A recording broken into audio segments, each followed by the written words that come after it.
Chapter 51. I attempt for the 1000th time to move. At the start, I could barely move a centimeter. Now using my strength for a moment is enough for about 10 centimeters. I could concentrate on going all the way, but I found this type of training to be most effective. With all my power, I send a strong pulse willing myself to move forward. And I gain quite a bit of momentum, but almost as fast as I gain momentum, I lose it. Like jumping on a high-gravity world. Something that seemed to be the obvious choice is to either make it not have gravity or changing the point I'm attracted to. And while both seemed just at the edge of possibility, it would be like going from Argentina to South Africa on foot. Possible, but mind-boggling in scope.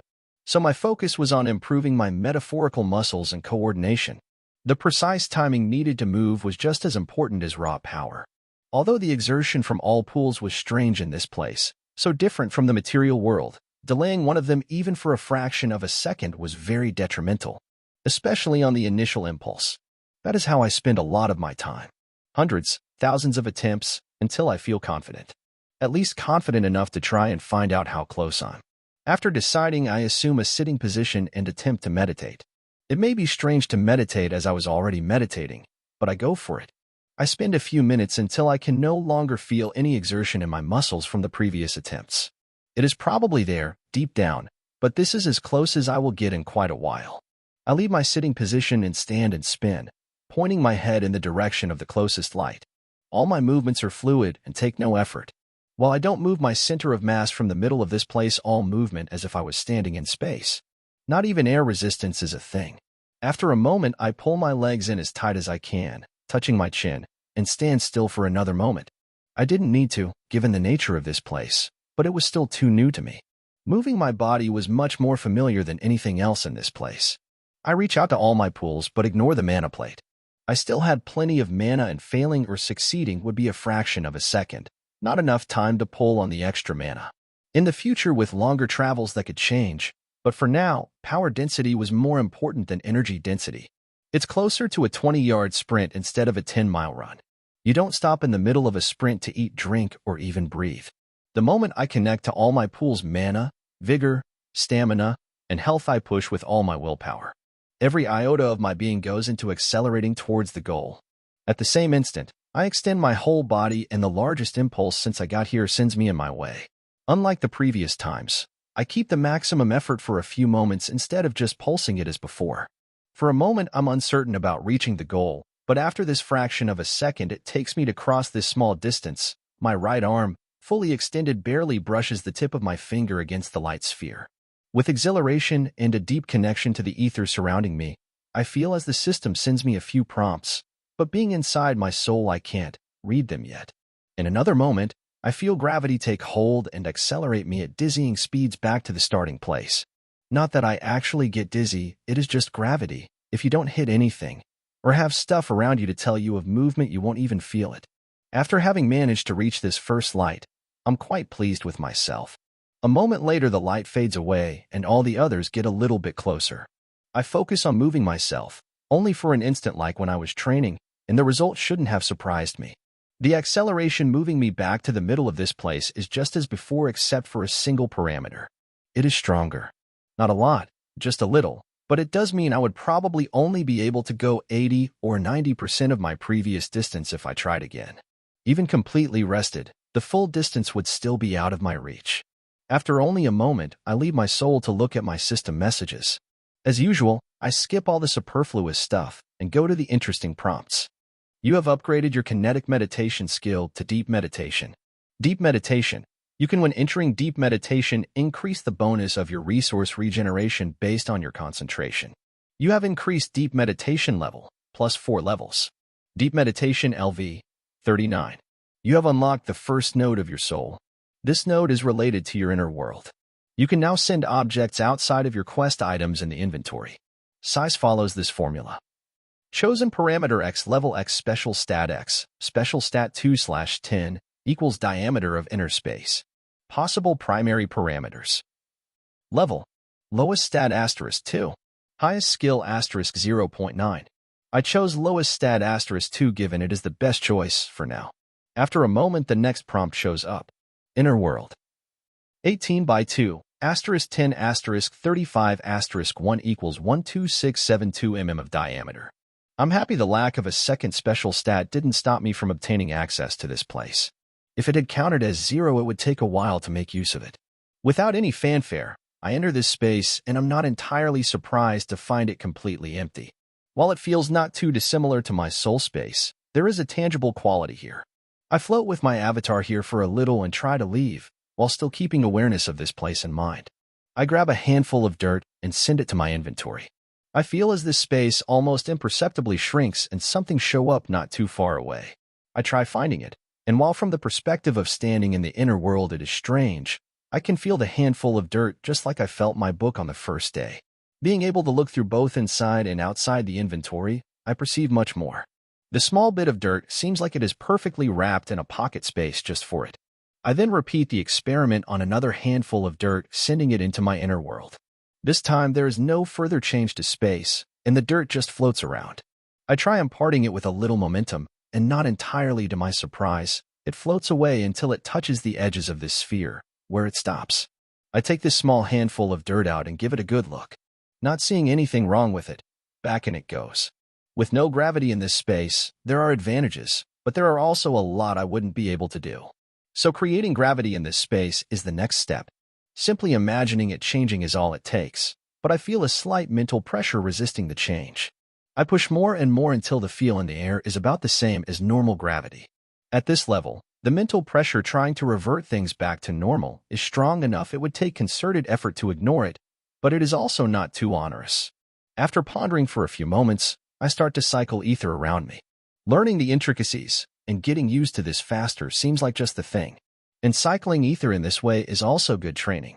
By now the thinnest strand I can wield is about half of when I got here, and even the range has increased a little. All those thoughts are filed away for later. Adding air to the interior space is the priority now. To make the process easier, I let go of the gravity. As with the dirt, adding air takes a bit of concentration, but it only while drawing it in. Once it is inside, the mental exertion is no longer there. I concentrate on filling it up to normal atmospheric pressure. As I do it, a few experiments and ways of doing it comes to mind. What follows is just nature taking its course. I find is that the easiest way, for now, is to take chunks of air from around me, as close as possible but not overlapping with my body. Though with some concentration I improve on the method by drawing a rough sphere from around me, while purposely avoiding the ground, myself, and anything within an inch or two of my skin. The sphere is almost filled, mostly with this simple method, when I have another idea. I fail the first couple of times, so a change in approach seems appropriate. With significant concentration, even if it is not too draining, a small portal appears before me, the size of a finger with air rushing through at incredible speeds. I sit and try to meditate while holding this small portal open, and manage to keep it open for about a minute. When it collapses, I laugh a little. It is not a mentally exhausting thing to do, at least not while keeping the portal small, but it is like juggling. It uses the brain and muscles in new ways. All the new sensations and ways of using this new ability significantly curtail my efforts. After some calculations, I conclude the portal is not a good way to fill my new world with air. Even at the start with the maximum pressure differential, a 3 centimeters squared hole at the speed of sound would only add about 100 liters of air per second. I was almost finished, and that would only lower the efficiency. The idea, however, doesn't leave me. An even smaller portal formed, not even enough to pass the core of a pencil through. It will be a decent mental workout, and the possibilities an actual portal would open up were intriguing. Next, I think about adding more to this little space. Sure, I could just make it into a storage space, but the possibilities were too interesting to not explore. Light seems the next logical step, though don't ask me how this logic works. All it takes is me willing to be light, and the place is illuminated. It doesn't take a lot of effort, less than gravity. I'm also glad it was not quite as intricate as a portal. I try a couple of different things, but another idea comes to me. Drawing light from my surroundings. This step ends up taking me well over an hour. At first, I can barely do it, but like within my soul, there is an instinctive knowledge that comes with each action. From trying something, you learn a lot about it. At least if you're listening to your intuition. And I was listening. Drawing light from the outside was a strange experience that even taught me a few new facets of the system and myself. It is not an inherently difficult job, just unfamiliar, like passing a ball at a weird angle with your arm behind your back for the first time. The first couple of tries, the ball may go wildly, but after only a few minutes, you get passable results. And so I go from not managing it at all to decent proficiency in an hour. The process is not like taking all the light in a sphere and sending it through. If you do that, all you would get is an extremely brief flash. A flash that is gone so quickly, even a high-speed camera may not pick it up. I try a few ideas, but what ends up working in the end is simply mentally delineating an area around me and continuously drawing all the light out of it and into my inner world. The results are nearly perfect inside.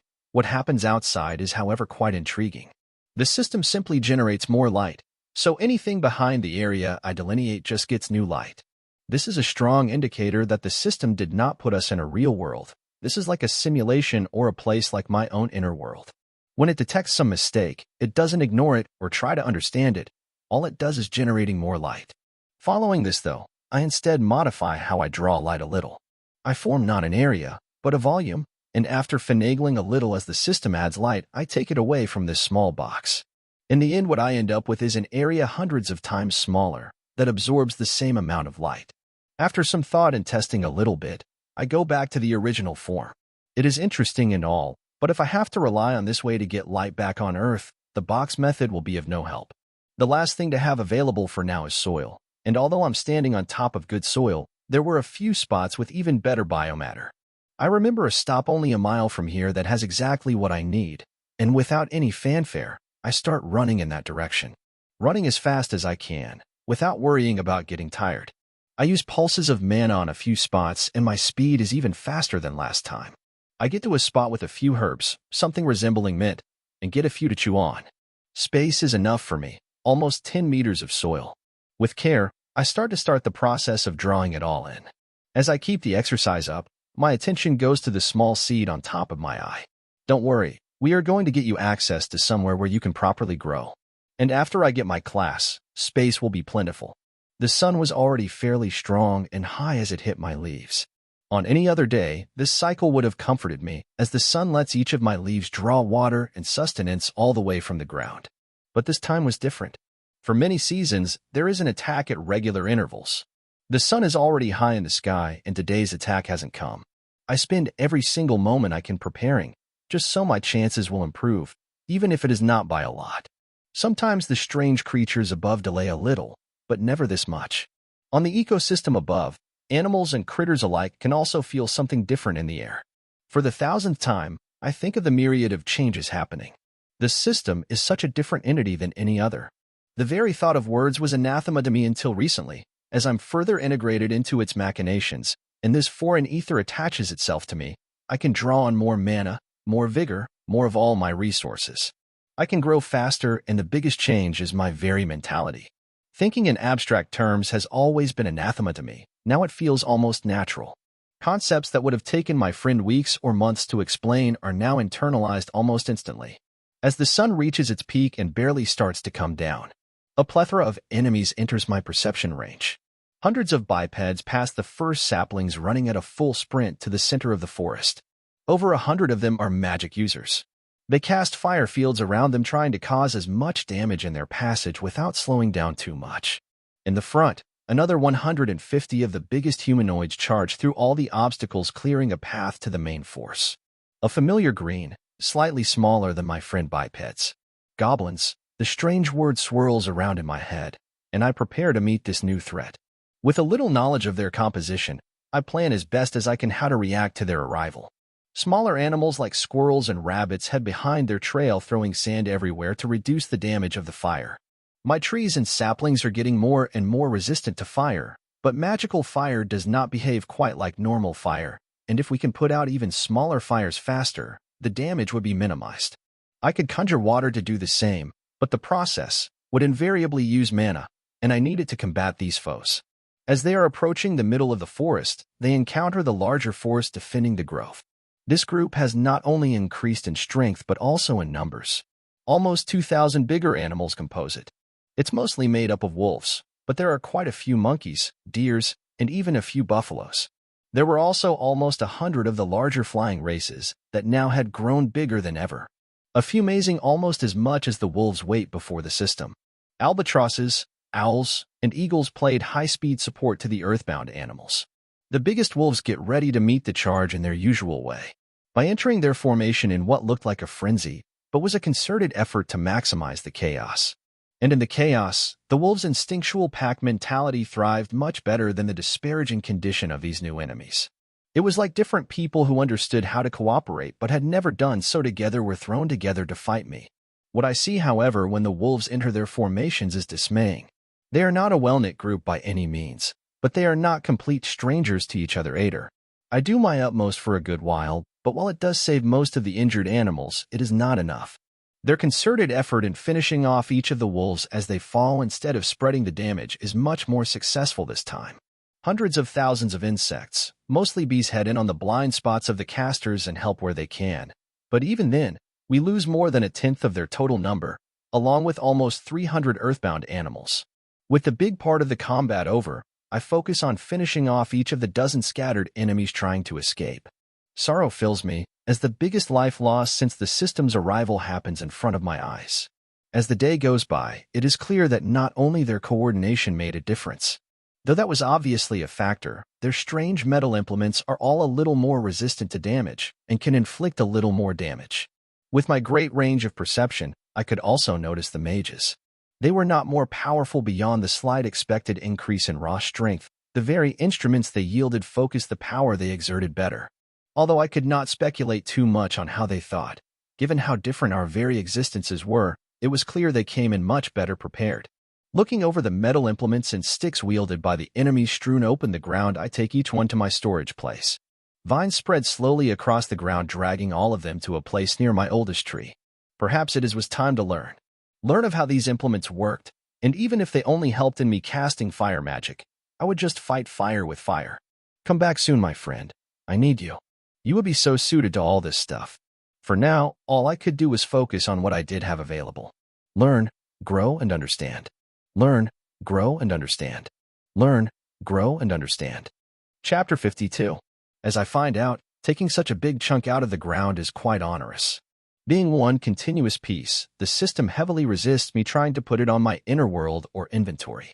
What I end up needing to do was to get a shovel to facilitate my work. It's already well into the night when I finish putting all the soil in. The sphere is now over a third full with the best soil available. After so long keeping the small portal up, I'm confident in my growing skill. I can maintain it as long as I'm awake, though there is probably stuff that could disrupt my concentration. With this thought in mind, I deepen my ether connection to the seed in my eye. It takes a few minutes of concerted effort for it to acquiesce and extend a small tendril through the portal. It is slow by human standards, but it's not like plants have muscles. Wincing a little, I shut off the portal for a few seconds, and as the small sapling starts to reactivate it in the exact same place. With great relief, the connection is instantaneous, and after a few moments, the little fluid that leaked out in the moments after the portal severed the connection is refilled. So at least small interruptions will be no problem. Given what I know of Pando, barring unforeseen complications, a merge is just a question of time. Pando may technically be a tree, but while he had his limitations, he could do incredible things. After a couple of hours, I managed to coax most of the root system from my body to my inner world. It takes time, but all the while I get better and better at maintaining the portal. With the roots now spreading in my inner world, I head to my house and put everything that normally stays there inside either the inventory or my inner world. I end up not touching the buried batteries, but the last copper plate not yet enchanted also goes in my inventory. The implications of having access to this were enormous. Even at my current capped level, I could transport over 1,000 tons of, or with each trip. That could revolutionize our transportation, but there are also drawbacks to announcing openly this capability.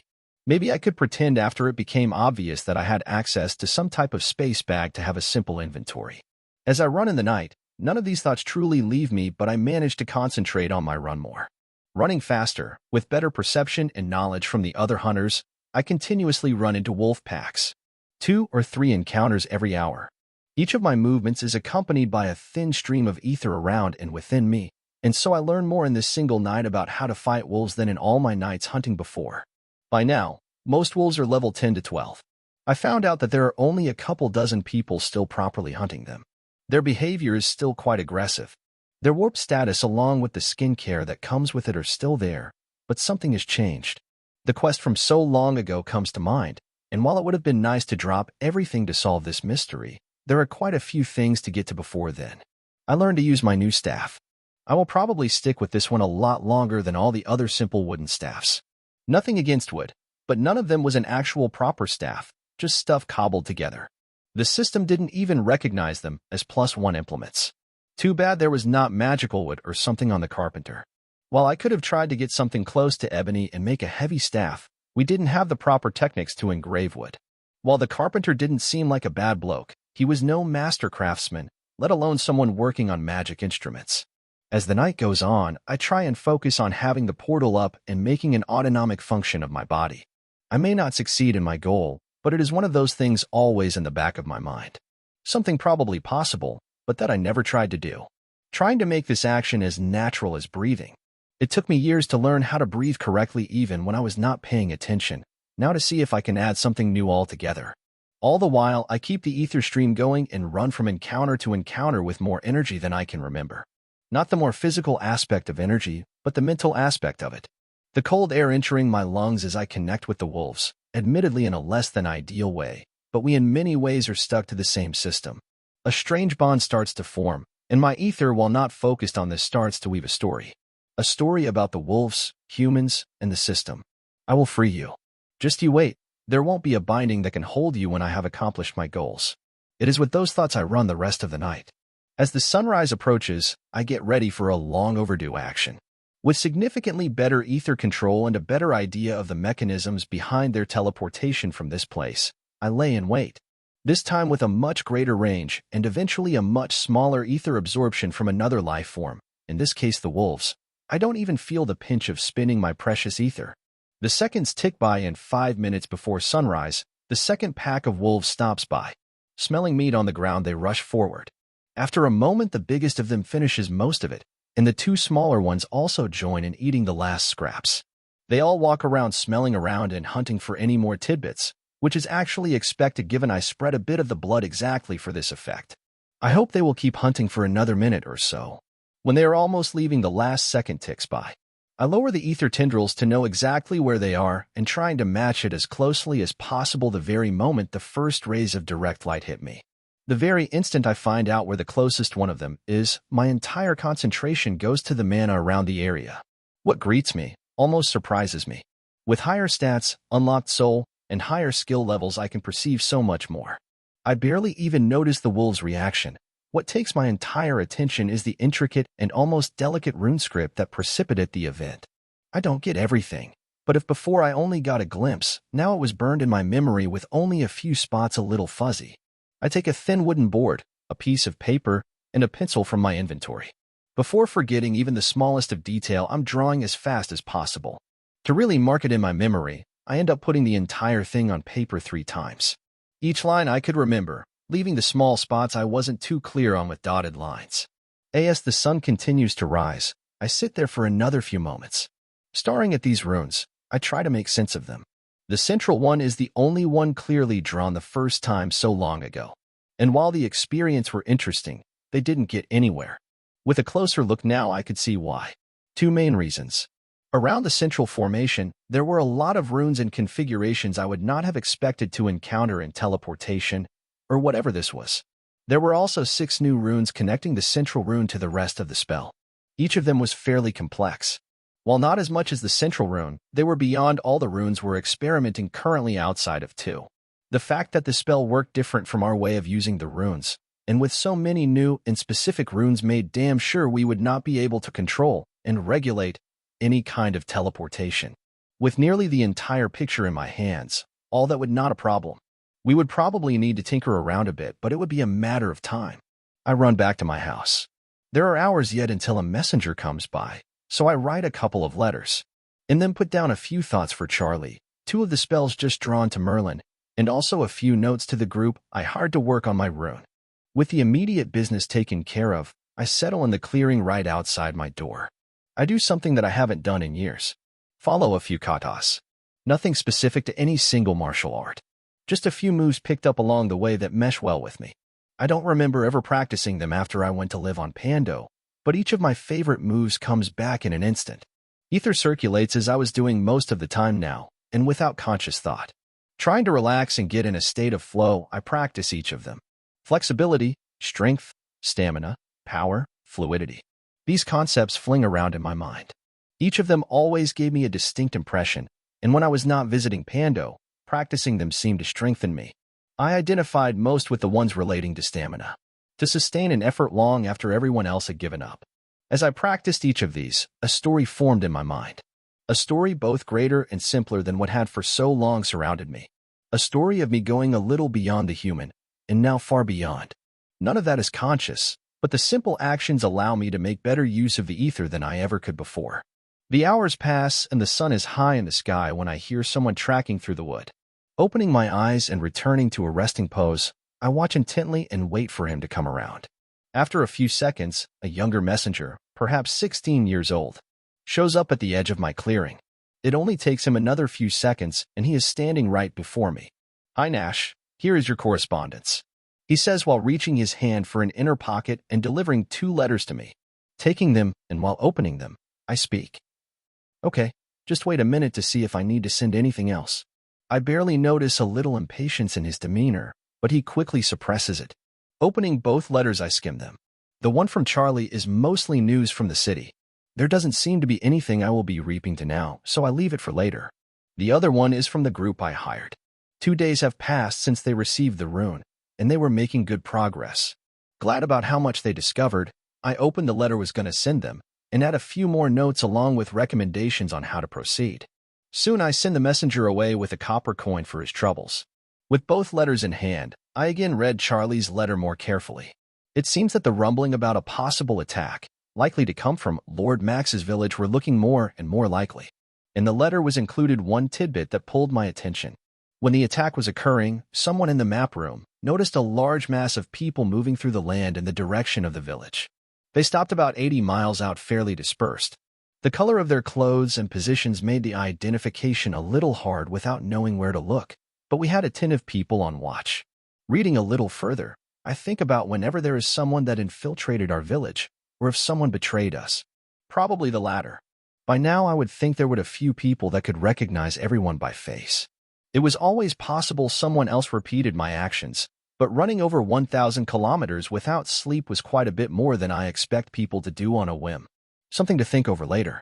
There was nothing I could do immediately. I would continue in regular contact with the village, and they would be alert to the possibility of attack. From what I knew of Charlie, he would be prepared. Whoever got in the way would be steamrolled. Now on happier business, there was quite a bit of progress on the other front. The group I hired took the initiative of include Merlin, who also got help, and in just 2 days, they had improved significantly my design in several ways, including the addition of a very useful capability: voice transmission. For now, the range was still very limited given the mana requirements. But for something simple like a walkie-talkie about 1 mana a second from people about 100 meters from each other was reasonable. And I had a few ideas about that. With my mind firing on all cylinders with all the ideas and possibilities, I go to my next task, something long overdue. Figuring out nature mana. About time Pando's guardian did something that was expected of him. Chapter 53. I will not give up. I will succeed. Nature mana is mine to call upon. Deep breath in, and for the 1,000th time in the last couple of days, I try to call on nature mana. I even thought about using an entirely new rune instead of relying on water and earth to try this, but it didn't seem right. The goal getting closer in this way, but it was still a little ways away.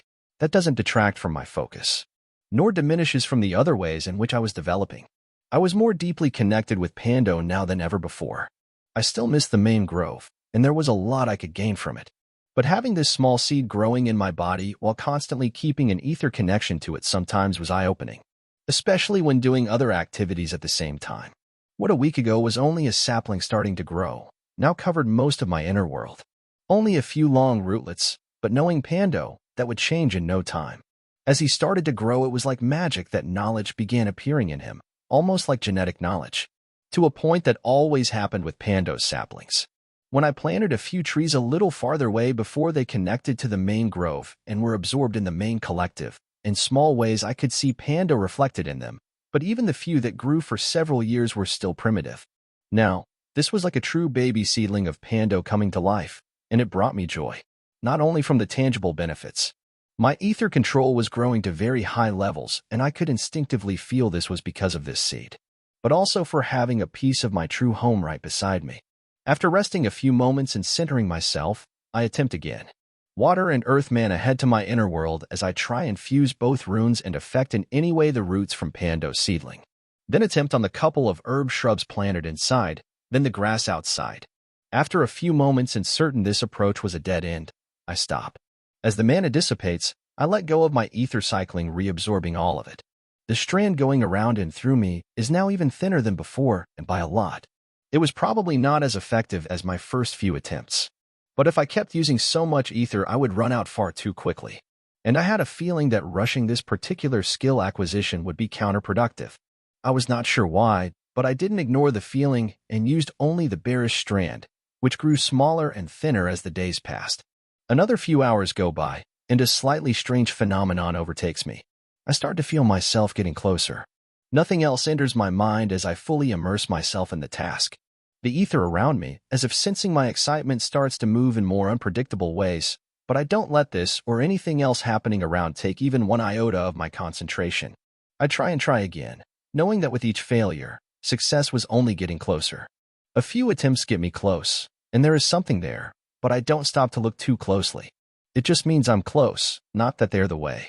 I don't even stop to breathe until finally success. In an instant, a connection very similar to my ether connection comes to life, but through an entirely different sense. It relies solely on mana. In an instant, it's gone. But with my control and focus, it will be no problem bringing it back. I breathe a couple of times trying to calm. Being too excited was not going to be very helpful. I draw before myself the two runes in the way I settled upon. I send mana through, in the specific configuration rate and ratios as before, and keep the exact same mental image as I try touching the same blade of grass. This second attempt as closely as possible recreates all the conditions of the first one as I try again. Now as I touch the blade of grass, one mana point goes into it and spreads around a few centimeters. In my mind, everything around it becomes visible. A minute passes before I cut the connection. With the biggest grin in a while, I connect to the little seed growing in my eye and just keep the connection for a few minutes. After getting used to the different if similar flows of information, I stop glowing in my success and start on the next step. Let's see if we can't make you grow a little faster. Damn, that is a problem. Go on, Richard. I hear Charlie cursing as I tell what our scouts discovered. It was my job as the commander to be aware of all this and take precautions. After a moment, I continue. It is more and more clear that there is a small group of scouts making their way every couple of days near the village. And you don't suppose that from where they are coming and going they could be just scouting it out. Doesn't make sense. From what I have seen, the most likely probability is that they are in contact with someone from our village. I was really hoping that would not be the case. Well, at least I think we are prepared. From our scouting and intelligence efforts, it seems there are 5 villages under Lord Max's banister. Not all are firmly under his control, but he could probably attack us with a force of about 2,000 soldiers without straining himself. And unlike the monster attacks, they won't just charge in like brutes. I get all that, and I'm not saying it won't hurt, but we have advantages they won't be able to bring to the table, like the mana batteries, gauntlets, and the walls. I also have a diplomatic card under the table. If we manage to station just 500 soldiers from our closest trading partners here, with our home field advantage, they would hard-pressed in any attack against us. What concerns me the most was their retreat just after we defeated the last attack. That indicates an enemy far more cunning and calculating than his reputation. He had over 1,000 people and didn't hesitate on pulling back as soon as he heard of how the attack went. If my assumptions are correct, he expected to deal with the gauntlets, maybe even had countermeasures, but the battery threw him for a loop. Likely. It is a good thing we barely showed the real capabilities off the battery. They fueled what? 13,000 mana. A little under that. With industry ramping up, the capacity is going through the roof. We are probably approaching the level we could think of implementing another of Merlin's ideas. We have enough capacity that all of our dedicated mages would burn out before the battery emptied. Too bad Nash isn't around. He could pull about 4 times the mana than any other magic user. I'm in close contact with him. He is probably going to show up on the next attack or at the minimum, right after it, which will help us deal with the larger threat. So, you told him? Yeah, and I even told him about the attack they didn't launch. He is not living in the village, but he is well aware of what is happening. I talked with Alex. It seems a day or two after leaving, he basically went out of commission for a week before leaving his meditation session or whatever. Apparently, the gains from it were well worth it. He cares for the village, but living here gets in the way of his process, as some would put it. Well, I can respect that. If you genuinely will help out the village, I got no problem with keeping the intel flowing. Good, we are on the same page, Charlie says to finish this particular subject. Now on to other business. I stand ready to give Lord Max's the report on the throne room. In the month since I was here last, he has decorated it further, and what before was more like a tribal chief with only a few belongings now presented much more grandeur. His throne is a rich and polished wood with curved lines pleasing to the eyes. Pillows, artwork, and trophies sit all over the room in a show of wealth and power none could match. I'm not sure why I was included in the roster. It's not like he trusts me, but be that as it may, I wait patiently. As he finishes his dealings with the previous group, probably people handling our trade. It was not our focus, but after the closest villages were clued in on our conquest, a few readily tried to become closer, fearing they would be next. In another minute he dismisses them and calls my name. Albert, our little rogue. Tell me, do we have a time for the next monster attack on Charlie's village? I approached, taking the letter with all the supplementary information and possibly stuff they didn't want me finding out, and lay at a small knee-height desk. After a moment and a deep bow, I speak. Not yet, my lord, but from the indications, it shouldn't take more than a week. We don't have many messenger pigeons, but they have 2 with them. When they discover the attack is within a day or 2, they will be sending the message. I know that boy, he says in a slightly admonishing tone, but he is in another world thinking on the implications of what I told him. I leave him to it, and after about 2 minutes, the doubts and questions all leave his face. He has reached a decision. Okay, tell the head guard for him to prepare the men for a long march. They leave for the village closest to Charlie's in 3 days and wait there for the time to attack. Certainly, my lord. Anything else? No, this is just a heads up. I will be talking with him in person later. His head turns in an indication. I'm dismissed, so I leave as silently. My stats and class allow me. So we are going through with it. I'm not sure why, but I had a bad feeling about this attack. If we succeeded, that would be the last meaningful resistance for at least 400 miles, unless at least a dozen villages banded together in a true alliance. We had 5 villages nominally under our control. That meant 3,000 combat troops. Every single one of them with +2 weapons to be deployed at any time. That was not counting the 3 villages who joined us before we even sent a single soldier their way. That would be a big stone in the foot of anyone forming an alliance close by. At the thought that he may want me to participate in the attack, a shiver runs through my back.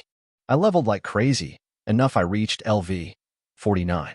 I was probably the highest leveled person around, but knowing a little about the capabilities of this village was frightening. The one chance we had to come out unscathed was something big changing. If a couple of people reaching LV 50 in the next week, I had a feeling it would be a big power boost. Let's just hope no one else over at Charlie's village manages to do the same. I don't exactly want to be helping Lord Max, but it was better to just go with the flow. I watched the little rogue leaving my throne room and thought, he may be trouble, but there was also value in keeping him around. So long as I don't push him too much, he won't be a problem. The problem is that he doesn't think much of me. I'm not ignorant of his leveling speed. He was faster than anyone else, and looking at the boost the level 50 gave yesterday, if I wanted to eliminate him, now would be the time. 1 breath, 2 breaths. No, I will let him be. He may not even upgrade the rarity of his class. An uncommon rogue rarity was not that much of a trouble for someone like me. And if he doesn't unlock a subclass, that would be even better. Berserker Lord, rare. Level 50, all values increased by 1.2x. Plus 20% to strength, plus 1 to strength/LV. Plus 1.5% to all stats, plus 0.05 to all stats/LV. Now, this was my pride and joy. After a few moments, I closed the system window and dismissed my harem. There was leveling to be done, so I head out in search of monsters. It would be an hour before the sun went down, but I was going outside the zone of wolves. Those were monsters worthy of my broadsword. I would need to be very careful when attacking Charlie's village. On the very first day, it was within my expectation that we would eventually find a village like that. Strong and not too far away, but they surprised me. All of their accomplishments and technology would, however, not stand against overwhelming might. I now have access to the same map as them, and after conquering the first village, I also unlocked access to the town hall. That gave a few advantages they were not counting on. After rolling over them, my army would concentrate on expanding to the north and east and come up with an excuse for not heading south, so I don't reveal my hidden assets there. The 3 villages that voluntarily gave up without a fight were a godsend. Given the power the system gave me over their finances and so much more in the town hall, they would not be able to take it back. Thoughts of conquest and domination leave me, as I fall into the simple but consuming rhythm of hunting prey and fighting. A scream tore through me as I let the barest hint of the rage inside me out. Just enough to gain a small and short burst of strength, ending the life of this beast in a single cleave. That's the stuff. Chapter 54. I'm looking at the little seed spreading. Now not so little anymore. It hasn't gained too much mass yet, but it now covers the entire volume of dirt in my inner world. There is not a single continuous piece of soil larger than a couple of inches that doesn't have at least 1 or 2 of the thinnest of roots through it. While the speed of growth is even beyond the main growth, what surprised me was something altogether different. From a cursory examination, 2 different species are occupying the place. My ether connection with the little seed tells me something quite different. At first, these mint or mana herb shrubs were indeed a different form, but now the little seed somehow integrated them into itself. And removing any doubt, my ether now can feel the totality of this mana-recovering herb.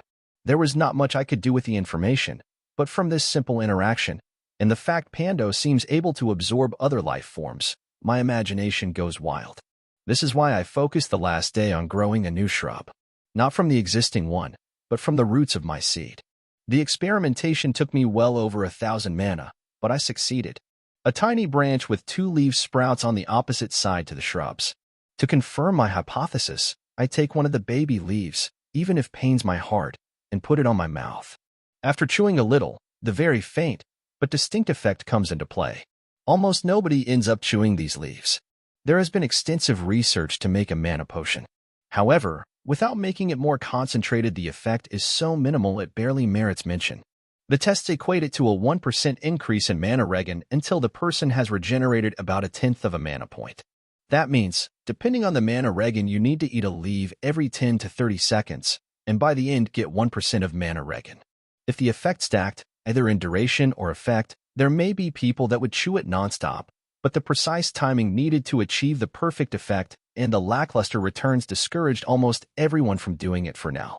I leave all that for later. What merits a little more, though, is the implications of absorbing a new species into Pando. Only from this, it is hard to conclusively say anything, but it seems from now on I can regrow these plants on demand even without access to the original one. It is not certain, and the testing methodology is from the proper scientific method, but I believed in Pando and watched the whole ordeal closely with my ether. There was no seed transfer or something like that through any internal channels from where the mint herbs currently are in the new place. What I could do with it? Oh, the possibilities. More thought about that can come later, however. I send a couple of mana and open a couple of portals from my inner world to the ground around me. After a few seconds, roots are growing. It is still far too slow to have much use in combat, but eventually it could be a viable tactic. I'm getting better at it with each attempt, but even throwing 100 mana at the problem was not going to be faster. The fine control and mental images that accompanied the mana packets into whatever I wanted to grow were the greater restricting factor. My close relationship with the seed was helpful, but apparently nothing overwhelming. At least in the current endeavors, who knew what the future held. After the roots, thin as they are, grow about a foot, they stop. There is still a bit of mana in them, and I ask them to move. This action, even if it is not overwhelming, is also helped by my connection to the seed. Without even a smidge of mana, I could tell it to move through our ether bond. But to make it a viable strategy in combat, the movements needed to be measured in seconds or even better fractions of a second, not minutes or hours. As the sun climbs higher in the sky, I finish up this session and a couple of things at my house before heading for the village. The indications of the upcoming attack were getting stronger, and in about a week an attack was bound to come. I talked with Charlie before, and if he had done what I asked, and even I didn't specify why, I would be bringing him a surprise. With nothing else on my agenda to do around my house, absorbing a little of the mana from the battery fills my mana pool again and gets me ready to leave. I feel a slight burn absorbing the mana. Something I have only begun to notice recently, and it merited more study, but if my assumptions were correct, I couldn't just store 1,000,000 mana on this battery and come back a decade later to reabsorb it. Some of the mana here was not even 2 weeks old, and its compatibility with me was already starting to degrade. I begin running to the closest mine. My mana slowly trickles out, but each of my steps is faster and faster. The time passes without my notice, And even after the hard run, I arrive refreshed on the outskirts of the mine. There is a single scout from the village around, and I wait a minute before sneaking in the mine. My perception filter while inside the forest was a really big help. This one is the iron or mine. Having never come here, I stare around at the familiar and the unfamiliar. It is almost eerie how similar in some aspects it is to the copper mine I saw previously, except for the color of the rock that is a darker shade, almost black. The actual ore will be deeper in, but I stop well before in a cave. Beside the carts with ore already dug deeper in the mine, there is a larger closed wooden container, 3 meters tall by 3 meters wide by 5 meters long. Opening the lid on top, I look inside and see it is already full. From the size, I would estimate at least 80 tons, probably more like 100. Behind me, footsteps approach, and trying to avoid notice, I enter the container after sending a little of the ore in my inventory.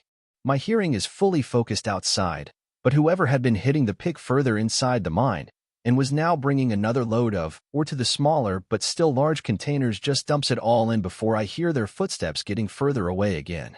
Another minute, and the banging is back on. With the noise, I concentrate on sending all the ore to my inventory while only reducing the height of my inner world to otherwise not disturb the soil. It takes me almost half an hour given I stop whenever the miner comes back with another load of ore, but even then it didn't take me too long. Having passed on all 3 mines, though the openness of the limestone was a challenge, I returned to the village with most of each of the 3 mines' output. I thank my lucky stars I did not have to worry about the mass. If it was only a weight reduction spatial bag, anything even remotely resembling this would be quite difficult to accomplish. With a big grin on my face, I enter the familiar village and head straight for Charlie, and after a minute or so find him in his office. So, are you going to tell me why you wanted all that ore in limestone like that? With a flourish of my hand, and trying to appear like a magician, I summon one of the medium or stones to my hand, about the size of a closed fist. After a moment, and as his brows furrow, I answer, "Well, I just wanted to teleport them all here." His gaze leaves the ore in an instant, and he stares straight into my eyes. After a moment, a realization comes to him when he notices my big grin. Not teleportation, but how did you bring that here? And how much? You were right, not teleportation. Everything is in my inventory. Basically, I got a space bag tied to myself, big enough to bring all of it at once from all the mines. His intent gaze from before redoubles, and I think he is going to go catatonic. Half a minute passes, and I let him think a bit about the implications. Can you teach anyone else? In a regretful tone, I reply, in less than a decade, I doubt it. Not even how some of it works. Before you ask, it is only for me. Can't give it to someone else. It is more like a skill than any physical object. And I doubt you will want people knowing about it. Too much trouble, and reduces the element of surprise in a few cases. Too bad the space bags on the merchant are not cheap. I didn't see any. You did not see plenty of things. New stuff started showing up around day 25. At first, always stuff almost inconsequential, but there have been a few things more substantial. Like the 2 health potions we used on the last attack. So we can now buy health potions? Yes and no. Most days a new one shows up, but even that is not guaranteed. We have around 15, along with a single mana potion. Why the system is so stingy with mana potions we don't know, but that is the situation. Did you guys buy the space bag? We were thinking about it, but it didn't seem to be worth the cost. 1 gold for a bag that can fit what? 100 kilograms? It may be useful for our scouts, but not much more at this cost. After a small bribe, we discovered the properties of the bag, and it only reduces the weight to about 20%. We will probably buy it in the future, but for now, it wouldn't make much sense. For a gold coin, I agree. The weight reduction would help a lot, say, our scouts, but it is nothing overwhelming. They would only need a heavy pack if they were on a much bigger trip than usual and couldn't stop at any village. Yeah, now let's see about a place to put all of that ore, and talk about what it will cost the village. I get up making my way out as I say. I was thinking, for now, you guys focus on anything that can strengthen the village from the troubled times to come, and using the coin I have on the bank, hire people from outside the village, not to detract from the current efforts. That will free up a few trusted people for a small project of mine. What kind of project? He asks suspiciously. You know, just connecting the battery at my house and here. This makes him pause, as the thought probably didn't cross his mind to do something like that. At least not so soon. I see possibilities.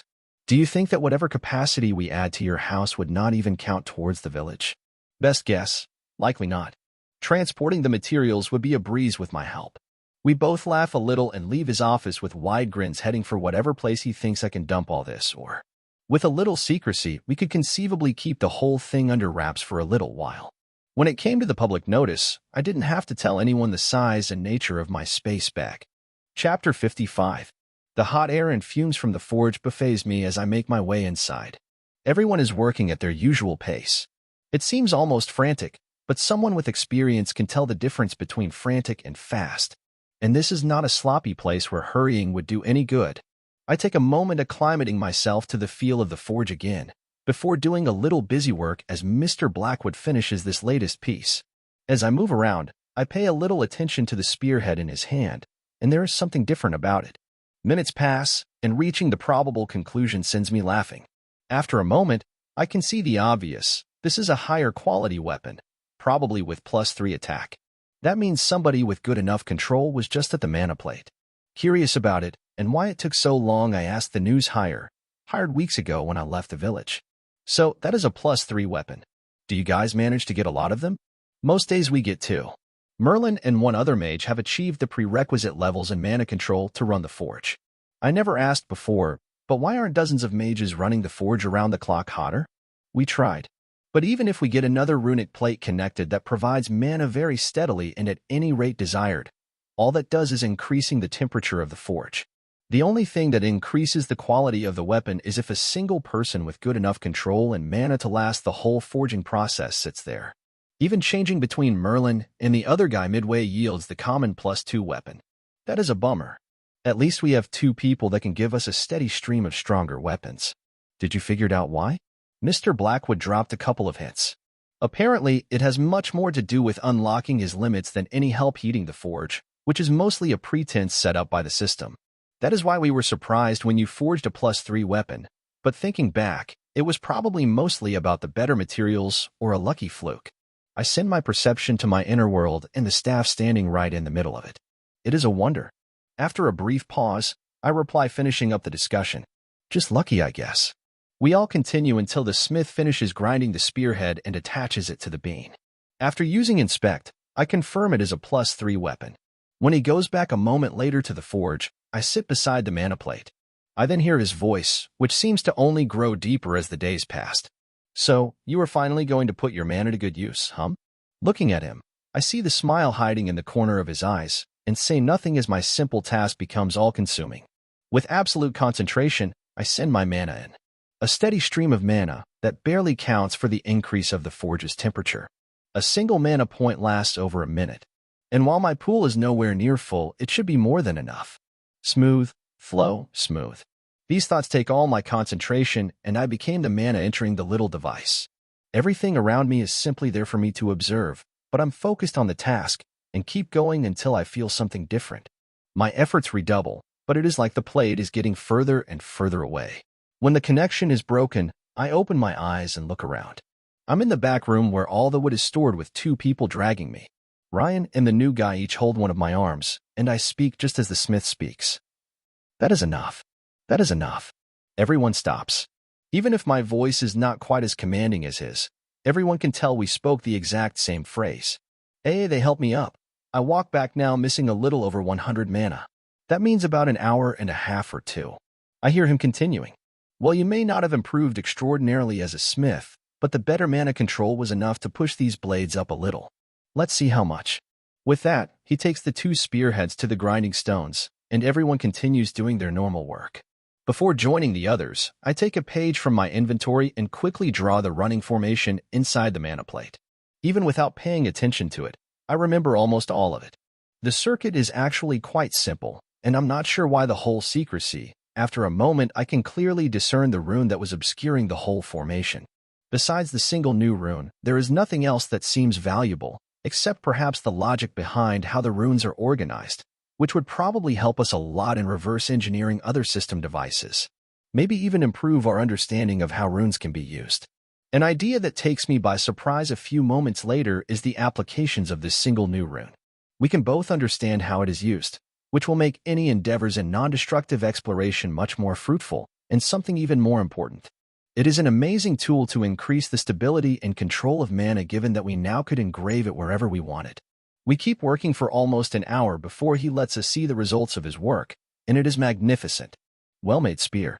A simple spear made by a master craftsman. ATK. +4. Very well-made spear. A simple spear made by a master craftsman. ATK. +4.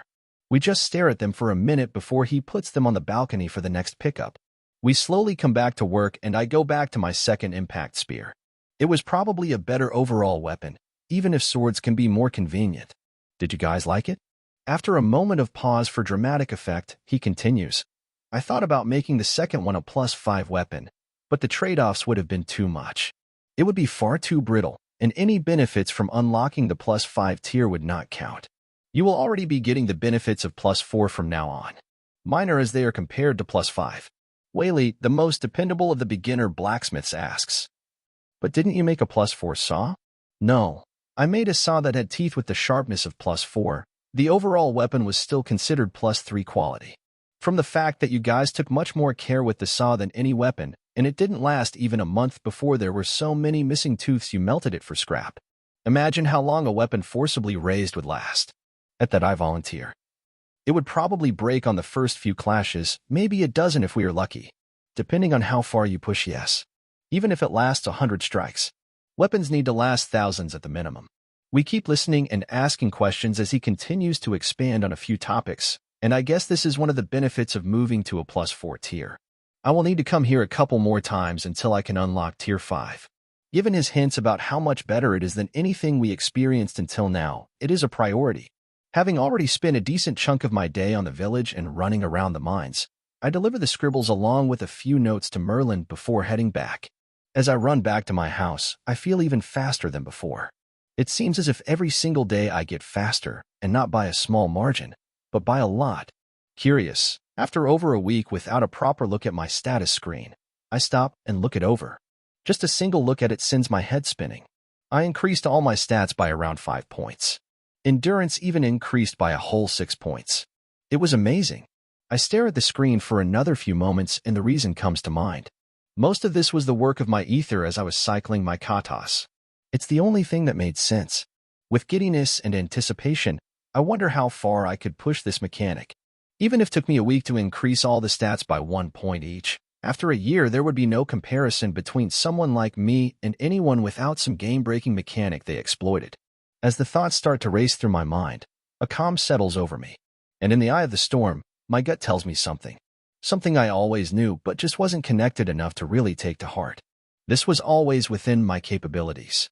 It was not at the forefront of my mind, but each time I exceeded my limits in strength or endurance, I knew that was not the limit for me, and I had long exceeded the limits of even the fastest and most dedicated athletes, especially in the endurance department. The numbers may not tell all, but I started with an endurance of about 20. Even the most hardcore endurance runners would probably not have been able to break the 12 or 13-point endurance barrier. And even that they would have done that by trading off other stats. So they may have only 8 or 9 in strength, constitution, and agility. I had no idea where this feeling came from, but I didn't think even Pando had anything to do with it. It was more like he helped me in realizing what was always inside me, perhaps inside everyone, if only they could hear their inner voice. I give another once over the stat screen and stop at the accumulated EXP. I have over 65k. That is enough for level 15, but that would require a class. I have yet to find a class that suits me. I could always choose something nearly random, but it seemed like such a waste. Wondering about my skill levels and also class. I groan a little at the massive dump that is going to be. I haven't looked at it in quite a while, and the messages are probably quite pilled up. After a moment of steeling myself, I open the interface and start going over it. What greets me is very different than before. For the skills, a single big table with all the skills that have changed, and I'm grateful. Perhaps the system just heard my pleading and made this for my benefit. While there is plenty it doesn't accommodate, the system interface is unique for everyone. Though most people, if not everyone on Earth, should have gotten a fairly similar generic system window. And it seemed more and more clear it did customize by itself. Let's hope it sticks to some format I like. Looking over all the skill increases, I'm blown away. 2 skills are almost hitting LV.60. This is quite a bit higher than expected. My highest stat is only in the low 40s. It is again probably the fault of my soul stat. Getting it this early, and more important, unlocking it opened all kinds of possibilities to game the system. Now let's see what I have unlocked in terms of classes. Perhaps it will surprise me. At least a little. Oh, boy, how I was understating things. Chapter 56. Looking over the messages, I see a few new interesting classes. Pando's Carrier, uncommon. Inner Mage, rare. Nature Mage, scarce. Rune Mage, rare. Enchanter, rare. Runic Blacksmith, scarce. All of that is really cool, but as I read each one, there is nothing compelling me to take them. My gut doesn't react at all, and I take it to mean there is nothing really right for me there. There are a couple of choices that seem attractive, like Pando's Carrier, but I don't think I should choose it. I'm happy at the number of classes that favor the all-stat increase, but find it a little strange. Almost everyone else was getting classes that favored 1 or 2 stats. Here I was getting all my classes A to hybrid or spread out. I keep scrolling through until I find the last message relating to classes. And this is the one that sends into a doozy. You have met the requirements to unlocking a subclass. Pando's Carrier, uncommon. What could have unlocked this for me? To that, I have not a hint of an answer. Only guesses entirely based on assumption. After a moment, I think about the fact I'm looking at a unique class. Even if someone else chose a class somewhere with the same name, it would not be the same one. This confirms to me this was created for me. That doesn't mean I have to choose it, especially as a main class. But after another few moments of thought and paying attention to my instincts, I go for it. Choosing this subclass, I feel the ether around me. Foreign ether slowly streaming to me. Not a lot, just barely a thread, and as it touches my own ether the feeling is unmistakable, very faint in magnitude, but without natural equivalent in its flavor. It almost feels like a grand runic work with each of the lines shrunk to a microscopic level. And it is that enters my body integrating almost seamlessly with my own internal ether. I'm at the same time both amazed and frightened. If what I felt is even remotely correct, an ether construct with at least a few billion components just became part of my own makeup. After a few moments, I feel nothing different, so I open my stat sheet and look it over. Looking over everything, I see only willpower increased visibly. After a little bit of math, I figure out that most of the bonuses were close, but not a full point. It's no great loss given it increased my pools and regen. And while we had no definitive proof, these partial stats worked in every way that mattered. They just weren't down on this screen. I go over everything one last time before closing the screen and finish my run back to my house. Having observed a little of the inner workings of the system strikes me deeply. I was working with a few dozen runes on paper, while it could create billions or trillions on command. It did not mean that such works were totally outside of my scope. Any processor on a phone or computer was the work of billions of intricate and carefully designed parts, and while it had humble beginnings, we had long surpassed this mark, and the zeros only kept piling up. Trillions, quadrillions, and eventually beyond. The long journey, with barely a rough direction in which to start, could have seemed daunting, but all I felt was the possibilities. The joy of the journey, and the purpose in reaching for something greater. There was a whole array of supporting capabilities I would develop along the way, but it was clear now. Ether is the ultimate goal. They tried to deny me ether, but I would not only master it but teach others about it. All they needed was to learn to walk with weights attached to their feet. Even now, after a couple of steps in mastering this wonderful energy, there was a little drag trying to stop me, but nothing would stand in my way. I try to center myself on the rest of the way home, but before running too far from the village, I have another thought. A nice and tidy solution to something running in the back of my mind. Though there could unanticipated problems with it, I started to run in a new direction. I quickly opened the prompt that tells me the size of my inner world. Inner world, 16.07 meters diameter. The change in unit is a bit unexpected, but that is just the system's indecision for you. I send most of my awareness to the inner world.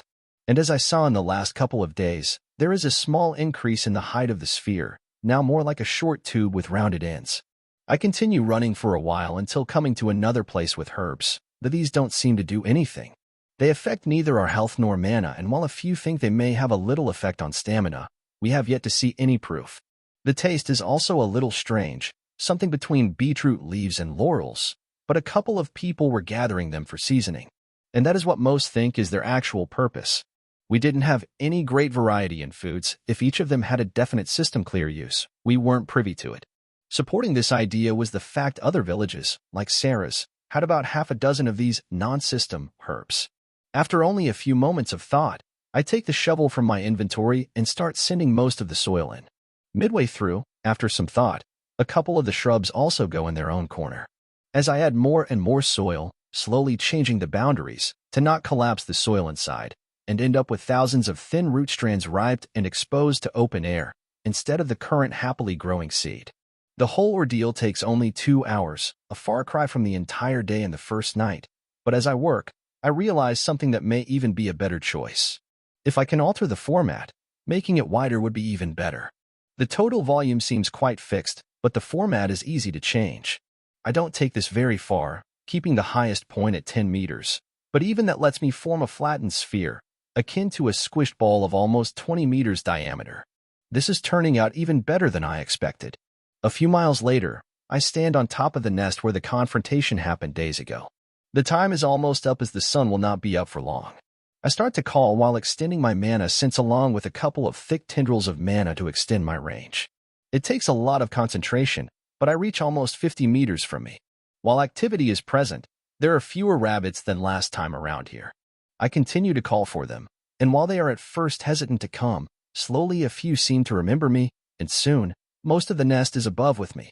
Communication on the abstract level humans are used to is far from what they understand, but with a thin stream of mana, I touch the head of the biggest rabbit around me. No idea if he is any kind of leader, but let's try anyway. I send images along with simple concepts, and while at first, nothing happens, as my ether cycles, and I start to get a better sense of how these little furry things think, the simple exchange is growing until finally, I get in return something completely beyond the ordinary impressions from before. A vivid and complete mental picture is sent back at me. The surprise almost sends me reeling, which would inevitably break the tenuous connection, but I manage to hold on. Though only images and concepts are traded, and I'm almost surprised at the depth and complexity of some of his thoughts. Humans may tend to think themselves superior, and in the end, I was not much better, but that is just because of specialization and barriers in communication. I doubt anyone else in the village could have described and understood even a tenth of the knowledge he had about the properties soil had, or the instinctive understanding of their physiological necessities. It is then that another rabbit joins in. Through means unknown to me, they must have communicated. A smaller and older female stops and puts her head on my other hand. Almost immediately she tries sending something, but it takes a few tries to get it. Them both being connected to me, something a little strange happens, and before clear mental pictures come my way, they start to trade impressions in a very different way from what I understood. In less than a minute, the rapid back and forth is over. The female, presenting a thinner patch of hair in her body, which was just about all I knew about determining age in rabbits, sends a few very clear mental images to me. Images even sharper and more concise than what I had been receiving from the first one. What I expected to take a lot of cajoling back and forth is presented in a plater to me. I send one last and defining picture in my mind as I speak out loud. Come in. As the words rang through the forest, I form a small portal at my feet. Barely a foot tall, just enough for them to comfortably enter, and the older female is the first one to brave the new place. In the back of my mind, there was a little doubt about the survivability of the inner space, but there is no adverse reaction as she enters, takes a quick look around, and leaves. A couple of yelps are enough to send every single one of them running, and in only a minute or two, over 1,000 of the furry creatures are running around and playing inside. After only a moment of thought, I take a couple of small branches and tie them together to make a makeshift placeholder for the portal. I stick the 8 inches tall structure in the ground on my inner world, near one of the edges, and open the portal for a few moments. A single small rabbit comes through after a moment, but quickly comes back inside. I then shut off the portal as he gets further away. The run back to my home is peaceful, and a big smile is planted on my face throughout the journey. I keep another little part of my attention on the little portal, and whenever a rabbit stands around for more than a few moments, I open a portal out. It shouldn't take long for them to learn. As the sun disappears, I feel a strong pull on the 1,000 rabbits inside. I let most of them go but hold for just a moment on a few. Being inside my own pocket of space gives me incredible control, and after letting go, it seems clear to me that I could keep them all there if I wanted. I probably won't, unless they ask to remain in my inner world around the clock. In another few minutes, I'm at my house, and different from my usual habits, I go to sleep early. Just enough to put my body and mind to rest. In barely a minute, I'm snoring away, sleeping like a baby. Chapter 57. Having slept early, I wake up before the middle of the night, and after only a few moments of thought, headed to the forest to hunt for wolves. I won't be spending a lot of time, but a couple of hours most days would quickly add the EXP. I may not have chosen a class, but whenever I did, even if it was a random one in desperation, more knowledge on how to fight and a boatload of EXP to achieve a high level would be invaluable. And those were not the only benefits. This time, I do something a little different. Instead of my usual pace of just finding wolves and making them run as fast as possible. In each encounter, I look for the brief lulls where one of the katas I know would be an appropriate stance or the places where a strike in the form of kata would be a good move.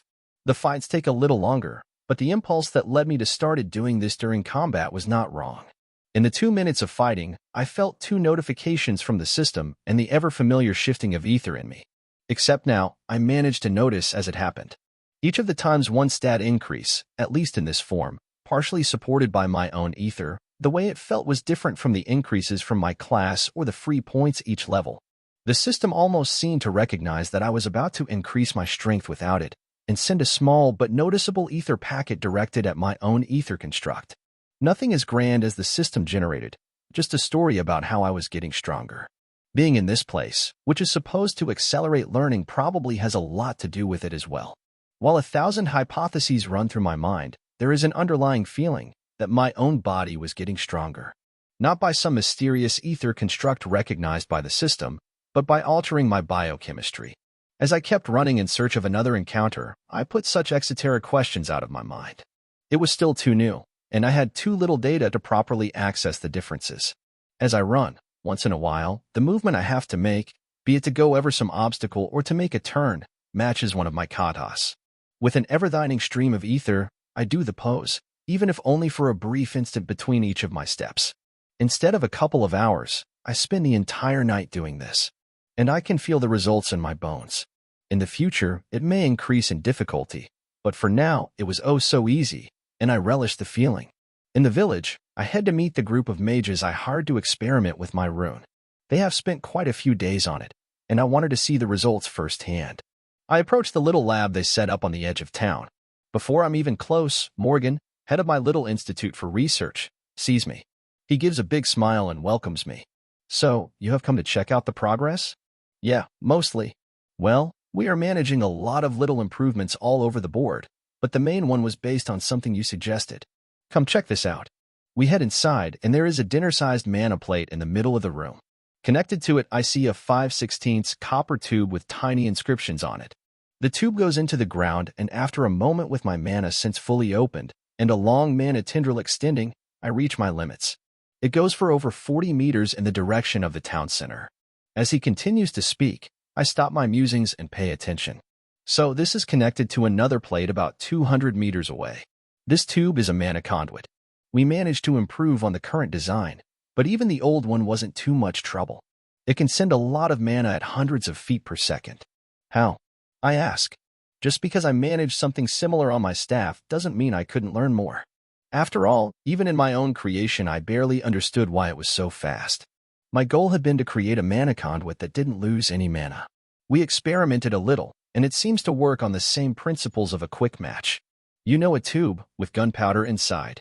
Some of them could burn at hundreds of feet per second. Either way, we somehow managed to do something like that here. While it could have amazing properties in other applications, as long as there is an active connection, you get some amazing results combined with the transmission and reception plates. And you seem to have combined them here, along with adding a few functions to it. I speak pointing to a few parts of the plate. I will get to that. So the main problem of this method for long-range communication is the mana costs. Now, what if we could mitigate most of them? You know, this was my idea. Yes, but you don't realize what we have done here. We just need a constant thin stream of mana through the conduit to keep the connection.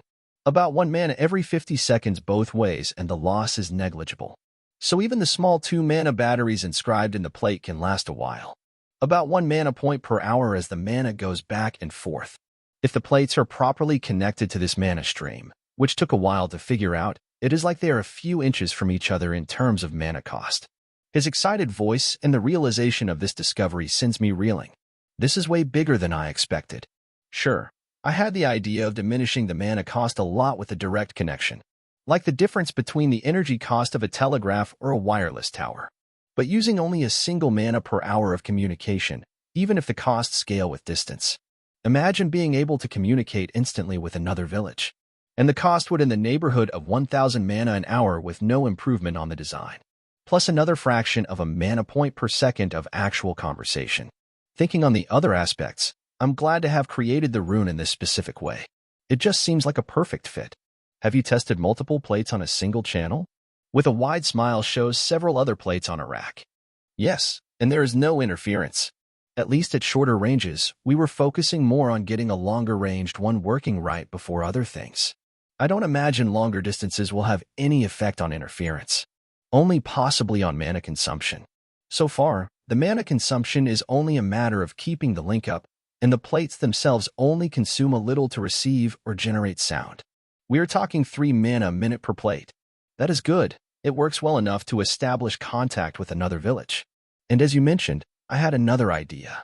Something that has been kicking around my head and I was getting started on. But before that, what about the mana conduit? Well, it is cheap. That was most of the reason we spend a little time working on it. The last design used as little as a fifth as much copper, but it also took several times longer to engrave. Stewart worked with the mages to make producing tubes as easy as anything else.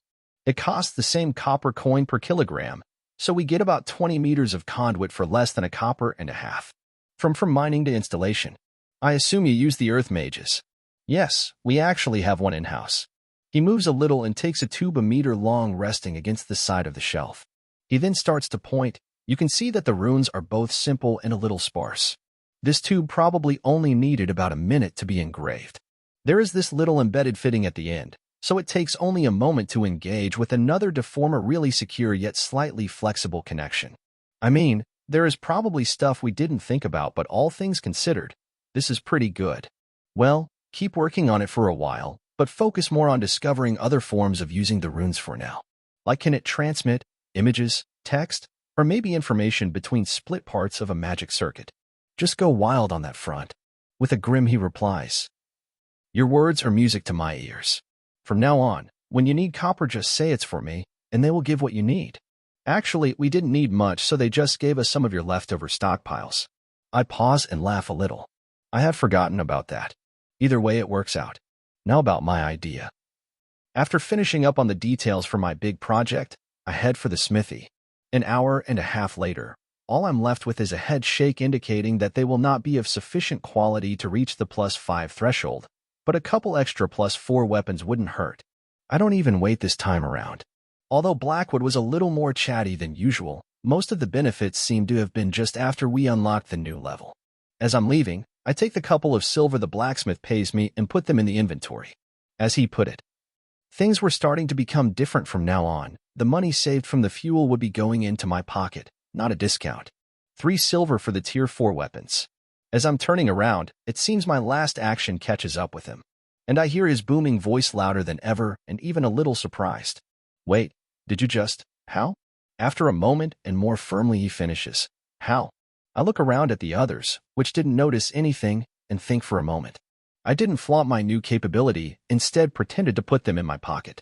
Understanding my concern, and thinking ahead, he continues speaking.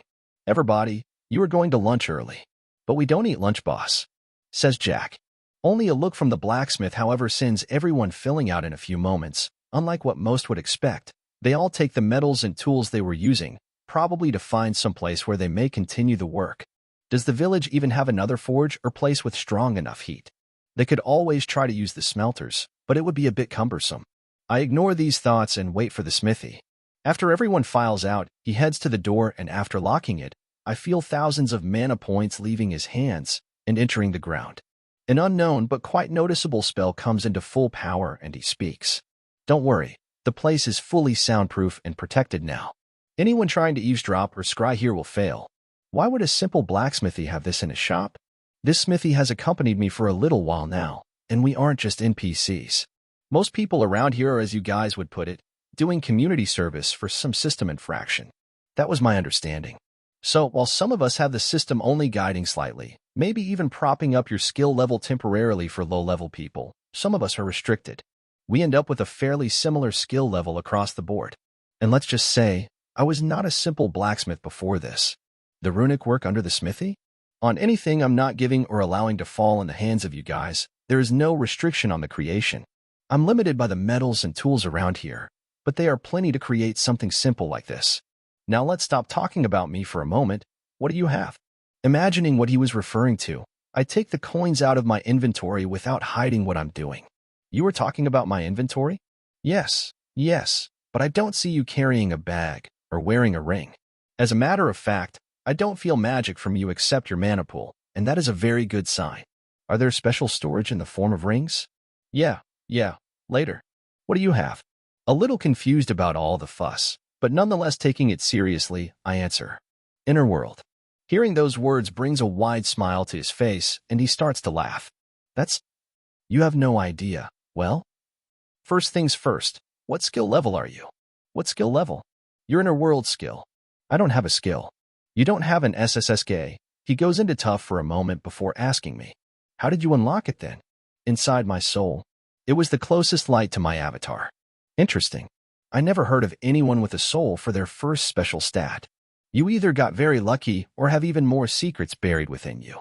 For people relying on unlocking the inner world through the same method as you, it's usually their third to fifth unlock, not their first. It must have been only a meter or two from your hand to have been so easy. I needed to use my ether, quite a bit of it, and it was about 2 meters from my hand when fully extended. Anyway, you unlocked your inner world at full power. Most people get it in its protoform.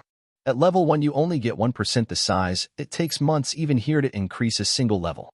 Come on, tell the size. 20 meters in diameter. Damn, that is giant for someone still level 10. Look, I can't tell much to you. Even here, if I go overboard when I lift the barrier, the system will have a fritz, and we don't want that. What I will tell you is, the same way you came here so you will return. I think over his words for a moment, but he is not talking about coming to the smithy. After a moment, I reach the logical conclusion. You are talking about not being able to take anything from the instance? I don't know. Am I? He says with a very meaningful look. You can't say, but I will assume I'm right. There are obviously some things we carry with us, like the seed I brought from Earth. Just needed to place it in my eye. So I may not be able to bring a space bag or ring back, but a skill or ability is exempt. Any way to attach a separate space to yourself is fair game. At the statement, he laughs. You have a strange way to see things clearly. And you manage to stay awake in the void? A soul stat would help you a lot there. Is the seed useful? At the prompting, I open a tiny portal and make move one of the tiny roots from Pando's seed out. Good. Nature mana, and with your inner world, it will become even more so. Does it produce anything edible? Not yet, but let's just say I have a feeling about that. What do you mean? At the prompting, I show him a couple of leaves grown straight out of the roots and share some of my hypotheses. The rest of the day goes by as I tell my story. He has quite a lot to share with someone with all the tools to become a true apprentice. Chapter 58. I think over my interaction with the smith. There was a lot he was restricted from saying. Though the very activation of such a barrier would eventually have cost to him given I was inside it, it increased a little what he could tell me. And although it was in a roundabout manner, having access to something like the inner world put me as a contender for a true apprenticeship. The rules about apprentices were unknown to me, but if half of what he implied was true, it was a massive boom. If I managed to become an apprentice to him, the system rules apparently would not apply to me. It would still take a lot of work, but at my current pace, apparently, I had a decent chance of managing it. The class blacksmith calls me faintly, and although it would probably help a lot, this was not the only thing I wanted to do. I also could get a better one if I experimented a little more. What I had was only the basic one. Both Li Wei and Jack had higher rarity classes, and with them almost being able to forge +3 items, it was clear the advantage it provided. The mental conversation is put aside, not like it's the first time I have thought about that in the last days after our talk. I leave another load of copper tubes just 100 meters from the last one along with an addition of mine, a relay. Not far behind me is another pair of people laying down the tubes. The actual Earth Mage and 2 of the helpers laying down the line in place. They are not slow, but there are teams along the line to accelerate the process. Running from my place to the village takes little more than an hour, and taking stuff out of my inventory every 100 meters only adds a few minutes to that. Their task is quite a bit slower. Luckily, the mages are not the constraint.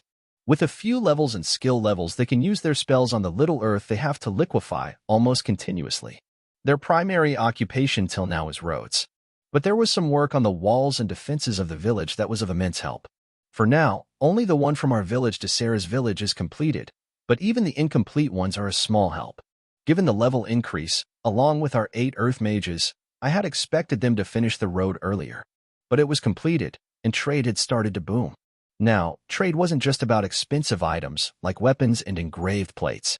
The low-margin metal we had been selling now could be carried by the cartload, making it quite worthwhile, and even infused wood might become an option. One of the most striking changes was when someone figured out how to make a good pedal-powered carriage. When we started the project, most people had in mind that we either would figure out how to pull it with magic or more likely beasts. The only problem is that even our highest level beast tamer variety class could only tame smaller animals. The biggest animal so far was a wolf with less than 150 pounds. That is far from the biggest wolves, which already were not the ideal circumstance. A few people were working on making a mana run carriage, instead of the current pedal-powered ones. It had a lot of promise, but for now the mana engine was too inefficient. 2 strong riders could easily keep a 20 miles an hour pace pedaling with about a ton of cargo, but most people would prefer to simply put in mana and drive it around like a car. The mana cost was too high even for Merlin, the person with the highest mana in the village. Over 1,000 points, and he is not even that high-leveled. Even he could only run the mana version for about an hour at the same pace as 2 strong riders. There were advantages to the mana carriage. It can go quite fast for short sprints, for example, but until we get better tires, anything beyond 25 to 30 miles is too dangerous. And that is the other major hurdle which we were only now making some headway on. The people working on better tires had tried 100 different approaches. The only thing that seemed to be any good was quite strange. We did not have access to any kind of rubber or latex, and that pretty much put to bed any kind of traditional tire. What seems to have worked best was a fairly expensive and labor-intensive runic design. The design was a steel wheel with thin strips of copper-plated steel weaved in a crisscross pattern roughly forming a tire shape. Given the materials and manufacturing shortcomings, this same wheel would be nearly useless back on Earth. But we had access to magic, and in the process of getting an engine working, a quirk from a specific rune combination was discovered. With nearly no mana consumption, it could operate similarly to a magnet. With a little clever engineering, we had a wheel that worked wonders, at least at slower speeds. Using a couple of mana points every hour needed to be taken into account, but compared to the usefulness, it was well worth the cost. All the mana had to do was keep all the other runes inside repelling each other, and the shape of the tire was kept. For now, grip was achieved by gluing leather from one of the higher-level beasts to the strips. But it was not a very good solution, and people were trying to come up with something better. I stopped thinking about the latest invention and concentrate on my next kata on a particularly tricky jump. I could go around the obstacle and would cost me no time, but any excuse to do another mid-air pose and hasten ever so slightly the next stat point. I had continued to increase it a lot in the last few days, but the difficulty was slightly increasing as they grew. Not a lot, but what took me an hour the first day was taking me a few of extra minutes now. When I told the smith about my ability to increase stat points like this, he was flabbergasted. He was aware of a couple of methods of going beyond the soft cap, but almost every single one was a jealously guarded secret with onerous usage conditions. The one he could even hint at how it worked was very similar. Something akin to what I was doing existed, but it used so much ether that it could probably be considered another method altogether. The major ways in which people with access to the system before the time had advantages were in knowledge, leveling, and ether access. I only really had one of these advantages, but properly leveraged, it might be enough. Even if I failed at keeping Earth out of nearly direct council control, there were levels of control. Would we be at their complete mercy, or just forced to give a part of our best resources? In about 15 minutes, I arrive at my house and place the first battery on the ground. A well 4 meters deep and 1 meter in the sides has 4 rods that go all the way through in the ground. I start to drop the thick battery discs aligned with it. Taking them from my inventory is so convenient I'm finished in only a couple of minutes. I connect it separately to the storage system for my own mana, and to the new defenses to the house. So far, nothing too impressive, but it had a few fireball gauntlets that would not require somebody to activate. As long as I was here, anyone coming to rob the place would be sorely disappointed. And even if I wasn't, there was the mana shield to get through. I finally connected to the maze of mana around the house. This was something we came up with to avoid the obvious connection cutting that anyone would do first thing when attacking, as long as they knew about the mana conduit. It was not perfect, but unless they managed to find the main connection, which was deep and started a mile away, they would be forced to cut a lot more. Dozens, maybe even hundreds of deeply buried and more protected channels for the mana and communication. For someone very well prepared, it was nearly useless, as they could scout out the main connection and only cut it minutes before an attack. But for anyone without more specific knowledge, it could put a big crimp on any attack. And in the future, with more main lines, even that would become difficult. Barely an hour after getting home, I try connecting to the village as I see someone coming up the clearing. The only exposed part of the setup is what I touch, a big plate, like a table in the middle of my room. In a few seconds, I not only feel the connection established, but I also hear Merlin's voice. Nash, is that you? Hey, Merlin. Everything okay? Yeah. How is the state of everything there? Battery and defenses all installed. Is the battery charge showing up there? It's about 1,000 below the limit. So everything is okay. I use some of the mana to make everything look undisturbed after finishing the installation. I'm gonna send mana through the conduit to see if it's stable. Sending 5 mana per second. Slowly but surely he increases the amount of mana sent until it bottlenecks just under the expected throughput. It's still over 12 mana. We spend the next half hour trying different things, but everything checks out. Even the remote activation of defenses. We didn't have any decent visual transmission capability, but a mana scan could help in locating any enemies, and sound interaction could always provide a backup to confirm if a friendly was where they weren't supposed to be. A magic camera, however, was still next on the list, and they were hard at work on it. I quickly run back to the village at unprecedented speeds.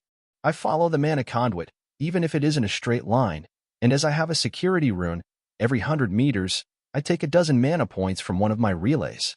That allows me to run faster than almost any animal on Earth, and the 47 kilometers track that would have usually taken me at least an hour and 10 minutes, with the help of over 6,000 mana points, is completed in about 40.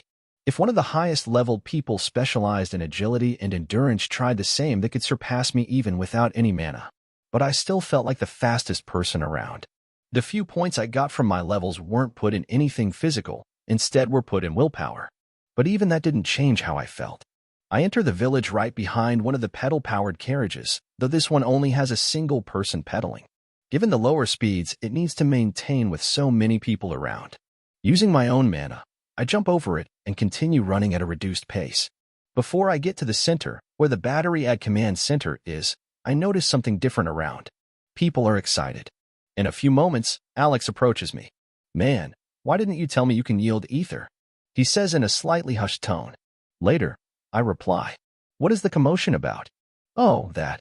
Greg hit level 50 yesterday on a hunting trip of his. He just came back, and now everyone that is level 48 or 49 is trying to get better weapons or armor to repeat the feat before the attack. Is the bonus that high? Partially so. He managed to unlock not only a subclass, which gives 50% of the stat benefits of a class, but also upgrade the rarity of his old class by a tier. All that doesn't even account for the 20% multiplier to all attributes from a class. Not only does the percentage increase, but the fixed stat points also increase. I don't know all the details, but he must have around double the stats from before he hit level 50. I think it over. Apparently, it was no quite as hard to get one of these subclasses as I feared, though he did it at a much higher level. Thinking for a few moments, I invite Alex over to lunch at the restaurant, and he accepts, eagerly waiting for me to tell him about ether. When we are seated, and nobody else is around, I pull a small device from my inner world and put 100 mana in. A shield not unlike what I experienced on the smithy shows up around us and makes any eavesdropping attempt much more difficult. You knew I can use ether, but how could you tell I was using ether that moment? Well, I can see magic, or rather ether. Interesting, ether is a wonderful resource. The only reason I haven't tried to teach anyone else is that there are a few system limitations in place making it hard to learn. But if you can already see it, maybe. Yes, absolutely, anything. His enthusiastic voice is all I need to hear. Now I have a pupil in the art of ether. Chapter 59. Damn, I mean, we talked about ether before, but I never thought you were quite this masterful. What I saw was not someone just learning about it. That was something else altogether. Come on, man, your ability to see ether is better than mine. I rely mostly on feeling, similar to mana. Okay, let's try again. Feel as the ether is entering you and try to take a hold of it. As I speak, another thin stream of ether enters his forehead. I can see clearly his attempt to grasp it, but for now, the system's interference is enough of an impediment that even his more successful attempts don't result in any reaction. When it comes to wielding ether, it's like starting the skill at level -10, not a percentual reduction of capability. Until you hit level 0, even the lucky throws won't provide any feedback as no action took effect. That doesn't affect more experienced users much, but it does make the jump from exponentially more difficult. An hour later, he is still failing. Though with my feedback and his talent there is progress. His attempts were getting stronger and more controlled. I part ways after an hour of talk and training, each to our respective plans. He, however, is absolutely ecstatic, truly over the moon. As I learn, he has been trying to suss out any information on wielding ether, but the pickings were very slim. We don't broach the subject, but it's clear we both know who the other is, at least on a general level.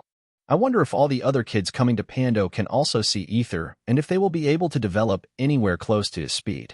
Either way, just being able to see ether might be a slight boom. I enter the smithy, now more optimistic than in the last few days, given my progression. I really want to unlock level 5. Sitting beside the forge, my mana heads for the plate even before the next weapon forging begins, not like it will hurt to be fully concentrated when he begins.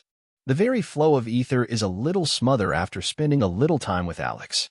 It was not about me being off any other day, but teaching him has changed my outlook on details and relaxed me in a way I hadn't expected. As always, ether flows through me, and I think of only a very smooth and perfectly consistent mana flow. Minutes go by, and I keep there fully concentrated. Usually, nothing gets through to me, but this time is different. I hear the clinking of the hammer. An urge comes over to me. With no idea from where, and without making sense, as each of the hammer strikes comes, I send a slight spike of mana, and the result is nearly total chaos. I manage to get things under control in a few minutes and attempt again. Things go a little more smoothly, but still not great. Soon, I'm trying ways. Instead of a strong pulse, I try more smooth approaches. What works best is a sine wave. Ever so slightly increase the mana when I hear the noise and decrease just after. Exactly like a wave. Just as soon as this mental image comes to mind, I know I'm onto something. Not because everything goes smoothly, that doesn't happen, but I can see a path. A tale of waves. Rise and fall. Rise and fall. The movement is ever smoother.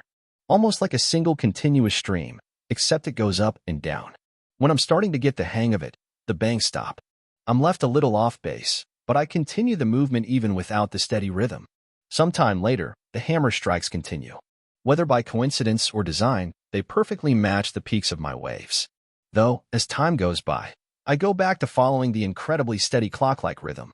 I pay attention to the ether around me and start to send the thinnest of streams in the very path my mana is taking. While it doesn't seem to do anything, it isn't hindering it either. The non-living nature of this forge makes sure I don't lose any of this ether. The waves soon become all-encompassing. They're all I can see, and even the slow and Kim thoughts I have sometimes are all replaced by this simple flow. I'm abruptly taken out of my meditation as someone drags me outside the forge. I look around and try sending my mana inside to the mana plate, which is within my range, but my mana can't go through the opening for the door. Speaking out loud with Jack and Whaley. Never noticed that there are protections like this on the shop. We neither. We only heard about the town hall having such protections, but the thought of testing it just never crossed our mind. Says Jack while Whaley nods. Never mind, let's go in and see what he will be forging. Hearing that they both smirk, but don't say anything, and hope blossoms in my heart. I hurry inside and soon see a stark difference. Unlike his usual demeanor, very serious, the smithy is smiling from ear to ear as he polishes the blade after sharpening it. He never polished a blade before. Once in a while a +3 or +4 blade he buffeted a couple of times just to clean anything from it. Not spending a minute or two polishing it up. What he has made is a spear. Almost 6 feet in length and with intricate patterns all along the shaft and something different about the blade. He then interrupts me as he presents it to me. Come on, inspect it. At the prompting, everyone does exactly that and the results absolutely floor us. Well-made spear of agility. A basic spear made by a master blacksmith. It is the first creation of its kind on the instance and has received a bonus for that. Attack +5. Agility +5. Almost speechless, I start to ask. The agility bonus. Well, it is higher than usual, but any +5 weapon will have something similar, though it is usually around +2 or +3 stat points. What about the other one? Thinking of the first forged item. That is rubbish compared to this. It barely qualifies as a +4 weapon. It took a while for you to get the rhythm of the forge, but when you did... Yeah, I felt something different this time. I couldn't say too much, but you actually learned the wrong way. The proper way is sending mana just like you did today. I'm just glad you managed the transition so smoothly. Is the other method a dead end? Kinda. Before +5, the difference is moderate but manageable. It's rare anyone chooses the wave method. A constant stream is so much more straightforward. But after +5, the difference becomes much larger. Will these restrictions still apply when we leave the instance? In some ways, yes, though any decent inscriber can make a device to take care of the mana instead of needing someone dedicated to it. And it's not nearly as important. The skill level and how you use them become much more important, just like forging before the system. Temperature control will also become a little different. That is expected. It's strange how artificial some aspects are. Partially, the hotter forge is not actually bad. But these details we can always discuss later. For now, let's talk about what +5 has unlocked for you guys. With those words, he moves to a big cabinet on the side of the forge he has not opened a single time till now, near where the ingots are stored. Before us are ingots from metals we never heard of till now. There is even a small ingot of mithril. Just the expected value of that single ingot is truly mind-boggling, at least compared to anything the village has handled financially. If we continued to grow at our current pace, we would hit that eventually, and it wouldn't even take several years. In total, there are about 150 ingots of various metals. The 100 of them, the ones on the lower shelves, are all the same. To my side, I hear Jack. Holy shit, is that? Yes, these are the metals you will be able to work with from now on. You haven't found any of them by yourselves, so I couldn't even broach the subject of anything beyond normal steel and copper. The others we can leave for another lesson. Let's focus on a single step above. Deep steel. As he says that he takes 5 ingots from the lowest shelf. What is deep steel? Asks Whaley. It's an alloy. The usual formula is normal steel and just a bit of orichalcum. About 1%, by weight. It changes the structure of the steel and makes it denser, much stronger, and a decent mana conductor. It can also be found as a mineral. If you do, extracting pure orichalcum from is almost impossible with the techniques available on the instance. Although it has its uses, pure orichalcum is not a good metal to forge weapons. How much does this ingot cost? I ask, curious at the availability of the metal. 20 copper coins a bar. Hearing the answer, Jack whistles and speaks. That is expensive for a base metal. You could say that. Continues the smith. But for most people, it's well worth the price. I know you will probably focus most of your efforts on finding a mine of your own. But for now, it will be worth using mine, even at the steep price. It provides a baseline of what the metal should feel like. The first batches of any new metal you guys make are not going to be as good as these mass-produced ones. We all stay silent for a little while as he starts working. With a little flux, he welds 2 bars as he starts working. We all pay attention as he explains plenty of details we never knew on how to work, and while most of it is focused on the deep steel, I have a feeling a good portion of his notes can also be applied on normal steel. Using deep steel, along with the techniques, most of you will be able to forge +3 items with a +1 attribute bonus. Jack and Nash could probably do +4 items. I thought that the attribute bonus we saw on the weapons hanging in the walls was only for stronger weapons. Nope. Continues the blacksmith to the question. It is about forging with these new techniques I'm showing you. Just send the mana in on each of the strikes forming the pattern you wish, and boom, you are done. Though inherently stronger and better metals will allow for bigger bonuses. Something we didn't talk about but was starting to bother me more and more comes to mind, and I ask, will you start teaching us about armor, or do we need to keep doing it at night? Referring to the fact he had yet to show us how to forge anything other than weapons, though. The efforts from the guys at night clad a good portion of the city in metal armor. Finally, you ask that. Hearing this and seeing our faces, he continues. Some restrictions are looser, but even now, there are a few things you need to prompt me on before I can mention them. Hearing that, we all start to throw things at the wall to see what sticks, until Ryan, the new guy, says, does that mean we can now buy the weapons and armor in the wall? Hearing that, the Blackwood gives a wide grin and nods. For now, only the +5 ones. But that does demonstrate another advantage of reaching LV 5. There are 20 weapons and 10 armor sets. They are expensive, so for now, you won't even be able to buy them all, But for a little while, the bottleneck won't be the production. Now, Nash, before you leave, here 10 silver for your work on the plate. I take the 10 silver and ask in return. And how much will the equipment cost? Weapons around 50 silver, and armor around 1 gold. Hearing that we whistle, that is expensive. The village may be doing well, but I doubt there was 20 gold laying around. Most of our money would be in assets we traded, know the relatively slow transportation. This and much more, he explains, gives much food for thought. Anxious to work on the new metal, I start to forge another staff. Things progress even faster than I was expecting, but instead of spending all my money on new materials, I do something similar to last time, except I use deep steel and a copper alloy richer in silver. This time is melting the coins. I notice something strange, but it's too brief to take proper notice, so I put it out of my mind. I think of splurging more, but Blackwood said in no uncertain terms that we should get used to forging deep steel before trying anything more expensive. Let's see what I can do with this. I finally found Nash's house. I have no idea why it was so difficult to find it, but either way, I found it on time. It's just sitting in the middle of a big clearing. Whatever the copper tubes were for, someone spotted them laying on the ground, and to search in the general direction they pointed to led straight to his mud hut. As night comes around, I leave the village. All the indications are that the attack will come tomorrow at noon, and that means this is my last letter going to Max's village. I include where is Nash's house, along with a few details we managed to glean about Charlie's plans, and the latest edition of magic walkie-talkies, along with the massive mana consumption they require. Along with that, I confirm the village spotted their scouts coming. It was always an open-ended debate about whether Charlie and company knew or not of it, but I managed to confirm. I feel great satisfaction of finally crushing Nash. Too bad I won't be able to be there in person to witness it. There are a couple of tasks for me along with a small team of trusted individuals. About a dozen people that would, when the time was right, cut the mana connection from the main battery to the city walls, along with disrupting a few key posts. Communication was key for their success, and just dealing with messages for a minute would be the difference between victory or chaos. And chaos was not a good state to be in while defending against a much larger force. Too bad I didn't have more people I could trust. Though it was already good I found this many, even among the people wanting to overthrow the guild's rule, there were few antagonistic toward Nash. Few liked him, but they would prefer to maintain a neutral attitude. His early successes and the total lack of political ambition blinded them about the threat he was, but I could see clearly. You will go down, Nash. That I can promise you. Chapter 60. After leaving the blacksmith, happy as a kid on Christmas morning, I finally stopped by the control room. The place where the main mana batteries are buried, and the control and communication gear is set up.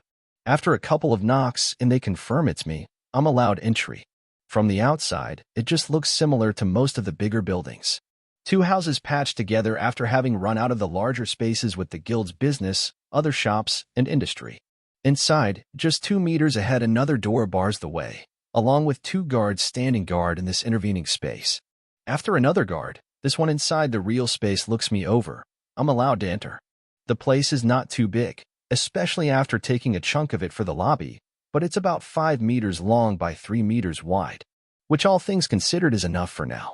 In the middle of the room, I see Merlin, and to his side stands Burgess, the head mage I hired. Nash, Merlin starts enthusiastically, along with a small bow from Burgess. So good to see you here. I thought you would have stopped by earlier. That was my plan, but I run into Alex. Never mind. Things ran quite smoothly, didn't they? It seems so. Too bad the mana throughput is not higher. We are working on it. So far, all the solutions we employ to increase mana transfer rates increase manufacturing time proportionally. Inside the village, it may not be much of a difference, but better to lay a couple of redundant lines than make more expensive ones. Either way, it serves its purpose for now. And the current transfer rate is what? Over 40k mana an hour. That is nothing to scoff at. True. Come on, we prepared the batteries for you to take. Pointing to an open wheel with a battery inside. This bigger one, like the first one you took. And this smaller one, only 40k mana, and with the modifications you requested. I look at them, and just for reassurance, check one last time we are alone. Approaching the places he has pointed, I take both batteries, though the second one doesn't go into my inventory. It goes straight into my inner world on a small hole I previously dug. Now, this small change may not look like much to other people, but with how much mana I could handle, along with my higher stats, especially the soul one, imagine what I could do? Even if I ever came across a place where I would only be able to use my mana, or maybe not even that, it was not the norm. This would multiply my effectiveness several-fold. Taking my concentration out of that, Merlin asks me, "So you were going to come tomorrow for the attack?" "Yep." I just wonder at how precisely they have been able to say when it will happen. We got more info on the attack patterns. In the larger scheme of things, we don't know when they will happen. Could be 2 weeks from now or a month, but in the last few days before an attack, some signs can be very specific if you know what to look for. Either way, tomorrow at noon I will be here. Even if I delay, I will be here for the main attack. You were talking about Max's attack? We haven't really confirmed it's coming. Let's just say I have a feeling. Oh, before I forget here, I say while extending my arm with my old staff in hands. Even you have something better, it may be good for your experiments. I know you were trying to make a proper wizard staff for a while now. Thank you, Nash. This is amazing. After discussing for another few minutes a few details, I start to make my track back home. Before I leave the village, I look at my staff again. Well-made mana staff. ATK +4. Dexterity +2. A well-made staff made by a promising blacksmith novice with deep steel. It can transmit the mana of the owner with no losses almost instantly, allowing to cast magic at a further range. Mana storage, 12/12 mana. It was almost exactly like my last one, but I don't let that deter me. This one will be going the way as the last one as soon as I manage to make a +5 one. Not that I'm not grateful for the uses it will have, and depending on how hard it is to make a +5 weapon, it might take a while. But an extra stat point and a greater attack rating would be amazing. I think about the armor on the smithy.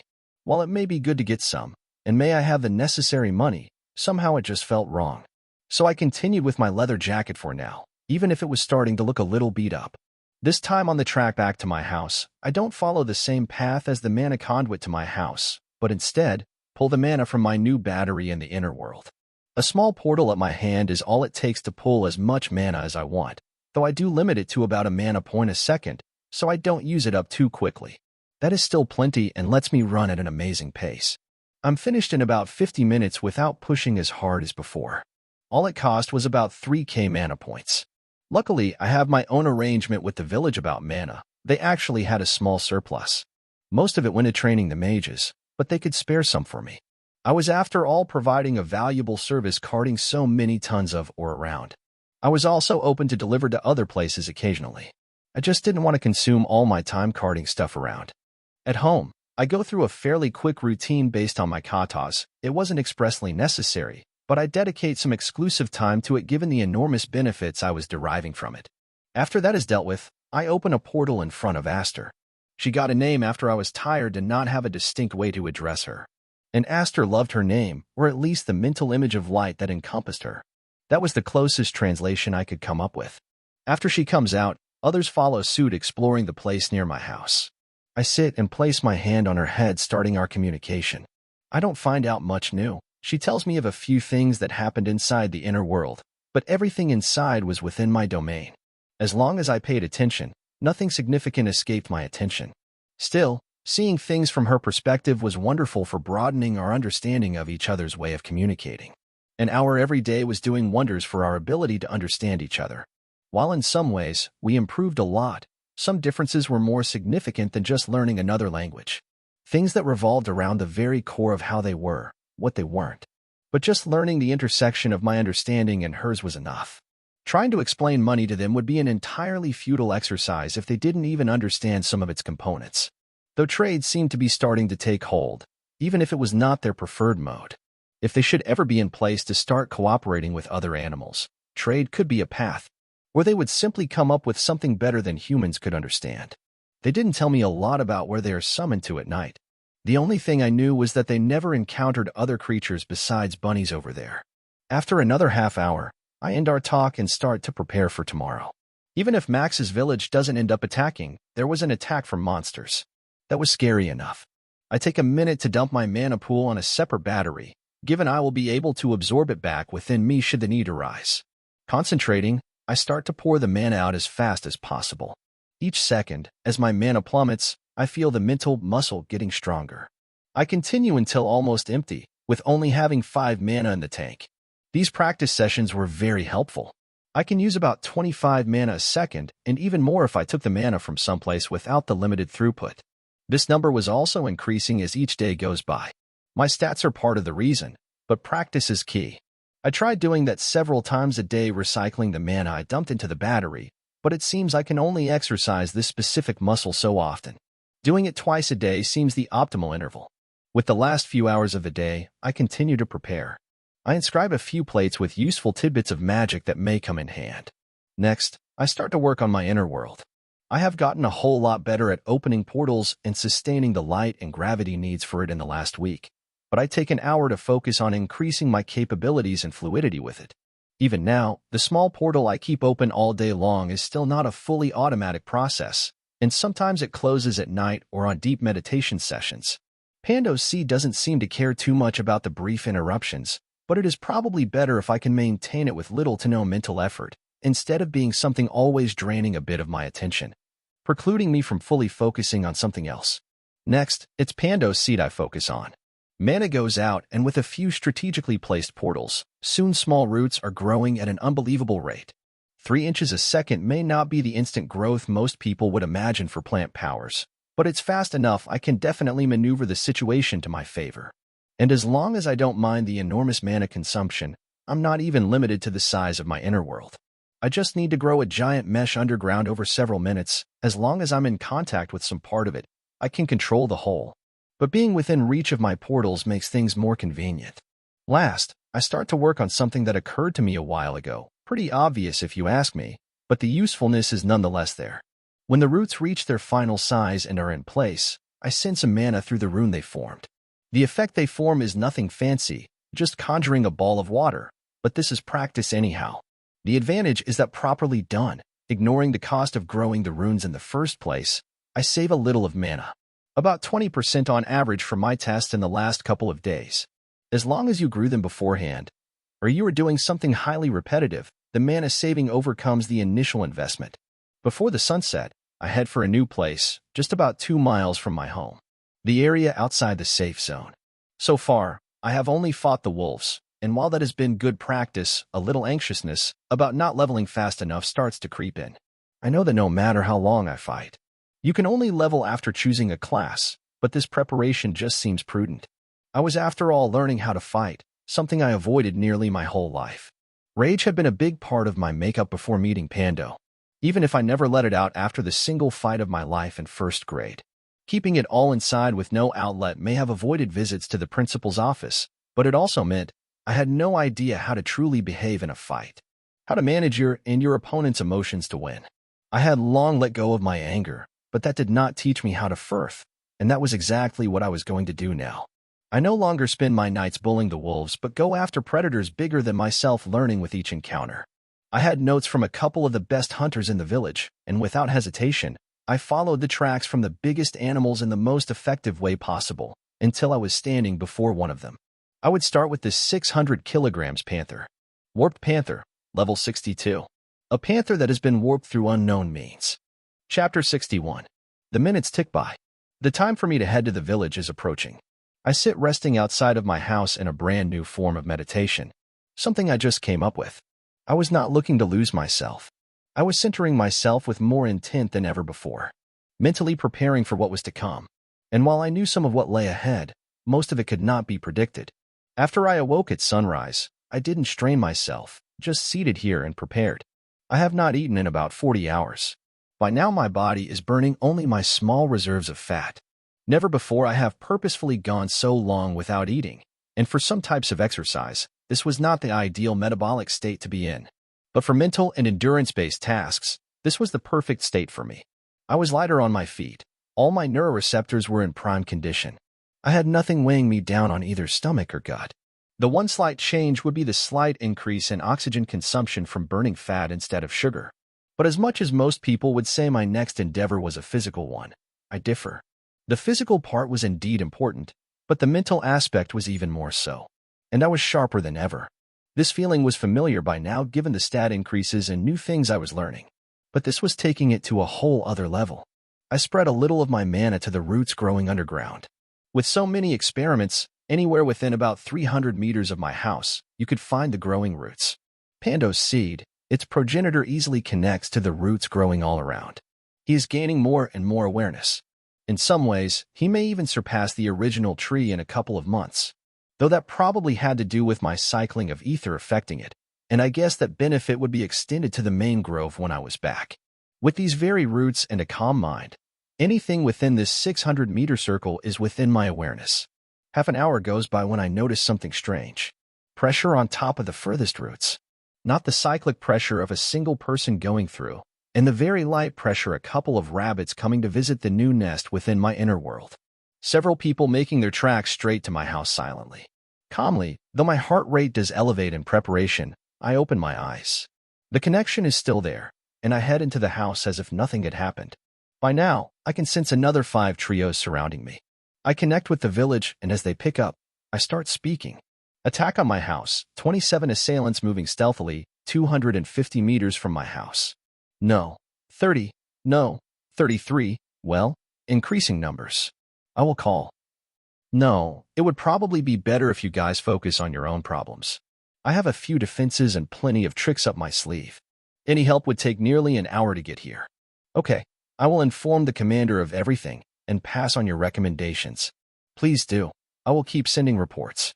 I take a small copper plate from my inventory and test it by sending a revised report on the numbers as I leave the house again. With a leather strap, I tie it to my arm, under the sleeve of my jacket, now feeling mighty exposed as I speak. For now, 45 assailants, and holding steady. 45 assailants, confirmed. I hear from another operator. I leave the house and see the main group leave the forest even as all the others stay hidden. I could probably get away, but even with them sending so many people, there is a strange calm within me. Perhaps when more people got to level 50 it would be a concern, but they would be limited in class rarity and an average of 20 base stat points. I, on the other hand, was a monster in that department, along with having defenses and hundreds of thousands of mana to draw upon. I give a quick glance at my stats, while not taking my eyes from the 2 archers just behind the main group walking at a slow, but purposeful pace. My stat average is what, 35? I may not be specialized, but I could do a little bit of everything. And I doubted they had more than 1 or 2 skills over level 30. Worse came to worse, I could always just hid out in the house, maybe even hide underground or escape. Counting the mana enhancement, I doubted they had anyone much faster than me. I calmly wait, a few meters from my door, fully prepared to act at a moment's notice. When they are some 20 paces from me, I almost attack, though hold myself as the leader speaks. So, this is the famous Nash. Yes. What do you want? With no smarmy or condescending tone, he replies in a serious businesslike tone. Oh, for you to come to work with us. This gives me pause, and to figure out what is his deal, I reply. What's in it for me? There are quite a few people interested in your demise, but if you were to be working for Lord Max, their desire would be a moot point. And how would that work? I could just sign in and betray you later. Going for the obvious question. Well, we got system-enforced contracts. Hearing that, my eyes go wide at the implications. Before I ask anything else, he continues, we can't enforce anything too drastic, but for someone in your unique position, we can make sure that you can't do much harm. He is purposefully vague, so I have no idea of the specifics, like how they got this from the system or the limitations, but that is besides matter. What would this entail for me? He gives a smile, guessing I just stalling for time, but he genuinely wants to convince me, and it shows in his tone and demeanor. Basically, you engrave and do magical research exclusively for Lord Max's. We know most of the work wasn't done by you, but the seed of the ideas always seems to track back to you. With your help, this entire endeavor would be that much smoother. I think on his words for a moment. From what I find out, only a few of our closest allies could more than basic engravings such as the flashlight I made on the first few days. You would think that they could just copy our runic schematics, but an understanding of the function of each rune, which only careful experimentation could provide, seems to be required. I just had no idea why we seemed to be much less affected by this phenomenon. Regardless of the reason, I kept my face as expressionless as possible. But the leader, standing there, appeared to see through me. But I keep going over things in my head. He interrupts my musings by speaking. If you are not really considering my proposal, we should end this talk. If you are trying to convince me, tell me the perks of the job. Besides getting to live, well, you would be working for the guy who will eventually dominate the entire instance. If you prove yourself, which with your capabilities is only a question of willingness, you would probably be amongst the 5 most important people around. You can be Merlin, to King Arthur's legend. If you don't want such an active role, that is fine as well. Why are you fighting for that village anymore? You are not even living there anymore. You don't have any skin in the game. My hesitation has much more to do with your willingness to attack before we made any threatening action to you. Even you succeed, which I doubt. With such an expansionist mindset, your little empire would turn on itself as soon as you eliminated all other enemies. Hate and fear are powerful motivators, but in the end, they destroy any who rely on them. Dang it. Well, if you don't. Before he finished his phrase, everyone starts to charge me as the 2 archers draw and shoot their knocked arrows. I form a shield around me with the mana hid inside my inner world. I also start to draw from the battery as fast as I can, which is also about 30 mana per second if I want to maintain full control. A couple of points go to my body as I shoot off to the side. I manage to dodge one of the arrows, and the other bounces of my mana shield, draining it slightly. It only got a grazing shot, and I'm thankful for it. I still don't withdraw my staff, waiting for an opportune time to surprise someone. As my mana shield gets stronger by the second, I move around a little at dizzying speed and connect to the root formation under me more deeply. A little mana goes to the roots so they grow even more, but I still keep them hidden for now. I deal with the people around me initially using 2 main strategies. Keep moving and in the middle of the mess so the archer doesn't have a chance to hit me. As the close combat people, which are all but the 2 archers, get into the full swing, I deal with them similar to the wolves. Except, this time I care little for the injuries of my opponents. Most of them are either stronger, faster, or more dexterous than me, but none had any significant skill empowering them, or nearly as many attributes on other areas. It doesn't matter if someone has 1,000 strength points if they don't hit you. What also helps me is that they are not going for the kill. Apparently, they have been ordered to detain, not kill me. I use this distinction to full effect. When an opening shows up, I take my staff out of the inner world, and with a full swing, I hit the arm of the biggest guy. He was a little slow, but his broadsword was too dangerous. With one arm down, he goes to the back, as he can no longer effectively wield his weapon. Others get closer, trying to get used to the new dynamic. I'm no longer unarmed, but with a metal staff. The mana coursing through my body from mana infusion keeps me fast enough that can't pin me down, and after having taken their measure, I go on the offensive. More and more ether spins around me at ever-increasing rates. I learn more about fighting in a minute now than in a year before this. My focus is all-encompassing, and each of my moves seems almost choreographed. My staff whistle as it moves through the air. Bones are broken each time it contacts someone. As a few try to conjure fireballs before me, I also form water ones to defend, though I spend much less mana and let my mana shield deal with the steam and remnants of the fireballs. Not a single second is wasted, and in 20 seconds, all before me are the 2 archers. I look around, and now without a single person standing between us, they have a clear shot but don't take it. I stand ready as each of them retreats. Only 2 of them have injuries on their legs, so they manage to retreat fairly easily. When melee fighters are at the edge of the forest, the archers stop covering their retreat and run back as fast as they can.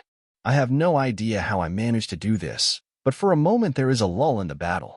I can't hear them from so far away, but I can sense after a moment 2 people starting to make the round, and they all gather before making a retreat. It may not be perfect, but this result is better than I could have hoped for. So many things in my favor stacked, and they are actually retreating. I still think we should have pushed. I speak to my superior. He made it very clear he is an enemy in our conversation. He wouldn't have been able to deal with 35 of us at the same time, even we excluded everyone injured. He takes a breath and cradles his right arm, now unable to wield his +3 broadsword, before answering me. You weren't paying attention. Which is fair, as you had to focus on fighting him, but I could observe him, and I'm certain he was not giving his all. He had at least 1 or 2 more tricks up his sleeve. He also didn't move far away from his house, which I suspect had magical defenses. We could probably win with the right tactics, but we are supposed to support the main attack with minimal casualties. But now he will be reinforcing them. So what? You know full well what Lord Max has prepared for the attack. And in a larger conflict, he probably won't be able to fully leverage his powers. He didn't have overwhelming stats in anything, just a little more across the board, and whatever mana berserk state or something that increased his speed. He goes silent, and we make our track back to the main forest, leaving the 2 guys with injured legs and someone else to accompany and protect them. Let's just hope the Lord sees things the same way and doesn't take his frustration out on us. Chapter 62. I connect to the village without moving as little as possible, and in only a few moments, I'm speaking. The interlopers have been driven out. Holy! How did you do that? Asks the operator. From the 45 that came close enough for me to detect, only 12 approached, the others were hidden. They were trying to capture me, I think. Underselling a little and then going full throttle when I got their measure seemed like the best option, and it worked out. Thank God. Richard was almost sending Greg and a dozen scouts to reinforce you. But you managed to drive them off so fast. The thought is greatly appreciated. I will be here a few minutes, then I'm coming back to the village. After signing off, I head back into the house to get a few things I need. Chief amongst them is one of the batteries. I have a feeling it will be useful, and I doubted we would have the time to exhaust even one to the end of the second attack. I also doubted anything inside my inner world would count towards the village's strength. We didn't know much about the inner mechanics of the system's threat assessment/economic impact, but we were pretty sure I was no longer considered part of the village, even considering my very ties. It only takes a minute to enter the house and mentally prepare to take the whole thing assembled. And the process goes smoothly. As I step outside, when I put strength into my step beginning to run, pain shoots from my hip. I was feeling a little sore, but it seems the damage was quite a bit more significant than I was expecting. I slow and assess the injury for a moment, and it's then I notice pain on my shoulder, wrist, and probably other places that will slowly make themselves known. Nothing overwhelming, but it seemed I was running high on the adrenaline train. From my inner world, I take a little of the healing salve and apply it on top of all these injuries. There are no scratches or other injuries on me, and I'm grateful for the mana shield. A recent development from Merlin made it infinitely more useful in combat. I knew the previous version, but the flat nature of the mana shield made it unsuitable for close-quarters combat. Even mages did not find it very useful in most encounters. If they needed to move around, the shield was left behind as it was tied to the ground. This version was more mana expensive but offered nearly perfect protection along my skin. Basically, the only limitation is the inability to protect from immobilization and undesired movement of the joints. With my ever-rising skills levels and mana control, it had been easy to learn, though there seemed to only be another a dozen people around who could repeat the feat. With a little more care, I head out, not going full speed, though I continue to infuse my body to keep a decent pace. Only minutes have passed from when they approached my house, but it seemed as if the entire world was different. With another deep breath, I let any questions rest for later and focus on my current task, to move. I make the track following the mana conduits on the ground, just in case I need to contact the village or something. In the middle of the way, about 10 miles from the village, I see a clearing. From the tress they have taken down, it must have been opened in the last hour or so. I move around it, and the 5 people around don't notice me. Contacting the village, I find that Charlie is in the control room. Don't worry about them, they are our reinforcements. We set up a comm relay there. Though don't tell anyone, only a small circle knows about it. No problem, I answer, as I get closer to the village. At my slower pace, stray thoughts though were mostly gone. I'm almost late, but I still have about 5 minutes before the attack starts. The walls and defenses erected the past day impress me. Metal and wood traps cover the approach to the village. The wall is now finished, and taller than ever. Almost 9 meters of nearly smooth stone. Courtesy of our earth/stone mages.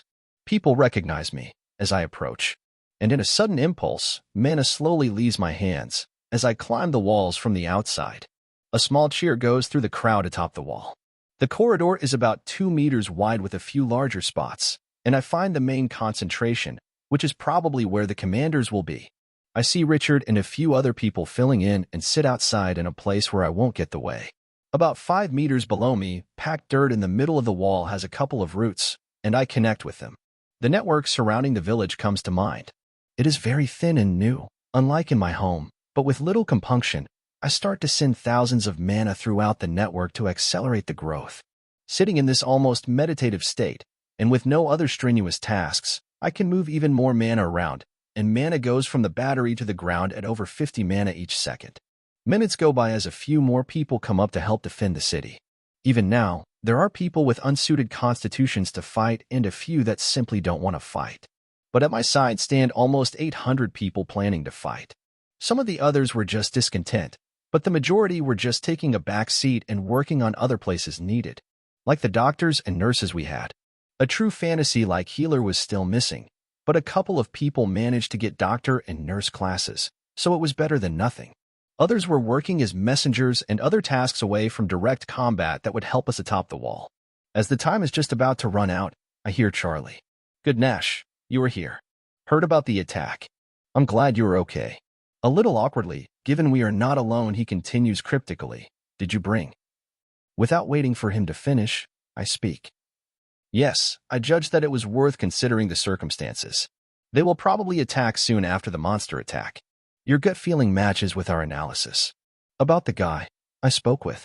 I'm not sure the limitations, and something he said indicates it's not usable in many cases, but there are system-enforced contracts. Nothing of the slavery variety, but still. We saw indications there are such contracts. In fact, never mind, we do this later. At my silent nod, he looks more intently over the wall and waits the final seconds to noon. I'm pretty sure he can't tell the time this precisely, but he knows it is any minute now, and sure enough, in less than 30 seconds a message arrives from the room meters behind me. Intruders detected. So they have made some type of perimeter detection thing, or maybe scouts are outside transmitting this message. Either way, it's good. A little advanced warning. Moments later the crowd turns silent. I taste the apprehension and anticipation in the air. They have arrived. I still keep my eyes closed, though all my other senses are on high alert, including the sensory input from my roots. I move them closer to the top of the soil, and they lay in wait for the right time. Around me, I hear all I need from the reports arriving for the commander, no longer in the same room as all the other lieutenants, but communicating through the new network. 2,000 goblins, 100 orcs, 900 wolves, 25 goblin shamans, 1 chief orc level 70. Average level of other mobs, 35. The information flows through me, and a mental picture is slowly formed as the sounds start to make their way to me. Soon I feel as they reach the extremities of my root system, and seconds after the defenses. They try to make their way through the 200 meters of the heavily trapped ground. As they pass, whoever falls is tangled in my roots and is run over. As with previous times, the wolves come ahead, then the goblins, and the new addition the orcs. Further behind come the 100 archers along with 25 shamans and the chief. I tangle the enemy every single time I can, and in a minute over 100 wolves and goblins are incapacitated. The 8-foot-tall orcs are strong enough they can rip the roots I extend, so I manage to get none of them. Perhaps thicker roots would work, but I didn't have the time. Even as I pay attention to dozens of things a second, the rest of the mana, now at only 25 mana from the battery a second to continue growing the root system, and seeing their strength failing, thickening them closer to the village in strategic spots. As the goblins reach the lower part of our solid stone wall and start to climb on top of each other given the futility of trying to break through given it is now thicker and stronger than ever. Archers and crossbows hit the buggers continuously. Mana is channeled into gauntlets, and hundreds of flaming goblins fall, injuring others on the way adding to the chaos. Time seems to move both faster and slower as the seconds which usually are barely enough to do anything become eternities of waiting, and at the same time, everything happens at once. In this strange duality, I wield my roots. Ether flows through me continuously, and I try to tell a story with it. A story of serenity, of decisive and fruitful actions. Of warriors in defense of their home muddling through the chaos, but not being touched by it. A story that fits with what and how they were already going about their business. Even if they were much more seasoned than in the first or second attack, the feeling of capability was ephemeral and hollow. I was adding to it slowly but surely, and in so doing slowly lifting everyone's capabilities to fight at their optimal state. Merlin and a few other mages start to act, drawing from the battery to send a fireball or two towards the places where it will make the most difference. It is then the enemy shamans come close enough to use their magic. With a meter's thick stone wall, they protect themselves, and a few start to try taking down the wall. Most of them focus, however, on my roots. Thousands of mana points pour out trying to wrestle control of them from me. At first, I'm shocked. They even succeed in taking control of a few square meters. But as soon as my concentration heads into fight back with full force and fury, I notice Pando's seed reaction. He normally doesn't pay much attention to the nature mana in him, but is now fully focused. And like an angry kitten, it will hiss and roar in a cute way. The results from its actions are, however, anything but cute. In a second 500 mana is drained from their attempt. With my ether connection, I can see the entire process clearly. He absorbed the mana in its entirety and is making good of it. His roots start to grow even faster than I could manage. His anger is a small shock, but Pando's seed doesn't even need my help. I send feelings of gratitude to it, and a sharp sense of protection comes from him. Even with how young this sapling is, it has finally come into its heritage. And I let go of my apprehension. It's a good time. I stop sending mana at such a high rate, but my attention on strangling other goblins and wolves is redoubled. With nothing to distract me, I'm even more effective. The numbers that seemed so overwhelming moments ago now are dwindling rapidly. Perhaps a third of them are dead or too injured to continue. Almost a minute goes by before the shamans start to realize the futility of their endeavors. Looking at things through the seed's eyes, I notice that the area under the control of these magic users is only a few square feet. At the start, he was barely managing to draw in that amount of mana, but now it feels as if it was child's play to drink in every smidge of mana from them. I continue paying attention to them as they all start to take down the wall. Merlin and his team have been easily defending the wall till now, but the number of enemies on the task just quadrupled. A 3-foot stone is drawn from the ground by a few of them and hurled at the wall. To answer that, a small shield is formed just in front of the wall. I don't know the exact configuration, but it uses a lot less mana than a traditional one would need to block the blow. As the boulder impacts the wall, the vibrations are strong, but I don't sense any damage to it. Fire is answered with water. Attempts to destabilize the ground with earth magic are answered in kind as the earth trying to flow away return to its place. And the enemies are literally fighting against the terrain, which wants to continue at the shape it is. With a little thought, I changed the runes under them to a configuration I had at the back of my mind. Roots grow and shift to accommodate the shape I intend, and after another minute, nearly all my mana goes to fuel it. I keep just enough mana to continue moving the roots tangling enemies as they try to climb all over the wall. In a few spots, they manage to get to the top, but nothing our valiant defenders couldn't handle for now. As the mana concentration reaches a high enough level, I activate the rune working created just under them. Nearly 1,000 mana points floats to the air and is held in place while going berserk. I see 3 of them lose control of their own mana, and the others can't concentrate fully. I increase the mana sent to almost 30 a second and try to hold the disruption in place as long as possible. Everyone continues to draw mana as fast as they can, the enemies, to defend in this moment of vulnerability, and our side to end their threat as fast as possible. Arrows start flying in Merlin's direction, and the orcs start to pile trying to break through where I was seated. Thousands of beings in conflict. A giant cacophony around me. I cycle more ether than I have used in a while as I keep the disruption field in place while focusing all my remaining attention on making their climb as difficult as possible. Greg, which till this point has been taking things lightly, goes full bore along with 2 people to his side. Discarding the +3 spear they all had in hand, they move to the best weapons available. And our highest leveled and strongest fighter takes out the spear. The strongest weapon in this instance probably, maybe on humanity's hands, and with a single cleave aided by his massive pool of stats finishes off 3 goblins. Their response is almost a foregone conclusion, and a second later, I hear what I was both expecting and dreading from behind me. The Goblin Lord has started to move. Chapter 63. My senses seem to coalesce. The disjointed picture I was manually painting in my mind, from the commentaries around me, mana sense, and my own normal senses continue streaming in, but the unified results are different somehow. I can almost see with my eyes closed. The brief but impactful experience is strange, and I give my all to make it last as long as possible. Senses, awareness, connection, each of these concepts pass through my mind as I try and make sense, and while they may be aspects, they were not the whole picture. I think next of a home, a place to call your own, and something faintly responds. A shifting that resembles the state I reached moments ago. I'm not satisfied, but time is running out, and this is the mental image I settle on for now. With my ether spinning even faster and in greater quantities than ever, something akin to a third eye opens up. Faint and hazy impressions of people all around me come into view. From all directions at the same time, I take in the information. Try as I might, anyone over 10 meters becomes nearly indistinguishable, and only a couple paces after that, I sense absolutely nothing. But I don't mind. This is plenty for now. I felt a deep thump against the wall as a bigger enemy comes into my perception range. With 2 steps, the Goblin Lord translates his horizontal momentum into a vertical one. As if he just jumped over a knee-height obstacle, he stands atop the wall. And after only a moment to take in the surroundings, he starts to swing his spear. Greg, our best hope to meet strength for strength goes full bore, and for a moment matches the goblin in power and ferocity, but after only 2 exchanges, it's clear who would win if they continued to fight alone. Greg needs to go all out, while the goblin is holding a lot back. I get up, still with my eyes closed, and open portals all around the goblin trying to snare it.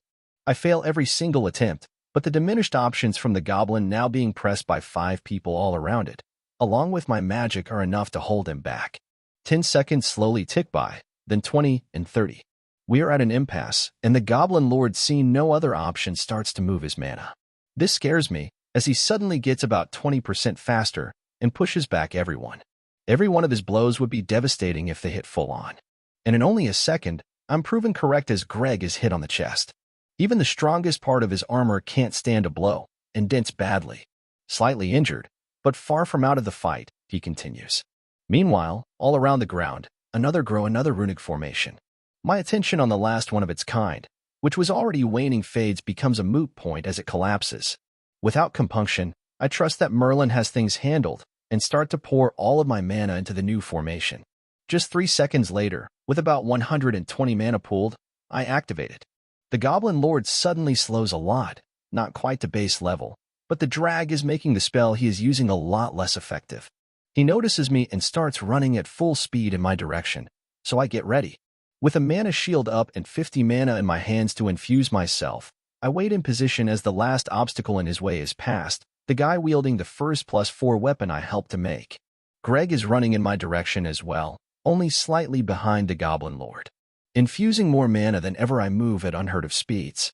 My staff is instantly taken out of my inventory, and it meets his spear, deflecting it from anything important. At the same time, my charging stance and move are shifted, and I pass the goblin to his right. As he makes use of his own momentum to turn in the opposite direction, already turning the spear to thrust it at me, Greg puts himself between us. With a full-strength thrust, now even more powerful from his charge, Greg tries to skewer the goblin. With deft moments that tell a story of an experienced spear wielder, the goblin changes his moves to parry the thrust, and at the same time unbalancing his opponent. Before the goblin can capitalize on his advantage, the other 4 are in position around him and hold enough of his attention to preclude too much focus on any single person. Everyone is moving faster than even the fastest fencers back on Earth, though they wield much heavier weapons with the massive damage potential that implies. Seconds go by as I think of what I could do. Mana is continuing to accumulate on the formation, and I even form a makeshift battery and a control circuit, so even if my attention slips, it will be able to keep running itself. Thinking of Pando's seed, 2 ideas come to mind: armor and runic formations. I form portals on the back of each of the 5 main people fighting the Goblin Lord, though everyone around helps whenever they have a chance. I send the roots from my inner world and grow them a little to cover everyone's body, under their plate armor. The supple and flexible nature of the roots I send makes them barely notice the difference, and I even reroute the roots so all the joints are as free as possible. And sometimes they even help with some movements. Where there is room, they grow more substantially and help provide support, making any deformation of the metal sheets harder. Now, even attacks through the gaps in the plates would get tangled in the roots, which may even be able to ensnare the spear, disarming the Goblin Lord. As he notices my actions, his anger becomes even more apparent, and though he doesn't try to disengage, his occasional glance sends shivers down my spine. So you are smart. We may not share a language, but apparently your emotions are close enough to a human's that we understand each other. My second idea takes more than a single form. The roots in my allies' bodies shift a little and runes start to form. The runes for a mana shield form and a few mana points are stored in preparation. Given the limitations of my approach, I don't turn on the shield. Doing it now would just be a mana drain, and I already have far too little mana that I can directly wield. What I do next is, however, addresses exactly this concern. I connect myself to the few roots growing in the village and find several of the outputs for the battery. With intimate knowledge of the runes, I tap into them and ask Pando to send mana to the formation around the shamans. The rate of mana transfer still has its limitations, but with each second Pando's seed takes the initiative of growing, with the mana slowly increasing from about 20 mana a second. In another second, I stop paying attention, trusting that he has things handled on his end, and tap into a smaller but still significant battery. The one in my inner world. With another quick formation, 30 mana per second is added to the formation, hindering the Goblin Lord. My attention moments ago frayed from so many different streams of thought and action, calms down, and I have the time to consider things more carefully. I still keep paying attention. Regardless of how mana gets to where it's supposed to be, for now, I'm controlling it. The last piece of the puzzle comes into place. Setting up a controlling circuit for any of the continuous actions I wish to undertake. As it comes online, an enormous weight is lifted from my mind. Even as I struggle mentally to form the complex and intricate design, it's just another step for guaranteeing our victory. Unless the Goblin Lord has another few surprises for us, he stands no chance. The frantic pace of battle continues, even as the desperate struggle around us diminishes. There is still about half of the other enemies alive, but a few of the shamans are captured, which only added momentum to our side, and we still had all of our fighters. They were just beginning to tire. Occasionally, I feel the gauntlets making their appearance, but our advantages were even more staked in our favor this time, and the fight was not quite as chaotic. At least when it comes to our side, the goblins were just as they always were, a messy jumble of rage machines. As my next creation comes into full effect, now free to concentrate only on the roots and mana shields of the main fighters, I free up my attention. Attention that is directed at the goblins underneath. But just as soon as I can take a breath, I witness the next shoe drop in full glory. The Goblin Lord's frustration is more evident than ever, and as he yells and sends a massive pulse of mana, everything changes. I feel the chaotic and hostile mana trying to take hold of me, but it's useless. Anyone with even minimal mana skills could shrug it off, let alone me. The goblins, however, without exception enter a berserker state, and that includes the one right in front of me. Now even faster than when at full power, being empowered by mana. Probably around 30% stronger and faster, he ignores Greg, the other fighters, and even me, and sprints away. His goal is soon clear, the far more vulnerable people. Before, we could still restrain him enough that each moment of distraction to injure someone else would cost him a lot, but his sudden increase in speed is tremendous. Without us right at his heels, he manages to injure a few people. Even with their admittedly lower combat prowess, there are no slouches on the walls, and with us behind it, there is enough pressure, he can't concentrate long on any single person. His actions are still quite disruptive, and the mass of empowered goblins around manages to climb on the wall. 15 seconds in, we see the one thing we were trying to avoid above all else since the first day of the tutorial. A wrong move, a moment of inattention, and a powerful blow all coincide in space and time. And suddenly, that person at the center of it is no longer among us. Someone I have a vague recollection of seeing around the village. A beautiful woman. She is fairly petite and wields a lighter but very agile and flexible spear with dexterity. Clad in thin leather armor with scales on strategic places, her defenses are negligible. A single blow to the neck leaves her with no chance. That is when I see red. Only for a moment, and I gain control of myself, but it's also freeing in a way. I grow a few places to step to the side of the wall and a couple of poles ahead of us. As the Goblin Lord makes his way out of the tangle ahead of him, defending himself from Greg and the others on his back, and causing as much damage as possible to anyone on his path. With a couple of mana points in each of my steps, I sprint to the side, and with no one standing in front of me, easily pass him. 10 meters ahead, what have been only 2 tall root poles, becomes a thickening root net that will stop him from getting through at least without pausing for a moment. Seeing he has no choice, he turns in my direction, instead of trying to make his way around me, and attacks full force. Dexterously wielding my staff, I deflect each of his attacks as he is forced to contend with someone approaching him in speed, and another 5 strong fighters behind him. I grow another net behind him, about 10 meters back without raising it just yet, keeping hidden to be sprung if he tries to get past Greg and the others.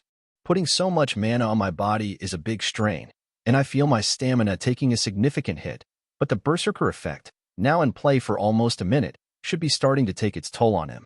From the few goblins dropping from exhaustion around us, it's clear this is a short-term, last-ditch strategy. Maybe even a suicide strategy. After all, no matter how strong they were, they couldn't defeat us in a minute or two. The main reason to resort to this measure would be as a last-ditch effort or just to cause damage. And with an unwillingness on his face, I see him giving up trying to kill me, and I'm grateful. I don't know how long I would have lasted against him.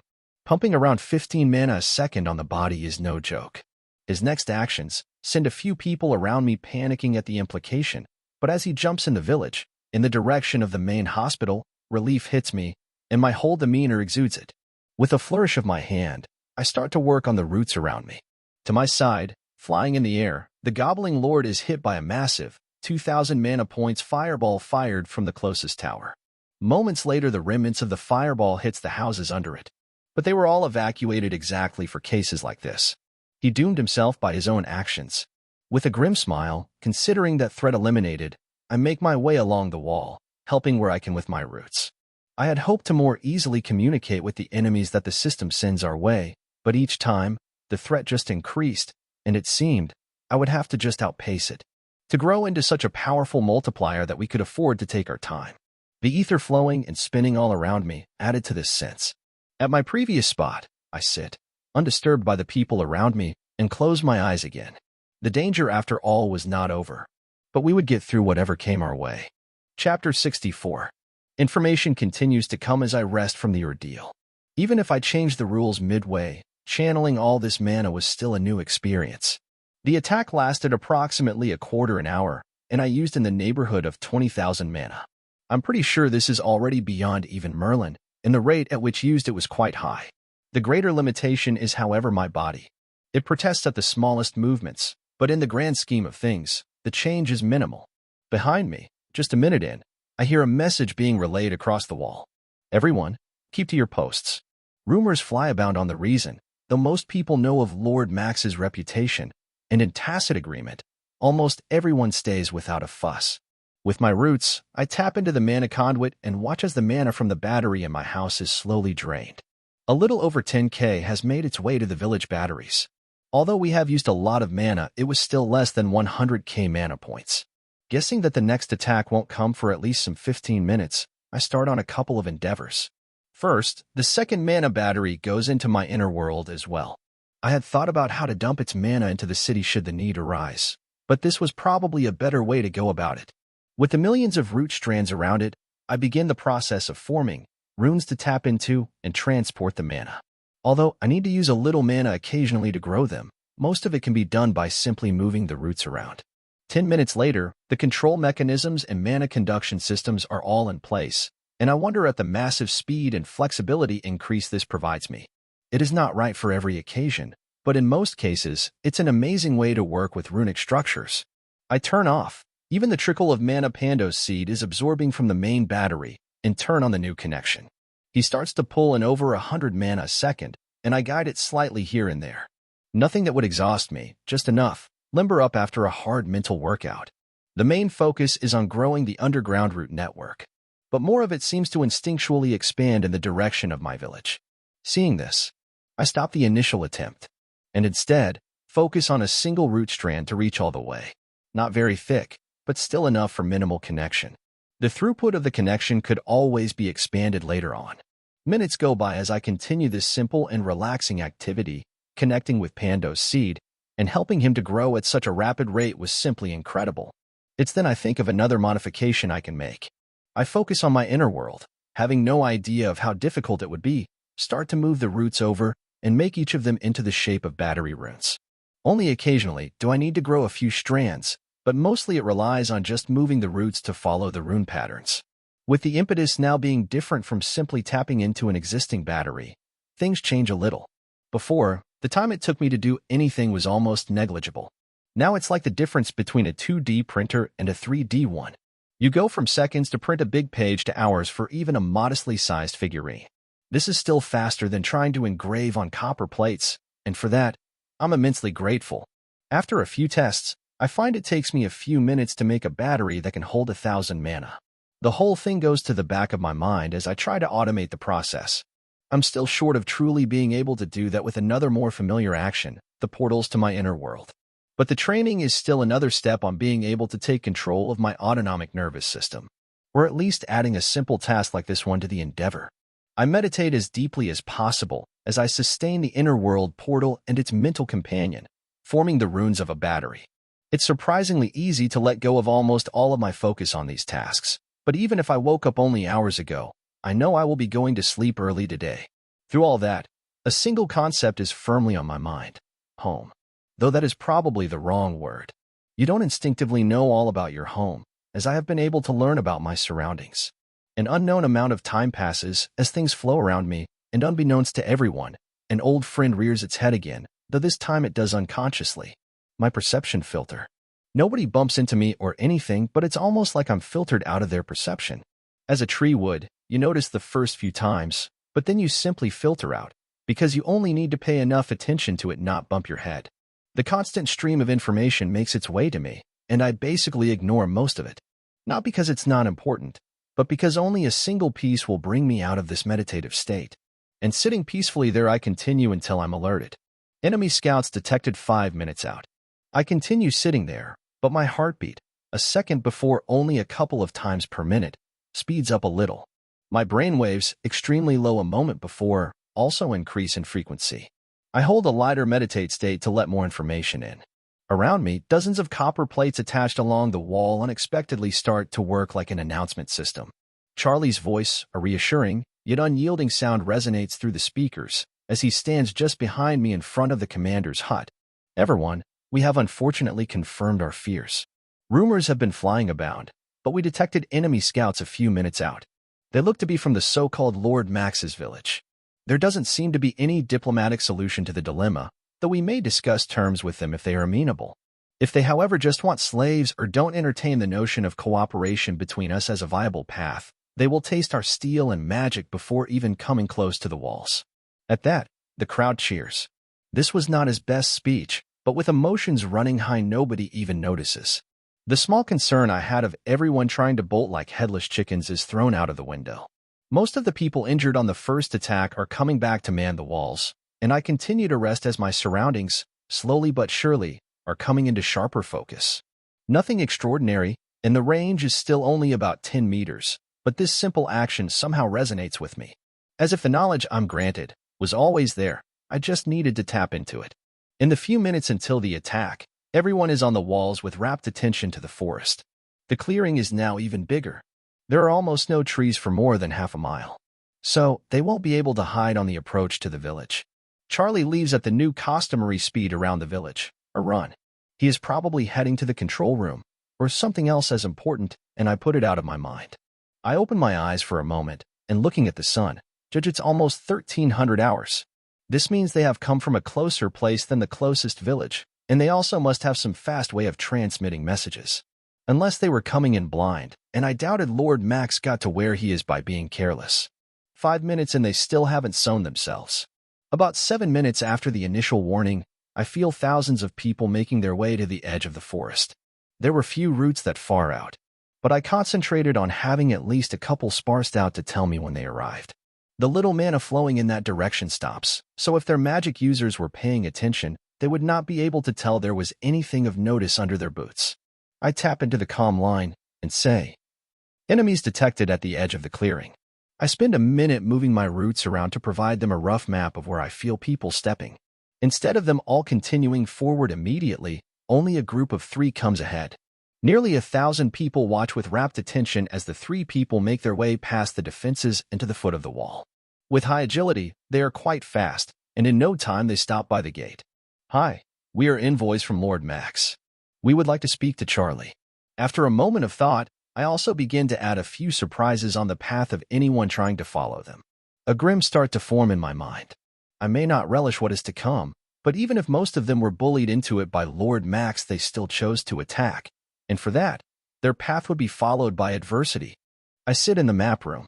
It was troublesome to set up a command structure here, and there were a couple of restrictions.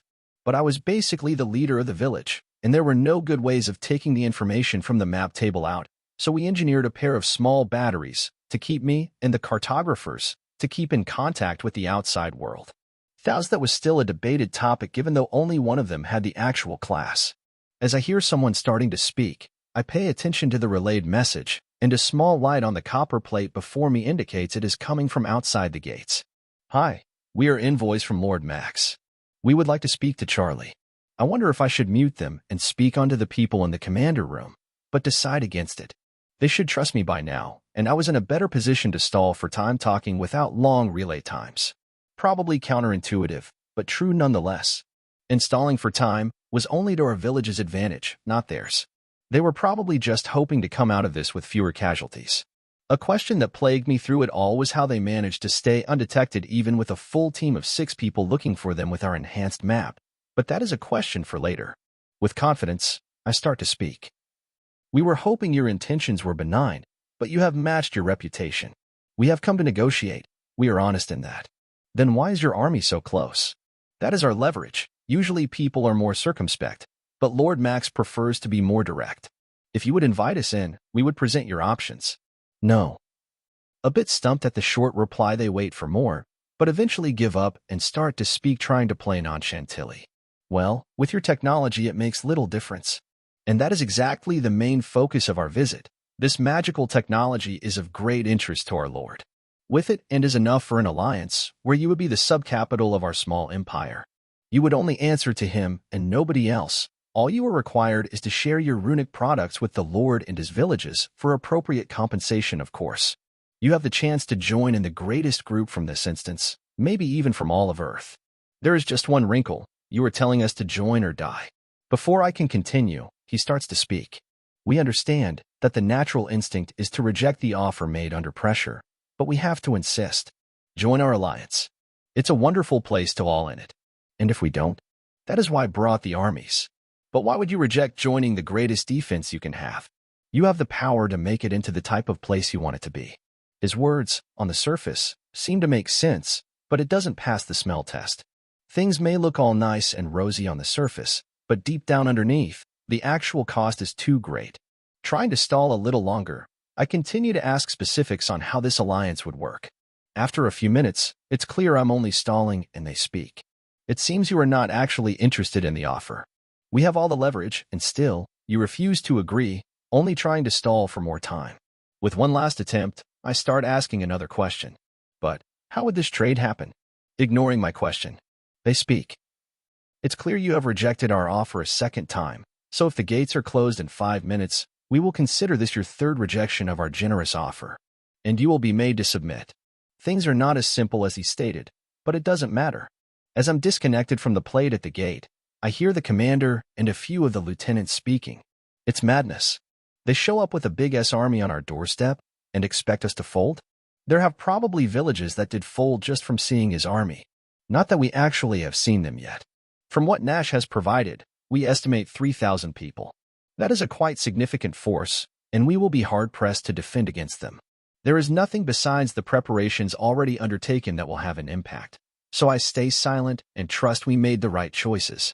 Listening to the chatter and updates, I wait for a time where my expertise may come in handy.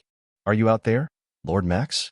I hope you are, so you will witness the futility of your actions. I hear as the reinforcements about 10 miles out from the village are called in closer. Not quite called to deployment yet, just as a reserve force for now. I curse vehemently, having seen Nash alive, well, and stronger than ever. I look around and see no one. It was hard work convincing them that I actually needed a messenger bird, but as a chief component of his takeover of the village, I had some leeway. There is quite a lot of new information I didn't manage to pass along. Too bad the envoys were not allowed inside. That would resolve this neatly. Although he did specify not to use the bird under any circumstance unless there was no other choice, and if I did do so at night, this is an emergency. He would agree this is an exception. They probably didn't have any scouts close by, and the methods and sheer amount of mana spent told a very different tale from the last attack. And if I was already sending a message, might as well do it, send everything I learned. With the message well secured to the messenger bird, I release him from his cage, and he 4 inches long pigeon-like creature takes flight. Lord Max, as expected, they rejected your offer. I hear as the envoys return from the gate. They didn't even allow us to enter the village. We talked with Charlie through his new walkie-talkie magic whatever. As you said, it was the expected response. I take a deep breath in, and with a smile on my face and strength I never felt back on Earth, bellow for my troops to hear. Mages, full illusion up, everyone march forward. Everyone already knew that this was the plan, but it never hurt to be clear when we had the time. Now, I just want to see their faces when they saw thousands of troops suddenly very close to their walls. And this is just one of my surprises. Though given the trashing Nash gave a part of the squad sent to his house, I shouldn't underestimate them. It would have been such a boon to have him by my side. I think perhaps greater rewards might have convinced him, or a different approach, but I would take the consolation prize if I couldn't have him. As I think of the fool that hated him, I look over the village with my spyglass. What greets me a moment later sends my blood rushing. A messenger bird is slowly taking flight over the village. The idiot, I will strangle him with my bare hands. Chapter 65. So, do you think he really is working for the enemy? I hear as we look stealthily at Brad. For sure, I just don't know if he will do anything himself, or just let his subordinates take all the risk. After the brief exchange, we both fall silent. Though we wanted to say much more, the task was too important to allow sloppiness and distractions to get in the way. From our vantage point, we couldn't see what he was carrying, but his entire demeanor indicates he was about to do something we wouldn't be happy about. We just had to be ready to catch him. A minute goes by, until a sound I hadn't heard in months comes to my ears. I hear a small and faint bird cry. Soon after, as we hear the noises of a small bird taking flight, and any doubts about his intentions are gone, we charge in. The swordsman to my side advances, as I take the communicator in hands, and with a few mana points connect it to the city comm grid.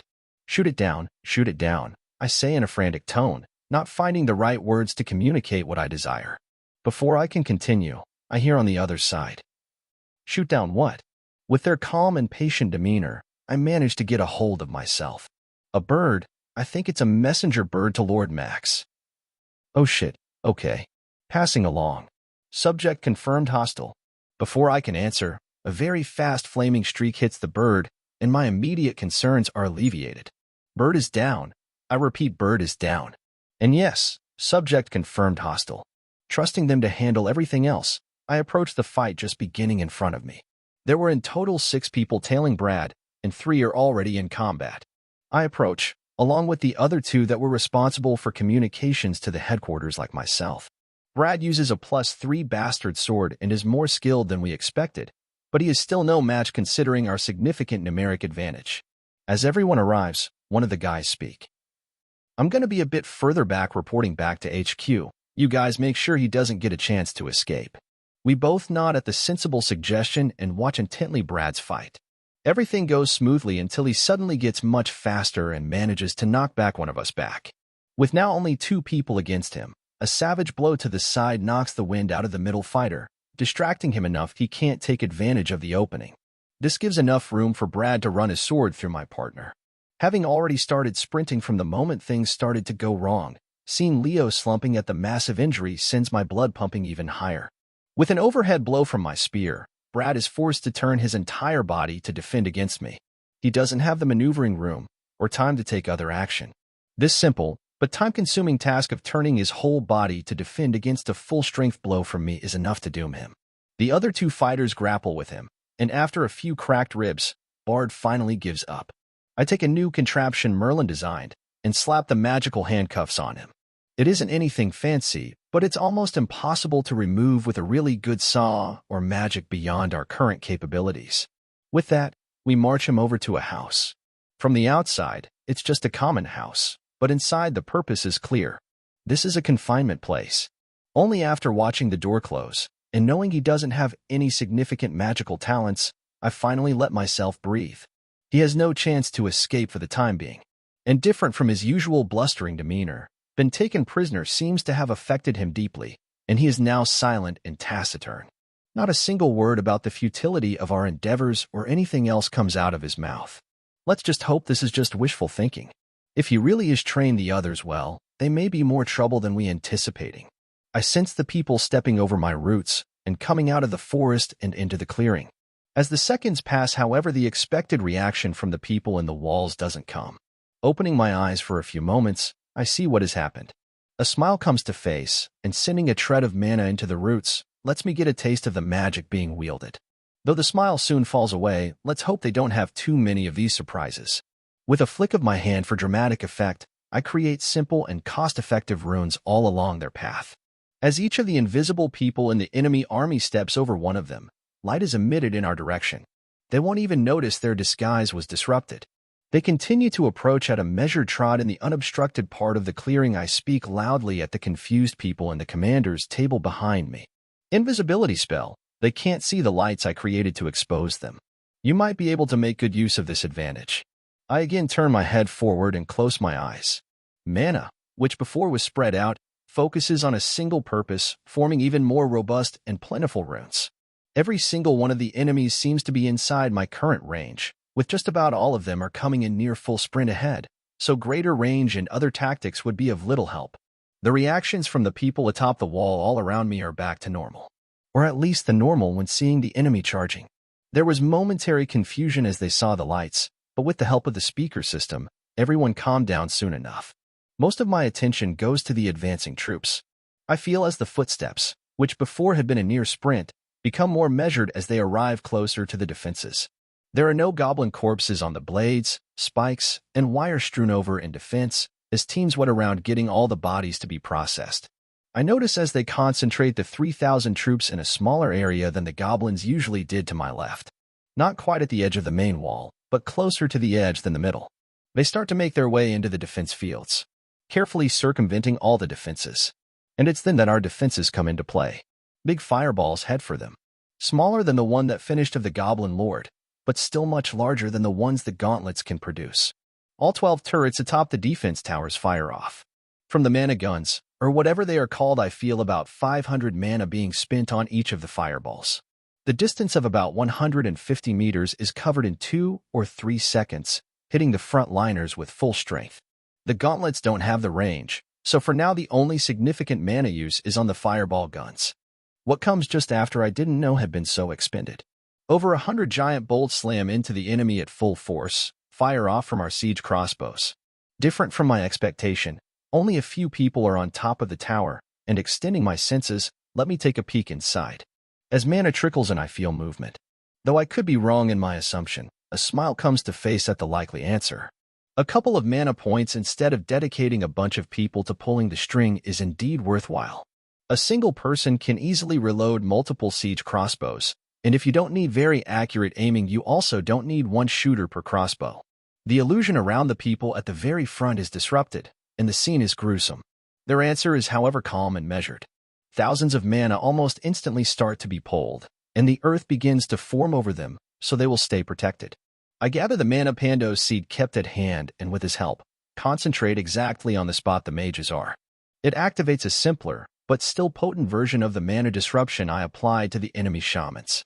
The results are however even more satisfying than before. Not quite as familiar with their magic as the shamans, any small disruption is disastrous. The earth they already formed keeps its form, but the tunnel they started to form a second or two ago halts its progress. Fireballs and heavy crossbow bolts continue to pelt the edges of their formation, the only part not being fully protected. Their next actions bring a grin to my face.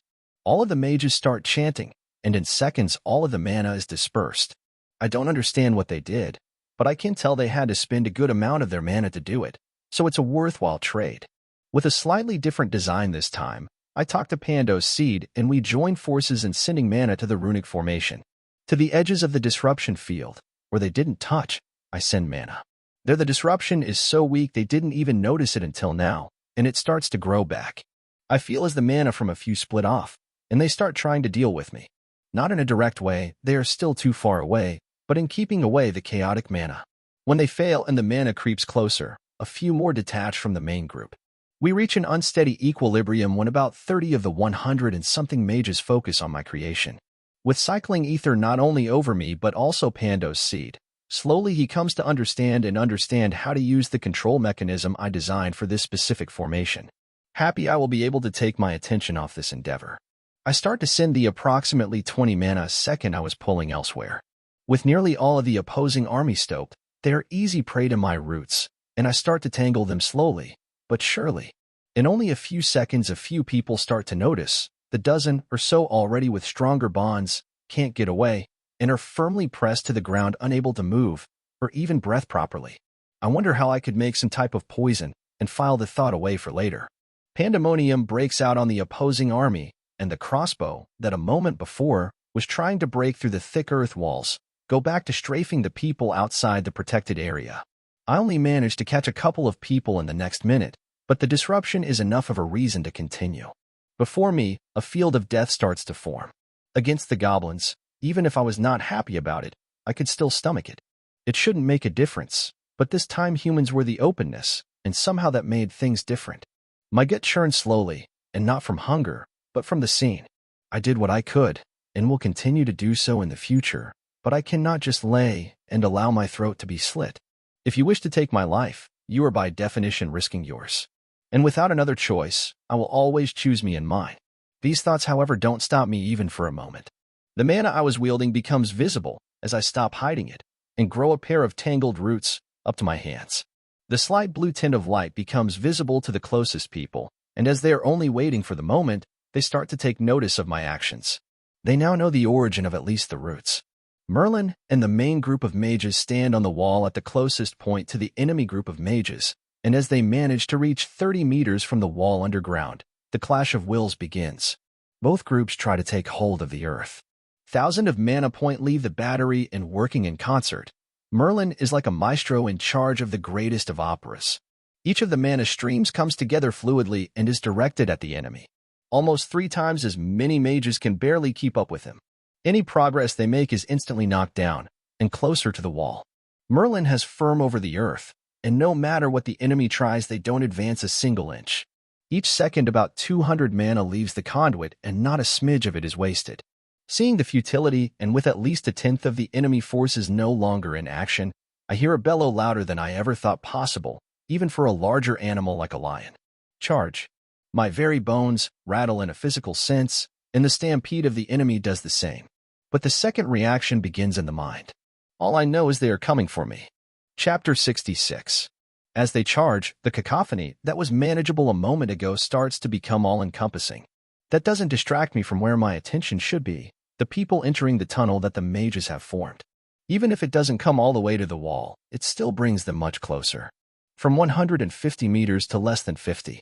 I lift my hand in the direction of the tunnels, and with a squeeze, just for dramatic effect, attempt to collapse nearly all of it. I meet resistance in a few spots, and it brings me no joy all the people that will become trapped, maybe even perish there. On the spots I feel a couple of magic users fighting me, I stop my attempts, but that is only a small portion of the tunnel's length. Seconds tick by as the structural integrity falls, and suddenly the entire thing collapses almost instantly. Only about a meter of earth, but enough to at least trap most of the people under it.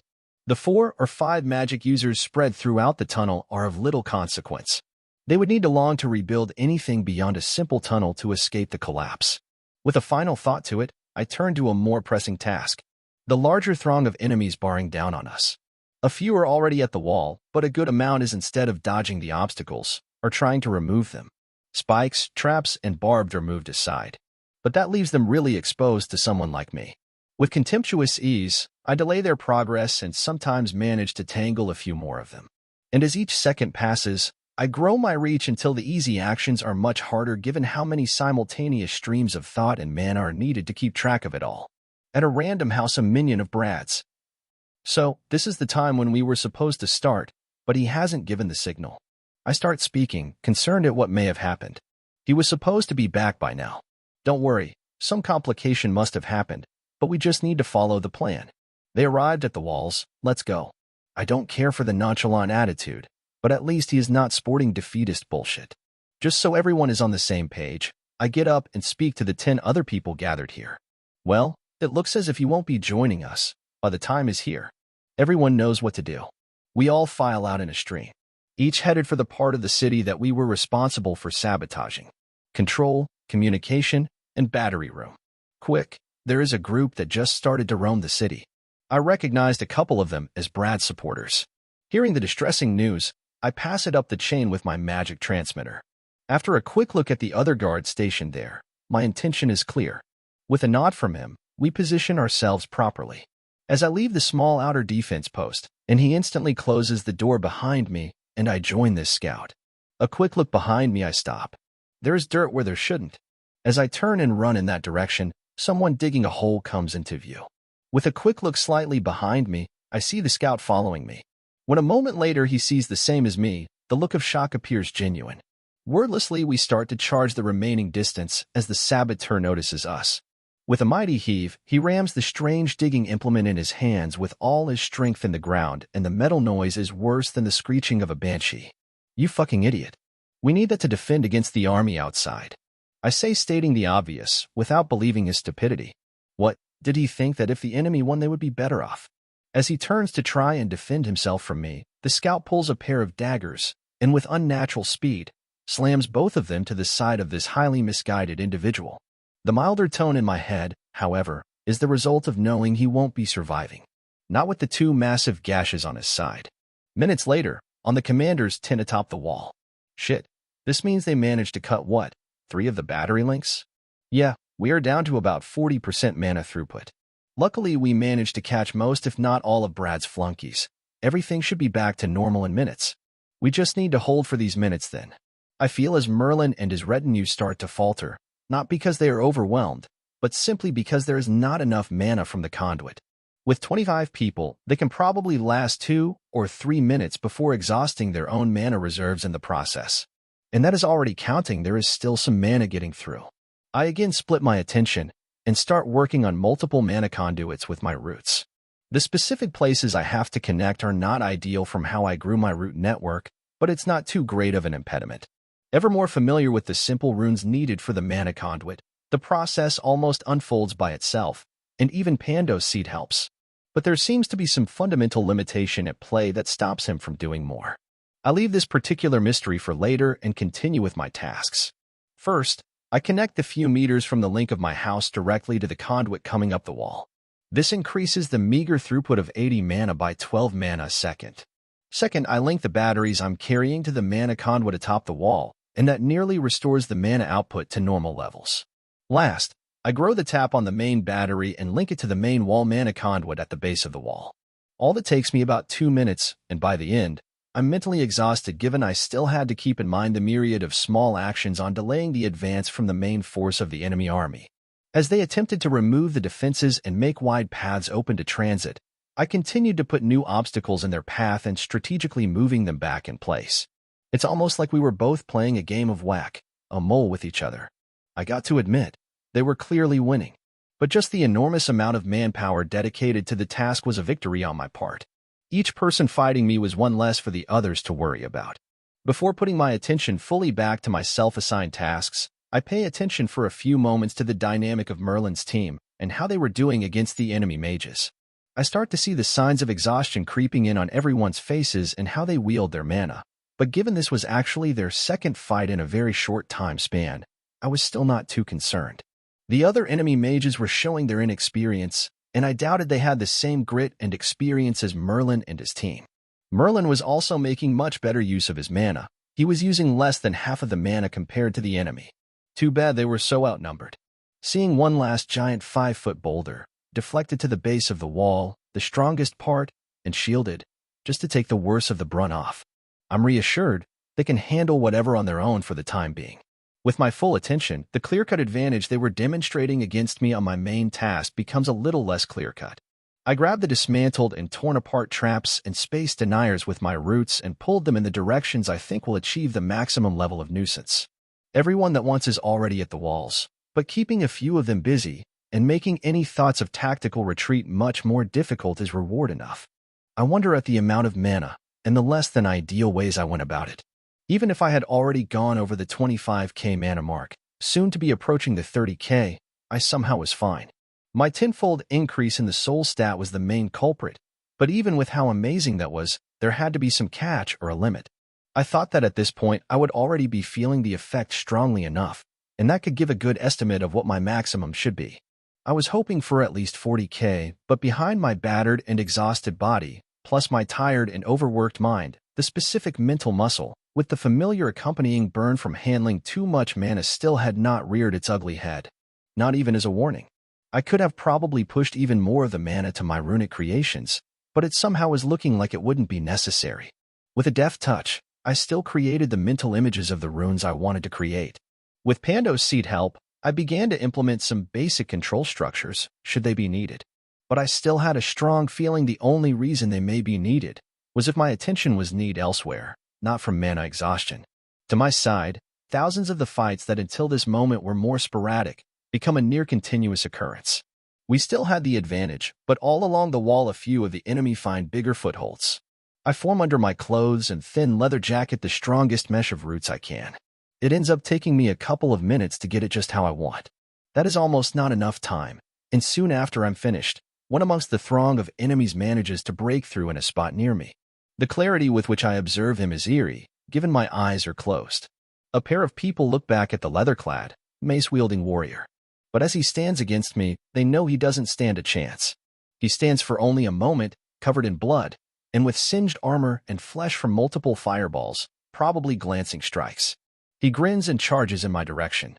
Getting up, with 3 mana points in a single movement, I spin my staff and hit the handle of his mace head-on.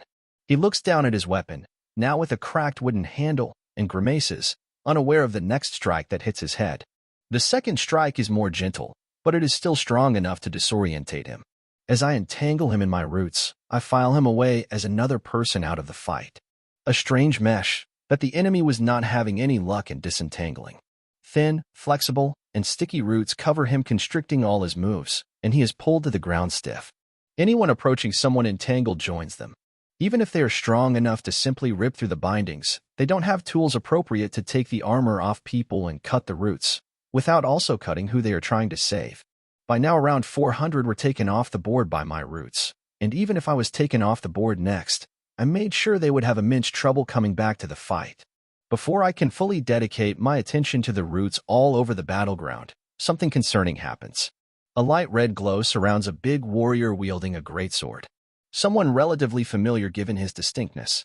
Covered in armor only a few strategic spots, he fits the barbarism look to AT.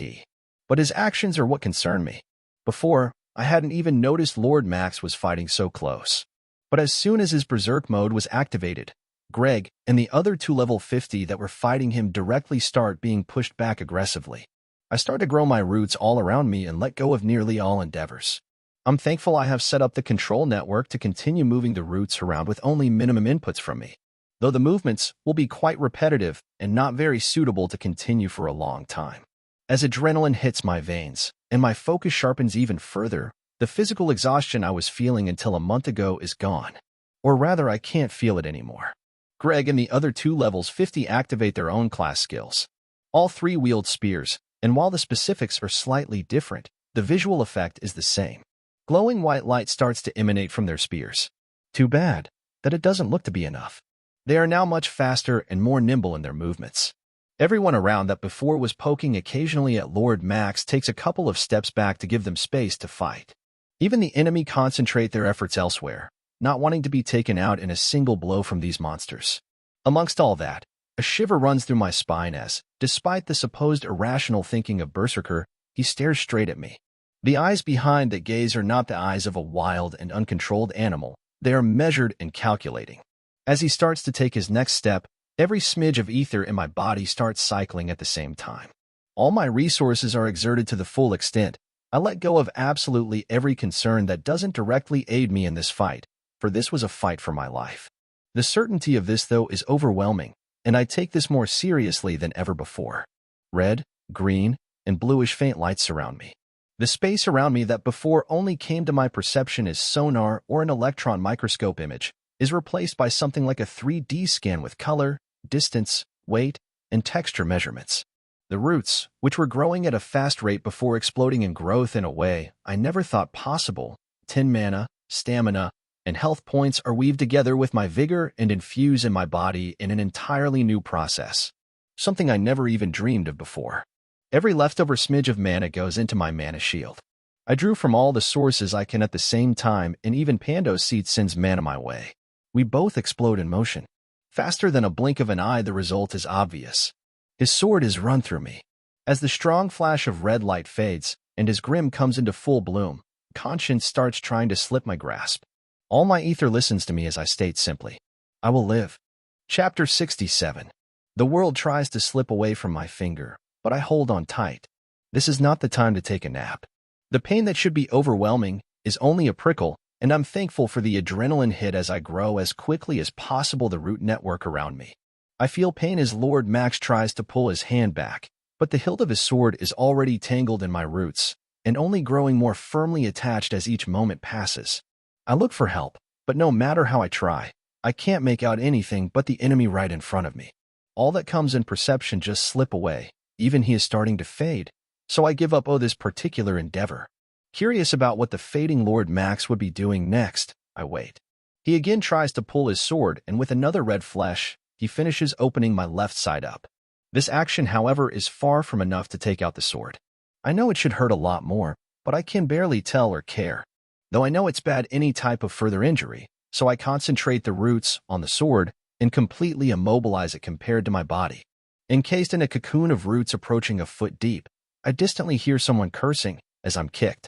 All else in the falls away, as for a moment, I regain my lucidity and seeing no one immediately around me, pay attention beyond the wall. Hundreds of people start to charge in the direction of the back of the enemy army. Let's hope there are reinforcements, not more people trying to run their swords through us. With a wry chuckle, my roots carry me of their own accord back and down the walls. Lord Max's POV. I didn't want to finish him off.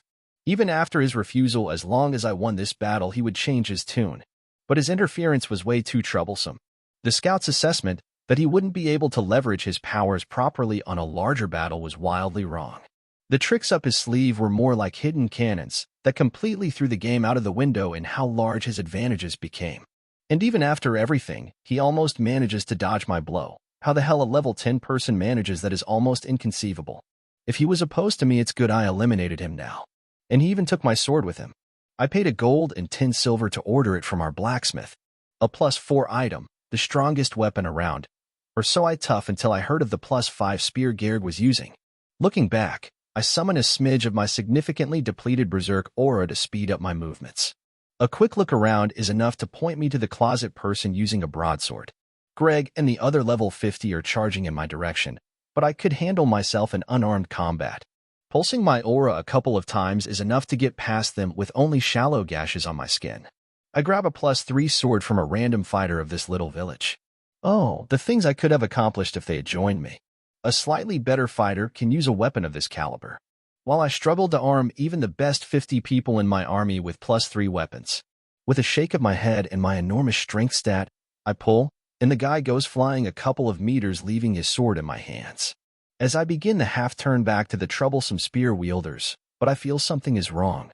With a fast and decisive parry, I spin and manage to deflect a spear thrust that would have skewered me. What I find is instead of a high-level assassin or an experienced fighter is a teen with eyes slightly reddish. It seemed he was almost crying. I would smile and laugh if the situation was less dire. Luckily, I chose the correct way to parry and dodge. Otherwise, even with my gut instinct, I would still have ended up like a piece of meat in a wooden stick. With a simple, but powerful and fast blow, I aim for his neck in a diagonal slash. The inexperience I expected is not there. And a seasoned, if young, fighter stares back at me as he dodges my move effortlessly. With no more time to play, I start to parry the blows from my back as I keep this kid in view. A whole minute goes by, and I think of pulsing strongly my aura. I could end this in a single blow.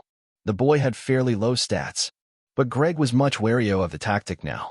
Any attempt would either force me to spin much more to leave my vulnerable state just after the attack, or it would be a Pyrrhic victory as I traded a fatal blow for another. And the boy may have low stats, but he did leave a single opening. My class may be that of a berserker, and it was amazing, but this was no video game where I just got stronger as people drew my blood.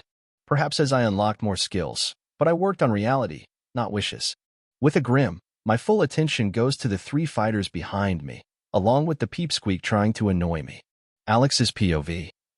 God damn it. Why did he have to be so talented? Even Greg would not stand a chance against him on a one-on-one fight. Maybe not even with another 10 levels to boot. This guy is too strong. Still, reinforcements had arrived, so the main battle would soon turn in our favor. Frustrated at my inability, I continue to fight in the hope to learn something. With each blow exchange, there is a lot to learn. I learn more than ever before, but it's still not quite like Nash told me Ether was like. This isn't the magical capabilities that Ether enables. This is just me and my skills. Either way, I continue telling a story of learning in my head, and should I ever manage to break through the Ether barrier, I will have this aspect down pat. As the Allied coalition advances, Lord Max finally notices them and starts cursing. But there is little he can do now. He retreats a few meters with a pulse of his aura and yells louder than I thought possible. 1,000 soldiers to the back. The few people that were basically standing around waiting for their turn to fight or helping the wounded, all turn back and start charging. A few of the ones standing ready to go up the wall follow in the direction of our reinforcements. As they approach, I grin as what must be 100 fireballs is shot at Lord Max's army. Still, that is not what my focus should be on right now, and I single-mindedly turned back to our opponent. A few minutes is not enough to really learn enough to defeat him, but it was a step in the right direction. So I let my curiosity take over and learn all I can in the exchanges we have. Pando Seed POV. Friend is hurt. Help, help. Cocoon, protect, take far away from the bad man. Time passes. Other friends come over. Try to guide my movements to place of help. Maybe? Follow. Connection to outside world start to collapse. Lose one connection. Lose another. Lose all connections but one. Connection teetering on the brink of collapse. Nuo. Connection bad. Connection will work. Connection continues to get friendlier. Connection stable. Connection stable. Connection stable. Connection stable. Connection false. And oh, help friend. Help friend. Help friend. Brilliant idea. Make connection. Try to make connection. Try to make connection. Try really hard to make connection. Try really hard to make connection. Fail. Fail. Fail. Grab glowing whitish light from link to friend. Try to make connection. Try really hard. Connection established. Other friends doing bad thing, trying to cut me. Slap them silly. Bad friend. Move some roots out of the way. Enough to help friend. Not enough to be danger to friend. Preoccupied with friend. Nothing else to help. Nothing else to help. Bored. Bored. Friend be fine. Bored. Good idea. Slap silly the bad man that hurt friend. Yes, very good idea. Slap them hard. I enter and leave conscientiousness as the minutes tick by. I feel a distinctly sweet flavor in my mouth that resembles the taste of health potion described to me, and am thankful they somehow figured out how to get past all the roots. I know I should probably be helping outside, but as soon as more than a pair of thoughts come to mind, I'm no longer aware. Entering and leaving this state becomes the norm for the foreseeable future. But somehow, I still manage to listen in on the reports from the commander to Charlie and a few other people. The reinforcements are doing the trick. The idea to bring a smaller number of strong troops seemed to have been the right choice. Lord Max is trying to maneuver for a retreat. Don't give him the room. Pursue. I thought Nash was out of commotion. How is he still controlling all these plants? The rest of you get off your lazy asses and help to bring in the wounded or guard the captured soldiers. On a lower and somber tone. Preliminary tally of casualties. 2 people in the gobbling attack, along with 51 injuries that prevented participation in the second attack.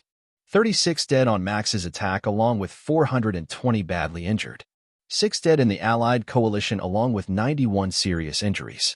162 dead on Lord Max's army, along with 621 captured, adding the injured and the one tangled in the roots. Treat all the Allied people free of charge, even if they need a healing potion, and extend our welcome to a small group inside if they so desire. They saved our butts. Voice close by. Is Nash going to make it? I don't see why not. He has been laying there for a good amount of time. His HP is still 0, but you know that for us it doesn't really work like in games.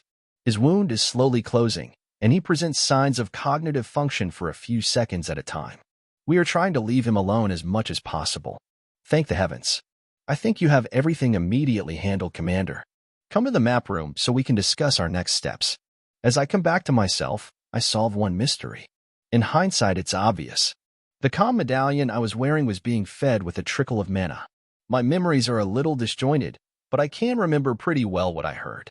It's as if I went to sleep and a time skip happened. All the chaos and mayhem have just faded away.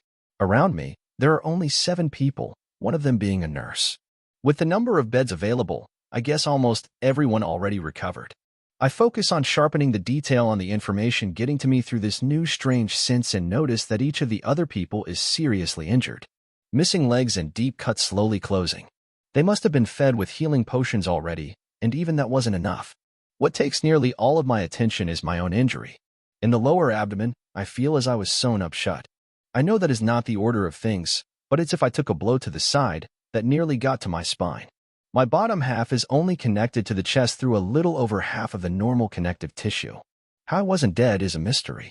Not having moved a single muscle, the nurse doesn't even notice I woke, and I try to keep things this way for now. I open my stat sheet and ignore everything except my health pool. A quick look shows me what I already knew. Health 1/515. Closing my eyes, instead of going to sleep, enter the deepest meditation I can while cycling my ether. My full focus is on recovering from my injury. I go deeper than ever before. caring for nothing in this world but the singular purpose of healing instead of allowing the pain and misery in. I will be made whole. I will come out stronger than ever. Chapter 68. I open my eyes and try to take a peek out. After moving awkwardly not to disturb my wound, I can clearly see. The lack of light is not from closed doors and windows, but it's because night has come around.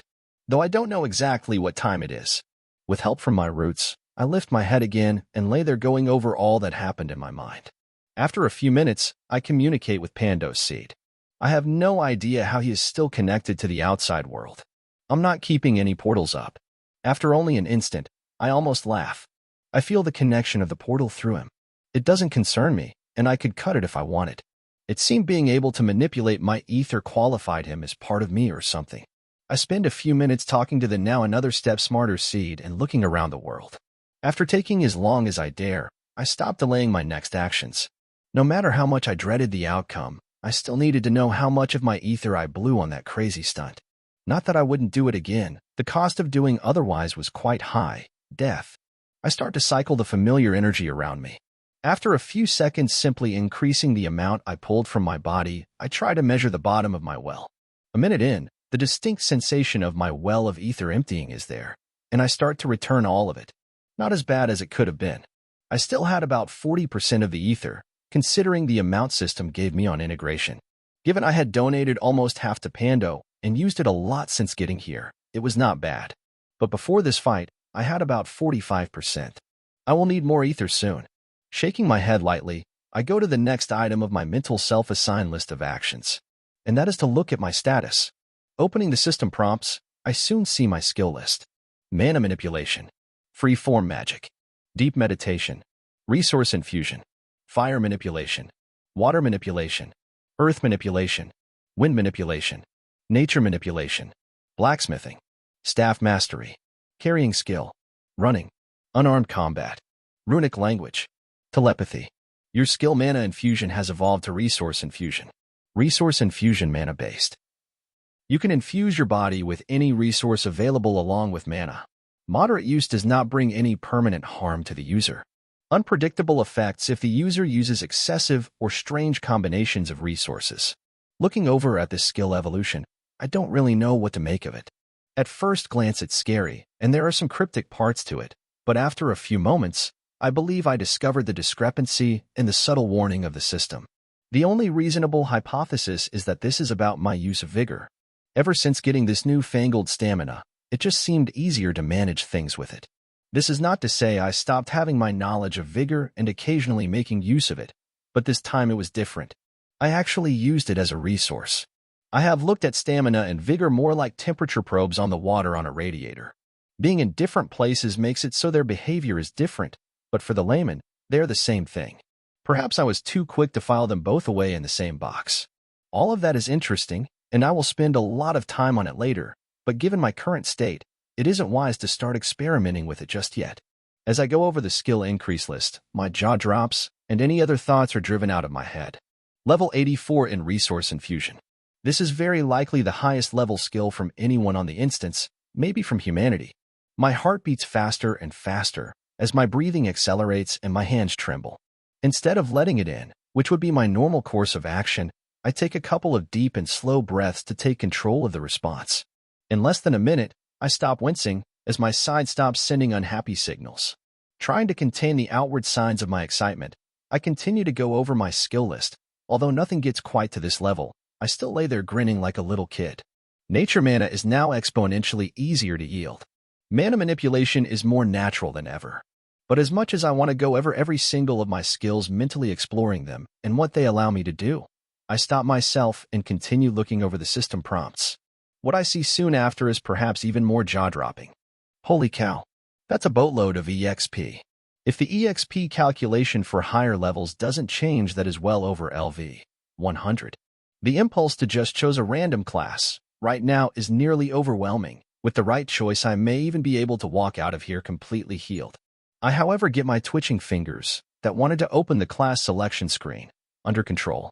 The short-term gains may be amazing, but if I manage to do this by myself this early, it doesn't make sense to just choose a random class. I also shouldn't wait for years. I need to capitalize on all my advantages as soon as possible. though I had a feeling a class that suited me was just around the corner. I just need to do something. What is the imperative question? Finally, I open my stat screen and look at what has changed there. Over 8 million experience in the bank.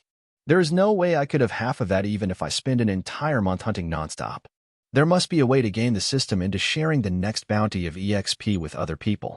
I can just imagine the growth of someone talented like Alex, or a monster like Greg was instantly level 100. My eyes go to the soul stat next. Finally, I gain a point there. And everything actually, but my eyes are glued there for a few moments. It was the first and only increase I saw, at least considering the normal way. I also gained at least 2 in all my stats except this little stubborn number that seemed to work on different rules somewhat. Wondering at the new size of my inner world, what initially is a modest grin becomes a full-blown smile as I remember the options I had to choose from. I close the stat screen and open the system's options to change how the size is calculated. Possible primary parameters. Level. Lowest stat times 2. Highest skill times 0.9. Choosing the highest skill without excitation, I watch the size increase by a fair amount. Inner world. 26.56 m of diameter. I can't wait to get some more soil in there. After flattening it a bit, I can probably get near 35 meters of diameter in the middle. Soon the rabbits and pandos seed would have over 10k square feet to play in. Still, with how fast my stats were increasing, I doubted the highest skill level option would be the best for long. Even without a single additional level, we're still talking about less than a month. Maybe much less if I healed up fast. Each and every single new class I unlocked were somehow wrong. I didn't even need to look over the descriptions and stat makeup of the class to know that. Just from their name I simply knew. Or at least my gut knew. I spend another few minutes laying there, but to stand around doing nothing is against my nature. I think of going into meditation to increase my regen rate and get my health to 100%, but the exercise would be nearly futile with the days a wound like this will take to heal. With my mana, I tighten the roots over most of my body and lift myself to move out of the recovery room. As I pass the door, another nurse is heading in my direction, likely coming to check on us. Expecting to find me in my cocoon while sleeping in my bed, she is startled at me moving around. Nash, what are you doing? You should be in bed. You nearly died. With a low voice, trying to strain my ribs and the muscles in my abdomen as possible, I say, just taking a stroll. A grin slowly forms in my face over the next minute as she tries to convince me to come back to bed, but I'm not dissuaded. So I end up not answering anything else until she gives up. Fine. If you're going to do it anyway, don't talk if at all possible. And no physical activities, just lay in your coffin thing and use magic to move around. Slowly forming a facsimile of a hand with the roots, I give her a thumbs up. With a sigh, she walks off. For some strange reason, I got a kick out of teasing her. It, however, is brief-lived, and I concentrate on what I need to be doing right now. A quick look at the town clock gives me the time. About 4 a.m. My stomach grumbles slightly, but I just ignore it, letting my abdominal tissues heal for a while longer before I eat again. What I focus on is moving at a decent pace. Relying only on moving my cocoon around with the roots, I'm about as fast as a snail slithering on the ground.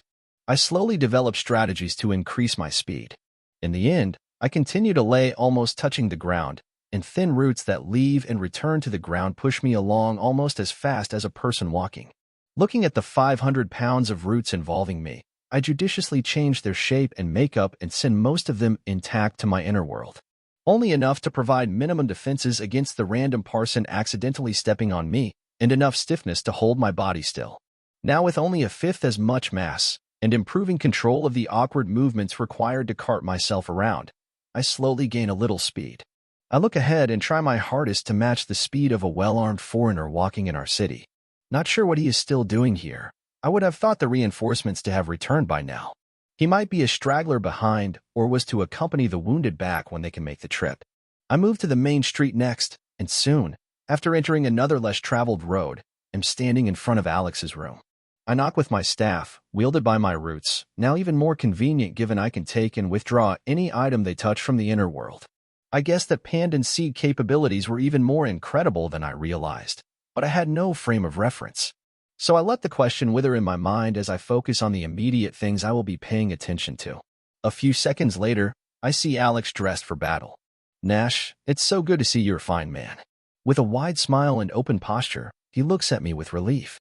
In a careful and low tone, I reply, "It's good to be up and about. You were leaving the village?" "Yeah, I hunted a little at the beginning of the night, but after the battle, I was just too tired to fight properly. So I came back to catch up on sleep. I'm going back right away for as long as possible. Still, I can take a few minutes. Let's walk out together." "Fine with me."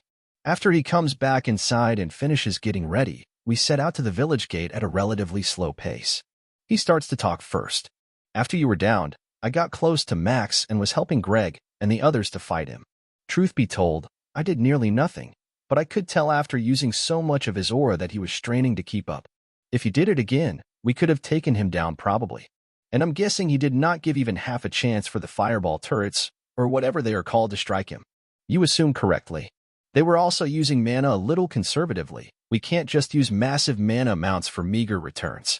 I think Charlie still had a surprise or two he was saving, and they would have required a lot of mana. Mind that is just speculation." "I think so too. Though I would guess, he just didn't have a good opportunity to use the other surprises." "He did use the firewall, I assume." "Yes, it only turned on for like 10 seconds, and it was just after that they ordered the retreat. It must have cost at least 100k mana. It didn't even injure them too much. The main problem is transporting the mana around. Even at the relatively short distances the village works at, we are still talking about hundreds or thousands of times the speed of the link to my house. I'm going to help with it, but there will always be limitations." "I guess so." Either way, I felt as if I was close to wielding my ether. But without any real feedback, I have no way of knowing if I was actually making progress or it was just in my head. I look over the gate, just 50 meters from it. I speak. "If you want, I can help you. 5 minutes and you can be on the way. 5 minutes or 5 hours, if I'm learning about ether, there is nothing else that matters. I just didn't want to spend too long catching you up if it was stuff you could get from people without anything else to be doing right now." We both grin at the efficient mindset we seem to share. But it seems he has come to realize even more than before the importance of ether. With no compunction, I prepare to sink a little of my own ether in the endeavor of teaching him. "Okay, try to wield this ether," and I send a stream of ether in his forehead. At the same time, I spin a slightly stronger stream around him. I don't go too specific on the story this second stream tells, just focus on teaching him about how to yield ether in his own right. He tries for a few moments, and though his results are slightly better than before, I see nothing extraordinary at first. From him, what I sense is a little frustration at failing to elicit the state in which he felt closer to the ether, even if it was not quite there. I hear his breathing get deeper and more regular slowly, and in an impulse that I not expected, but did not stop my efforts, he starts to move around. A couple of people passing in the street distance themselves from us as he spins and moves with his spear. Not in a way a highly trained performance artist might do, but like a kid trying to imitate his favorite martial artist actor on a movie. What I soon see is that each of his moves, by the second, grow more refined and free. My story and the tendril going into his forehead now extend further, but they continue to serve the same function. Although I continue to wield the ether in the way which will maximize its results, the story is not told by me. It's told from the eye of the storm. It's told from within the very source of his makeup, and because of that, it will be orders of magnitude stronger and more resilient. And that story begins today as I feel the slightest stirrings against my ether. Chapter 69. I can barely believe I finally managed to wield ether. It felt like an instant, and it was gone. But Nash assures me that it was more like 5 minutes, and what I remember is only the very last moment coming out of my meditative state. Still, elation fills me as each step I take has a larger spring to it. I make good use of the last hour before the sunrise to hunt a few wolves. Though the terminology is probably outdated. I have not killed one of them in well over a month, and I don't think more than a dozen people in the village still do that. But old habits die hard. And a couple of people trying to come up with other terminology were having no adoption to their way of speaking from anyone. Either way, regardless of how brief my contact was with ether, I felt completely different afterward. I also came to realize even if I did not wield it before, my vast improvements on a few aspects was like a knockoff version of ether. Without telling anyone, I still had not chosen my class. I didn't even tell Nash about this. The title I got a couple of weeks in, and the fact that so far no class seemed suited to me converged into a firm belief that I should hold for now. I had no idea of how rare something like this was, but deep down I had the feeling that it was something to be coveted by every single person amongst humanity. There may be only a dozen people with such massive advantages. High-tier title unlocked. For being the first in your instance to reach level 50 in a skill, you have been granted a boon. The True Spear Wielder. A title that only accompanies those that understand the spear's essence and prodigies rarely seen amongst sentient beings. All spear skills are 20% easier to increase. All effects of spear skills are 10% more effective. All stats are increased by 10% while wielding a spear. Only a single high-tier title may be used at a time.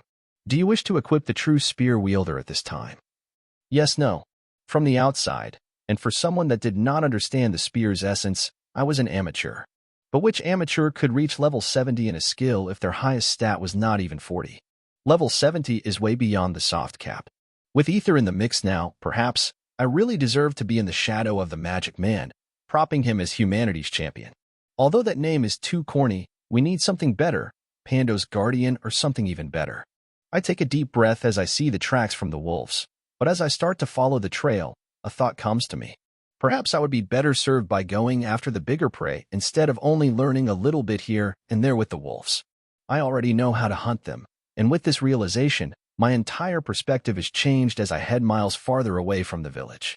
Soon after the sun starts to peak over the horizon, I finish going around and talking with a few of the people in the village I used to always stop by when I was in the city. I head for the map room, and entering the town hall, different from the usual silent place, I see two people on the corridor. There are 3 doors open with people in 2 of them. I open fully my new senses and am rewarded with a headache.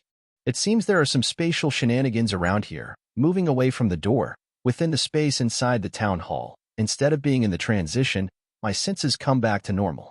I head in for the map room, where I find Charlie, Greg, Richard the commander, and a few other people around the map table. I continue moving, now even more slowly, given I have to depend on roots grown from the outside, instead of making them grow from the ground.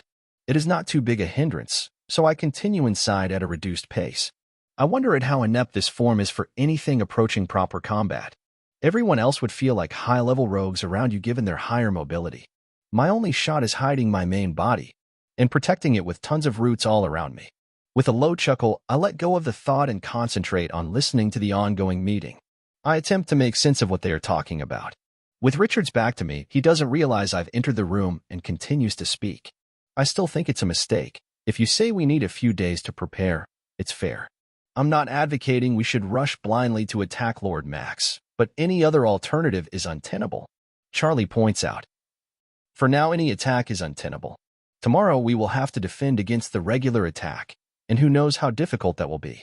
It's supposed to be fairly easy, but our strength is severely depleted, and the difficulty will be scaled to our strength from about a week or 2 ago, not our current state. We don't even know the time the attack will be yet. So until then, even preparations for attacking Lord Max's forces would be counterproductive. Charlie pauses for a moment to catch his breath and then continues. After that, at the very least we would need double the attack force from our allies to come to our site, and that pretty much excluded any other option besides an even larger attack force given that Lord Max would have the time to prepare even more surprises. We are quite lucky that Nash's capabilities, which I'm pretty sure don't add to the strength of the village, was here to help us. He saved a good amount of our strength in the first attack, and even if his contribution was shorter in the second, it was no less significant. Merlin, do you believe you would have the resilience to handle enough mana for both the attacks without Nash's interference? Continues Charlie after throwing a stealthy grin in my direction. No way.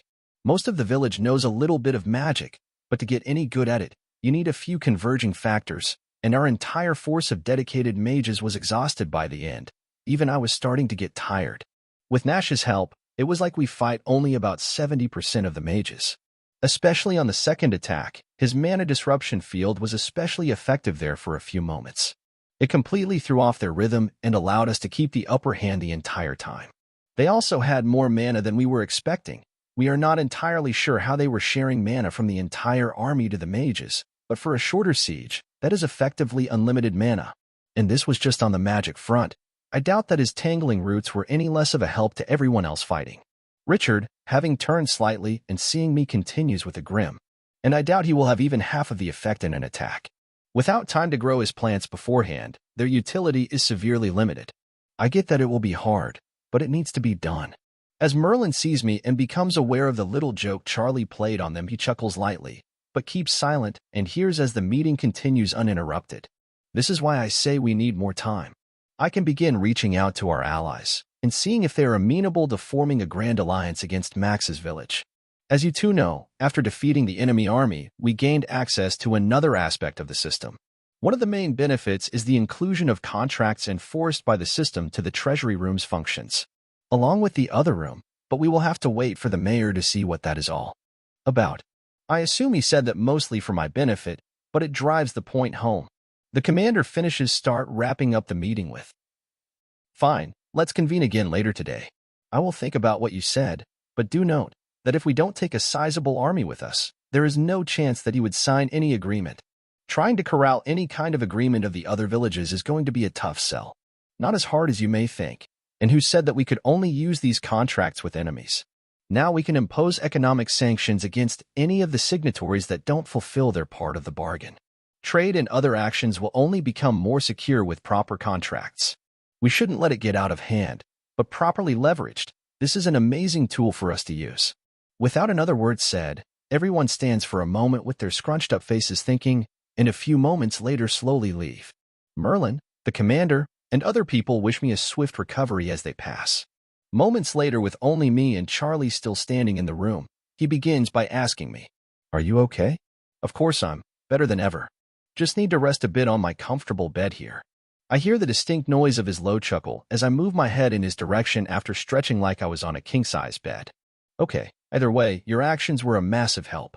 Don't even worry about the mana that you used from the battery or the mana that your plant used after you were knocked out. We will fill everything up when we have the chance, free of charge. How did you know I was pulling mana from even the main battery? I have my ways. Regardless, that is a small price to pay for your help. Though you might not even need to bother with us by now, a high-level person. If I had chosen a class, sure. There hasn't been anything yet that seemed right. Sure, I could choose one of the generic classes and upgrade it later. But it just doesn't feel right. Holy cow, you did all that without even a class? You were level 10, Hal?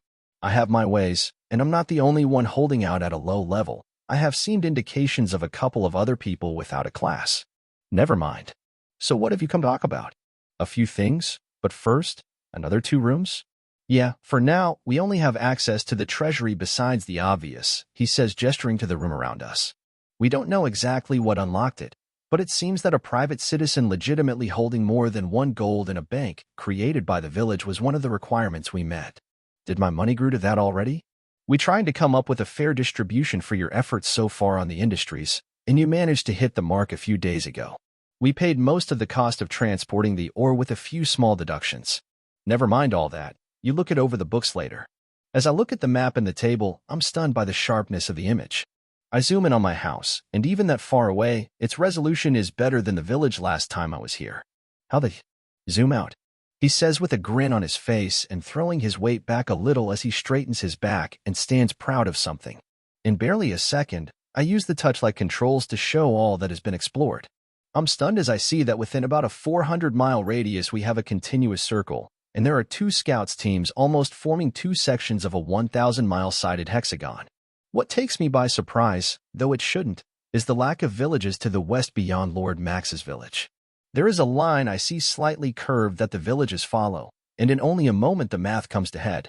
So, are the villages all arranged in a circle with a big hole in the middle? From the reports we are getting, it seems so. A couple of math heads calculated the diameter of the circle, but I forgot. We didn't notice anything too odd at the start, but with the range increasing it becomes more obvious the curvature. They have the distance we are from the center noted down somewhere, but it's not it will be immediately useful.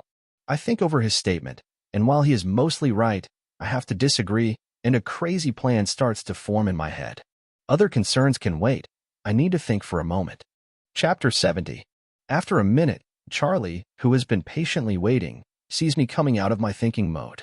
With a grim, he continues. You magic user types are all about the grand ideas, aren't you? Not just us, but sure, let's go with that. Well, I have something you may be interested to know. We managed to capture the people in our village that were working with Max Brad and about a dozen of his flunkies. Did you caught them red-handed? Pretty much. I was told you did something with your roots to mitigate most of the damage in the mana conduit department. That was the work of his minions. He got apprehended earlier trying to release a messenger bird. Okay, But why do you say this might concern me? Did you already forget? He hated you with a passion. I mean, there are plenty of people that don't like you, but I don't think that there is a single person in the instance that hates even half as much. May, at least that is dealt with for the time being. Though I'm not sure if confining him is the right choice for the long term. We have a prison that could hold him indefinitely, but we are not sure that is the right choice. So we are trying to think of adequate punishment. We don't want to just kill him or releasing him.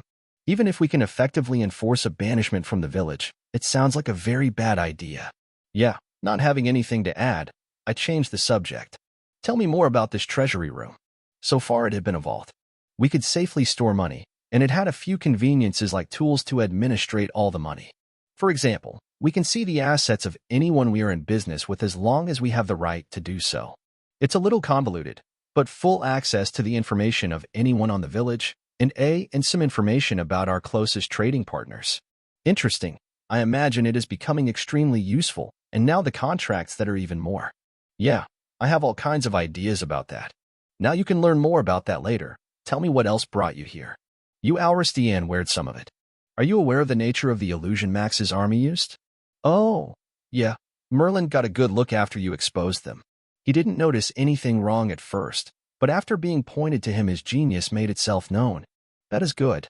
If that is dealt with, I need help with a project of mine. The village will benefit immensely if it works, but I'm not going to lie and say it isn't mostly about me. I want to grow my root network. I don't know the limitations yet, but if it's possible, I want to connect every single village. It may take years to do it, but it doesn't detract from the value it will add if I'm successful. Even if the mana throughput is not too significant at first, it will be enough for communication, and after a while, the natural growth of the roots, which will not incur a heavy mana cost, will increase dramatically. The mana can move around. Perhaps it's an even better choice long-term than the copper tubing. Though on the short term and very little mana they're required to make and place can have advantages. Now, that is a mouthful. Still, the idea is intriguing. What were you thinking about? I will be developing something that plants a seed. Not sure the form it will take yet, but imagine a contraption that you place on the ground for a second or so. There will be something slowly growing there. If I can fit a couple thousand in something that weighs less than 10 pounds, even our hunters could move around slowly, putting them on their normal routes with minimum hassle. Meanwhile, I'm slowly trying to connect my home and the village via my roots. Just the redundancy factor will be massive. I should have guessed the crazy magic man would come up with something crazy. Though I have got to say, the idea is very intriguing. Tell me more about it. Telling more about is what I do. So have you got my plants yet? I asked the shopkeeper while looking at him, and try not to fidget or show any signs of nervousness. Inside, however, my heart races like I was a kid in the candy shop, and little did he know the deal I was getting. If I was even half accurate in my assumptions, at least, I would have preferred to use the village's resources to do this, and it would have been one hell of a lot cheaper, but there were advantages to what the system put in place. As he turns, I see a wooden organizer box with a glass lid. As he opens it, I feel the aroma of all the different plants hit me. Inside, I see small cuttings of about 50 different plants. Though I'm deeply disappointed at the lack of berries, or the sweet flavor of anything even remotely similar. I have managed to acquire a lot actually, even with the short time in which you wanted to move things. These are samples of all the different species closest to our village. 50 on this box, and I have another tree. Almost 200 different plants and herbs to your specification. You were even more efficient than I was hoping for. About the price. Yes, we had arrived at a base price of 5 copper per cutting plus 1 copper for every 200 miles of distance to get to our village. And no driving in circles, I say with a grin. Yes, no funny business. You humans have the most wonderful and colorful expressions. It's refreshing. He replies with a grim, and this time I don't feel the used car salesman vibe off him. He is learning to genuinely like us, though me becoming a big spender on his shop probably has something to do with it. Regardless, the cost for these 197 specimens collected via express delivery will run you 11 silver and 91 copper. Okay, and about the discount, I know you give to bulk orders. Hearing my words, he looks at me sideways before replying. Don't think I don't know it was you that told everyone about that. I should charge you more to cover my losses. At my mock grimace, he realizes I'm taking his comment in jest. He then continues as if it was his plan all along. But as I'm a good merchant, I will cut even more of the price. I will make the whole thing for 11 silver, including the wooden boxes. Happy as a kid on Christmas morning, I watch as he places them on top of my roots. The move is a little awkward on his part, though it shouldn't be, not given he has probably been part of the system much longer than any of us. I lay there and move a pair of roots to deliver the payment. Good doing business with you. I will come back over the next few weeks to check on how many you managed to bring in through the normal deliveries. Okay, and you remember the price for those items. 2 copper base plus a copper per 1,000 miles. I still think you should have gotten a little more of them on the fast delivery, but you were the client. I will have my hands full with these for a while. See you next week. Wait, do you have any healing potions? For you, such an esteemed client, I have 2. He quickly gets both of them in my hand, and I leave after paying for them. The normal grim I had been showing from a purchase becomes truly radiant as I allow myself to express what I'm feeling fully. The healing potions are nice, but the present I got for little Pando is the main prize. I completely envelop the boxes with roots, and when they are out of sight, bring every one of them to my inner world. Selectively, Pando starts to explore them. In a spot separated specifically for this purpose, I move each of the cuttings and plant them. In normal conditions, only a couple amongst the hundreds would grow, but all of them are directly connected to Pando's seed root network, and that changes everything. It takes me only a moment to do this, and I leave him to his exploration. I just wonder what the merchant is thinking is my goal. Does he hope that I will be ordering tons of something if I find it tastes good or something? I found even a little strange the low prices for the whole endeavor, but perhaps it's just my perception starting to be distorted given my access to so much money this early. As my connection sends me back the feeling from Pando's seed, my elation only continues to grow at watching him just be happy. Even the mana he holds in the battery slowly but surely is drained as he starts to grow all the new additions at an increased rate. Not the instantaneous growth some might expect, but still far faster than was natural. A couple of 100 mana points a day to increase the speed about 10 times. As he grew more used to the exercise, I doubted he would grow worse at it. Next, I head for the smithy. It should be open any minute now.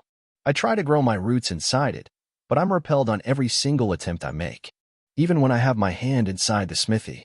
A minute later the problem becomes moot as Mr. Blackwood shows up. With his deep tone that rumble your bones on each word, he speaks. You almost got yourself killed, and now are trying to do naughty things in my shop? I just wanted to enter without interruption. I'm not doing anything naughty. Never mind, I will lift the restrictions, though don't try to get a look at any of the runes of the smithy with your roots. That would be a very bad idea. Don't worry. Instantly, the barrier stopping is just gone, and the roots growing all around the smithy start to make their way in. I realize the trust he put in me, and don't even try to skirt the edge of his request. I keep away from the runes in place and start growing my own set of runes.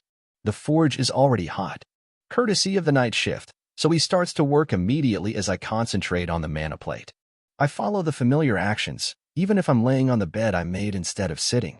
But a few seconds in, my meditative state makes me forget any difference from the usual position. Mana flows like a wave, smoothly increasing then smoothly decreasing. The calmest and most continuous flow of mana I can make. The beat of the hammer is a constant in the universe. It is the very essence of time passing. Nothing else matters but to make the wave follow the circle. Strike, high point, silence, low point. I repeat and repeat. Sometime later, when the next strike doesn't come, I continue the wave moments. A soothing rhythm that relaxes me.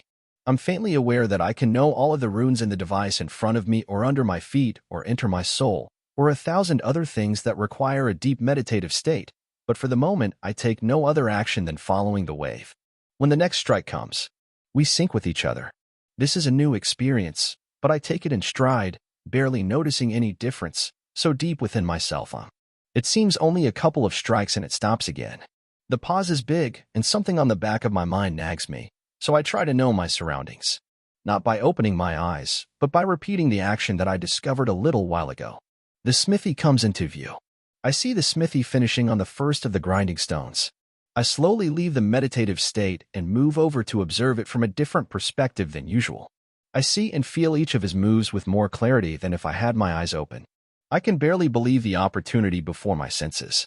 The fine detail is still beyond me, and the range is still limited, but I'm somehow improving. Even though the different mental pictures I use to elicit this state are not the ideal ones, I'm still improving quickly. I need to find the right image. The nagging feeling that with it the sky would be the limit would not leave me. Boy, what you are doing. His deep baritone voice takes me from my musings. Laying there, I answer. Just looking over your work. How? I don't sense mana, skills, or anything else. Not sure. This third I just showed up yesterday during the attack. He snorts and doesn't do anything else. He doesn't say anything about it, but I feel as if this discovery may be even more important than I was expecting. I continue to make full use of it and absorb every smidge of his actions, ignoring all else. Though the fine resolution is not perfect, it's the next best thing to be doing the work myself. I can almost feel as he moves, the tightening of his muscles, the small corrections he tries to make, and while some are allowed by the system, some are ever so slightly thrown off course. He finishes the sword, different from his most common weapon, the spear, which our village adopted as the weapon of choice. Another 2+5 attack weapons. Too bad. This is mostly the result of mana, not blacksmithing skill. I had hoped for you to improve on the craft, but it seems as if you were destined to be than just a simple blacksmith. I doubt that you are a simple blacksmith. Though I continue to banter and learn a few things from him, his words have an enormous impact on me. From the very start, he knew I was more talented in my mana use than blacksmithing. He explicitly said the apprenticeship was still on track, but there was something different there. I had a hunch of why. It was probably because of my strange perception field. Not to be confused with my perception filter. Nope, two entirely different things. The filter was learned through years trying to become just part of the scenery as I worked on Pando. This was something else, something that resonated deeply within me, and I would not waste even for a single moment until I managed to unlock all of its mysteries. Until I could know all in a bubble around me.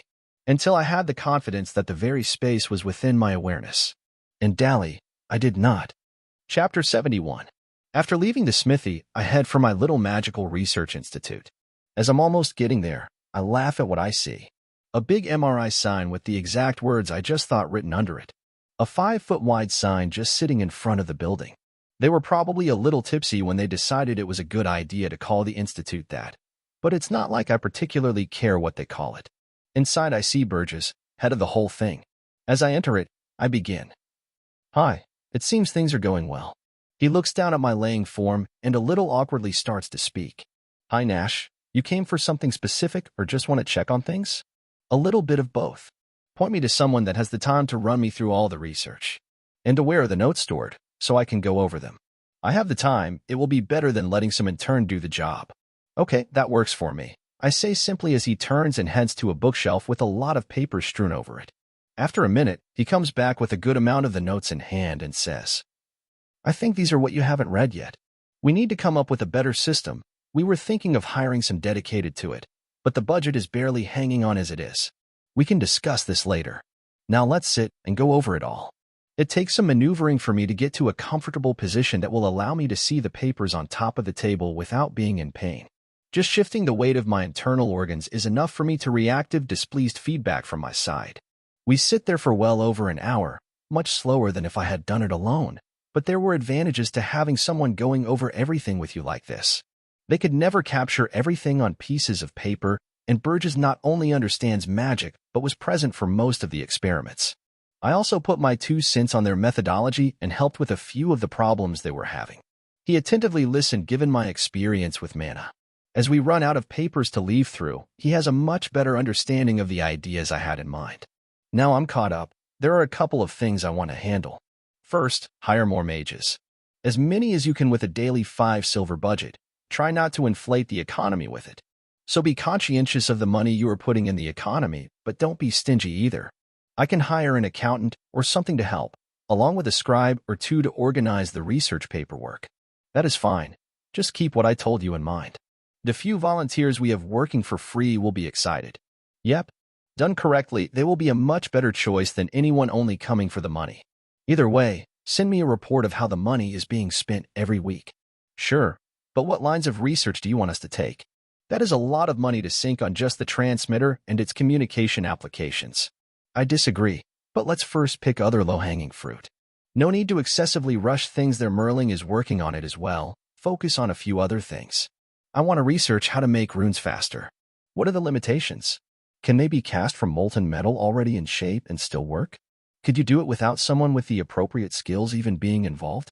If that is not possible, what else could speed up the process? I want easier and faster ways to work. I want to understand the system and its seemingly arbitrary rules. Plus, Seeing the magical inventions starting to make their way in the village, expanding our understanding of runes seems the prudent course of action. You want a carriage that finally works? For example. That said, don't put too many people on it. If you a good idea pursuit.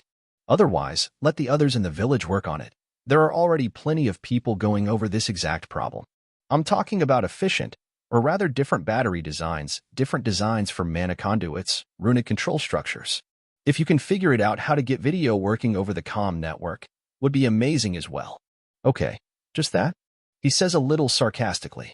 A disarming grin on his face tells me it was not a barb, just a reminder of the difficulty of the task. Put some people together to just throw things at the wall and leave the doors open so that everyone else also feels free to indulge in those kinds of thoughts. In moderation, mind you. If Merlin tried to keep things rigid, he would never have discovered the uses of his repelling rune used on our metal tires. This particular effect is not even remotely its proper use, just a side effect.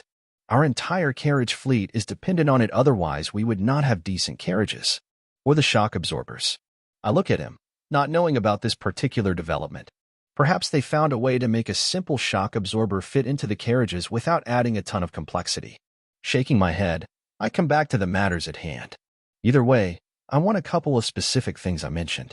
Besides that, I'm leaving my wish list, and if anyone has a viable strategy to go about it, put it into practice. Just don't be afraid in your pursuit of magic. I want a broad base of knowledge early on for us to continue building upon. Also, get the comm table here fully connected with the city's grid. I want a call from my house. There is no reason we shouldn't make full use if there is already a link from the village. It will save me plenty of time. I think it's already integrated. You just need to ask the operator to connect to us. If that is all, I will get on with it. Yeah, go ahead. I say, no longer paying attention to him. I was focused on something else, my magical dream list.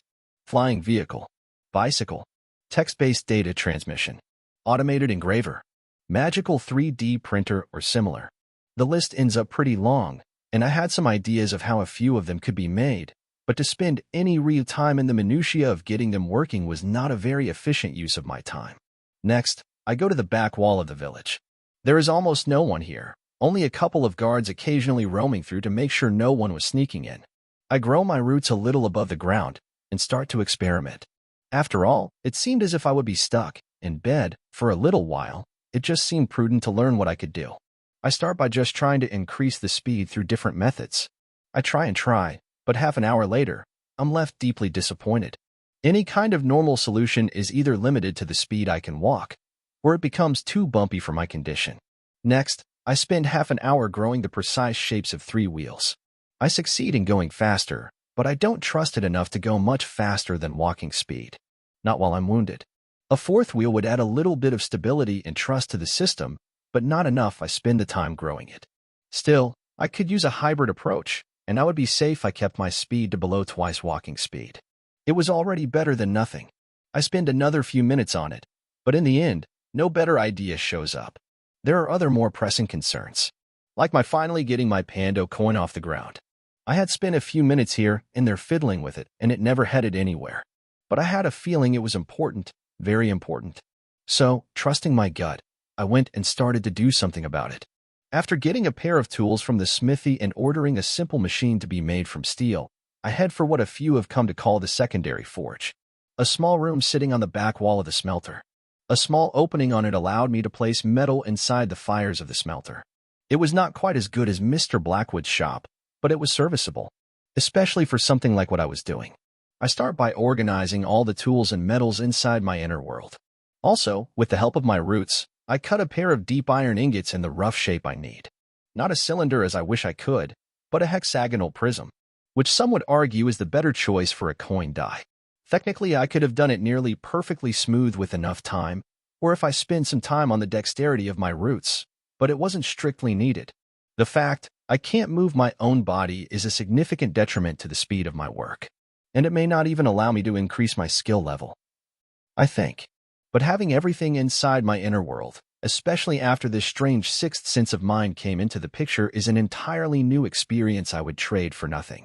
With my new sense, I can see the legs on an ant if she stands inside the inner world, but outside even the biggest ants are just blobs, even against a smooth and clear background.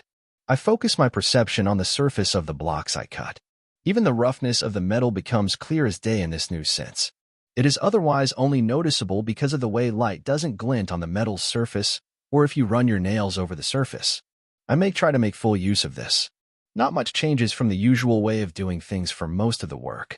It probably would, depending on the items, but for something like this, it's only the last step that the stark difference makes itself known. Carving the face of the dice. The training and fine muscle control I accumulated over my life in this tutorial are of no use here. I meticulously go over each line with absolute precision and carve them in the precise shape I want. Each of the lines reveals a little bit of the picture hidden under it. I even increase my ether cycling to make this the best possible. Seconds pass, then minutes, and then hours. I get lost in the process. Time, which had become such a close companion of late, loses its meaning for a while. There is absolutely nothing else in the world I would rather be doing right now. Thoughts come unbidden to me, like clouds. I miss Pando, and although the little seedling by my side was a great comfort, it was like missing a friend while having his son beside you.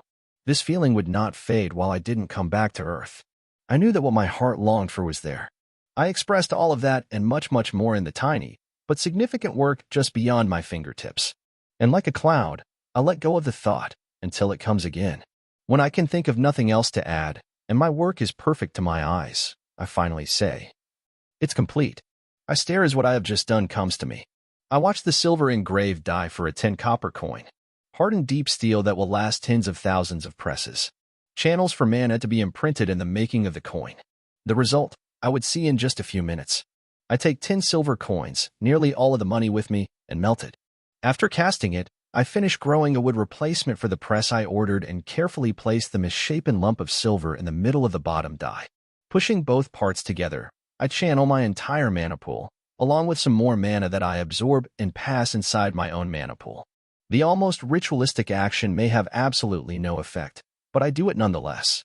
1,000 mana enters the coin with a little bit of my ether. Tough, the more precious resource doesn't stay, as the coin is not a living entity.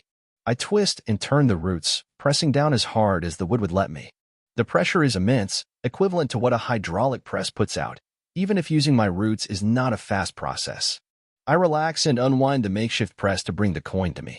I feel it in my fingers, and I'm proud. There is, however, something missing. I feel the root shapes formed in the middle, Pando's image at the back, and the value at the front. A true work of art, but something nags at me, and I don't let go of the nagging feeling. As I listen to it, I feel the problem is the lack of life.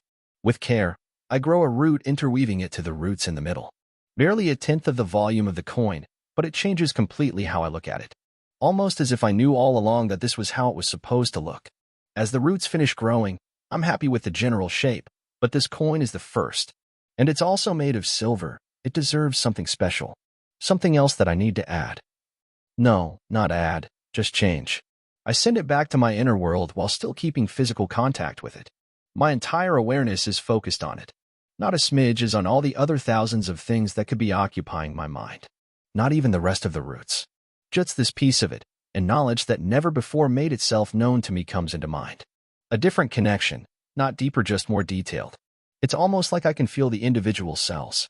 And I focus on every single one of them, trying to make them greater, stronger, heavier. There are perhaps better methods to go about it, but in my inexperience, I stare at it like I'm looking at balsa wood, and I want to make it into the richest and strongest ebony possible. I don't entirely succeed, but what I end up is perhaps even better. About twice as strong and more alive somehow. I finally let go of it. Now, I can honestly say I'm finished. The elation that Pando's seed was transmitting to me is now echoed within. He takes notice of my actions. It seems even he liked the direction I took. With interest, he starts to do something similar on all the roots in the inner world. He splits his time between the new additions to the inner world and this new method. With a smile, I look out, and I see the last of the day's sun rays. I don't regret for a moment the 9 hours I put into this endeavor. Chapter 72. As I walk around the village thinking, a new task is slowly added to the mental backlog. Growing the root formations for the battery in my inner world. It's not quite as fast as if I was fully focused on it, but I can do it almost non-stop all day long. As long if I'm no doing anything mentally demanding.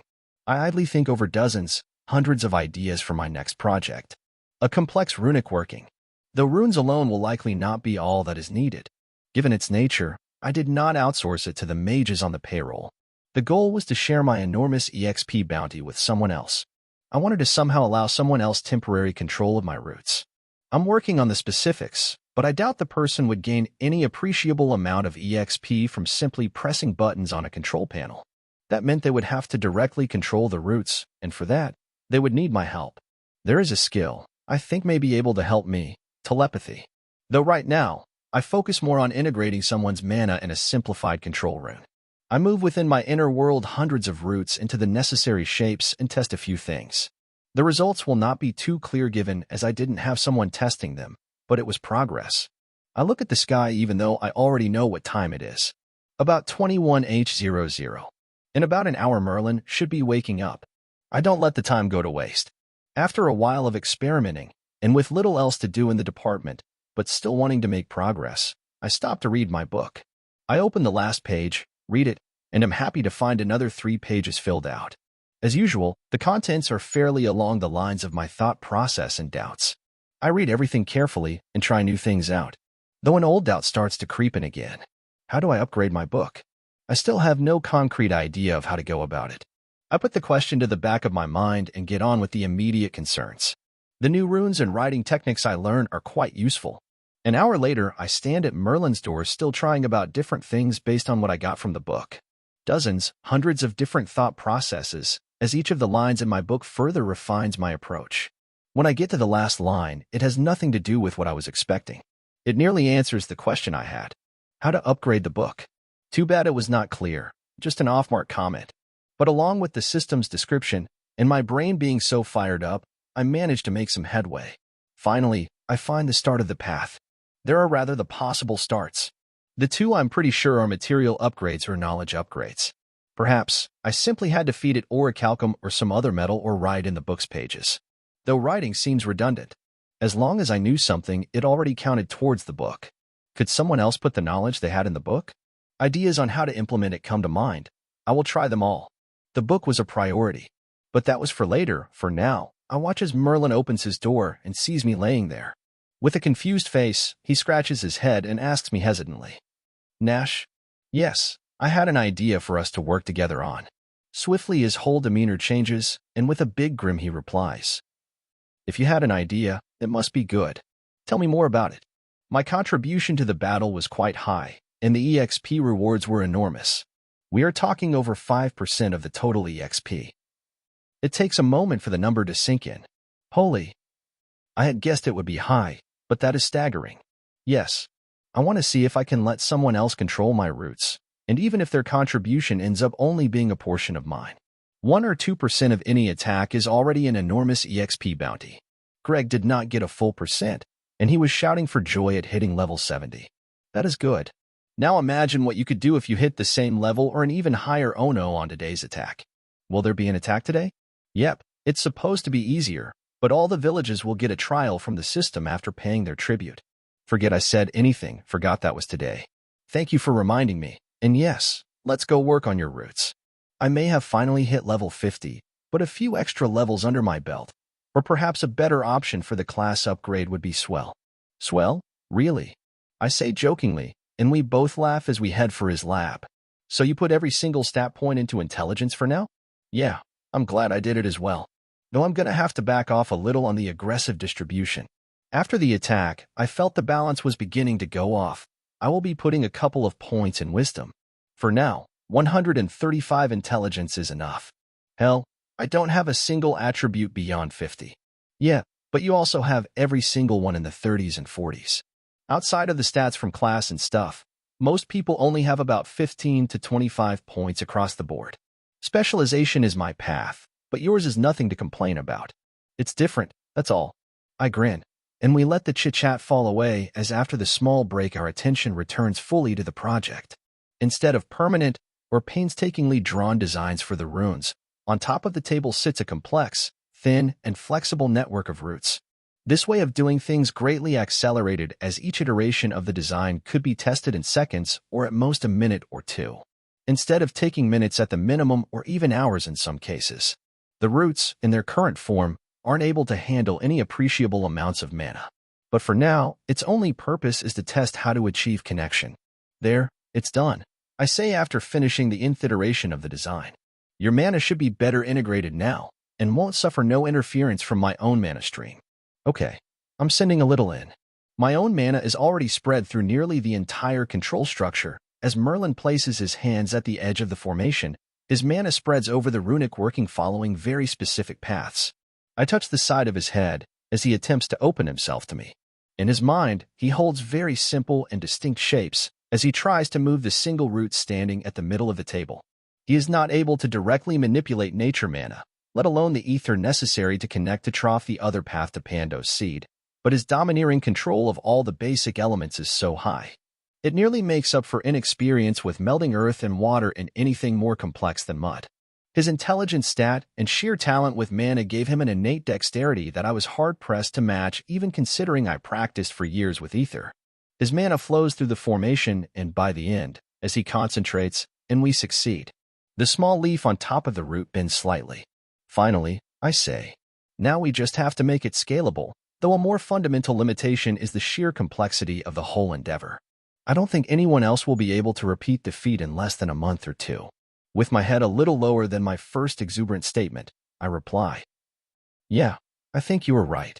For most people, they would need at least 150 intelligence and level 100 in the mana manipulation skill to do this. At least if they want to be reliable. And takes into account a few improvements to the design. Then let us not waste any more time. There are a couple of people that would benefit from it greatly.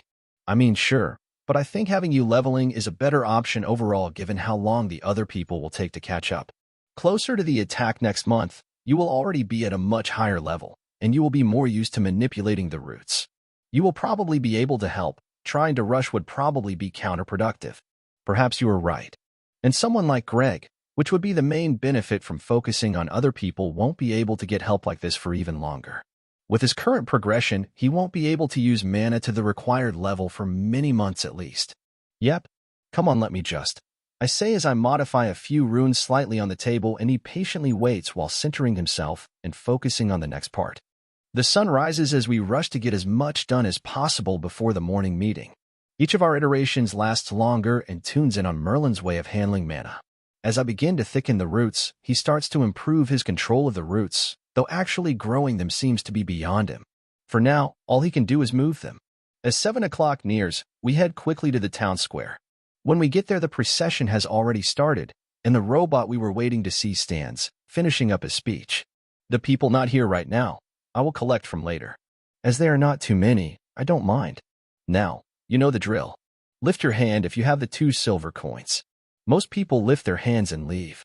This time, I don't lift my hand and see a minute later about 200 left. I approach, remaining at the end of the quickly moving line, which is way more efficient than I expected. In less than 10 minutes, I'm the only one who hasn't paid. So why are you here if you already have 2 silver on your pocket, little mage? With an easy smile as I stand at about 45 degrees to the ground. It's a little more natural to talk like this instead of fully laying down. I wanted to see how much this coin is worth, I say as I take Pando's coin from my pocket. His eyes go wide at seeing the coin. What surprises me is however the ether construct he sends in my direction. As the ether gets to the coin, I reflexively close my roots around it and absorb a little of the ether. Most of it even after entering the roots leaves with ease that changes everything I knew about it. Before it all leaves, I strongly grab hold of it and thicken the roots around the tiny amount left. I'm surprised by this reaction. I have never seen ether leave another being after entering it, and just the thought sends my mind across light years. So many possibilities if I ever manage to do the same with my ether. This ether is very different from anything I have ever seen before. So I leave it separated from my main pool, while tightly holding it in my grasp. His face, which on the last visit had been almost expressionless, now reacts nearly exactly to a human's. Well, he starts a little uncertain but soon composes himself. I can't explain it properly, but let's just say that coin is worth about 7 coppers in system currency. Properly authenticated, however, a collector would pay significantly more. Why is it worth only 7 copper? Long story short, it doesn't matter that you used silver from previous coins. Coins are almost indestructible as long as you are not trying to destroy them. If you melt them, the resulting metal is just common silver, nothing special about it. The worth of the coin is that they are system recognized. Your meager abilities to wield ether and the fact you are not authorized to make coins greatly diminish the value of even a handcrafted coin. Authorized. I ask, hoping to extract a little bit more info. You don't have a territory, nor are you a ruler, and especially not a license to print coins. Legally speaking, in the system's eyes, you are nobody. I try to make sense of the turmoil within me from his words. I don't know what stirred my emotions. I know it wasn't his last phrase. I care little for such opinions. But somewhere, in his first phrase, there was something I rebelled against. Not from the face value, but the deeper meaning or something. Trying to make sense of it, along with Pando's seed, I begin to spin my own ether around. He already knows I can wield Aether. And searching for meaning and truth within me seems so much more important. Hesitantly I begin to speak. Those may be true in their face value, but I'm Pando's guardian, against all who seek to harm it. Pando is my territory as much as anything could be mine. And any right I may wield as a recognized being in front of the system, I yield to Pando as it should be. There is nothing anyone can say to change that. As I finish speaking, the pressure is off. Something is missing. I didn't hit the nail in the head, but somehow it was closer than any time before. He, however, just laughs, as if I had told the funniest joke on the planet. Truly caring not for anything else, he is like a kid that found humor where no one else can. You humans are a wonderful race. You will get what you're looking for someday. Why are you so open and forthcoming? Because you piqued my interest. Even if you did steal my ether, I have taken a liking to you. Even I'm still bound by the system, but someone that wields ether within only 2 months of integration is noteworthy. Time, I'm running out, so hurry up. The 2 silver coins. As I move to take them, he disappears as I feel the distinct teleportation spell touching the roots holding the payment. I appreciate his forwardness, but it was disconcerting he could just do that with such ease. The space around me should be my sovereign space. This mental image brings a reaction from my new sense. Probably even better than the previous image of a home. With a wide smile, following all my gains, I go back to work on the more urgent tasks. But this is not to be filed away for months. This is quite significant. The sooner I invested some time into it, the sooner I would see some dividends from what I learned. I wondered why me, one of the strongest and most capable amongst my entire race, was sent to this insignificant place. Just to collect coins? My main duties, all things considered, were still understandable. Regardless of this being a backwater on the frontier of this galaxy, administrating an entire integration tutorial is a fairly standard action given my small infraction. But when I saw the boy, I knew why I was also relegated to this menial task. The decision of the system was starting to make sense. He got lucky I was no friend of the council. Though if I was a friend of the council, all I would have to do is pay a small fine for skirting the system's rules. Instead, I was being forced to work here. Another point against me was that we were considered the perfect administrators for the new integrations.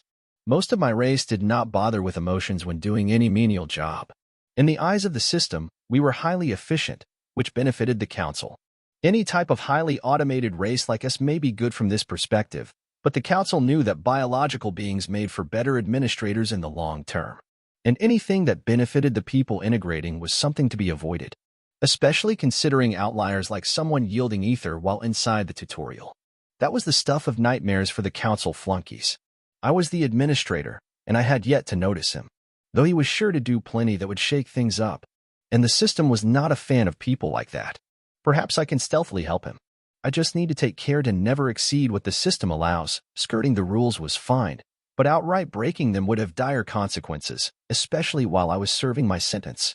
I almost finished with setting up the needed runic and ether structure for a time chamber. It would allow me to speed up time and make my sentence thousands of times shorter.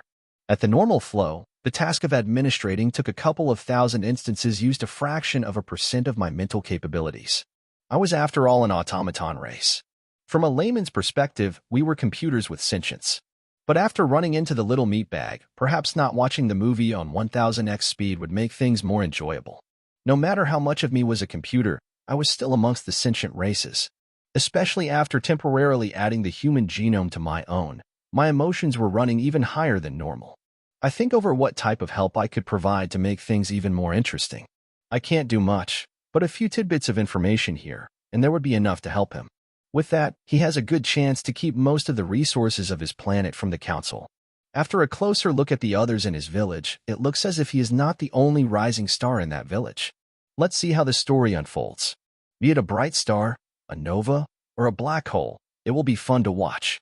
Chapter 73. As we return to the lab, I ask Merlin to start without me. I need about an hour meditating. I don't want to remain stuck to this thing forever. I say, pointing to my bed of roots. Okay, I can keep practicing. I also have a few other things to get to for the day. With a thumbs up, he heads inside the room, while I stay outside bathing in the sun. I spend the next few minutes just relaxing. Looking over my health meter, it's already almost full, and I flinch at each probe on my wound. But I want to know how things are going. The pain is significantly fainter, and it looks to be healing nicely. I will need a couple more days even at this good rhythm to fully heal, but that is already way better than I had been hoping for. My breathing relaxes even further, and the cycle that was happening every 15 seconds is lengthened to about 30 as I let my senses fall away. I focus singularly on my wound. I send ether, health, and vigor to it. Not sure which is better, or even if they will have any meaningful impact, but I keep up the exercise. My meager passive regen slowly increases as I go deeper into my meditation. Sometime after health is full, I open my eyes and start breathing normally. The world around me has changed as always. A quick look at the sun confirms I have been meditating for about 2 hours. I slowly move to the magic lab, feeling something there. Inside, different from my expectations, I find Merlin using ginormous amounts of mana and managing to do what I thought was impossible. I see a single swaying leaf. Observing the interaction, I connect fully with Pando's seed and feel what he is doing. Trying to go over how he did this doesn't tell me anything. The way he has shaped the mana is incomprehensible to my senses. But the result is clear. Even if it's taxing, he can fully control the roots with only his capabilities as long as he has access to the control structure. A few seconds later, he reabsorbs all the mana left. As he droops his shoulders and sighs, I make myself know. Interesting. Oh, you are back, he says with a small jump. Scratching his head, he continues, I was trying something different, and I continue his line of thought as he stops. And you succeed. It's not enough for meaningful control yet, but eventually I wouldn't even need to be involved in the endeavor. I guess. He replies with a shrug. He tries to straighten his back, but it's as if his arms were made of lead and the hunch slowly creeps back in. It's nice and all, I can do this on my own, but this is exhausting. I would imagine so. I do not even have any idea of what you were doing, and I had a first-row seat to the whole things from every angle imaginable. Well, Merlin then launches on a few theories he had about how magic worked. High-level meta stuff that I could barely comprehend, and with each of his words I feel more and more lost. But over the next hours, as we practice, and he slowly introduces aspects of his theories in more manageable chunks, I begin to see where he was coming from. He posited that magic was individual, and any belief could be the basis for it.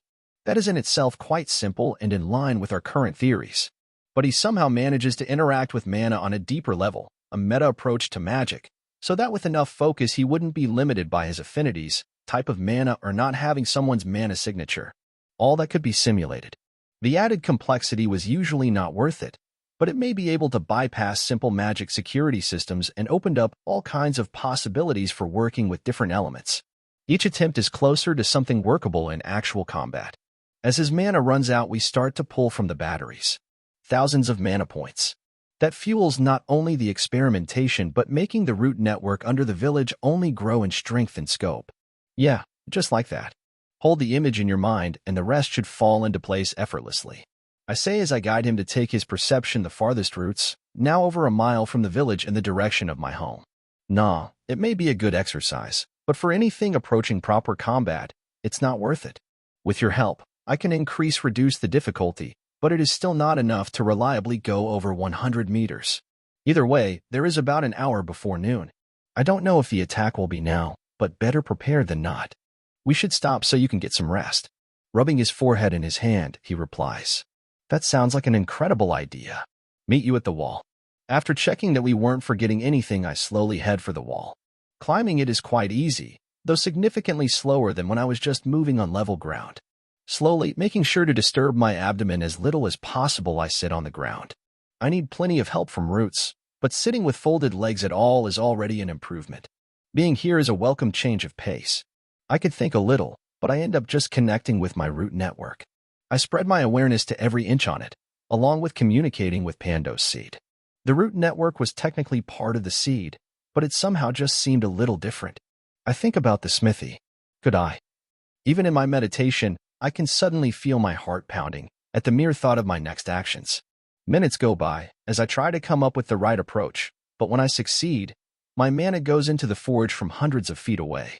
The hour to noon passes, and enough time for Blackwood to forge 2 weapons passes. I need to take a look at it later, see if it even worked.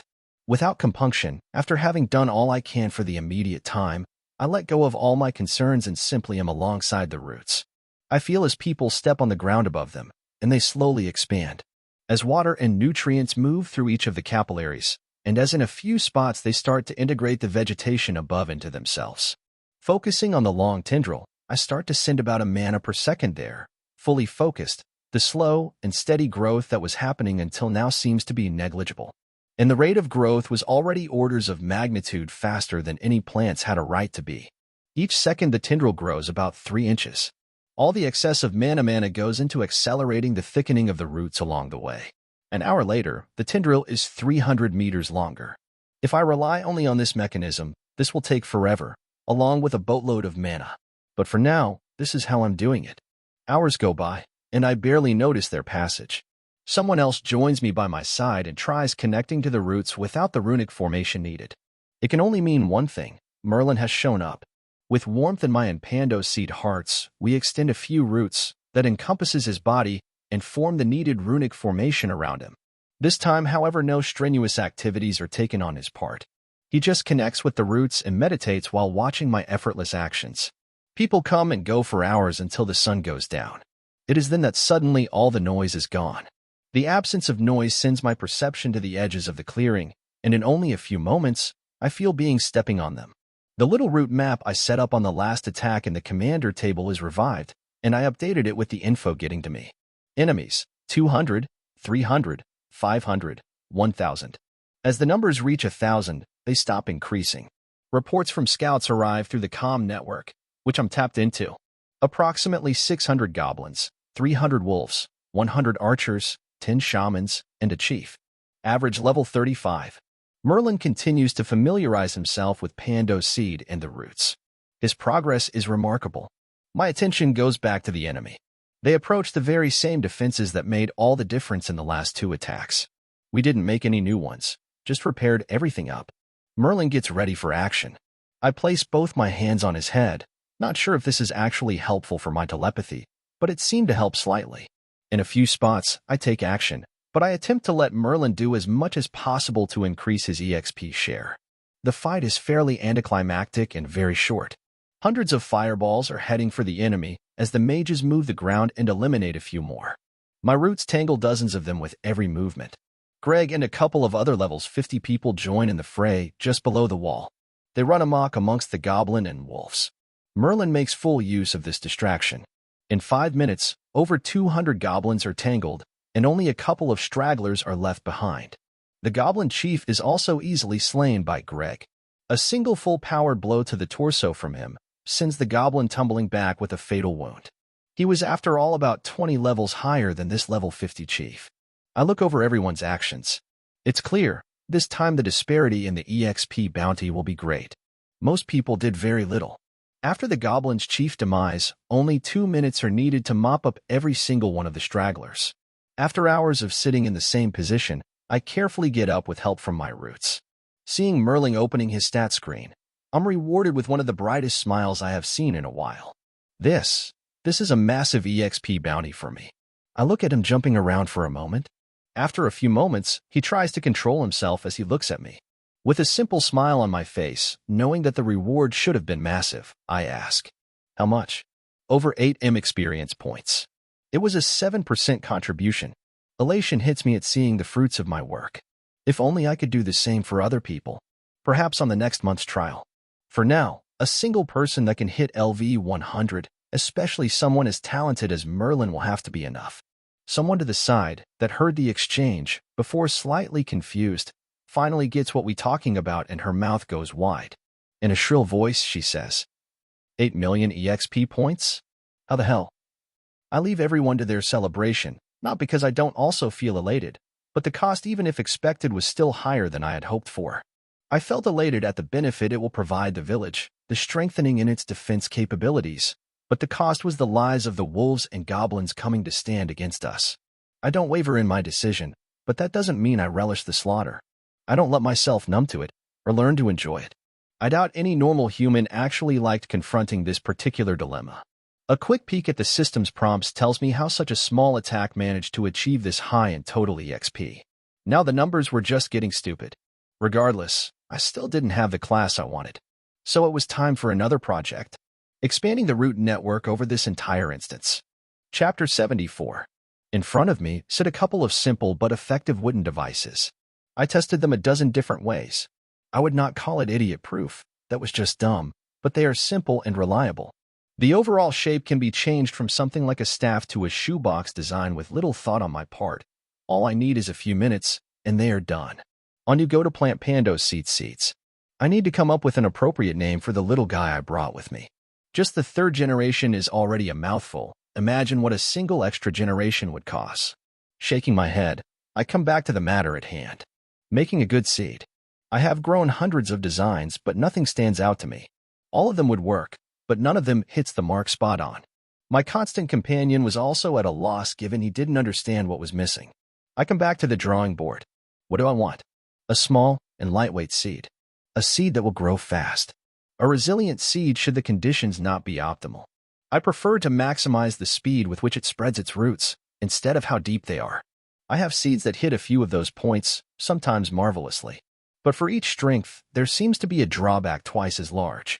With such big shortcomings, they are not worth the trouble. Like the apple-sized seeds? How many apple-sized seeds someone can carry? 100 of them would already start to burden them. I wanted something practical that can be included in people's normal routine, not something that would require a lot of dedicated time and effort.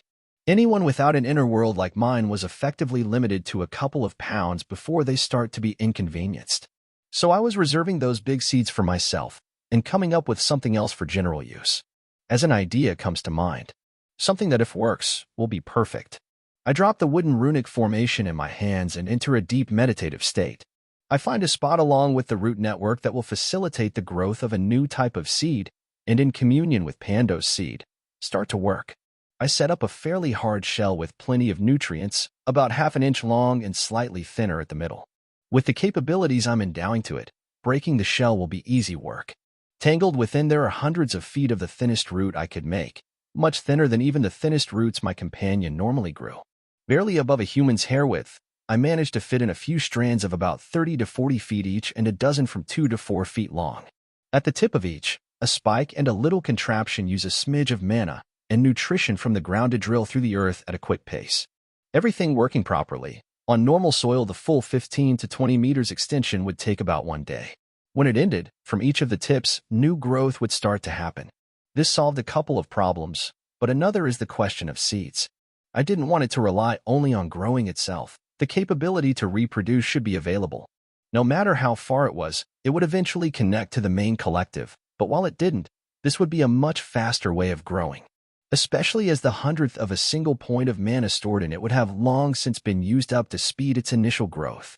The problem is that without interaction with me, the original seed, or a lot of time to grow, trusting it to create new seeds sounded like a bad idea. The solution that just came to me is to not give it the capability to independently reproduce until much later in life, which was the normal way things happened. What I did give it were proto-seeds. The same size as apple seeds when fully grown. I could fit thousands of them at the beginning of their formation, and that would mean thousands of growths near wherever they were planted. An hour later, we are finished, and the final iteration is ready for growth. Well, the launch version of it at least. I could always modify it later. I get something that checked all the boxes. It had everything I wanted, so I start to grow hundreds of thousands of them throughout my inner world and in a strategic place of the village. It wouldn't be very convenient to be digging meters underground just to get a single seed to plant elsewhere. Next, I start on the planting staffs. I could make them in other shapes, but I found that staffs worked well while not being unwieldy. So I stuck with the shape. Making each one is faster and faster, but soon I hit a bottleneck. Each one still takes me at least 5 minutes. So I start trying to make several at the same time. At first, the mental shift is hard, nearly impossible. But I keep trying. And because I'm just making copies, I finally succeed. And even accounting for the rocky start, I managed to finish the first batch of 5 in only 20 minutes. Faster than doing them one by one.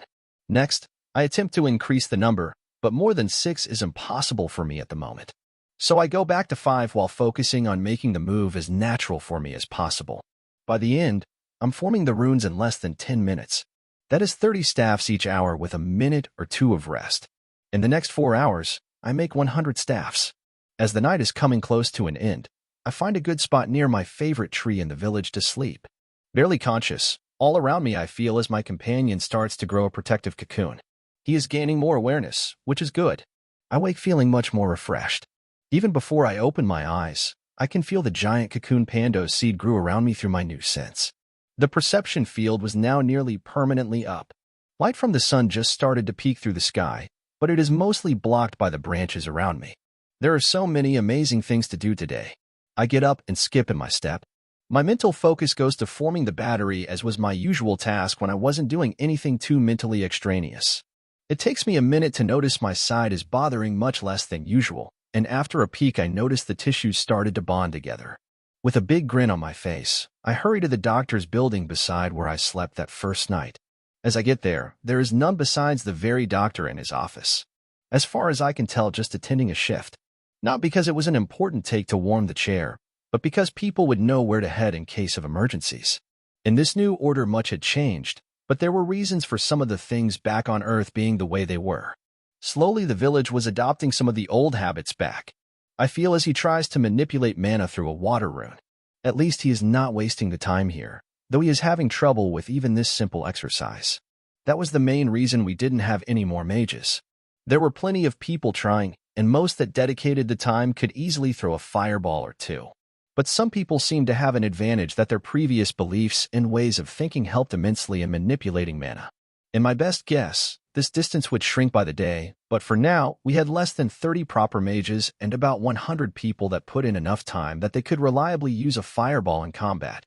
Before heading in, I send a tendril of ether and try to help him for a few moments.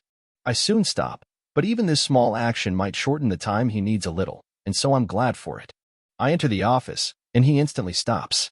With a mix of happiness and concern somehow mixed in his voice, he asks, "Hi Nash, are you feeling all right?"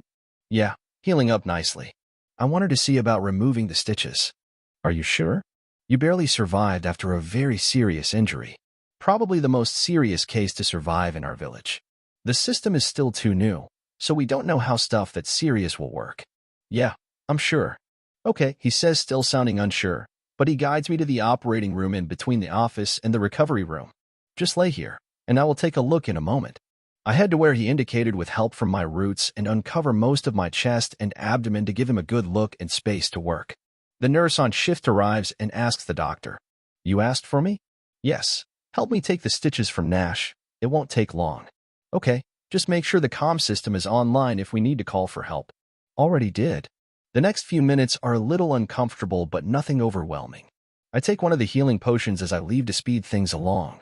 Moving as little as possible, though I'm actually feeling better than in days, I go back to the cocoon and lay meditating until about noon. I feel no pain from my side when I come to, as it should be, but I'm not going to abuse. I feel ready to start walking slowly again. I make the superstructure on my smaller root armor even lighter and more flexible. It supports most of my weight, and I can easily walk around with its help. This is exactly what I do, relishing the feeling of actual movement, instead of the facsimile I achieved while simply laying in my motorized bed the last couple of days. Now is the time to head for the smithy. There was far too much I wanted to discuss with Blackwood, chief amongst the fact I eventually could be in my house and still help him forge the +5 swords. The wind blew, and the first rays of sunshine hit the leaves atop my trees. It was time again for the trial of the system. What enemies and how many would show up was still unknown, but what I knew is that it would be at least as hard as the one before. I stare at the strange contraptions I have assembled. My friend would have been impressed. A few of the trees closest to the middle of the forest have been changed. They can now move much faster than before. Their main advantage is the tips of their limbs. They are now embedded with the strange implements of the invaders. I doubt I have figured out their full use, but this strange new resource is now much more economic. At least when I'm using this new-fangled mana to make fire. It was a good defense against the invaders. If they arrive at the core of the grove, they will find a nice surprise waiting for them. In the last attacks they have managed to penetrate deeply my territory, but depending on the goals and specific strategies they adopt, along with how I chose to handle them, how deep they get varies a lot. Still, the main way they could harm the grove would be to finish off the offspring of the moving beings hidden in the middle of the grove. The very reason I focused most of the defenses there. Higher thoughts halt, as I feel on the furthest edges of my domain someone coming. This is different. A single being approaches this time.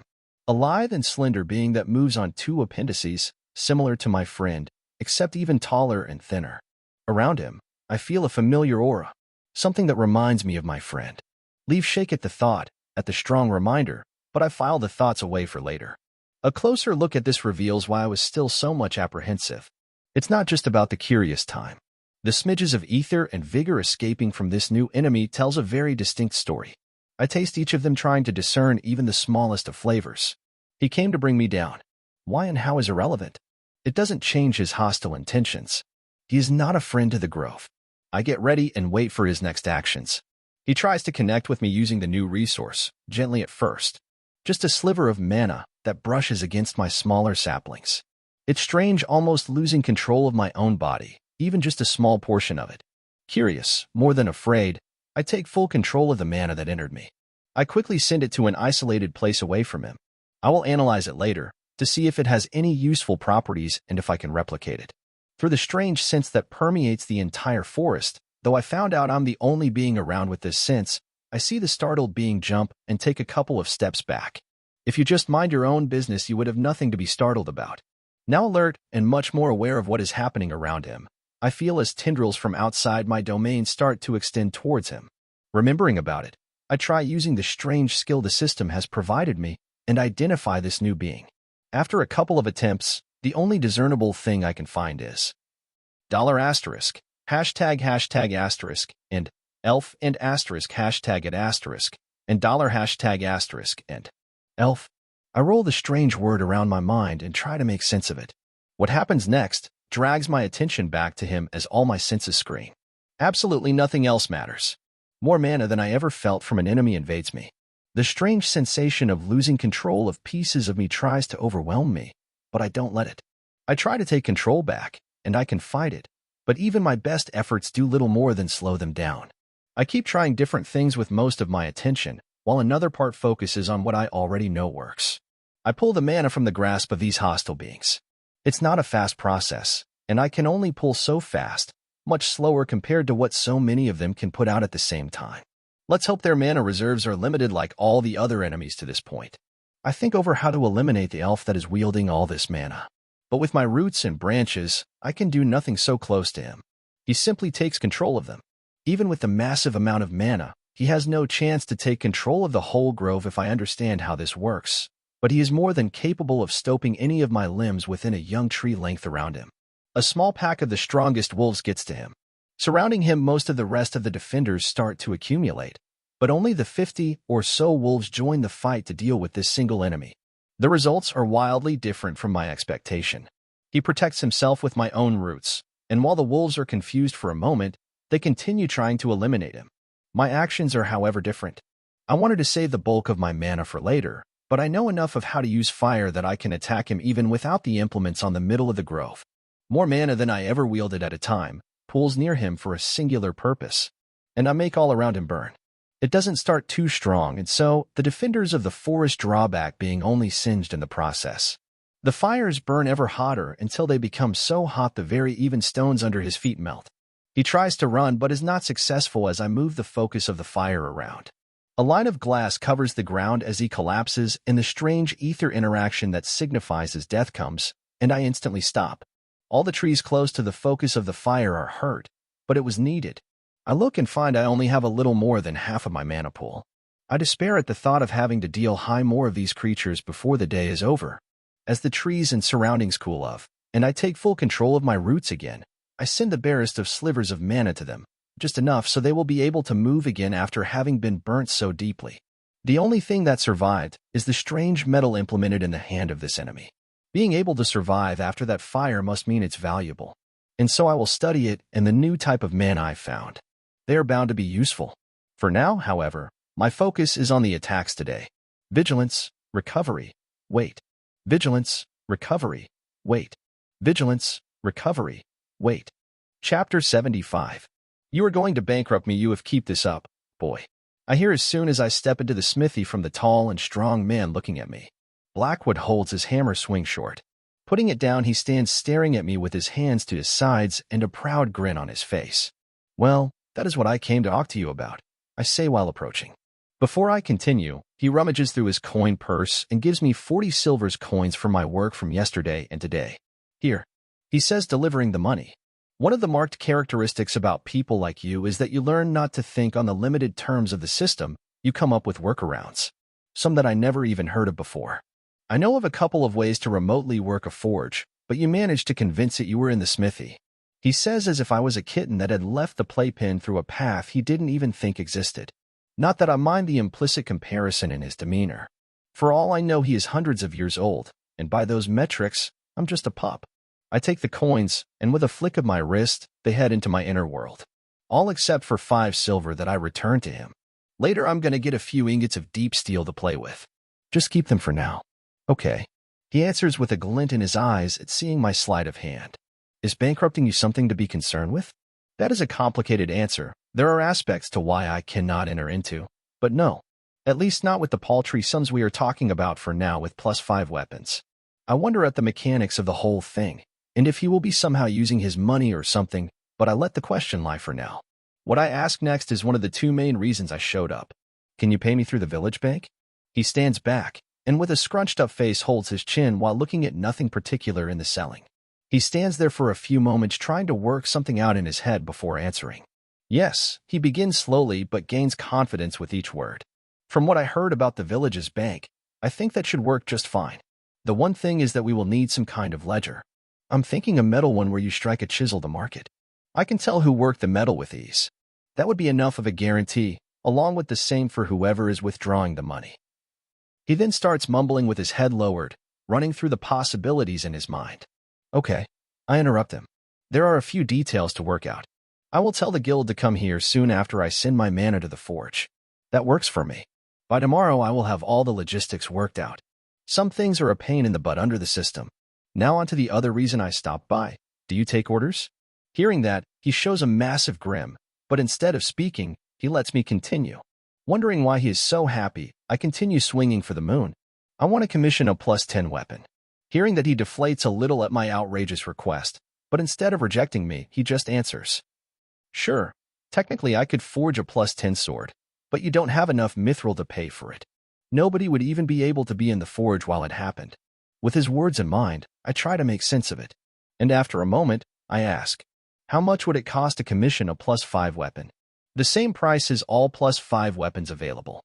Almost like we were playing charade or something, I pay attention to each of his words and gestures, trying not to miss a single hint he is giving out. I feel as if I'm inches away from something. What about a +6 weapon? About 2 gold, depending on the model. Hearing that, I find it slightly strange.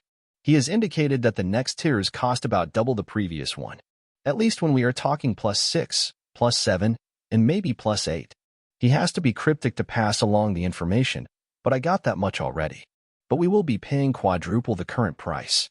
Curious, I then ask, what about +7 and +8 ones? With an excited tone, he shows how glad he is at this next question, and happily answers. They would cost 10 and 80 gold respectively. So we can order them, but they will be significantly more expensive than if we haven't unlocked the proper tier. No comment. I don't let his denial of further articulation on the subject detract from my mood. Do you do custom armor sets? Yep, though at the moment only up to 4 defense points. Cost. Standard prices. Though I got to say, I thought I would need to bash your head before you to finally get it. Well, it seems as if everyone in the village is more focused on making things themselves rather than ordering from the system. No offense. I understand the feeling very well. I know it isn't personal, just you all being too stuck in your heads sometimes. Though after this last attack it was a matter of time. The enemy leader had a sword 2 tiers better than what blacksmiths normally produce without anyone talented working on his forges. Well, in a few specific fields, it seems our village fueled much of the talent pool. Not everything, mind you, but Charlie's reports on other villages' progression and the people migrating over are telling. You guys already unlocked this knowledge, but I will reiterate. Villages are fairly uniform people in them. Base personality, mindset, and talents follow along similar lines. besides usually having everyone with at least 2 degrees of separation from each other. Shouldn't a fair few of us remember each other, if that is the case? I said 2 degrees of separation. The system purposefully excludes anyone you remember from being in the village with you. There are rare exceptions, and the village traits are rarely perfectly uniform with people manifesting them in different ways. But as a general trend, it's easy to see things developing a certain way. Interesting. Now, about my order, I say, pulling out a sheet from my inner world. I was thinking. At first, I just want to test some of your capabilities. So I set up a varied set of parts. Okay, let me look at it. After a moment going over it, he continues. You know that the system places limitations on many of the things these pieces are supposed to go in? Yep, I just want to see what limitations there are for a few of my upcoming projects. Like what? For now, I don't know the exact forms yet, but one of them will definitely be some form of transportation. If I could get an airplane working, that would be great, but I think we will have to start smaller. I watch as he smiles mischievously. That's my boy. Keep being ambitious, it will serve you well under the system. Are flying contraptions that big of a deal under the system? Yes and no, I can't get on specifics, but there are a few limitations in place and special environments that are harsh on flight craft. Now, if there is nothing else, go on, get on with your projects. He shoos me out of his shop, and I'm left stumped. Well, at least he is excited about the prospects. That must mean something good. I accelerate the wheeled wooden contraption carrying me. Not to full speed, or anywhere close to it, but this time feeling more confident as the wound to my side is healing nicely. I go at about twice walking speed. I could actually walk with some support, but this is faster. Not that I can go much faster with the current setup, but I can always come up with an improved method of driving my tricycle. As I arrive at the start of a visible grove growing around my favorite sleeping spot in the village, I enter it and start to expand it. I would spend the next couple of days here, so this was the least I could do. It only takes me about 1,000 mana and a few minutes to have something perfect for a short stay. It's cozy and has a small workshop for my tinkering. Next, after having dealt with a couple of things I wanted, my awareness goes back to the roots spread all over the village and beyond. I keep this up only for a few moments. I drink in the feeling of connection. When I'm calm and centered, I try to get in the same state I was in when I finished making the coin. The mental headspace where I can almost see the individual cells. I look inside and take single leaves or one of the sprouts growing in the earth to experiment. I try each of them. What do they taste like? Their texture, feeling, resemblance, and what are their system effects? Everything I can think of is meticulously cataloged. Having everything in a row is not the ideal state, but it's not too big of a problem. And I will continue to learn about each of them in the time to come. I note down each of the effects they have on my body. Not only the system-induced effects, but the normal ones that all food brings. A few increase healing, others mana, and finally, I find one likely to increase stamina. For some strange reason, stamina is neglected, but at least now we have access to it. My goal is not that for now. Taking a few of the sweeter ones, like the equivalent of carrots and beets, for their sugar content, and a few smaller and softer fruits similar to tomatoes, I earnestly start to experiment. The people from this village that have tomatoes are lucky. Well, we do have carrots and a couple of other things, so it was not that big of a trade-off. But come on, they have tomatoes. Tomatoes trump everything, except for berries. One of the most common complaints I hear is about the lack of fruits. And yeah, other fruits would be nice, but I want my wild berries. I will not rest until I get some of them. With the components picked out and tested, I start to mesh them. Rather than proper DNA editing, what I can do is closer to grafting plants to each other. Dozens, hundreds of attempts follow. A few mana points, grow them to about the size of a pea, try them, and go back to tinkering. And so a long and repetitive process of trial and error starts. I play around for hours, and more than 10,000 mana goes into growing these makeshift fruits. In the end, I fail miserably to achieve my initial goal. I try with many combinations, and I begin to understand more and the underlying limitations of this technique. So what at the start may have taken me hundreds of random attempts to get right, I can do on the second or third iteration by the end. There are, however, a few fundamental limitations in place. Hours later, as I'm almost giving up, a couple of people arrive at my temporary abode to take the planting contraptions. With my roots, I bring enough seeds for this initial wave over the next few minutes, and as I put them all into the planting staffs, they start to carry them away. I needed to send a steady stream of mana their way to grow a few this fast, but it was worth it. So, just send the barest sliver of mana to activate it while the staff is touching the ground? One of them asks me after I explain how they work. Yep, there is no secret to it. It uses very little mana, only about 1/10 of a point to drive each of the seeds underground. Now, the main focus should be to plant them at most 20 meters from each other, in long lines instead of trying to cover space. Covering wide areas can be done later. Fine with us. And start with lines to my home. Make sure they are redundant, like at least 3, and each seated around 10 meters from each other. Okay, is that all? Yeah, go ahead. The head scout hurries everyone up before heading behind them. After the interaction, I'm a little re-energized. Even if I utterly failed to get anything close to a proper berry, my knowledge is far from useless. I can make something that everyone else will enjoy. Concepts for fruits within my capabilities to make, considering my base components and skill level, swim in my head until I decide on something. I begin with a tomato. After adding a significant amount of sugar, taking a bit of the distinct flavor, and lastly mixing part of the flavor from a couple of the herbs and roots I gathered, something very similar to a persimmon comes to life. It isn't perfect, and it's been years since I have tried one, but it was the only fruit I knew to be within my current capabilities, at least with actually resembling the original fruit. Almost 20 mana goes into growing a full-sized one in a minute or so, and I take a big bite out of it. Different from my experimentation, which was more like tedious work, this is a simple experience I was missing. As the juices hit my tongue, I can think of nothing else I would rather be doing right now. It seems as if after only 2 or 3 bites, I'm already licking my fingers. Though I could always make thousands and absolutely stuff myself, that seems wrong. I feel grateful for the capability that Pando's seed brought me and start working on my next ideas. After all, if I could create a fruit from scratch, why couldn't I improve on the mana leaves or their cousins gathered from the other villages?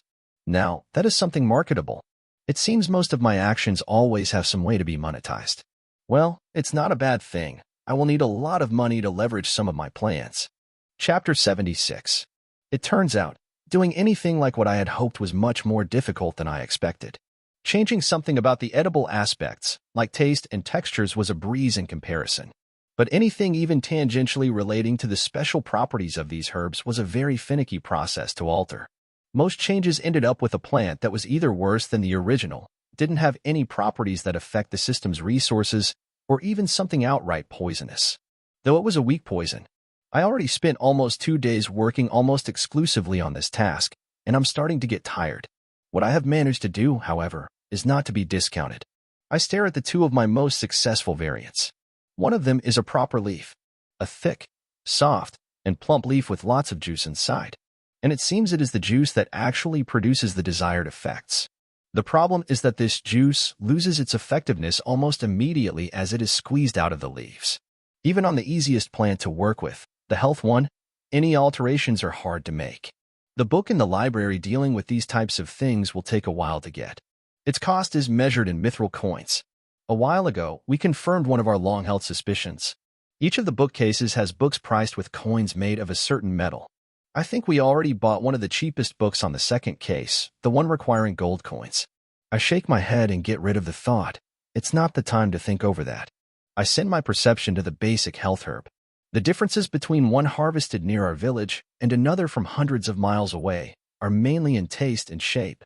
The working principles of all of them are very similar, even amongst different resources. With a close look, I see most of the liquid pockets inside the plant with the liquid I learned to recognize. On the upgraded health leaf, I managed to make it have a third category of liquid. Concentrating the small cell structures, I managed to create something that was about twice as potent. In this other leaf, the ratio of liquid to other structures is at the very limit of what I could do. So long as it was fully ripe, it would provide double the benefit from the base, or about a 20% increase in health regen up to 20 health points. The original leaf only increased it 10% and lasted until a point of health regenerated. With this other leaf, they may even be able to make more potent healing salves, or maybe even figure out how to make proper potions. Admittedly, there are drawbacks. The leaves are more delicate and will take almost 2 months to grow to full size on an adult tree versus the daily harvest we currently experience.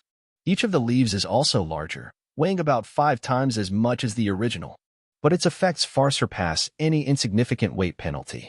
And that penalty exists only in a short-sighted view given they have 4 times more resources per unit of weight. After getting the first idea to work fairly well and hitting a hard bottleneck in how concentrated I could make it, I went in another direction, taking the other part of the equation to the extreme and making it as big as possible. I attempt to graft a tomato to the health potion leaf.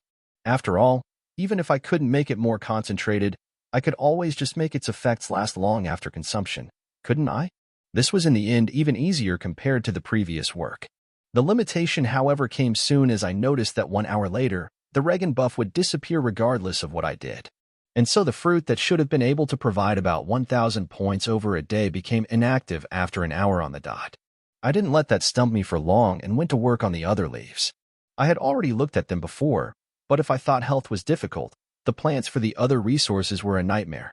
I ended up only copying what I did from the health potions over. Even that was a finicky process.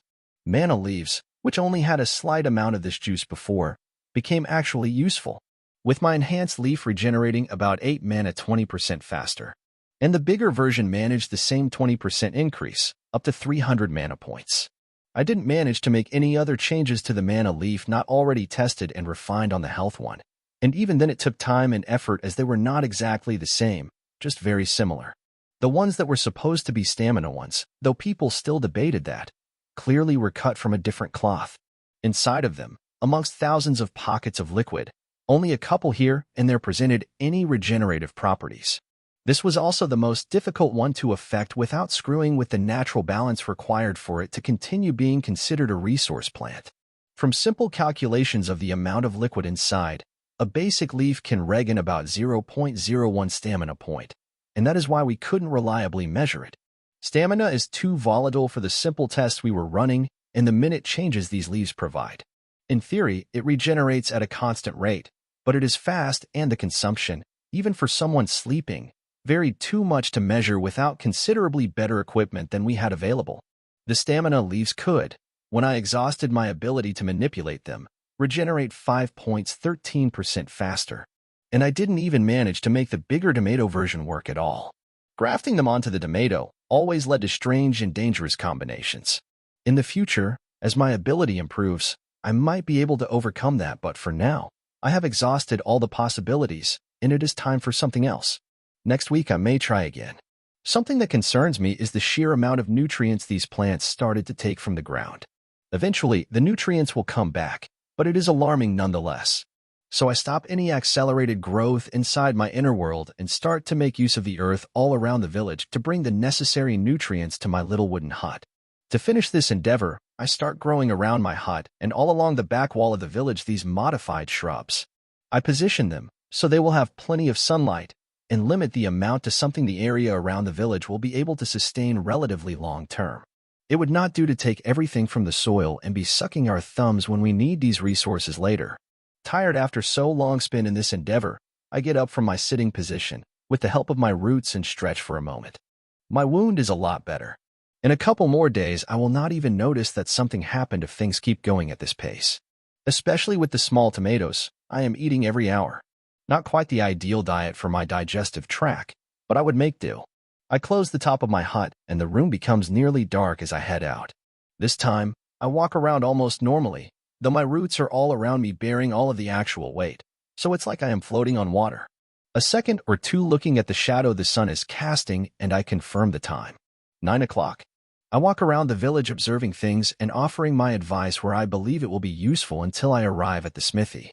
This time I don't stay long, just enough for Blackwood to pump out 2 axes. We won't have the money to buy them for a little while.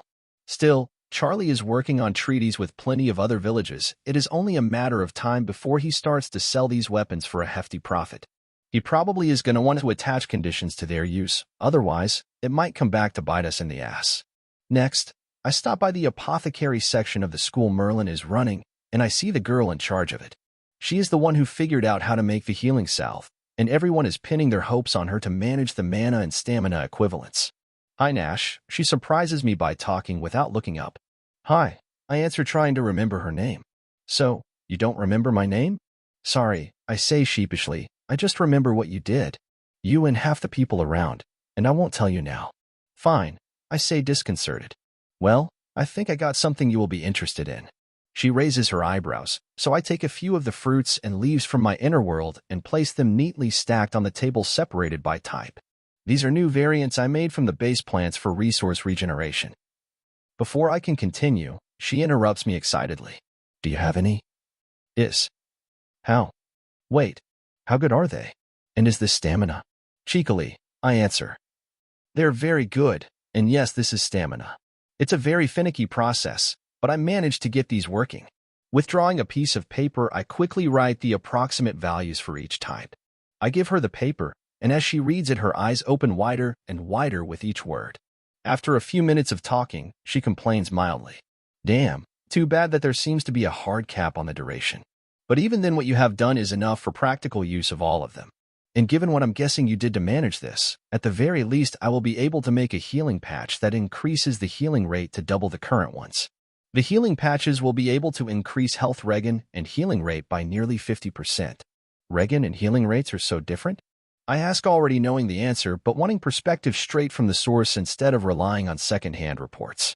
Yep, like you are probably aware, the wounds we suffer and the amount of damage that the health numbers show are not an exact match. I mean, how could they? She starts, and with rapt attention I sit and talk with her, expanding on my knowledge of this particular facet of the system. It may even help me improve on the very herbs I brought to her. After finishing my round of the whole village and taking care of all the miscellaneous things that always seem to pop up whenever I am here, I come back to my little hut. Inside, I take stock of the progress I made in the last couple of days. My money pile is increasing, though soon a couple of projects will require most of it. My runic working, including the battery and control structures, are all coming along nicely, and I have finished working with the resources regenerating plants for now. The preparations for the likely upcoming fight with Lord Max have little to do with me.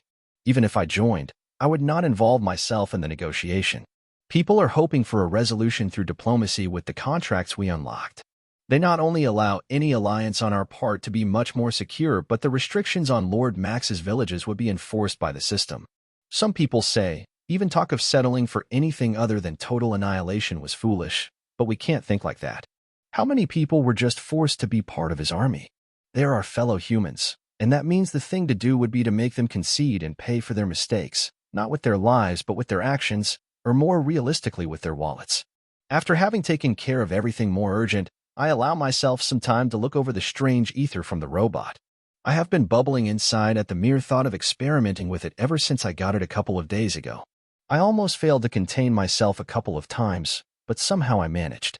After finally finishing the more urgent tasks, I finally have some spare time. Sitting, I start to meditate. A single thought is on my mind. My breath goes in and out, and nothing else is of concern in the world. I go deep enough I can easily do anything I have ever done in meditation. All around me I feel myself, and I know entering my soul would be only a question of desire, not even effort, it's just there. Though I ignore all that, focusing instead on my ether well. I withdraw a small amount and cycle it around me. This time, I don't focus on anything specifically, I just let the cycling be an expression of myself. This seems particularly apt, given that this is exactly what ether is supposed to be. It's the power of your story or something. Missing is something, so I connect to my buddy. This time, however, I look for more, for something deeper. I don't keep the connection shallow so I can do other things at the same time. I just absorb it all, cycling greater and greater amounts of my ether to him, and as he has just begun to learn, he takes hold of it and returns it to me. This simple but profound cycle continues for minutes until neither of us knows where we began and the other ends. It's like we are the same person for a few moments, and I relish the feeling of having a gigantic body spread over in all directions for over a mile. And the thinner, but still noticeable tendrils that go even further. Coming back to myself ever so slightly, I become aware of the little ether I managed to keep under control. In a corner, hidden away, I keep it in place with a tight hold. The amount I took, something like 100,000th of my own ether pool, is minuscule in my grasp. When I arrived, it would have been too little for me to properly manipulate. Just interacting with it opened all sorts of possibilities in my mind, but I can't contain myself, and I have to directly experiment with the object of my desire. So I draw the smallest amount I can reliably keep in my hold. Even as focused as I am, it is still over a tenth of it. I start to move it to my own pool to absorb it, but before I do so, something in my gut tells me that this is not very wise, so I stop. What if absorbing ether is like absorbing mana? Perhaps I should be a little more cautious. Asking for Pando's seed help, I make a line with the little ball between my hands and stretch it as far as I can. I try to absorb something below what would be my normal minimum amount for manipulating ether. As I draw it to myself, nothing happens. I failed. So I attempt it again and again. Each and every time, I'm met with the same result, but I don't let that deter me. It's just like things were for Alex the last few days. I don't have the feedback to know how close I am to success. Hundreds of attempts later, when I'm already beginning to tire and am about to stop for a break, I succeed. Though I barely notice it as I'm battered by a torrent of sensations. And just as suddenly as everything happened at once, nothing at all happens and my consciousness slips away. Chapter 77. I come to with a slight pain in my side and a massive headache. My thoughts are disjointed, and for a moment I'm lost. I try to piece together what happened, but every time it slips away. Instinctively, I know what my next action should be. I connect to my friend and let go of all else. I lay there for an unknown amount of time. With my state closer to being asleep than awake, my brain has plenty of room and time to reorganize itself. Slowly, the pain and confusion start to fade, but I still take things easily. Instead of immediately trying to figure out what happened, I fully enjoy the increase in all my regenerations from the meditation, especially mana and health. The dull pain to my side goes away, and as mana fills me, not only does some of the mental fog fades, my strained mind starts to crave stimulation again. Probably an hour later, I open my eyes and get up. A quick look at my mana bar tells me I have been regenerating mana for about an hour. I'm pretty sure that I had nothing in the tank before. Looking outside at the fading light. So about 4.5 hours knocked out. It could be worse. Jetting in a comfortable position and closing my eyes, I continue looking within myself. I attempt to withdraw ether from my well, and although I succeed, it feels sluggish. My dexterity and responsiveness are all gone. No matter how hard I try to shake it off, it's like my mental fingers are buttered, stiff, and numb. I can't even use it as well as when I got on the instance. It has been years since my control was so bad. My headache is mostly gone, and a quick look over my body and control of my other resources, like stamina, health, and mana, shows me whatever is affecting my ether does not translate to the other resources. Everything else is working as it should. With my focus on what happened, I finally start to put things together. I feel what happened and trace the source of pain, remembering each of my steps. The only significant thing that happened was my contact with the robot's ether. I feel as if I could have dragged even a little less, but without better control, my frustration got the better of me. Even if I was doing everything right at first, I ended up absorbing double of what I intended. But even that was dangerous. Just 2% of a very small pool of ether was enough to cause all this. I'm extremely grateful I bothered with the precaution. I'm not sure I would have survived absorbing the whole ether thread. The feeling can only be described in one word: overwhelming. It felt every singe though I usually have in a day was condensed in a single instant. Even trying to multitask half a dozen things is not supposed to be very good for the human brain, let alone thousands of thought streams. That was simply way beyond what I could do. Vaguely recalling videos I watched when younger about memory techniques for improving recall and how to remember stuff, I start to rummage around in my head. I taste, smell, and process the feelings the singular moment brought me. Not the overriding tone, but the more subtle tones it carries. There is an orderly and organized impression to it. Somehow, I seem to have incorporated a smidge of it within me. Like the story of the robot also became mine. Still, it's not just because he was a computer that any of his thoughts were like anything close to the current tech we had on Earth. Even the so-called AIs had nothing on proper human, though. That is why I could interpret what came to me as thoughts. I still can't separate each of them from the others. Like 1,000 people talking simultaneously at a similar volume and distance. You can't make out what they are individually saying, but you can still distinguish that the sounds are not noise. From the experience, I learned nothing directly, but now not only I had a good idea of how to go about training my ether. Eventually, I would unlock these memories. Automaton's POV. Oh, a smidge of the ether is back? Did he actually try to absorb it? Well, let's hope he didn't die, otherwise, this will get boring fast. At least I got the temporal chamber if he does get himself killed. I taste a smidge of the ether that came back to me, but the eater's interaction with the boy was too brief. I try to peek at the happenings of the village, but even as the administrator, my access to specific information is restricted. It tended to the realm of data you find in spreadsheets, not visual observation. Regardless, this is no common source of ether. Nash would do well to be very careful. I'm not a middling talent from a random organic race. Integrating my ether on his own is nearly impossible without the proper knowledge and much more skill than he has at the moment, especially with such a wide gap in our respective skill levels. After seeing that I can do nothing else for the moment, I begin work on an addition to my temporal chamber. This time, the work is even more intricate and time-consuming. I am trying to peek into the tutorial with it. Even considering my administrative access, it would be hard work. Luckily, most of the engravings for the time chamber could be reused for this scrying tool. The hard part for the time chamber is to make sure the system doesn't interfere. Scrying has to be a lot more circumspect given it affects the instance, even if only by the observer's effect. Even if it turns out to be a complete waste of my effort this time, all of this would still be available next time I was sent to prison. I will try to avoid it, but I wasn't friendly with the council and had a long life ahead of me. Pushing right to the edge of what was allowed was in my blood. Night comes around, and I leave my house feeling more like my old self. The city is bustling, and after a minute going around, I discover why. "So you really haven't heard?" says the random passerby I question. "Tomorrow we are going to Lord Max's village." Turning around, he doesn't say anything else and continues on his way, not waiting for my response. He is concerned with other things. I, however, am a little stunned. I didn't expect things to move so quickly. I eat another health tomato, heading to the guild hall at the briskest pace I can sustain without wincing. After a few minutes, I enter the place where Charlie is talking to a couple of envoys from other villages. Seeing me, he gives me a meaningful glance. The dozens of people from other villages, sitting around the table, all look in my direction. After a few moments, he starts to speak. "So, that is the man of the hour. The one and only Nash." Those words are obviously for the dramatic effect. Nobody seems to take issue, and as he continues I understand what his glance was about. "Now, if we want him to come with us, there will need to be appropriate compensation. You will probably find he has capabilities that few can match. From what I know of him, he is amenable to a deal with us for the right price. So let's get on with it." He gives a small pause and then starts to address me, this time without the meaningful glance given the attention of everyone is no longer directed at me. Though I keep that in mind. "Do you want me to squeeze them? With so many, I guess that it might make sense. Just a little bit from each would be a decent fortune."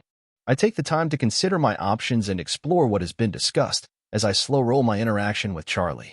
His next words play right into my hand, by answering what I would have had to ask and keeping to what I care quickly, but still letting other things that should be important for me to ask. This way I get most of the information I want quickly, and later I will stall for as long as I need. "So Nash, what would the price be for you to help us against Lord Max's army?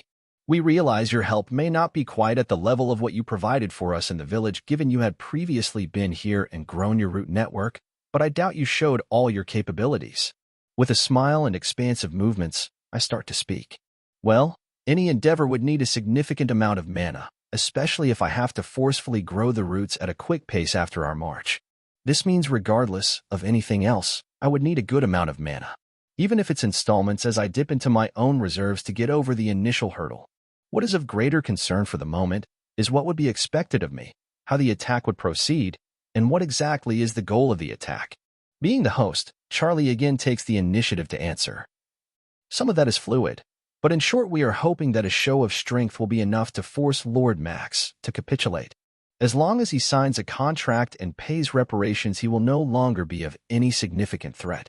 I grimace at the implications, though it's not as if I have any better solutions. After a brief pause to gauge my reaction, he continues.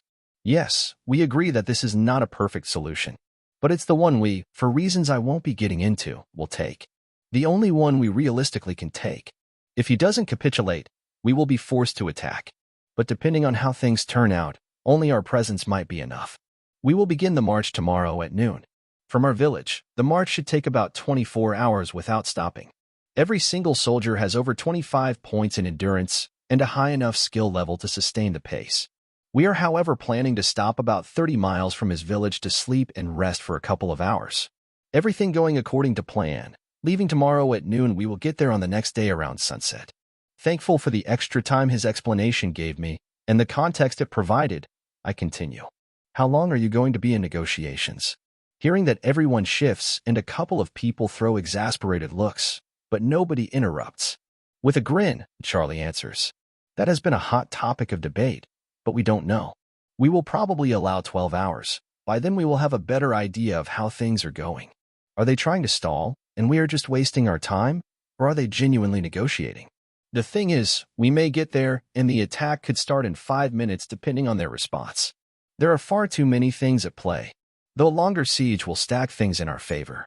It just requires our willingness of being stationed there, and the cost that entails. I think for a moment over what he has said, as a pudgy man, apparently the head of one of the other village's envoys interrupts. So, what is it going to cost us to have your help? Especially with your injury, you are not even able to move around on your feet. Underlying his question is a defiant attitude against the concept that a single person could be so essential, though he isn't totally disconnected from reality and restrains himself from taking it further. I wonder what Charlie was driving at. What did he want me to ask for? I don't think coins made sense, at least not any significant amounts. After a few seconds, I settle on my answer and leave the door open for more depending on their reaction. For starters, let me tell you what I bring to the table. I can at the moment create, reinforce, and shift any defenses they have, as you all know. What may not have occurred to you is that within the estimated 12 hours of negotiation, I can easily prepare to quickly dismantle the enemy's defenses. Without active work on the part of their mages, I may even manage to knock down their walls, all without a single soldier having to step foot on the battlefield. If they send bodies to try and stop this by dragging the defenses back into place, I can just tangle them. If they try to attack us, then they will be throwing away their greatest advantage, their fixed defenses. A little confused and slightly defensive he begins.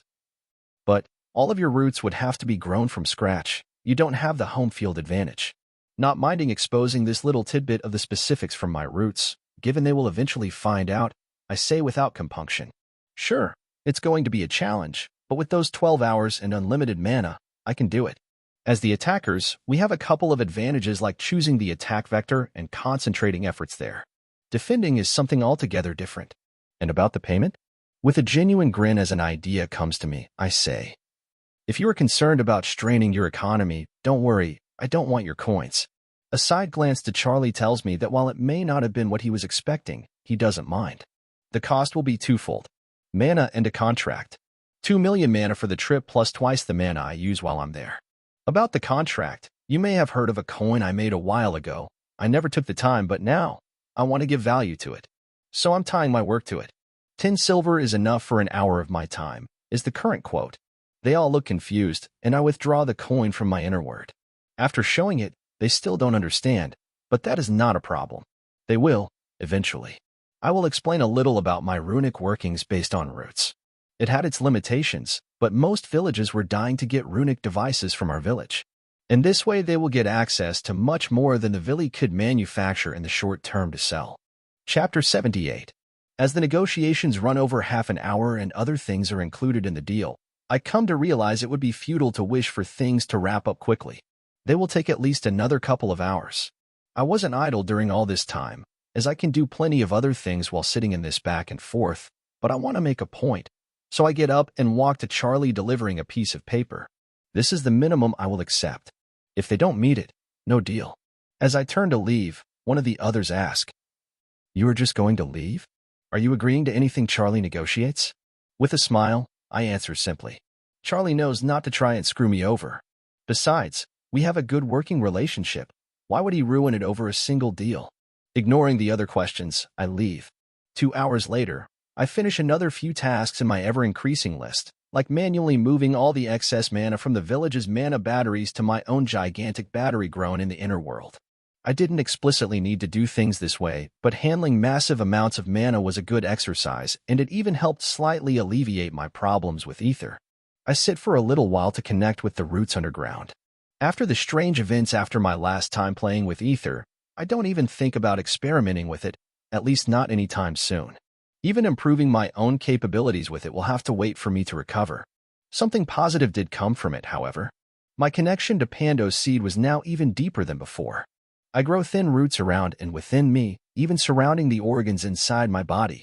Though the original seed, and focal point of his consciousness, Pando's seed, who is now in the inner world, left behind to this day the thin and flexible roots in my ocular cavity. If I got used to the feeling of the roots around my eyes, anything around my gut and muscles will be even easier. My attention goes to the largest tendril underground. Reaching almost 10 miles and anticipating the connection to my home, I start to channel a constant and significant stream of mana into it and to a few other places, though my focus is mostly on this longest tendril. I thicken the roots and start to make them more redundant. But most of my attention goes to growing the last of the connected seeds in all directions in search of the next one in line. As I succeed, the tendril becomes a mile longer. I repeat this over and over, freely spending mana, and trying to overcome the slight mental bottleneck that sending my perception so far away through such a thin tendril creates. Less than an hour later, and about 20k mana deep, I feel elation as I finally succeed. With no reservations as the roots surrounding my house join the fold again. The little guy in my inner world is nearly overwhelmed.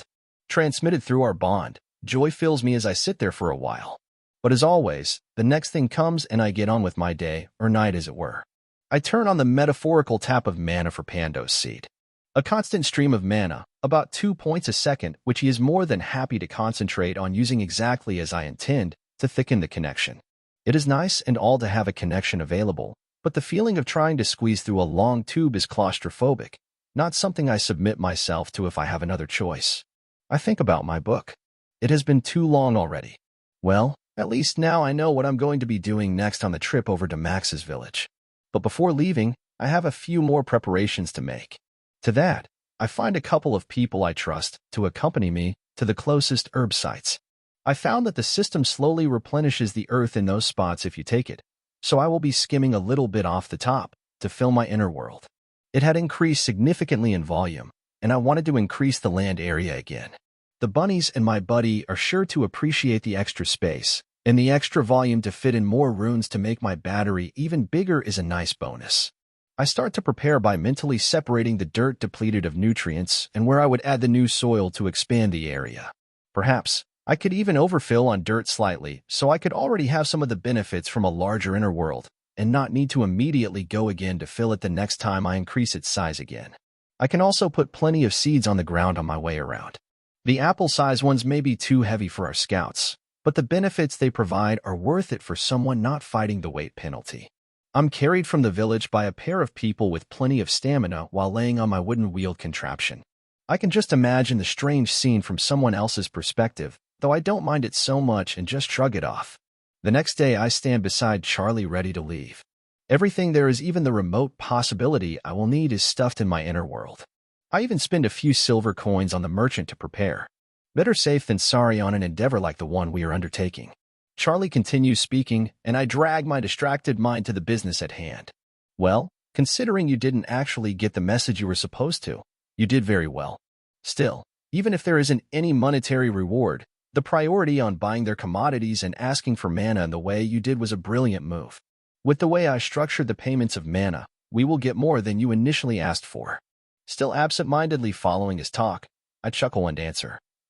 Paying interest rates in mana. They will eventually realize the value of mana, but while they treat it as a cheap resource, it would be foolish for us to not get as much of it as possible. My distracted response has nothing to do with him boring me, or that I don't appreciate the nearly limitless mana budget for the foreseeable future. Compared to the crux of my introspection, all that seems unimportant. We were an army heading against another. I look at almost 2,000 elite soldiers. The very best from a dozen villages with another 2,000 we will meet on the way. For 1,000 fully armored warriors prepared to bring death and destruction, should it be needed. And we might not have a choice. Discussions ran rampant about the best way to go about it, but the politics of the situation and time frame forced a few less than ideal solutions. Perhaps the next Max that shows up, even if he is stronger, can be dealt with in a better way. But for now, the best we could hope for was a straight full-strength attack on the very heart of the enemy's forces after days of negotiation. As we all march forward, Charlie heads closer to the front, while I follow near the supplies being carried at the back. With so many mages around, they splurge a little on the mana. With their magic, the trip is much more comfortable. It's not smooth, but it becomes good enough that our carriages, at least the ones with suspensions, can easily keep a good pace. On a couple of them, I see prisoners tightly secured through my new sense. My stomach churns, but it's the nature of the business at hand. Everyone is counting on things working out neatly while preparing for the proverbial human bodily function to hit the fan.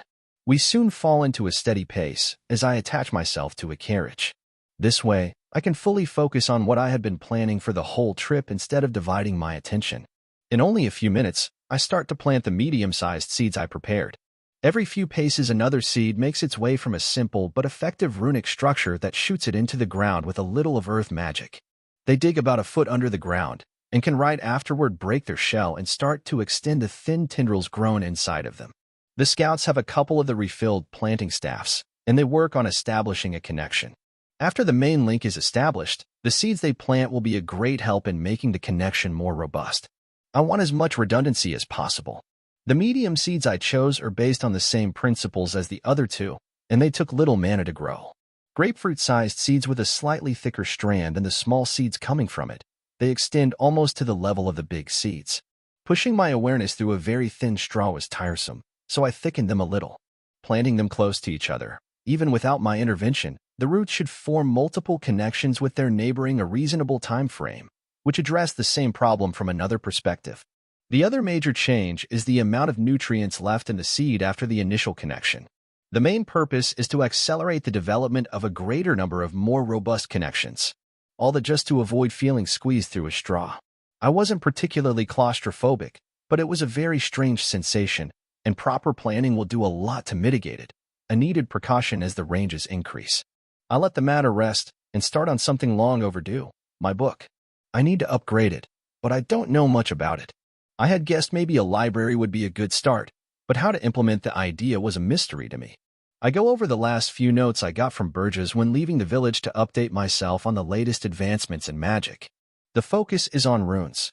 What configurations worked best? How do they affect mana consumption? How hard they were to draw? I read Merlin's and the MRI questioning and conclusion on that and a myriad of other aspects of magic. Even a few tidbits from our interaction with other villages made their way in the notes. Though even if our village was significantly ahead of everyone else, the other villages were making progress. I also read what was added to the book. After absorbing it all, I begin to work. Leaving the village, especially now that I'm heading in an unfamiliar direction, is good for my mental health. Ideas I felt being stifled in the previous week start to flourish again. Being confined to bed seems to still hold me back, but I'm slowly coming back to my old self. I try dozens of different things and work on aspects of the whole, but there is still too much missing. My conclusion is that I will need to make another rune. Following my thought process, I will again make a complex rune that will directly wield the result I want, supported by ones we are already familiar with. It worked wonderfully for my last rune, so why overcomplicate things? My ether is, however, still very sluggish, so I just cycle it around me lazily as I think of what rough shape and goals for this new rune. Fresh ways of approaching the problem and solutions start showing up. I note each of them down as I allow myself to explore mentally all that I can. You never know when you will come up with something brilliant. The next morning comes as the distance to Max's village shrinks. Even with the magical camouflage hiding us, at about 110 miles from his village, we run into his scouts. They don't approach, and we don't bother to chase them very hard. Not because we will fail, but hiding was never our real intention, just a bonus if he failed to find us until we were much closer. We continue to head in at our constant pace. In only a couple of hours, we will be stopping so everyone can get a little sleep. Far enough away that any attack on the part of Max would not make much sense, but close enough we can complete the march in just 3 hours. I let the idle thoughts drift away before getting back to work. Soon, however, I think perhaps I will be better served by sleeping and being fully refreshed for the endeavor to come. I dream of runes. Shapes my awakened mind can barely hold swim around in my head. Dreams filled with adventure, and the amazing feeling of exploration fuel my imagination. Chapter 79. I stretch on my floor, but a stinging sensation in my side stops me. Things are healing nicely, but I still need a little more time. What woke me is not some disturbance, but the sudden absence of disturbance. The carriage is no longer moving. A quick peek outside confirms my suspicions. We have stopped for the night. As expected, I feel much better away from the village. After some time resting, even my ether thankfully seems to be almost back to normal. If it was out of commission for weeks or months, I don't know what I would do. As planned, I sit on the ground and connect with Pando's seed, as I start to pump mana into growing an area around us. The scouts take their half-depleted planting staffs and start to form concentric circles around us in a solid 500-meter radius, along with a few loosely spread further away to provide a backup warning system. I don't go full bore, keeping my mana use at about 25 per second. That is already much more than most people could handle even at their peak, but I had been practicing. I offload as much of the mental overhead as possible to the rune structures and Pando's seed, even if it won't allow me to grow my skill levels because I have something much more interesting to do. After dreaming all night long, runes swim in my head. So many new and amazing ideas floating in my noggin. As I pump mana out of the batteries, I spin my ether and begin the work of creating a new rune. There will need to be some rework in the supporting systems I had in place, but that is to be expected. I can consider this practice. Inspired by my new sense, I start making a rune that can directly tap into someone's senses. I connect them to whatever is on the other side of the rune. This time, I use roots around me to draw what I want. Even with how fast I can move the roots compared to a normal person having to painstakingly engrave each line all over again because of a single mistake, the endeavor is still painstaking, laborious work. Hours go by as I work on it. Many iterations after, with the slightly foggy idea from my dream coming closer and closer to reality. If it can do half of what I want, it will already be amazing, but something else excites me. My perception field is altering. I'm slowly getting a grip on what this new sense is and how it behaves. The mental picture is still not perfect, but maybe soon. It's not in a sudden shift, but I become more intimate with it each second. I'm certain that this is the result of working on this new rune. The concepts in my mind are tangentially related, and as I work through the mental steps of my own senses, the new one is better contrasted. I don't try to force progress, just letting it marinate on the back of my mind. All the best things took time, and I would not try to rush it. Not sure if the rune is done already, I try to implement it, and after a few minutes, after greatly increasing my ether spin and fully connecting to Pando's seed, I begin the practical experiments.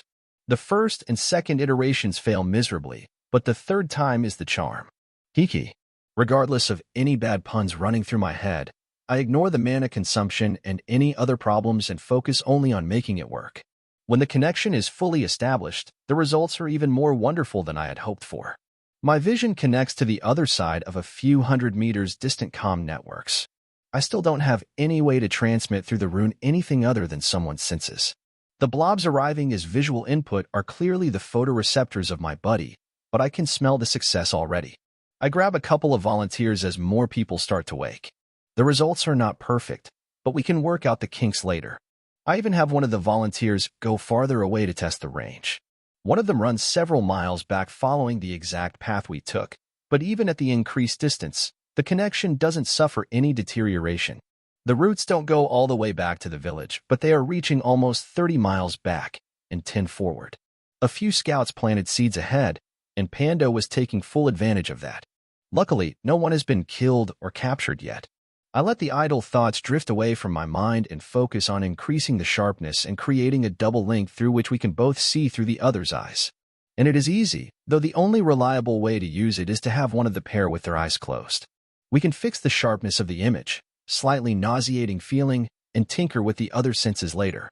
Or rather, the people in the Institute can do it. For now, the reasonable uses were limited, but it is plenty for a few applications and is a step in the right direction. I go to work on the next iteration of the design, attempting to make someone see a stored image, something abstract based only on the results of the runes, not someone else's vision. But I stop as I see Alex and I call out to him. Alex. He begins to turn, but his boyish demeanor and sunny smile are evident even before he fully turns around. Nash, he says, springing to where I was sitting. Man, it's so good to see you. Warmth fills me at his words, and with a wide smile of my own, I reply. It's good to see you too. How's your ether experimentation going? Perfect, he says, and in only moments, even without having to spin his spear around, he manages to draw out a tread of ether and move it side to side. It took a lot of practice, but I managed to learn. Do you want a quick lesson now? I ask, guessing he would not refuse, and I'm not left disappointed. Absolutely. And so we spend the last hour before departing working on his fine control. Teaching him changes my perspective on ether, especially considering my run-in with the robot. Many new training possibilities start to pop into my mind. I only mention one or two as he is just beginning to learn, but I make careful mental notes each time and file them away for later. Beginner or not, he is picking up things rather fast. Ether is supposed to be hard to learn, so his speed must have something to do with his spear dance. It puts him in a perfect state to yield ether. Regardless of the reason, I'm happy to teach him all I know, so we keep going until departure time. The defenses I grew under everyone's feet were not needed this time, but it is better to be prepared than try to scramble after being surprised. Different from my usual way of doing things, I don't leave the grown roots in the ground. I draw most of them out and nearly fill my inner world. It will save some time in front of Max's village, and if we were attacked, it might come in handy. I'm quite vulnerable in my current state. I can't run at half my usual speed, not without risking injuring my side again. As the distance shrinks, the march becomes tenser. The gravity of the situation starts to sink in more deeply until even the most bloodthirsty of us can't help but take note of what is to come. We continuously run into their scouts, but besides a few skirmishes far away from the main army, nothing happens.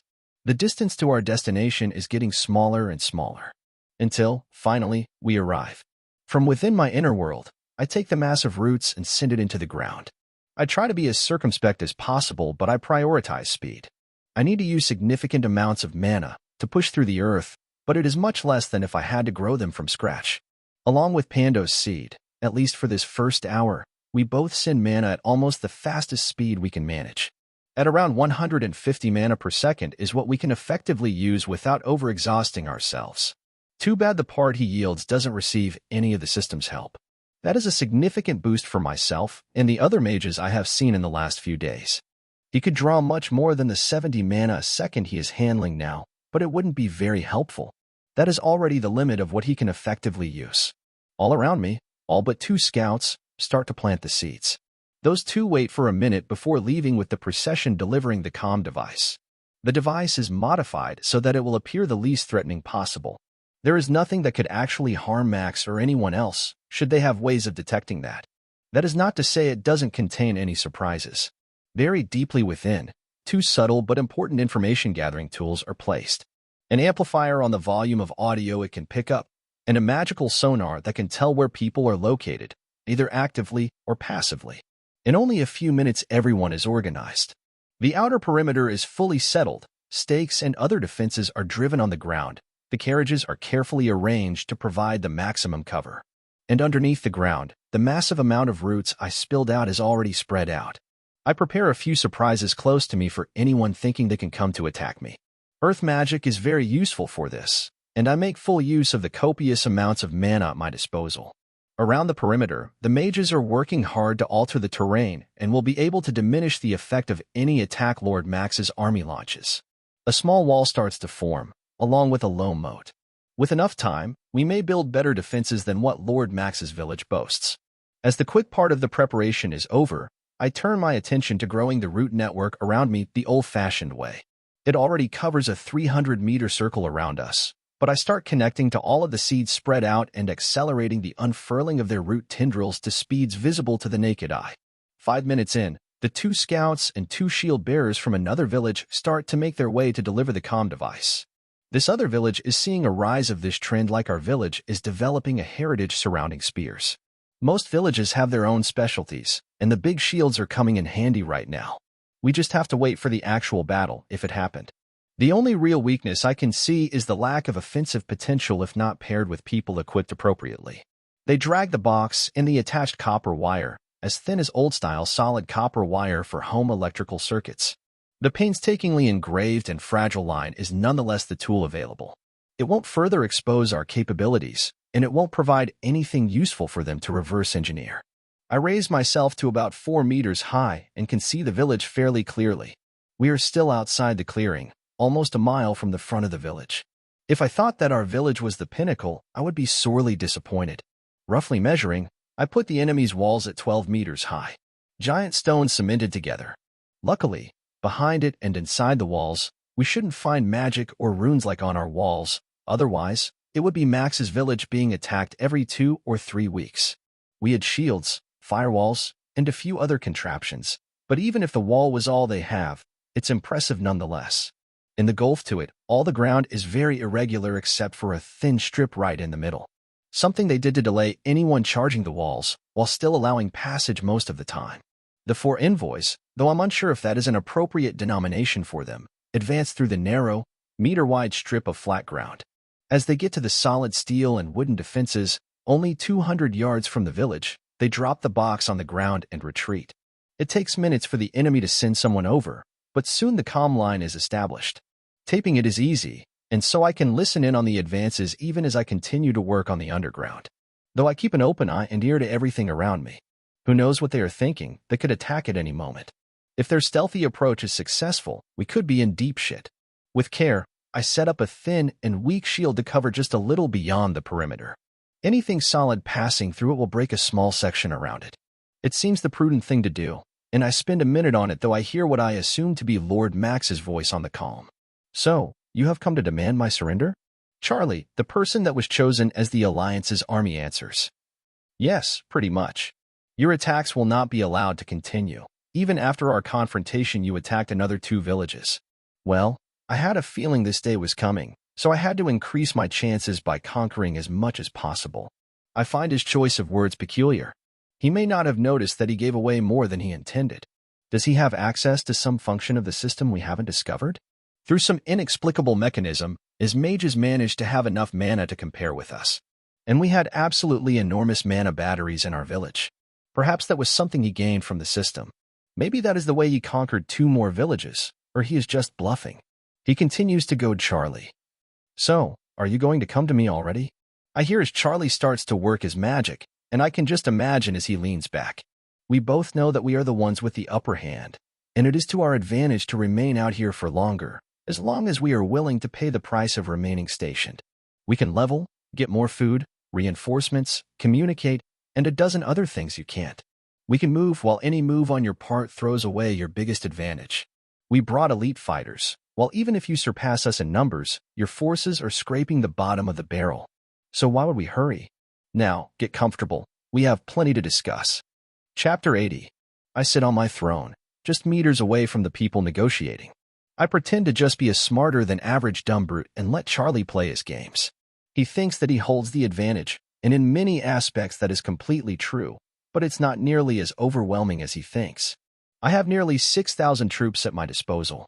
Sure, only about 3,500 are properly blooded, but the others are not chaff, and if he thinks I had nothing else up my sleeve, he is deeply mistaken. I have layers upon layers of contingencies. That does not mean I am going to just act the dumb brute all the way to my grave. The little exercise he has us participating in, especially if the rabble are not aware of it, will not hurt the troops' morale. It gives me time, which, contrary to his expectations, is good for my position. In the next day or so we would lose little and gain quite a bit, while they gain almost nothing. There was another couple of villages that should be joining my little empire over the next 24 hours. 200 elite soldiers and 300 new ones are on their way to conquer more. They would have to be fast and skip most of the villages. They wouldn't contribute with troops, not unless Charlie delayed for days, but targeting the weakest villages will increase my territory, and that is a very good development. One of my surprises is dependent on the size of my territory. I just needed to get past this hurdle, and the vulnerability from spreading myself thin will be worth it if this is the only price to defeat this alliance. If I can just crush them here, with the terms they are setting on the contract, I would be able to easily sweep up the closest 50 to 100 villages not belonging to their little alliance. After that, I may start to encounter properly organized resistance, but by them, I doubted anyone will have the resources at their disposal, and they needed unity to resist my advance. So just like Charlie predicted, I won't send out my forces. That would be stupid. He has all the initiative. If I had improved the level of stealth of my forces more, we would see another dynamic, but I didn't manage to do so in time. That precluded direct surprise attacks.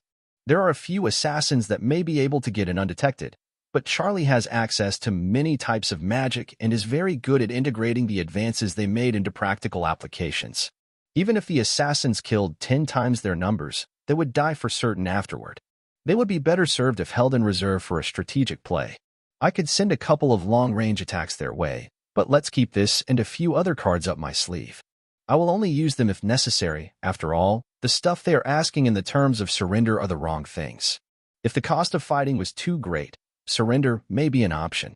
Charlie may be a lot of things, but apparently he is not a lawyer, and the other villages were very eager to get me to sign this contract. They don't want a long and costly battle. Most of the villages would agree to pretty anything just to avoid any losses to their armed forces and equipment. So this village, or any other, directly or indirectly under Lord Max's, wouldn't be allowed to initiate an attack. The only attacks allowed would be in retribution to attacks perpetrated against his territory. Furthermore, during skirmishes, the rules will be laxer. I hear well from our side with my tap and the comm line. In principle, we agree, but there needs to be proper definitions for what constitutes skirmishes and guidelines for the recompense we are allowed to distribute. We may be entertaining this pact, but we can't allow other people to trample upon our honor without a proper response. Through the connection, I faintly hear someone on our side snorting and muttering. Honor? Bunch of. The rest is garbled, so I can't make out the exact words. Though I wager a gold coin, I could make a decent guess.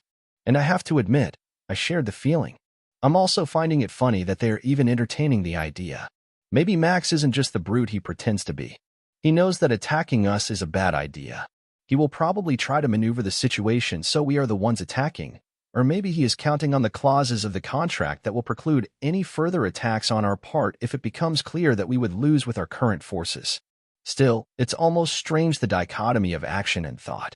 We are standing less than a mile from the village with an army and could at any moment attack. But the discussion often turns to things that have nothing to do with our supposed goals here. It almost looks like both sides are delaying. I know our side wants to delay, but why do Max's people want the same? The question nags at me, but I find no answer and slowly stop questioning it before throwing my full effort into the roots I'm growing. An hour and I stop the frantic pace and greatly diminish the amount of mana that Pando's seed is handling. Adding both of our draws, we stay at a constant 40 mana per second. Lines of people donating their excess mana recharge my battery, but their Regan without meditating can't keep up with us. The battery in my inner world is approaching 1,000,000 mana points of capacity, but even that massive amount already had a good chunk bitten out of it, and even at my reduced pace, I will still be using a little more than what the people around can supply. Most people had meditation below level 30, and that was less than a 30% increase in Regan of resources. Most of the soldiers focused on physical stats and skills more. That said, I can't complain. I have more mana than ever, and spending significant amounts of my ether is having amazing results for my skill levels. The last few days have seen me spending a lot of mana, but what I'm handling today puts all the previous efforts to shame. A quick peek at my skill levels, focusing only on the ones that should have seen a significant increase, and I'm not disappointed. Mana Manipulation, level 99. Free Form Magic, level 22. Deep Meditation, level 99.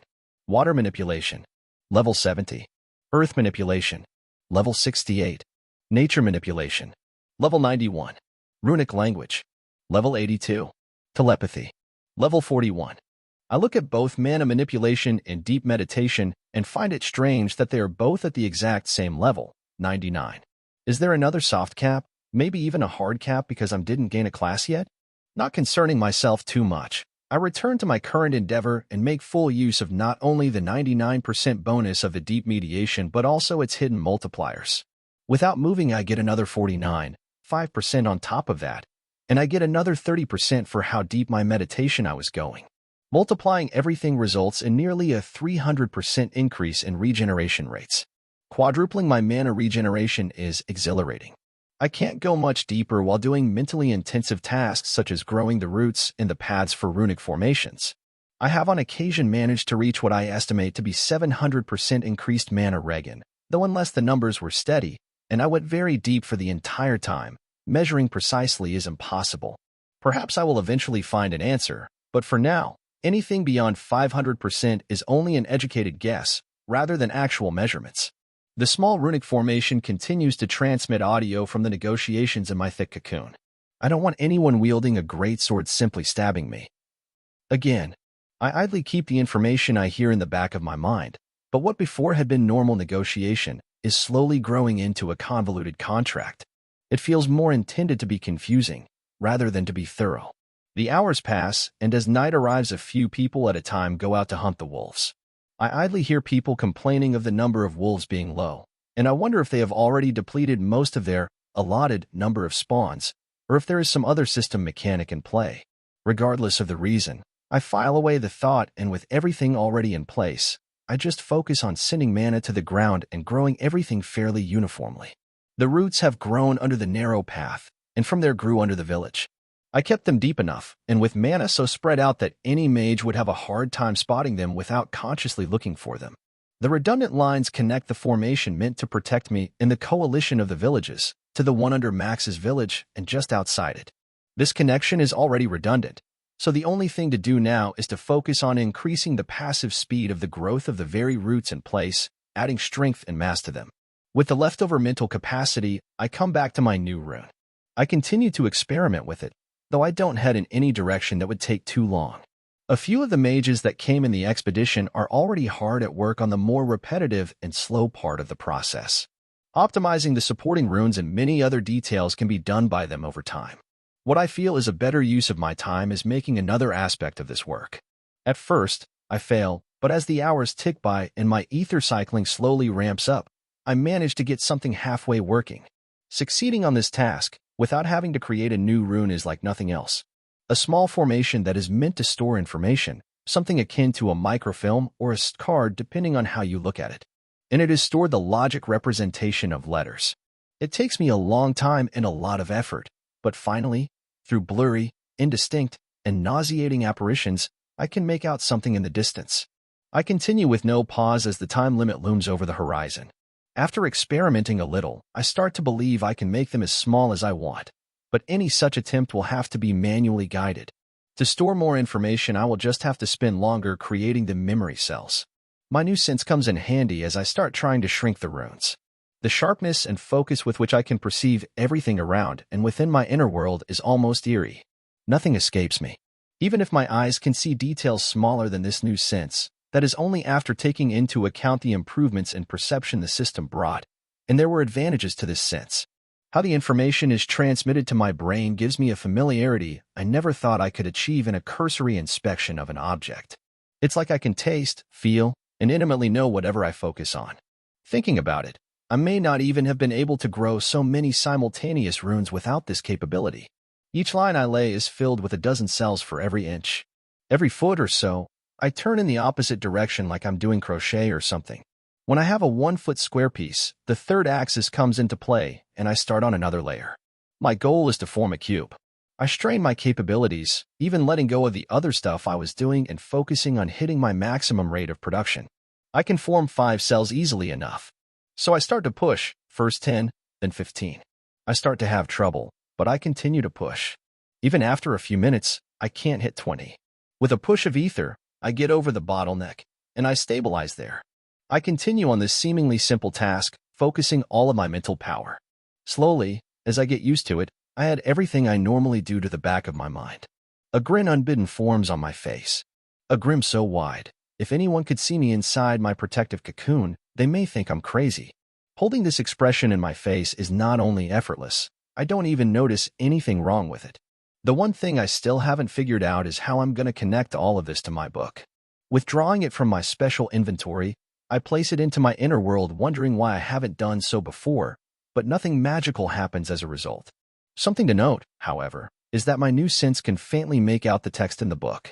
Given the lack of texture difference on the page, I need to pay close attention to read it, but I don't mind. Maybe something good will come of it. As one of the mages approaches, I stop my mental rumination and we share the discoveries each of us has made in the last couple of hours.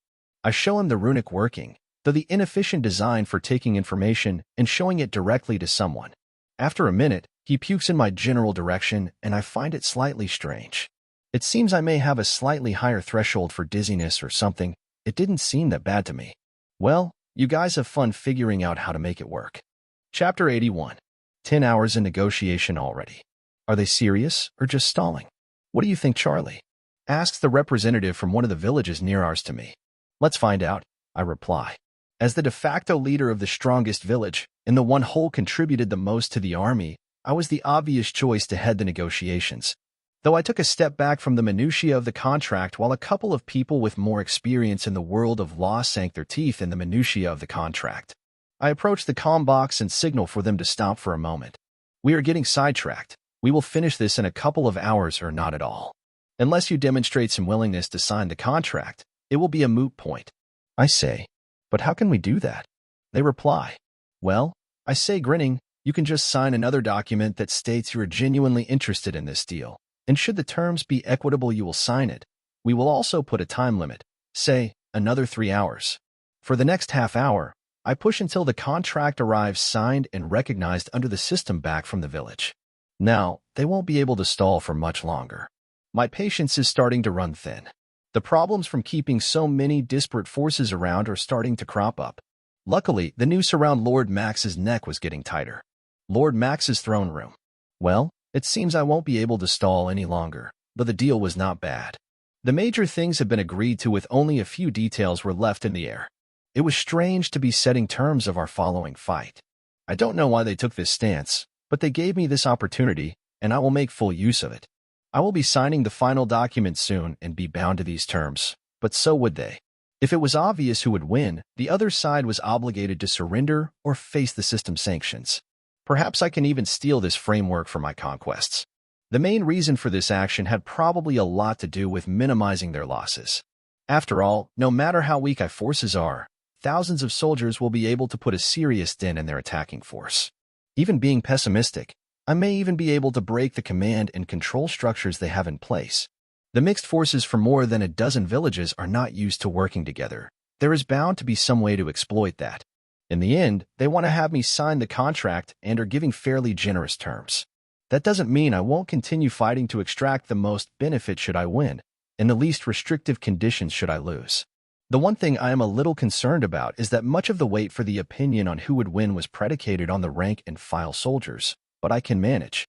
I have plenty of cards up my sleeve, so we had a good chance. Especially if I get a third new village before the attack. The first two already showed up in the interface. Now all I have to do is wait for the next one. Nash, I hear someone from behind calling me. Cracking a small opening in the cocoon and using a bit of mana to light my view, I prompt. Hi, says the messenger. He's one from our village, though I can't recall his name. We probably never even spoke to each other before. Charlie asked to inform you that things are on track to finish in about an hour, and the attack will begin immediately after. You may want to get a little rest. It has been 13 hours since we got here. 1 hour is plenty of time to rest. I thank him before stopping most of what I'm doing. I connect deeply to Pando but don't use any ether or mana. I even stop my experimentation on the sensory rune. I concentrate only on meditating, waiting until the time for me to act. I am guessing, but it seems clear to me what their intentions are. Have me scare the crap out of the enemy and force a surrender without sending a single soldier in. I pull deep within myself, and soon my awareness extends to the village. Every single root in a mile radius becomes part of me, and I drink in the sensations. Resting this way appears to be even more effective than just normally meditating. I can't push my awareness too far out, but I can cover everything except the tendril extending back to my village easily enough. Idly, I look over my inner world.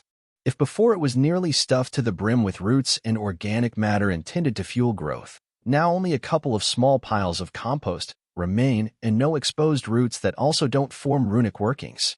The mental backlog and idle thoughts slowly drift away as I connect even more deeply with the roots. I reminisce of Pando and the connection we shared, sometimes for days when I wanted to rest. I start to transmit my senses to Pando's seed. Nothing else is of concern, and in barely a blink of an eye, or so it seems to me, I'm called to action. Charlie arrives with a couple of the representatives in tow. Nash, it's your time to shine. Make them understand how futile it would be to try fighting against us. How overwhelming our advantage is. You just need to convince most of the soldiers on the opposing side that any fight on their part is futile and the contract should come into effect. Charlie says, Okay, I think I can do that. I pull as much mana as I can to me at nearly my maximum rate. Pando's seed does the same. Being more lavish than when we arrive, 200 mana goes into growing and moving roots in the network under the village. My next actions are visible to everyone. From our spot, roots make their appearance on the surface, slowly creeping in. Eventually, they reach the defenses and start dismantling them. Bridges are formed over the low spots to allow our forces to cross with no impediment. I add a visual effect to the surrounding of my roots, and a glowing fog follows, obscuring most of the massive roots, with only the first few meters of the roots remaining visible. My roots continue to slowly but methodically dismantle all the wire, blades, and wooden defenses intended to make any march to the walls an arduous task. I speed up the process by adding earth mana to shift the ground, making it nearly smooth. Not everywhere, but in strategic places. Several wide paths are formed leading straight for the walls. Their mages try to stop this close to the wall and are minimally successful, but they can do nothing further out. My range may be virtually unlimited, but even Merlin, the highest leveled mage I heard of, is limited to working with mana up to 100 meters away from himself. And that was double what the 10 next people on the list. I activate a few runes placed under the village. They're all on fully automated control structures. Everyone, entranced by the attack, barely notices as the walls crack and start to crumble in a few spots. The mages do their absolute best to stop it. They try to hold the pieces of the wall together, and on 3 of the 4 spots, they succeed. But one wide gap is enough. On the left flank, a less experienced group of magic users tries to fight me, but I simply overwhelm them. Soon a 10-meter wide gap is formed with nothing in between the field outside and the houses inside. They can do nothing to stop me. As the roots grow around the walls, I start to tangle distracted people. They spend all of their energy trying to futilely cut the roots and stop the spread. To finish it off, I activate the last of my runic workings. Something that will make it obvious they stand no real chance. They could hurt us, but even with the estimated 6,000 fighters inside, they would lose badly. Max's war room. Inside Town Hall.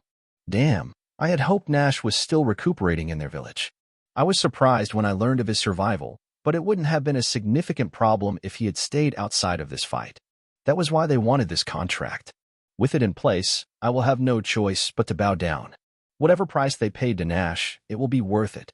I observe an overview of the approaching roots moving the painstakingly built and expensive defenses surrounding my village. He has a flair for the dramatic. If I let him continue, they will win without a single casualty. I think about what I can do. The only thing that comes to mind is within my grasp, but the cost is too heavy to bear. A control that only I have access to. I place my hand atop it, and what before was on a screen, something external I could see, becomes a fully immersive virtual reality experience. The walls start to crumble. I know that I need to take action right this instant, or I will lose. I can feel the power, something akin to mana just sitting there. It's not my power, just a gift from the system, and I shouldn't forget that. But it feels incredible. I need to do this. The cost is irrelevant. Having decided, I draw the entire energy pool stored in the war room. A mana battery the system supplied. The runes through my body, invisibly floating above the army, channel all the mana in a single attack. The most powerful attack I can use. There are severe limitations in place, but for every villager under my control, I can add another mana point. So I use in a single attack the entire 18,000 mana available to me. Too bad I could only use my own mana. Even with the ways of transferring mana from the members of my army to myself, it was tiresome and time-consuming to fill all of it. And I can't trust anyone else with the war room, not even close. And there was also a long cooldown after using this finishing attack. A whole 24 hours. Something really good I gained early on and never had a reason to use. A reward for being the first in the instance to conquer another village. As the mana arrives from the control room to this avatar, I laugh. My imagination had nothing on this feeling. I was not actually up here, nor wielding my own power, but the rush is incredible. So I just watch as the thunder of the gods heads in Nash's direction. Even if I lose, it's fine, at least he will be dead. A chill passes over me, and I instinctively know. If I don't act, I will die. Probably a lot of other people too, but I can't concern myself too much with that. My entire ether pool leaves me again only days after a similar desperate gamble. I connect fully to Pando's seed in a way I never thought possible. Possibilities that did not occur to me before suddenly seem within grasp. The certainty that the ether brings is back, having been muted for the last few weeks. In an instant, I take a dozen different actions. Some, like turning on all of the mana shields I engraved with my roots, require no continuous attention, just flipping a switch. With the batteries baked within the very structure of the shield, they come into play at once and nearly instantly hit full strength. At the same time, I withdraw from the inner world the original protective cocoon I grew last time that I thought my life was in danger. It seems almost fitting for me to use it again now. It's not the same as last time. It now has an integrated mana shield that nearly instantly hits full strength. I activate the blinding formation I prepared for dramatic effect and concentrate on blinding anyone looking at us. Along with that, all the automated runic works I can think of start to receive mana. Disruptions, fog, and the elemental ones. The 3 meters wide cocoon of roots already around me, about a half-foot thick, folds upon itself, forming a more compact, gapless, and better defended perimeter. The main shield covering the entire army, still weak given the low power it had been at, almost collapses as something hits it. A hole in the middle allows the attack to head straight for me. As the others close their eyes, squinting at the bright light and having barely moved back a step from my position, something akin to lightning hits the outer protective layer. This strange attack barely notices the second shield, burns through the roots, and manages to almost take down the third shield on the original coffin I modified. A moment later, the last of the shields, the one supposed to cover the entire army, activates at full power. It can't close around the continuous though much weaker beam, so I take control of the formation and bend it to protect Charlie and the others from further harm. I try to move, but most of my roots are dead and blackened. I feed all the mana I can, hoping the last shield will win out against the remnants of this attack as the beam gets weaker and weaker. Though after a few more seconds it fades. I sigh and take a deep breath of soot. It must have been only 10 or so seconds, but it felt much longer. After a moment, I stop feeling grateful for my life and start work to make sure that continues to be the case. I let go of the main shield, and it snaps back into place above all of us, except at full power and with no hole in the middle of it. I grow a thicker cocoon around me, forming runes for the most powerful shield I can think of, connecting it directly to the battery in my inner world. I leave it active at full power, before continuing to grow a few other preparations. It may be overkill, but that single attack drained well over 5,000 mana from the mana shields in place, and in the very first second, and it burned through over a foot of solid matter. It was well beyond anything we have for artillery back in the village. It's mostly luck that I survived. A glance around tells me a couple of other people may not be so lucky. Just the refraction from the attack hitting me was enough to crisp all the exposed skin on the bodies of the closest people. I see Charlie and Sarah drag one of the worst injured away. A poor fellow in bad shape, and I can't help him right this instant. There are a couple of things to do, like making the main shield even stronger, further disorienting the enemy, and making them recognize the futility of their fight against me. That is the best I could do for everyone. Make sure not a single more person ends up injured. Chapter 82. As I calm down, my conscious mind becomes aware everything changed. The instant I thought I would die. The instant I hold the connection to my companion, and we became intertwined even more deeply. He seemed to share something similar to my perception field. Thinking of how things changed, the certainty that my first couple of uses of ether brought is back, but as I cycle it I realize that it's gone again. And what my gut was talking about didn't have anything to do with ether. Perhaps I have just overused it a little, so I will stop for a while. A glance at my pool makes me wince at the amount missing. I hold only about 35% compared to right after integration. I come back to the perception field, and suddenly I know. This is how things have changed. Unbidden, the mental image that comes to mind as I attempt to look at the world with my perception field is of my own body, of extending my body to encompass all around me. Space around me comes alive. The feedback is much greater than before. I don't have to rely on other tangential aspects to make out color. If before everything was black and white, now I had access to a true 3D colored vision with incredible resolution. I close my eyes and the mild headache afflicting me subsides. I think of a few experiments, but then remember where I am. So I continue focusing on defending against any further attacks. The main shield, a behemoth that nothing could get through, or so I thought before, now holds twice the mana needed to defend against an attack of this magnitude. I start to increase the throughput between it and the batteries in the inner world, but my main focus is on strengthening the double-layered shield around me. Protecting everyone else is fine and dandy, but increasing the defense the big shield provides by 10% takes much longer than tripling the strength of this smaller mana shield. Over the next few minutes, with the enemy still blind and confused, I finish the preparations. And I turn my attention back to the enemy. I could probably be a small help to the medics, but I still focus on the enemy. The medics already have a few of the health fruits, potions, and an improved salve that the unnamed girl developed. After a closer look, all except a single one have more or less superficial wounds. With my focus back on the village, everything changes. Before, I could only move the roots so far away from myself because of my experience sharing Pando's senses. I inferred where people were from the vibrations and pressure as they stepped upon the roots. I am no longer blind. I move the roots as if the enemies were right in front of me. I can finally start tangling them quickly. I have yet to find any true poison, but a simple combination and concentrating the resulting liquid yields me a numbing salve that helps. Everyone caught suddenly starts to lose control of their limbs before they get completely tangled. I don't want to see you keeping your morale up. Charlie's POV. So doctor, do you think those two will make it? I ask in a low-tone voice away from them. The system changed a lot. Back on Earth, I would have given the big one a 10% chance, and the other one a 50% chance of surviving. Now? The worse off one I give a 50-50 shot, and the other one should make it. The problem is that neither of them seems to have a particularly high constitution. Do absolutely everything you can. I mean, you should always do your best. But the consequences this time are direr if they die in our care. Am I correct? Yes, I say, simply thinking of the headache it would be if they died, for both myself and Nash. Most would not blame us for Max's actions, but a few people are waiting to pounce on any opportunity, and these two are amongst them. If their villages were anything like them, they will come with unreasonable demands and make us stink when they don't get it. A glance upwards shows me the shield activated at full power. At least nothing else should get through. The last attack was far too fast and sudden. Even a high-speed fireball would take 5 to 10 seconds to arrive at our camp, even if we figured out how to overcome the range limitations. That lightning bolt, or whatever it was, hit us in the blink of an eye. I have no idea how Nash managed to protect himself, let alone us. Max's POV. Damn that little bastard. I still have a trick or two up my sleeve, but even if it takes him days, Nash is making it look like he could defeat our village by himself.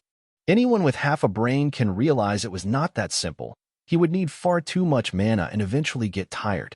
But the soldiers in the heat of combat aren't going to have the time to reflect. And he already had about 100 people tangled. It seems my persona, which I was running 24/7, is now starting to affect my judgment. I calm myself and quickly run through the options. In a few seconds, my decision is obvious and I'm resolute. There is no other choice, and delaying would only be to my disadvantage. I leave the control room and head for my throne room where the comm box is. Inside, my advisors and a few other people all stand around discussing the situation, but when they see me, conversation and movement stop. Nobody knows what my orders are, and I only hold for a moment to make clear that I'm the one in charge. My presence is all I need to silence a room. Before the silence turns uncomfortable, I start speaking. Turn on the comm. In a moment I'm connected, and Charlie's distinctive voice comes through. Charlie speaking. We yield. Everyone around me almost gasps in shock at my words, but they are well trained. No sound leaves their mouths, and before they can say anything I lower my hands indicating to cut the transmission. My lord, one of my sycophants starts, but a simple glance sends him skittering back to his place. After another pause where not a single person makes a peep, I begin. Nobody here is stupid. I did not want to concede defeat, and if we push the issue, we may even have been able to inflict enough losses on them to make them retreat. But how many of our soldiers would be lost to accomplish that? A third? Half? I made the hard decision, and I did so early enough that the economic impact will be minimal. They are slightly surprised at my decision, but after thinking for a moment, they start to see the wisdom of my words. Some even seem to come around. I have cultivated an unpredictable persona for a reason. They learned I could head wise counsel, but when I reach my decision, even if it seemed random, they know to obey me without question. The preparation was worth the time, as even the people who vehemently disagreed with my actions are meekly preparing themselves to obey, instead of questioning my judgment. Now invite them in. The contract is already in vigor. Station our soldiers outside and do what is required of us. In the contract, I managed to squeeze a few very obvious advantages if I yielded early, and it paid off. These were the easiest clauses for them to accept. They were probably counting on me holding to the last moment, not yielding so soon. The essence of my agreement limits my attacks on other villages. But I still get to keep my current villages as long as they wanted to be part of my coalition. And that wasn't a true surrender. The only thing I have to gripe about was the cost of freeing the prisoners, and the policing of anyone under me I will be required to do. So much preparation just to fail. If Nash wasn't acting as support, then things would be different, but that is fantasy land, and I have to deal with things as they are. Charlie and other village representatives enter Max's village. An hour later, not fully healed from the attack yet, I enter the village.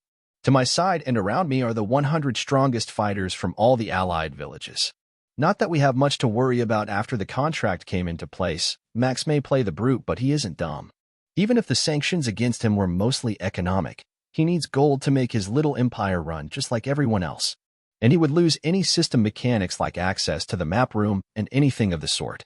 He wouldn't even be able to initiate further contracts if he broke this one. That didn't mean we are being dumb about it.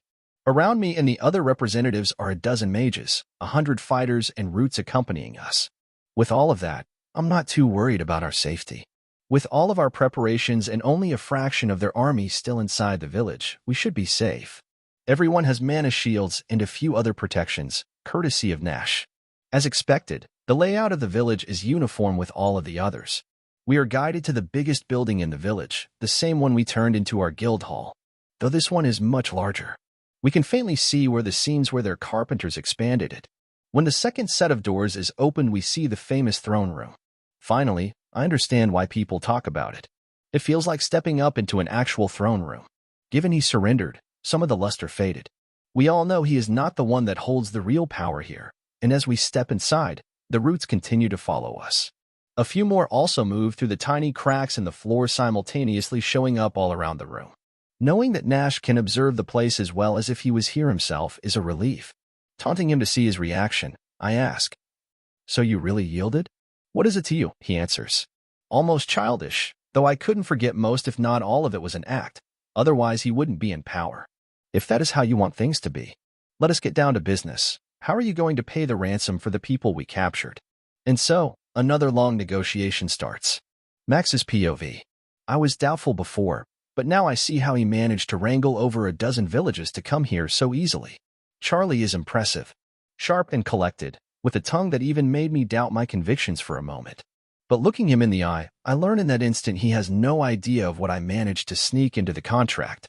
He knows that I could ignore all the consequences and attack anyway, and he is prepared for that. What he is not prepared to respond to is me attacking without incurring the penalties imposed. There are a couple of loopholes, but today is not the day to use them. Their biggest mistake, in the end, was underestimating me. I wonder what they would look like if they learned of my previous occupation. A lawyer. Some would describe me as a sleazy lawyer, but I was just gifted. I had so much fun making contracts that screwed over the other side. I had always been big, but my back precluded me from imposing on other people like when I was younger. So I had learned to play the game from another angle, and I took to the profession with gusto. The system changed everything, and I didn't lose my knowledge and skills. I just gained another avenue to exert my will, and when the time is right, I will crush them all. Eventually, they leave. A single person is left behind in my throne room. Though the place feels hollow given the circumstances, that isn't of any comfort to him.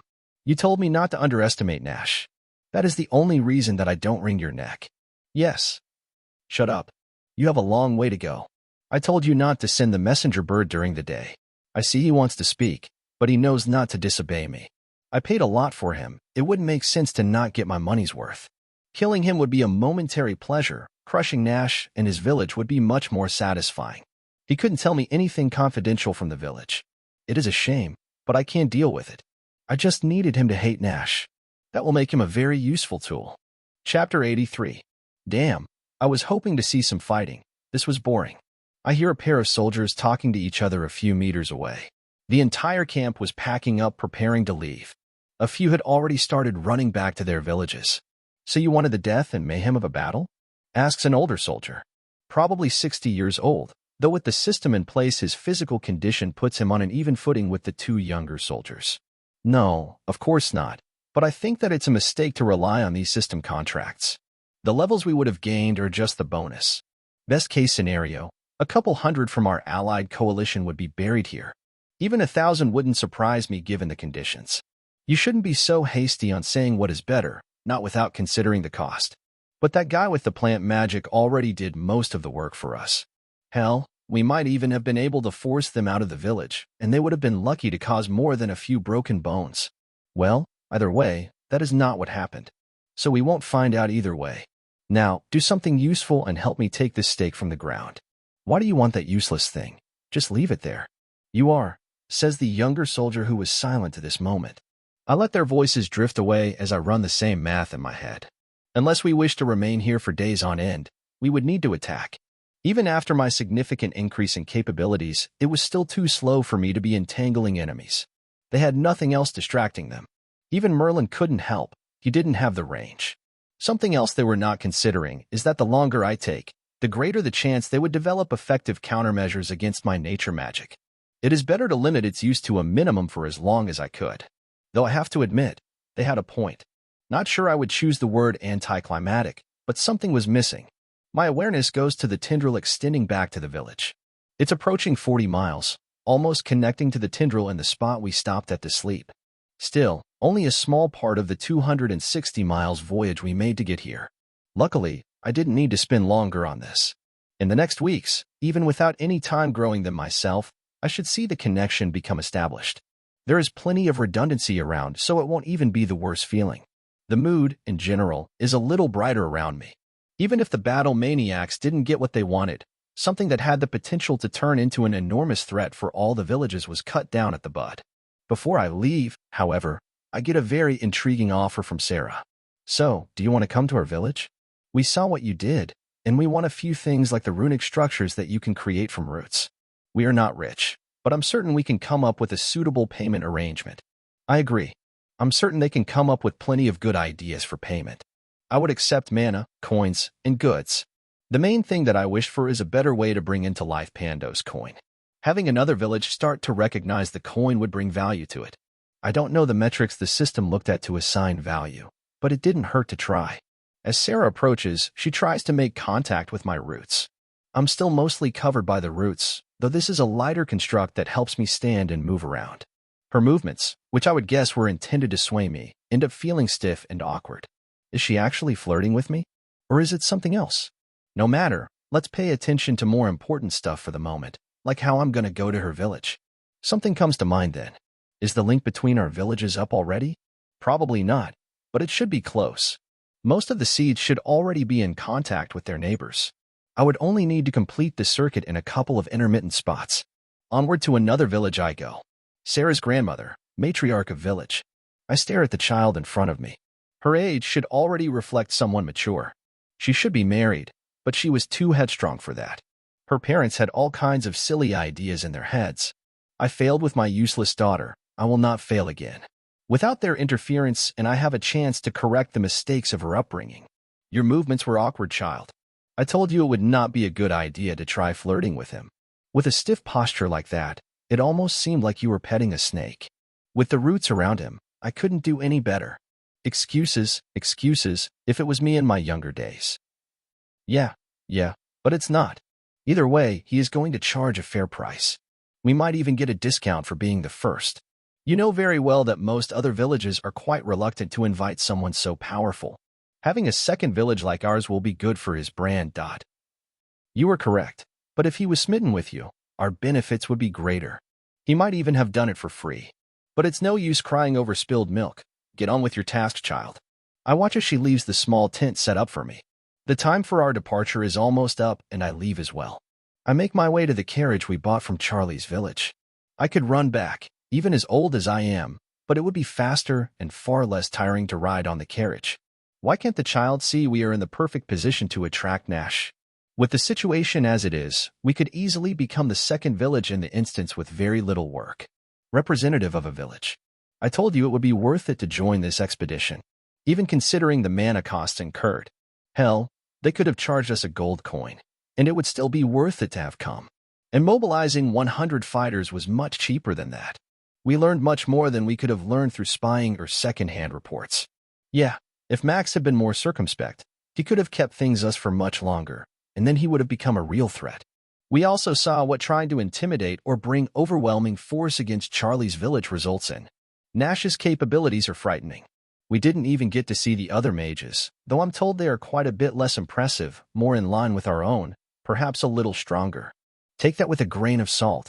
But either way, I already heard of a couple of villages almost thinking of hiring Nash like the matriarch's village. They are too trusting, but to each his own. Our alliance will eventually dominate all the villages in the instance. You know very well what the system's reward for that is. Neither of us knows, but we can guess. I'm almost certain that the thunder Max used to attack was a result of his conquests. Perhaps it would be worth it to enter an agreement of our own with him. The limitations are too severe, I say, shaking my head. He can be a defender for our alliance. His military power was minimally affected, and I doubt that many villages will want to leave his little band. I was also paying close attention to the contract. I'm certain he has a very good lawyer by his side. A passage or two from the contract was very cleverly worded. I look at my companion, tilting my head slightly as he gives me a wide smile. After realizing why he didn't say anything in the meeting, I reply. So you knew all along, maybe even pushed gently for our side to accept the terms that he randomly threw in the middle of the contract, because he is a dumb barbarian. I have no idea how everyone else didn't see through his charade. I'm just glad I did and managed to maneuver things in our favor. So do you want to stick around? Hell no. I will send a letter to him through one of the stealth classers we brought. Probably the assassin or the infiltrator. Being caught talking alone with him would paint us a very poor picture. We both grim and start to make our way back. Too bad we didn't bring enough copper or silver to snag one of the carriages that Charlie sold at the end of the campaign. We could have returned in style, but perhaps it's better this way. We have our own engravers at the capital of our little 14-village coalition, and they will make even better progress compared to Charlie's village. We just need to take care of one thing. We can never let one of our villages grow too strong. Let Charlie or someone else tank the system attacks while we were free to develop and reap the rewards. The 350 miles voyage back to our village has just started, and we have plenty of time to think and discuss all that happened in the next steps. But something is clear now. This guy is sneaky, very sneaky. I have to protect myself from any maneuvers he may make against me.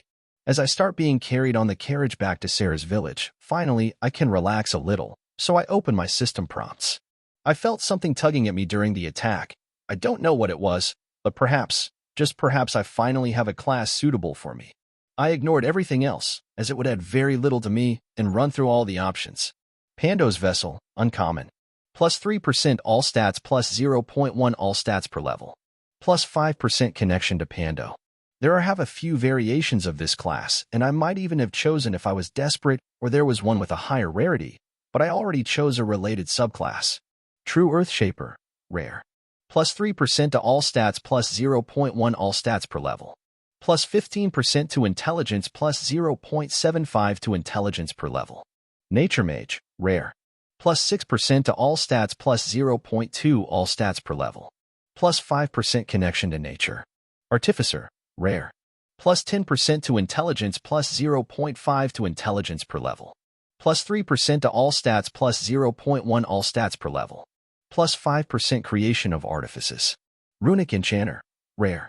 Plus 10% to Intelligence plus 0.5 to Intelligence per level.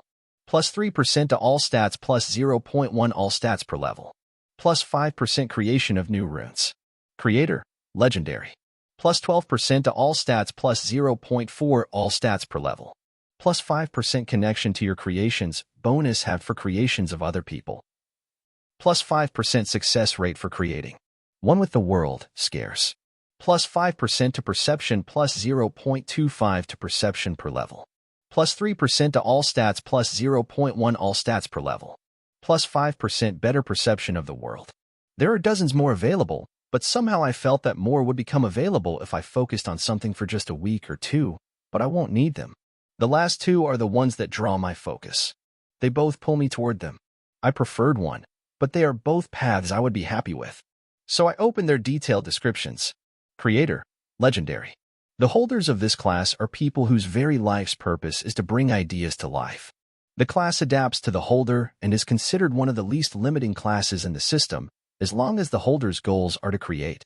From metal weapons to stunning works of art, from intricate engravings to the greatest speeches, nothing is beyond a creator. Plus 12% to all stats plus 0.4 all stats per level. Plus 5% connection to your creations, bonus have for creations of other people. Plus 5% success rate for creating. One with the world, scarce. A very rarely chosen class. A class for those that seek to know the world around them. For those not content with superficial knowledge, but whose very makeup is about understanding the nature of things. Plus 5% to perception plus 0.25 to intelligence per level. Plus 3% to all stats plus 0.1 all stats /LV. Plus 5% deeper perception of the world. I look at the massive and perfectly allocated bonuses of the first class. The text speaks to a deep part of me, and I cannot take my eyes from it for minutes. It's perfect for me, and it isn't a combat class. It fitted me like a glove. I can spend the rest of my life bringing runic creations and new plants to life. I could bring anything that I desire into the world with enough time and effort. When I finally take my eyes off it, the same happens again. The second one also perfectly describes who I am. Worse yet, it seems to do an even better job than the first option. First I had none, now I have two amazing choices. I move back and forth while I think. The second one has a grand name. Instinctively, I know that even if I'm stuck at a low rarity for the first few levels, in the grand scheme of things, it's not much of a problem. Especially considering that it seems to be a class intended to grow with the user. Perhaps there are branches that I can take, But my gut tells me this class is intended to be started at a low rarity even if the eventual real class is extremely powerful. Only hours after my resolution to greatly diminish my ether use, I start cycling it again. I try learning anything else from the system through interfacing with my ether. I succeed, but soon the ether goes back to its place. It told me nothing my gut hadn't already about the classes. Developing trust in my instincts would be even better than taking a shortcut and using ether. Indecision grabs a hold of me as the carriage bumbles along forward through the rough track laid out. I can choose the better fit, even if the immediate bonuses aren't amazing, or something that I also yearn for, and grab all these extra stat points. The decision that I unconsciously delayed comes to me, and I need to choose now. I know that I won't rest I make it, not with such good choices. I won't step foot off this carriage before choosing, that is a promise. Do I choose a class that will bring me knowledge of the world, or do I choose one that gives me the tools to change it? When I put it like that, it almost seems obvious, but I cannot get myself to take that road just yet. Yep, I'm not stepping foot outside before reaching a decision. Chapter 84. Days after the attack on Max's village, I wake up feeling fully refreshed. Different from the last few days, with no fear even before testing the waters, I just know I'm fully healed. The wound on my side is completely gone, and I spring from my root bed and run doing jumping jacks, cartwheels, and stretching in every imaginable way possible.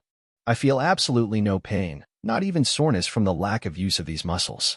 They should be a little weaker than the rest of my body, but the sheer joy, the adrenaline hitting my veins overcomes it all.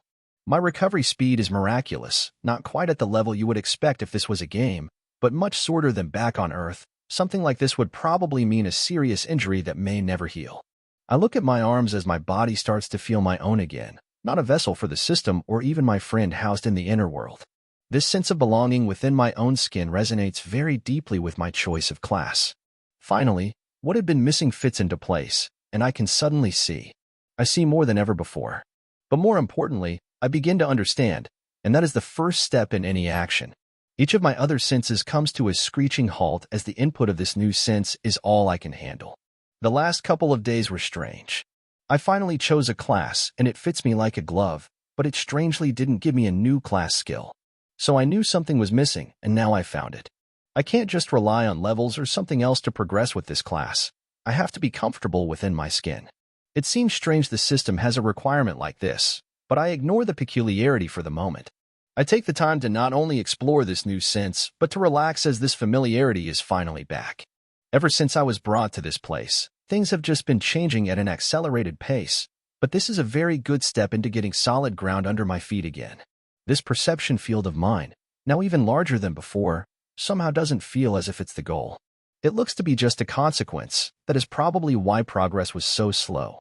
I have yet to adopt the proper mental picture. Feeling throughout my body, it's clear what the goal was all along. Feeling like myself, owning my skin, or something along those lines. How that relates to this sense is still a mystery, but I can find out later. I began to master my own body, and so it has come to me. I idly check my system screen and spend a few moments working out how many stat points I have gained since my injury.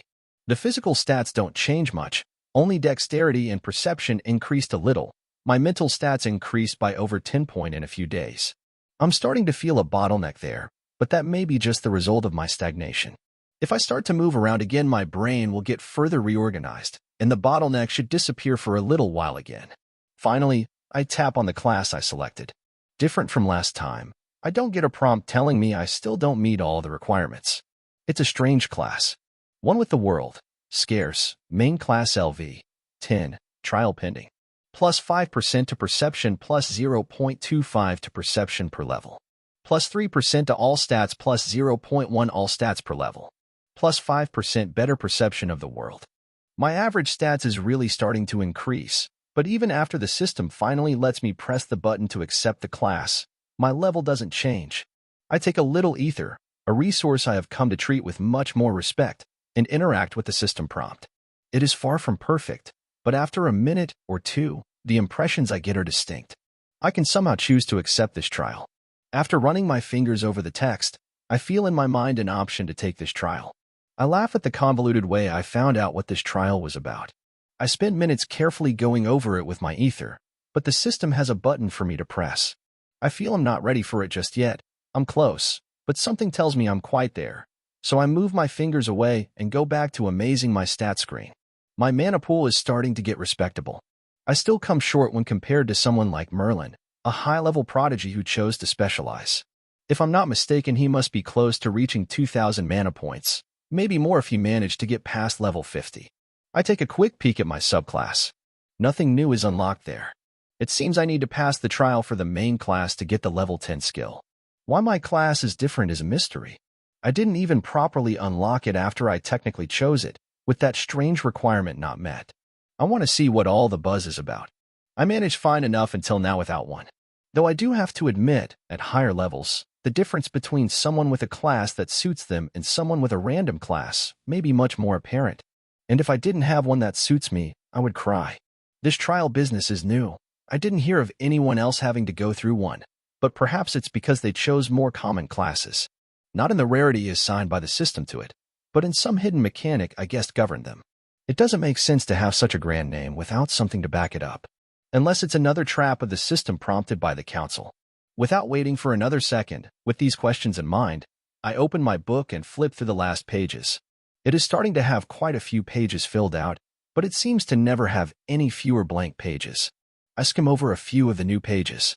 It's useful information, but not what I want to know at the moment. On the very last page, as I read what these trials are about, I'm stunned. Some classes with high potential have these trials. I can only speculate what high potential means, but my imagination runs wild. Trials can be taken multiple times, but each time you take them you start to erode the very foundation of what makes the class special. I ponder for some time on whether to take the trial right now, but eventually decide to wait. There were a couple of things I wanted to do first. I may even be able to get some more information about it. I get up with my whole body tingling and a twitching leg. Legs with a familiar burn that I haven't felt since I came to know Pando. I can't stop myself, so I run trying to burn off the energy. I don't stop for anything, not even to get a couple of things that I may need in my house. Whatever is in the inner world is what I will have at hand. I run around for a bit, but eventually, I realize I should choose a destination or at least a direction. Going north or south would just put me in contact with other villages. It wasn't bad per se, but not something I was in the mood for right now. I think about heading the east. I had heard from the scouts as they found the end of the instance. About 300 miles beyond the outer circle of villages was an invisible shield or something that stops any further progress.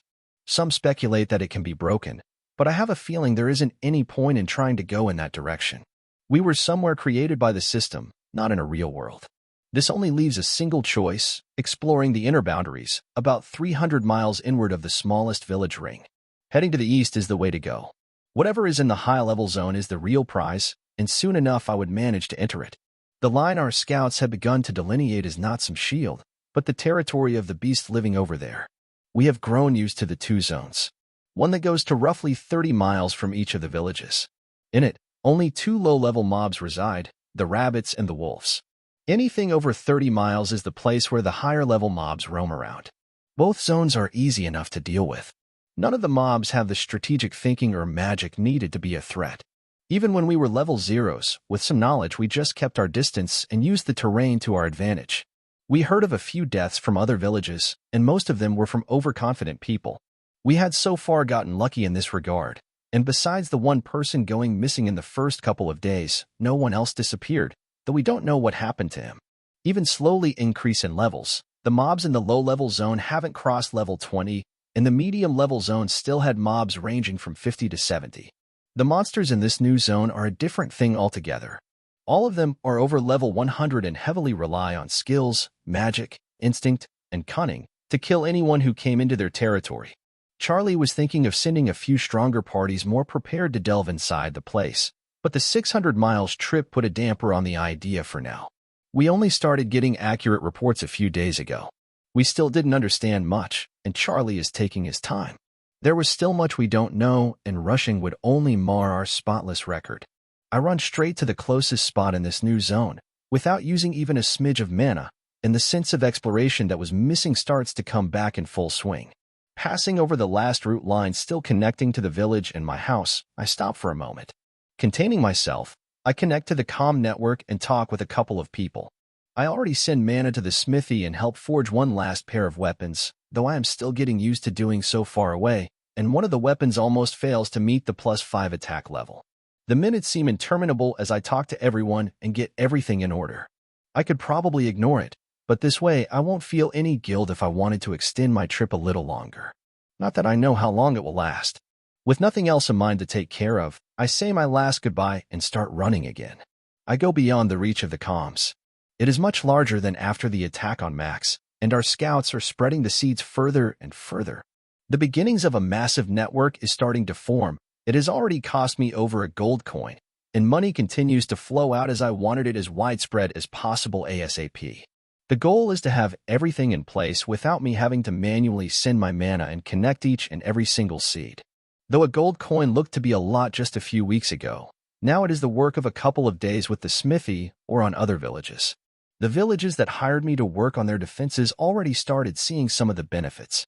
As the roots grew and eventually connect to the main network, they will begin to see the full array of improvements. I have plenty of money coming in through multiple avenues, with a few of my low-effort ideas coming to fruition from the MRI, and I carried a couple of loads of, or for the village. Even all that doesn't compare to the stream of mana. I have more of it than I know what to do with. The hours tick by, and I slow down. Even with my prodigious stamina, the fruits I ate for the regeneration, and even the attention to vigor, the tank is beginning to empty. To speed up the recovery, I start to tap into my mana. Now running at about 40 kilometers an hour is no longer hard. I even increased the pace to about 50 with the plentiful supply of mana I have. I can't wait to see the edge of explored space, going where no man has gone before on a 5-year journey. Chapter 85. I stand over half a mile away from the beast. It stalks in my direction until it comes just short of the invisible line that separates the zones, and then it simply stops there. As I walk back and forth, it moves to accompany me without stepping foot out of its habitat. Its entire focus on me is unnerving as it stands at guard without coming a single inch forward. I approach step by step until I'm only 15 paces away. This is just inside the range of my perception field. I don't trust that this beast will remain on the other side, and that is why there are thousands of roots protecting me. From far away, they appear limited to knee height, but they are coiled and can spring an instant several meters high. I'm also completely covered with the strongest root armor I managed to make and a fully powered mana shield. That wasn't even counting the other shield and a few other tricks up my sleeve hidden in the formation's underground. I am as prepared as I can be in the short term, so if it wanted to attack me, at least I would be hard to chew and maybe give it indigestion. Analyzing it, the system informs me nothing besides its level, the very level disparity that was the likely culprit. Black Panther, level 106. Not even the useless description it normally adds is present here. The Black Panther calmly sits there. In its eyes I see intelligence that even Aster, the oldest of bunnies in my inner world, with all her progress would be hard-pressed to match. We continue with the staring contest as I use my perception field to on it, or rather him, whatever you prefer to call it. There are no visible scars or injuries in his body, and his claws easily pierce the ground. Each of his muscles is relaxed, but somehow I know he is ready to attack in an instant. It wouldn't even need a tenth of a second of preparation. A thin sheath of fur covers its skin, and if the feedback I get from the field is even half accurate, it is one of the strongest materials I ever felt or saw. This is the first time I have run into a monster that is not warped, and it is even scarier than the ugliest mutt running around in between villages. Well, the first is not warped, excluding the rabbits or the monsters from the system's attacks on the village. Why this new class of mobs is trying to bite our heads off is still a mystery, but perhaps I will find clues when I enter its territory. My roots slowly grow on the other side of the line. Besides the immediate surroundings of this panther, I don't spread my roots around, focusing on extending my range inward. Occasionally, I open a small portal to my inner world to allow one of the bigger seeds near the path I'm growing the roots so they can spread and form a net instead of disconnected tendrils. I take a quick look at the contraption in the inner world. It isn't anything too complicated, a swinging arm, a release mechanism, and runes to power it, but it is quite useful in its simplicity. It has been tested a couple of dozen times, and I don't notice any wear and tear or anything outside the norm. Blackwood's work lives up to the reputation even on something like this. This contraption also gave me a better idea of what he can do and how well he can work metal. The very first time a seed is flung out of my inner world faster than any human, even with the system's help, can throw an object, I notice a reaction from the panther. Not with my eyes. Even considering the significant benefits from my class on the perception stat, the movement is not visible. I only notice it with my perception field. A slight tightening of the muscles, but in an instant, It relaxes, and as I shot again and again, even focusing my perception field on the beast doesn't reveal anything. The only movement from the panther is his breathing. Surprisingly, the 10-foot-long and 5-foot-high creature breathes even slower than me. Almost looks like he is meditating as he breathes in once every minute or so. But the beast being meditating is absurd, right? I sit on the ground and begin growing a quick formation underneath me. In a few minutes, a dome mana shield stronger than anything a suit of armor could hold comes to life, and with another layer of protection around me, I let my muscles relax. With everything in place to delay any attack long enough for me to run away, I can imitate this beautiful creature, but before I start meditating, I increase the pace of the planting contraption to once every second. Over the next few minutes, the pitching machine shoots 1,000 of the apple-sized seeds. I only stop when the entire space, a 1-mile diameter circle around me, is filled with the seeds. Technically, I didn't need to also include anything behind me, but I have plenty of seeds, and I only stop because I can't reach beyond the half-mile limit using these seeds. Even with the dimples in the shape to improve the aerodynamics, I was already at the limit. Their density and strength put a limit to how far I could shoot them without making the shells larger. As I start meditating, I slowly but surely connect every single one of the seeds, and over the next half an hour the mesh forms as I end up with full coverage. I use my perception to look over the entire place, every single square inch. I go back and forth, but nothing stands out about the place. Perhaps if I expanded further inside, but I don't want to remain here for so long. With no point in remaining, I say goodbye to the panther and am on my way. I distance myself from the boundary, leaving behind a bright red line. A visible and clearly delineated limit for the next people around. I don't want anyone getting chomped for an honest mistake about where the line stood. With the vast collection of new plants and my experiments, it is easy to change the color of the roots and branches to a bright, almost neon red. Unexpectedly, a couple of interesting plants start to show up, but I don't spend too long experimenting with them. Just collect 1 or 2 shrubs of each and send them to the inner world. As the miles accumulate, I spend a few minutes here and there accelerating the growth of my persimmon facsimiles with fractions of a mana point at a time. I could use a lot of mana to speed the process a lot, but I had done that for only a couple of them. I keep running north along the invisible line, though I'm very careful. If I enter the territory without noticing, I may stop noticing things altogether, permanently. The panther, like a few of the subsequent mobs I encounter, followed me for a minute or so but stayed behind when it became clear I was moving away from their territory. The one thing I don't understand, as smart as they are, why don't they try to lure me inside the limit by pretending the line is further in if they're so eager to chomp down on us? Could it be some system limitation? I let the question go as I concentrate on the ground, the trees rushing past, and where the high-level zone starts not to accidentally enter it. Occasionally, I take from my inner world another contraption, the runic compass, though that is not a very good name for it. I respect the inventor by using it. Moving a bronze pointer overlapping the pair of needles in the palm-sized device, I calibrate where the high-level zone diving line is, and the black needle tells me precisely where it's safe to head, which I follow, always paying attention to my right as I follow further north. I occasionally run into beasts when I stop to calibrate the compass, and I am not shy about planting seeds, sending mana, and preparing the place for warning lines to grow in the days and weeks to come. Specially modified seeds with the same bright red coloration I planted in the vicinity of the Black Panther will tell anyone precisely where it's safe to move. Though most of the time I just run in a slightly curved line, planting seeds along the way in 3 parallel lines. One where I run as near to the diving line as I dare, and one to each side at about 200 meters away. The throwing machine is working with the big seeds as fast as it can, swinging from side to side and firing as I plant several of the apple-sized seeds in the middle. As I continue, I start to notice a slight shifting in the climate and foliage. Only someone who understands the forest could notice the subtle difference. Luckily, I am one of them, though I'm not sure how useful the information is. Is the extreme north colder than where we are? Is the vegetation there different?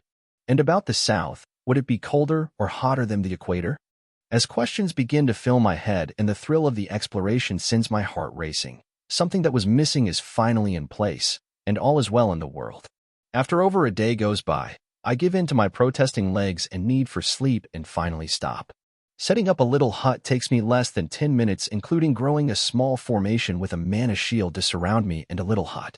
Letting the tiredness take me deep into sleep, I just imagine the refreshing feeling and how much further I will be able to go when I wake tomorrow. Springing out of the comfortable bed I made, I take inventory of what my buddy has done. I connect with him in the roots of the hut I made yesterday before sending my awareness through the tendril growing back. You are getting much better at this. The warm feeling I receive in return is so pure and innocent, it could only come from someone like Pando or him. We need a name for you, don't we? I can't just keep calling you Pando's seed. What do you think of calling you? Pando 2, or just the second, or better yet, Junior? As I speak, I try to transmit the best translation of each of those names. Being able to broaden my communication with him to something close to what I had with Pando has been a blessing. He understands much more and will slowly be able to help me with even more. I don't get a positive response to any of the names. He is fine with me calling him Pando's seed, but if I want to change it, I need a better option, not something worse. But even as I stop, the distressed feeling transmitted through our bond only grows. Fine, I won't call you that. Don't worry, it's fine. Everything is fine. Pando's seed, Pando's seed. Talking to him, especially given how young he is a different experience. His cognitive functions grow at an astounding rate, but his emotional growth will take a little longer. The smallest of things can set him off. The only thing I can do is to reassure him and try to avoid the same mistake in the future. I focus on what my senses tell me of his growth and how he went about it. He is focusing much more on the way the roots spread with the help of the seed, maximizing distance first and leaving strength and mass for later. For the 4 hours I was asleep, he must have continued with a fairly thin stream of mana withdrawn from the inner world battery, and I can feel the impressive results. A glance at the nodes of the network he has set up and a look at the smaller stockpile of seed sends me laughing. He started using the seeds somehow. With him able to control my inner world, he has the potential to bring tremendous harm, but I trust him, so it doesn't bother me. I don't know how he used the seeds, but I doubted it was with the help of the pitching machine, and now I know what to teach him today. In a few minutes, after stretching and eating a few persimmons, I'm on my way. Behind me, I leave a mile-wide disk of roots that will greatly accelerate the growth in this region in the months, maybe years to come. The tendril going back the way I came extends nearly 100 miles. Very impressive for a being lacking the system's help handling the mana, and too little time had passed for the seeds to fully grow. But even then, if I let the endeavor of spreading to infinity in his hands, he still would do an amazing job.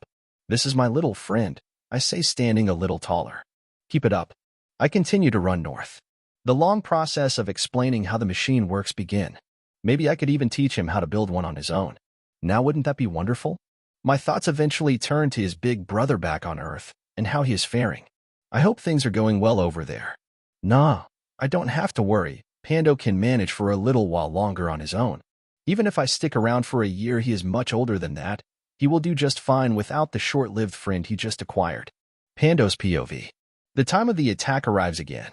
I have learned a lot in the last attacks, especially from the strange metal implement from the one that tried to take control of me. The mana he wielded is very useful, but I still failed to make full use of it. It was much harder to control. So I concentrated on the strange shapes and carved them on the roots underground and in the bark of many of my limbs. It was a slow and time-consuming process, with several limitations placed by the system itself. Strange word, system. I had some access to it, but incomplete. The small beings needed much less mana to achieve the same effect, about a dozen times less mana for the same effect even after all my improvements. The difference had to be related to the system. With the help of these symbols and shapes, I am slowly making some headway. One of the most useful runes I found can store mana for later in my limbs. So I started to grow massive reservoirs of mana, though they are only massive when compared to the mana the little creatures wield.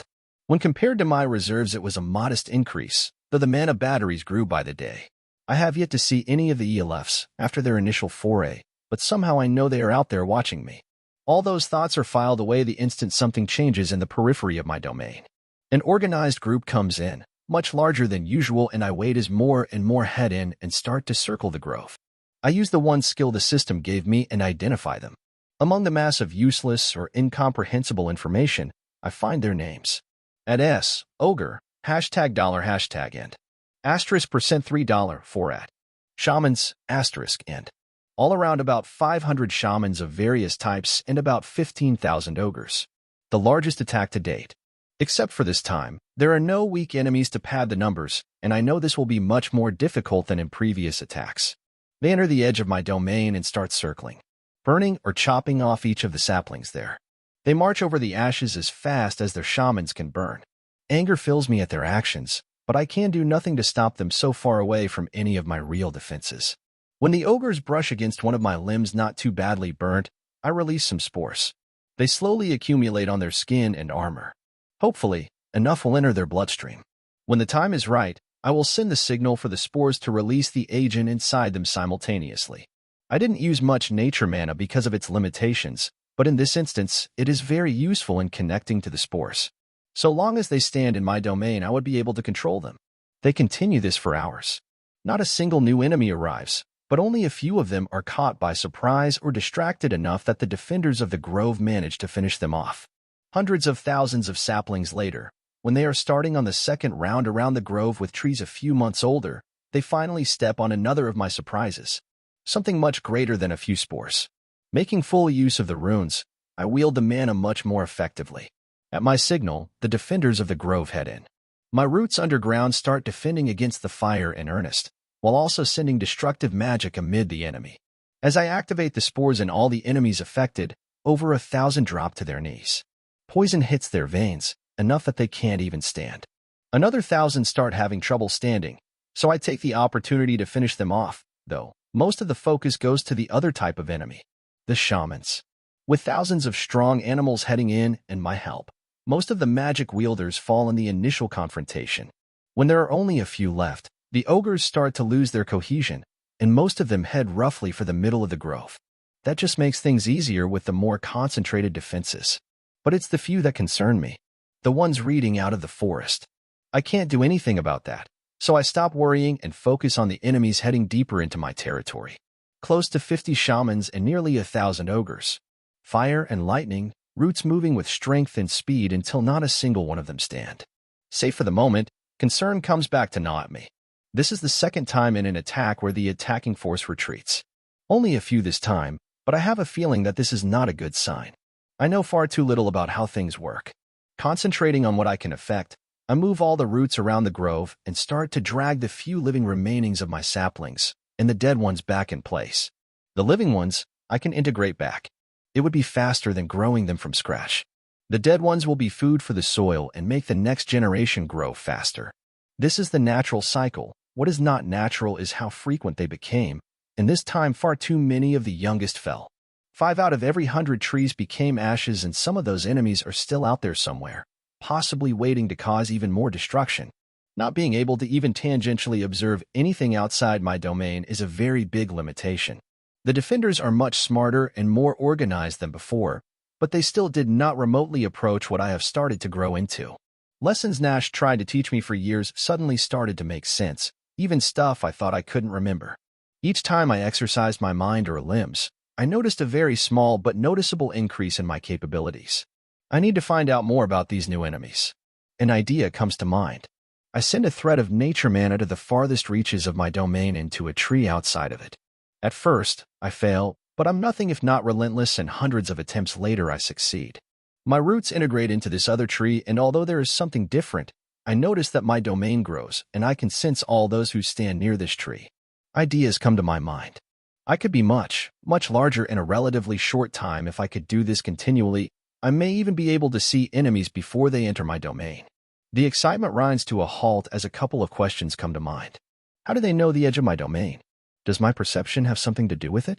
Should I expand my domain or explore this before doing so? Yes, both explore and find better ways to grow much, much larger and stronger. If the enemy can stop playing by the rules, why can't I do the same? I have finally begun to develop a way to counter their advantages, and I'm going to take advantage of it. To grow. To learn. To understand. To survive. Chapter 86. As I head further and further north, I start to push my luck a little. With already grown and charged formations for mana shields and fireballs hidden away in my inner world, I'm as prepared as possible in the short term, so I dare to enter the high-level territory as I run north. Each time I enter, it's almost as if a magical trap is activated, and in a minute or two some beast comes bearing down on me.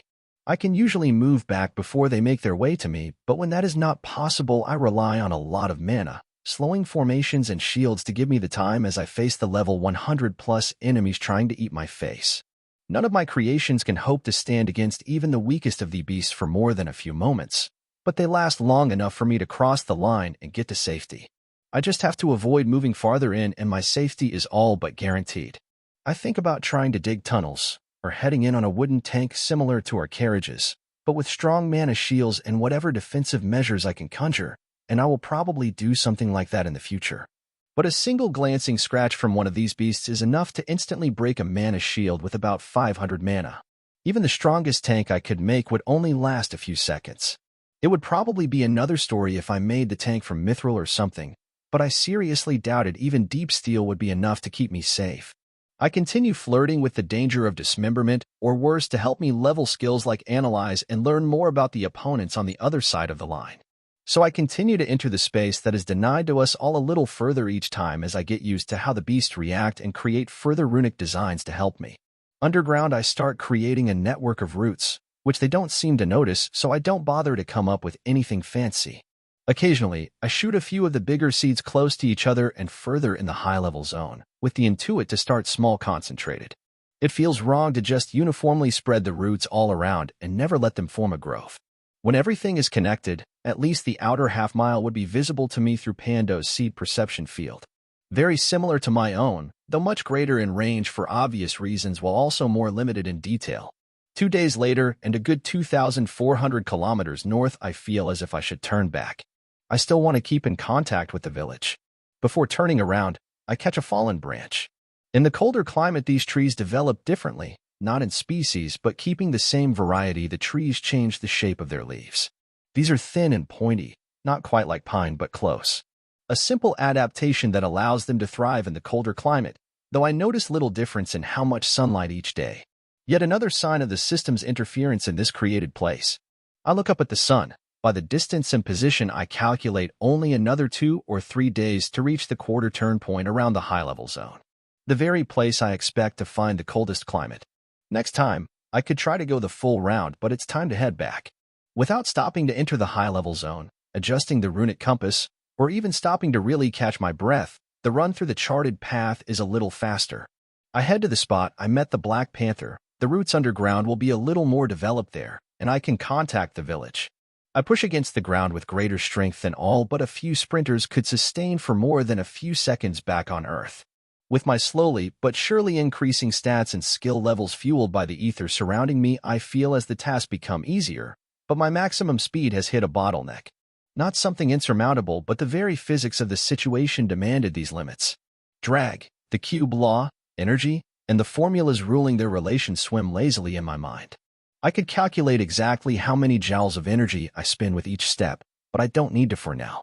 Maybe if we were back on Earth where those kinds of measurements would be useful, maybe even in the future as our runic technology reaches the point where those small differences become the only place where to seek further improvements.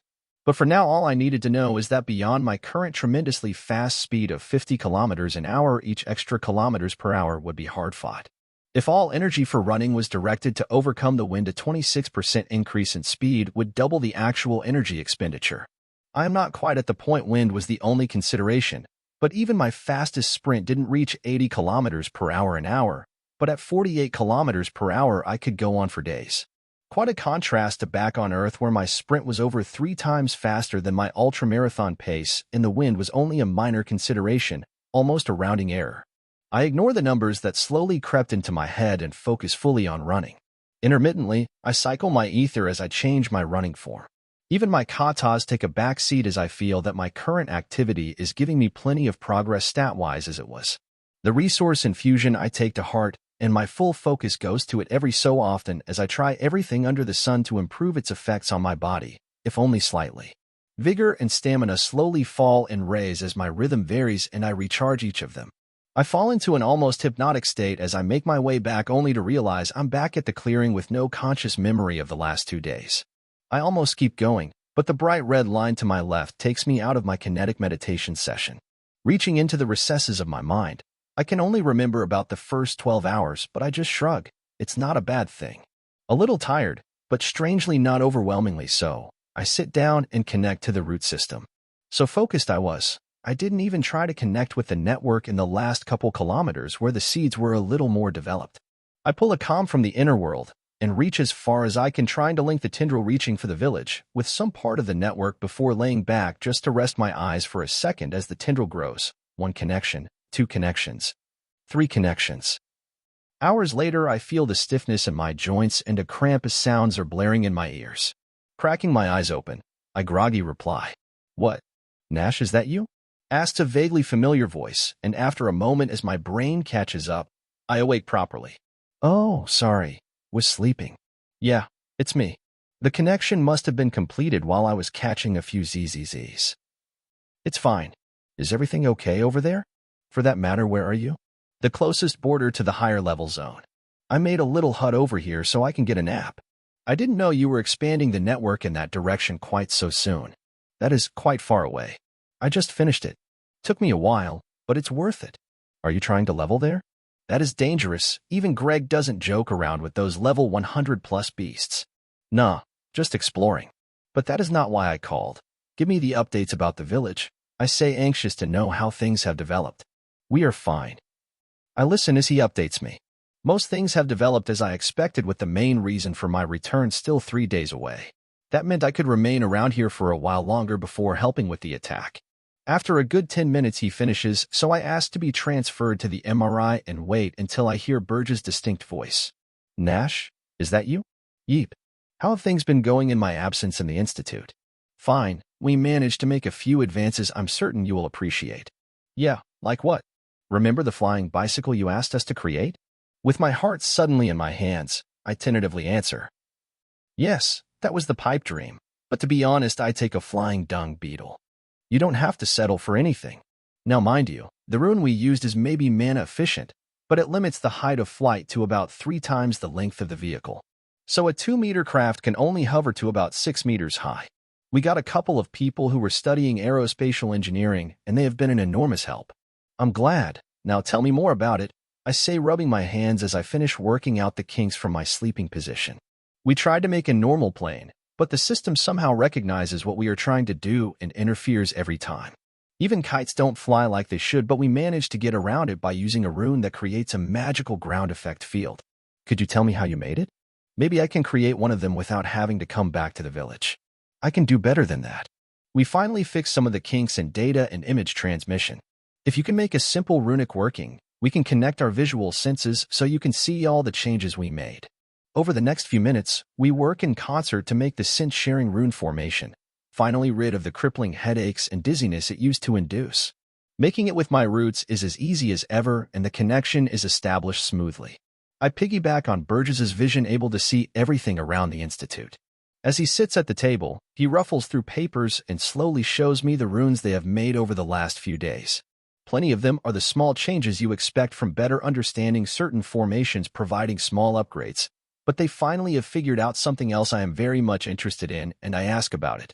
So, now we can show visual data through the connection? Yeah, we still haven't figured out the other side of the equation, how to compress a picture so it will be able to be used as a security camera. But it works wonders for visualizing something stored in one of the memory cells you came up with. I left more of them in the village, a small cache of those memory cells tucked away in my hut. You can pick them up later, I will leave the door open. Damn, you can do that from so far away? It won't be pleasant, but I'm pretty sure I can, I say as my stomach flips at the mere thought. Shaking it off, I continue. So come on, get to the bicycle already. Okay. I mean, we call it that, but it can be in any shape we want. The MIT students helped make it aerodynamic, but you can grow a monstrosity if you want to. Now, pay attention. He continues to tease me, slow-rolling the presentation, though he doesn't add anything superfluous, just choosing the order to delay the actual presentation of the schematic, but finally he unrolls the largest sheet on the table. In front of me is a wonderful sight, a 4 feet wide page filled with runes that will take me hours to work through, but I don't need to meticulously analyze each rune to recognize how they managed to achieve the ground effect. In the center, a few slightly larger runes, similar to the ones used on the carriages to inflate their tires, grabs most of the mana output and cycles it, forming some kind of resonance. It looks as if the runes uses the mass of the ground to repel itself. So, did you figure out how it works? He says with what I imagine is a big grin. Yeah, you cause a resonance with the central runes and uses the mass of the ground as a feedback mechanism to return a similar field, sustaining the craft in the air. I'm pretty sure it doesn't even need something as solid like the ground working on water and maybe even the tops of trees. Crossing my fingers, I hear a groan from him and a loud snort from someone else in the lab. As he turns around, I hear one of the new researchers speaking to him. Told you he would get how it works in moments. Well, it seems you are more brilliant than I expected. I reply with a laugh before speaking. Well, I was guessing as much as anything. It's the only thing that made sense. I will still need hours or days to be able to deconstruct the entire thing and understand how it works.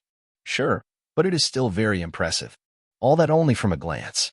Sure, it isn't a perfect match to electronics, but I always had a way of seeing a schematic and in a few moments getting it.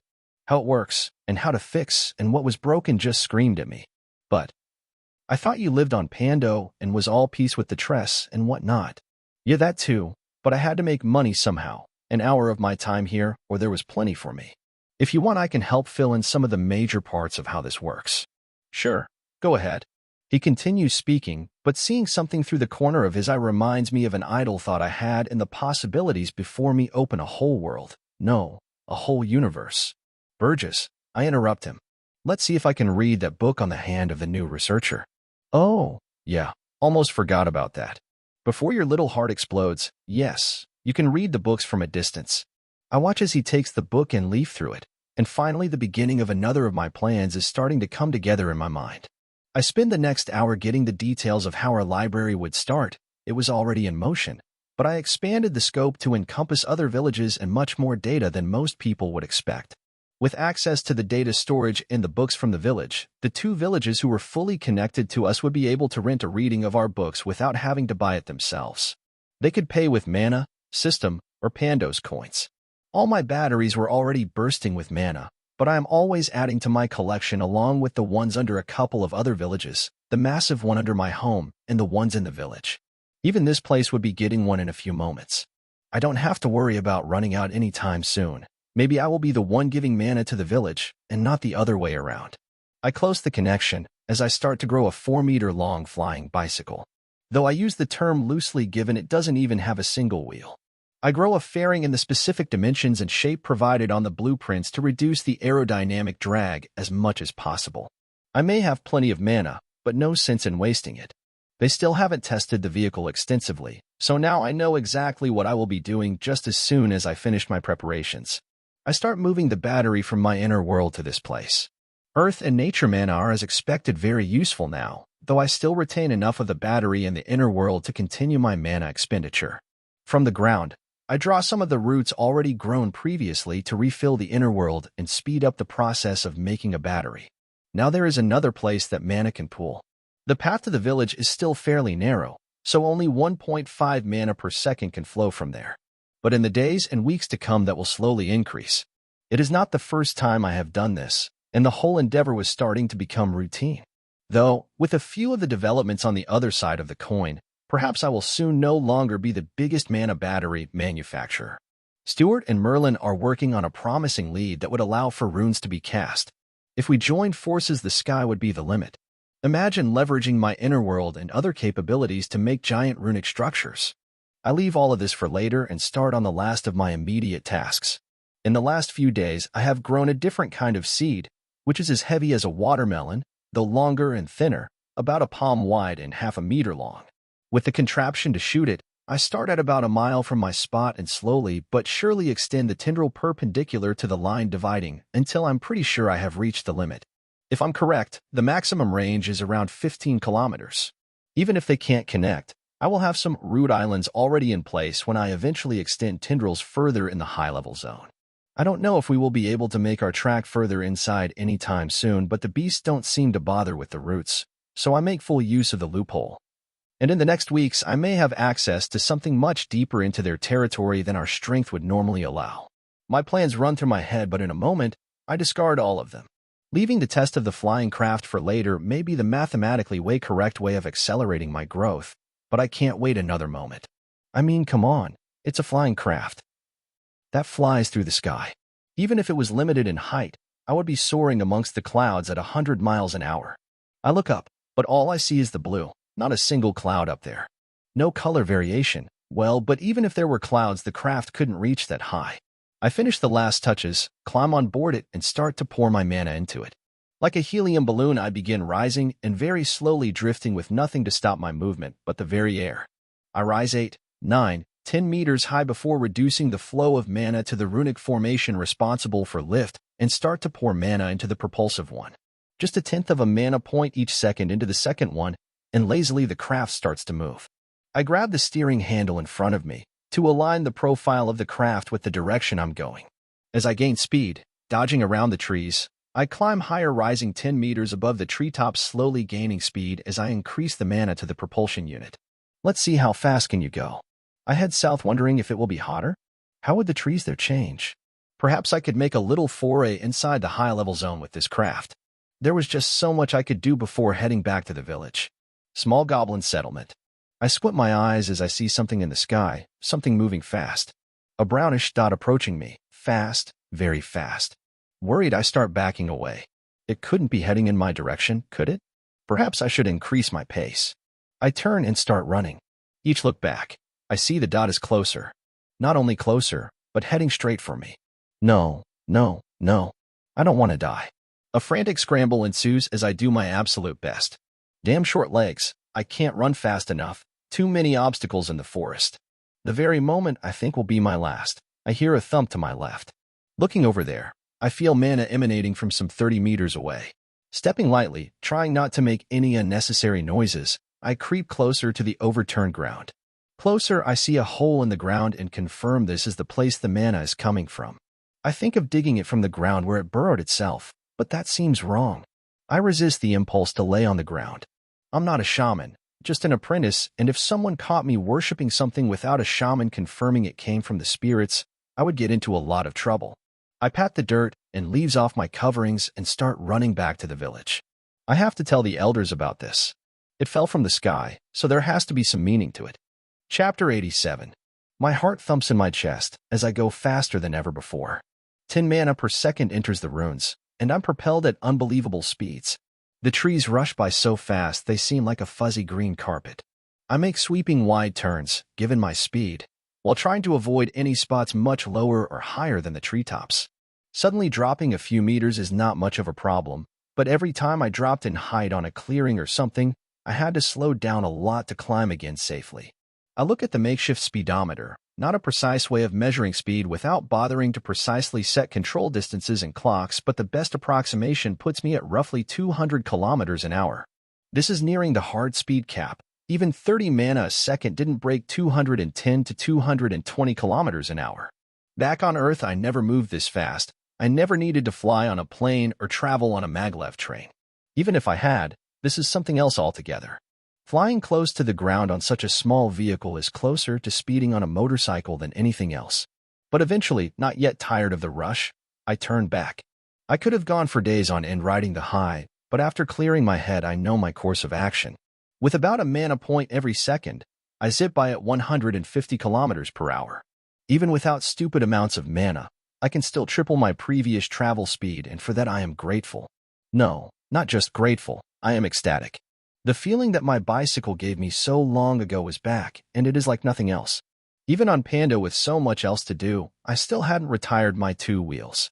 The sheer joy of approaching a new place on my own power, knowing little to nothing about it, was amazing.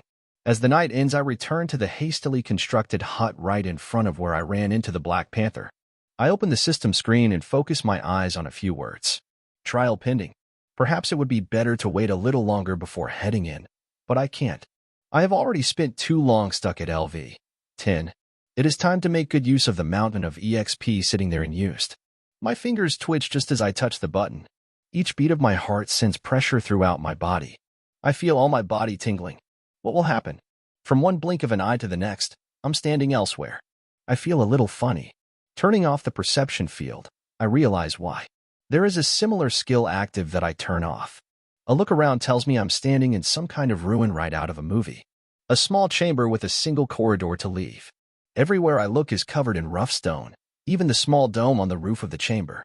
I turn this new skill from the system on again. If I'm not mistaken, it is the skill I should have gotten with my class. After ruffling through my stat screen, I find it. Perception field. Level 1. Provides an omnidirectional sense of all that is around the user. Skill level determines range and resolution. Distance, 1m. I stand there for a few moments trying to get used to the skill. It takes me way longer than it should. The feeling is very similar to the skill I have developed by myself, but the range is very low, and I can barely tell the ground is rough with it. Far less information than I am used to receiving. I try to look in my inner world with it, but I'm left disappointed. The skill can't even perceive that I have an inner world. After another minute of trying to get used to it, I turn on my normal perception field. After fiddling a little with it, I manage to exclude the volume of the lesser skill gifted to me by the system. Now I will be able to both level the skill and still have the benefit from the range of my original skill. Prepared, I open the system prompts and look at the last one. You have entered a class trial. The trial will begin when you leave the chamber. All senses except the perception field will be severely muted. All skills are locked except the perception field. You are to explore the space around you. A score will be assigned for your performance on the trial. If you fail, you will have to wait 30 days before retrying. Each attempt reduces the potential of the class. You will lose all progress made while inside the trial. A prompt will show up in case the user's life is in danger or you wishes to forfeit the attempt. I stare at the words, but after a few moments I shrug. I focus my full attention on the outside, but nothing useful returns to me. So I follow the single choice and start walking. As soon as my feet touch the corridor, I feel a wrenching sensation and suddenly I am at a loss. I look for Pando's seed, but he is gone. A few roots are still spread out throughout my body, but nothing else remains. The inner world is out of reach. I try to use some mana, but it's like my fingers are buttered and I'm trying to catch a fish. No, even harder than that, like I'm trying to catch the very air. Nothing is as it's supposed to be. Frantically, I try my best to connect with the inner world again, even drawing my ether to see if it can help. After a moment, I faintly feel Pando's seed in the inner world moving away. Tears come unbidden out of my eyes, and I can't even feel as they drop. Muted my sense of touch has become. After a minute of fruitless efforts doing my best to reach out to all that was taken from me, I get up and wipe my eyes. Now is not the time. I'm not unfeeling, but something drives me, and all that is not for the purpose of finishing this trial is set aside. I extend my arm out and with all my strength close my hand. I can't hear or feel popping my joints must have made, but I can imagine it. I will succeed. The system seemed fit to take everything from me during this trial for some reason. That was its first mistake. Within me, I try to grasp my resources. First step, fail to grasp mana. Second step, fail to grasp stamina. Third step, fail to grasp health. Fourth step forward, I find resistance but succeed in grasping vigor. This cycle continues as I start to map out everything around me. It wasn't nice, but after a little time thinking, something good may come out of it. Even with a few minutes here and there focused on vigor, I spent too little time improving my control of it. The system made stamina so much more convenient to use, but relying on these resources is a mistake I will not repeat. I will not spend stamina as long as vigor is an option. Looking at the heath and mana pools within me, I decide to take control of those resources by myself so nobody will be able to take them from me. Vigor and stamina are very similar, and when one is depleted the other follows well at an equivalent rate, but I was much more used to vigor. So I hold this thought in mind much more easily given there is nothing to distract me. Soon I come to the first choice in my path. Another corridor, and the question burns in my mind. Do I turn right or continue going straight? Even with the greater range and feedback, the original perception field doesn't tell me anything about what is ahead, so I pick left and continue running. It only takes me another 2 turns to basically confirm a theory about where I was. This place is a maze, a 3-dimensional maze that spans a good area, and I was supposed to map. Like a labyrinth designed to confuse even the smartest people. I have a good memory, but not that good, so I retrace my steps and find the initial chamber. Using ether as I have done thousands of times before the system, I connect with the thin roots spread out in my body. They show no intelligence at all, so I have to painstakingly move each of them myself. It's strange, and it takes me time, much longer than I wished, but the effort will pay off. A strange map begins to form. Kilometers of roots within my body begin to be shaped following the turns and elevation changes all around me. A new organ starts to push to in my abdomen, the only place where the 3-dimensional wide map wouldn't interfere too much with my other organs. Luckily, ether seems unaffected and I still could affect the remaining roots spread out in my body. Without them, I doubted I would fare well in this trial. Unsteady on my feet given the reduced proprioception I am under, I continue to run up and down, always turning to the right unexplored corridor on intersections. There is no day or night, though even the little light there was in the beginning soon fades, or my sight does. I can't tell which, but I'm fairly sure more than 24 hours have passed. I continue to map the place, and strange as it may seem, I'm glad.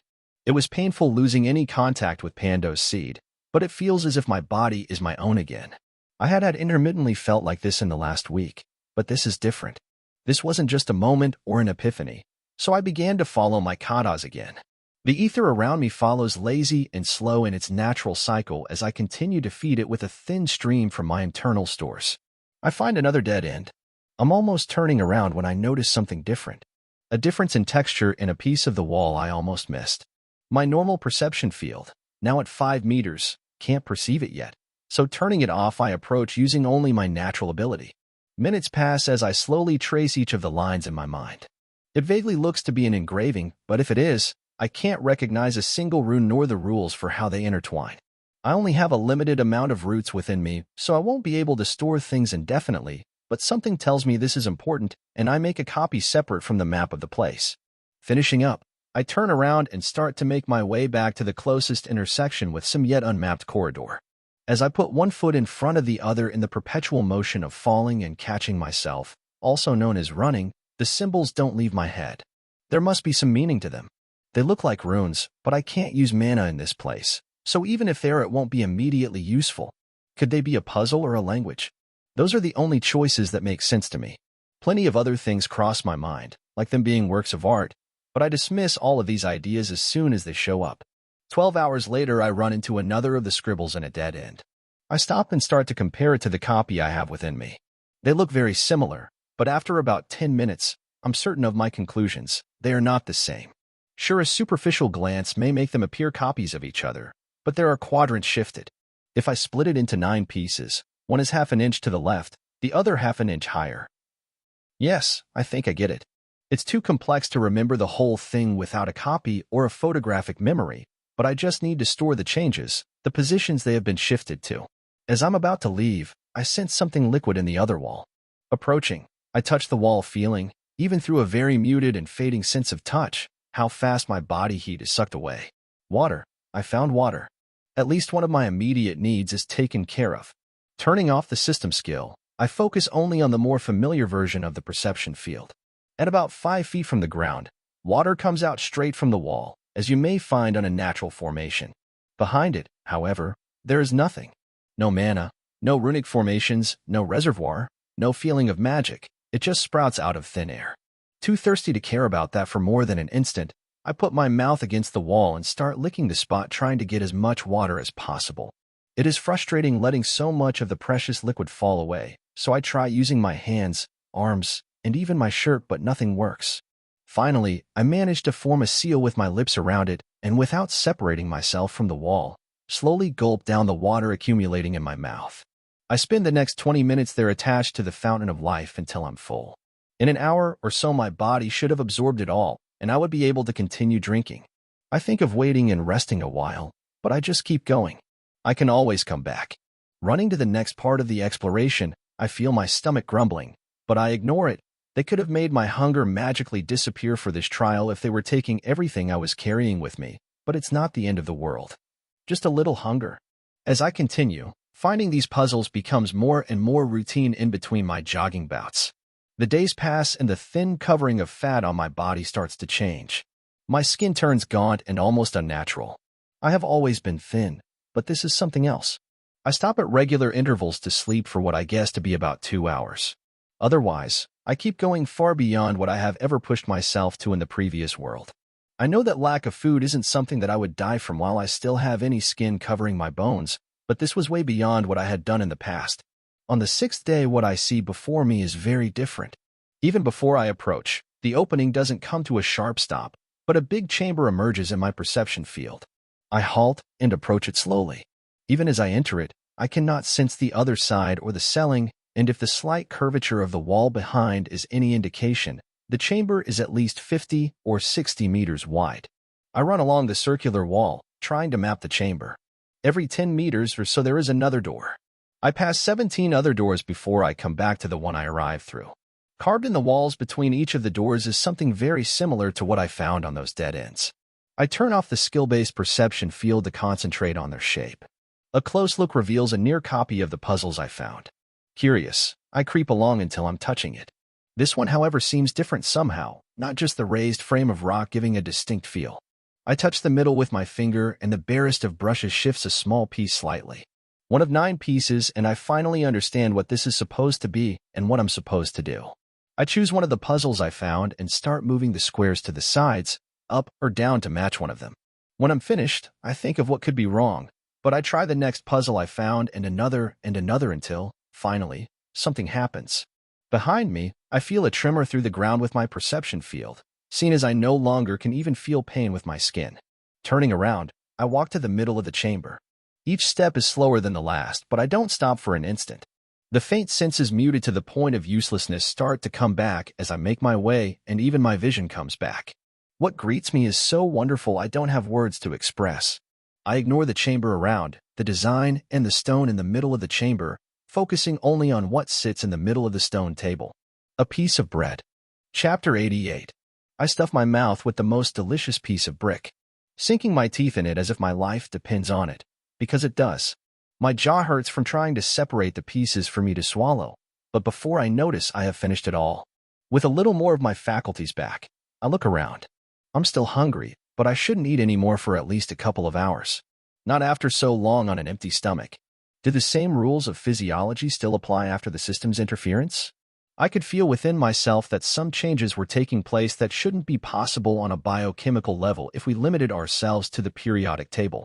The system bridged a lot of gaps and threw a lot of rules out of the window, identifying the result of my body gaining new capabilities and what was the interference from the system, the resources, ether, or a change to my body was hard. I am still inexperienced in the ways of the system, but I will learn in time.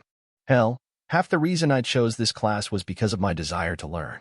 Creating was nice and all, but I lacked knowledge of the system the most, and any chance of acquiring more is critical. I have a feeling that this class may even be a more suitable class for me long-term, though what form it will take at higher levels is still unknown.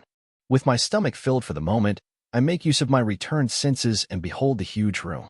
Rough yellowish stone like the place I arrived here, but with a much higher ceiling, a dome 30 meters high. I take in the sights, guessing that my senses will fade when I leave this place. I make use of the time before my next meal. Too tired to continue for the moment, I start meditating. Within me, everything is still as out of reach as in the moments after I left the first chamber. The only thing that returned are my senses. Miffed but not letting go of the opportunity, I continue trying to extend my understanding of vigor and eventually the equivalent of health and mana. They have been stubborn, and the dulled proprioception while running in the maze didn't help matters as well, but I was making progress, oh so slowly, but progress nonetheless. But I have a feeling that this place was uniquely suited for learning about those resources. Perhaps it's not the goal of the trial, but even if I didn't succeed on the first try, I can still improve, slowly chipping away at the challenge.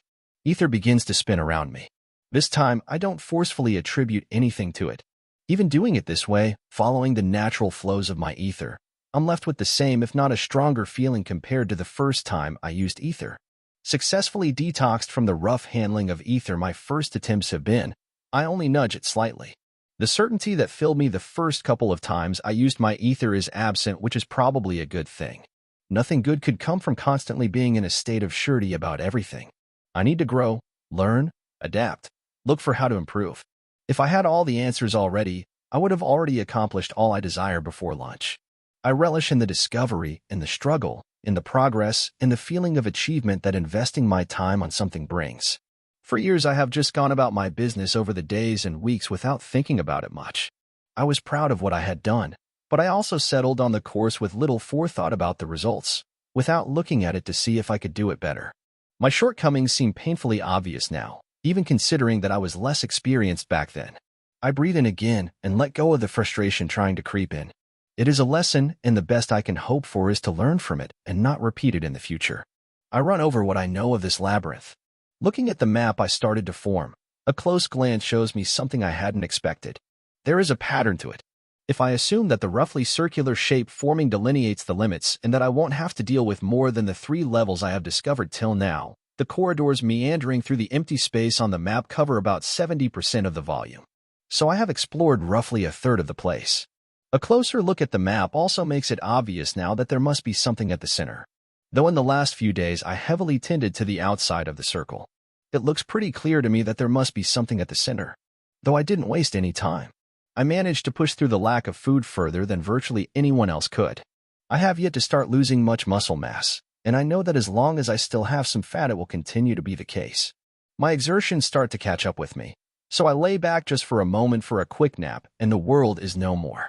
I open my eyes, feeling a knot in my shoulder. Damn, I fell asleep in a very awkward position. Next time I will plan it better.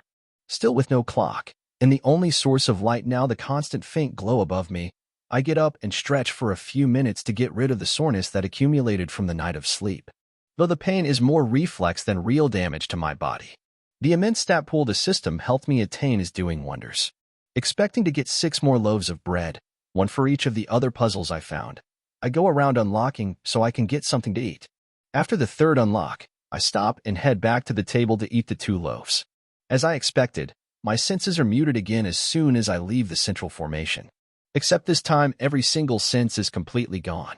Well, no great loss there considering how muted they were. Even the control over vigor seems to be slightly affected, but it should be good practice, right? I eat a hearty breakfast to replenish myself.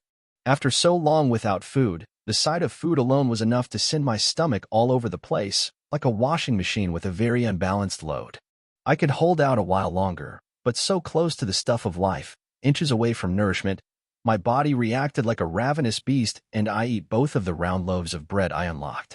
Each about the size of my palm, they probably had about the number of calories I spend in a day with light activity. If I'm correct in my assumptions, there were 18 in total. Rationing 1 per day, I still have 15 days left. And so I spend the next few days. I explore every single inch of the place over 12 more days. With a greater understanding of the logic of the maze and some forethought, I cover more ground with less overlap in my trips around the place. I continue putting one foot in front of the other as my new senses perfectly match the size of my inner world and stop there. I couldn't confirm it for obvious reasons, but I knew it in my gut that would match perfectly down to the millimeter.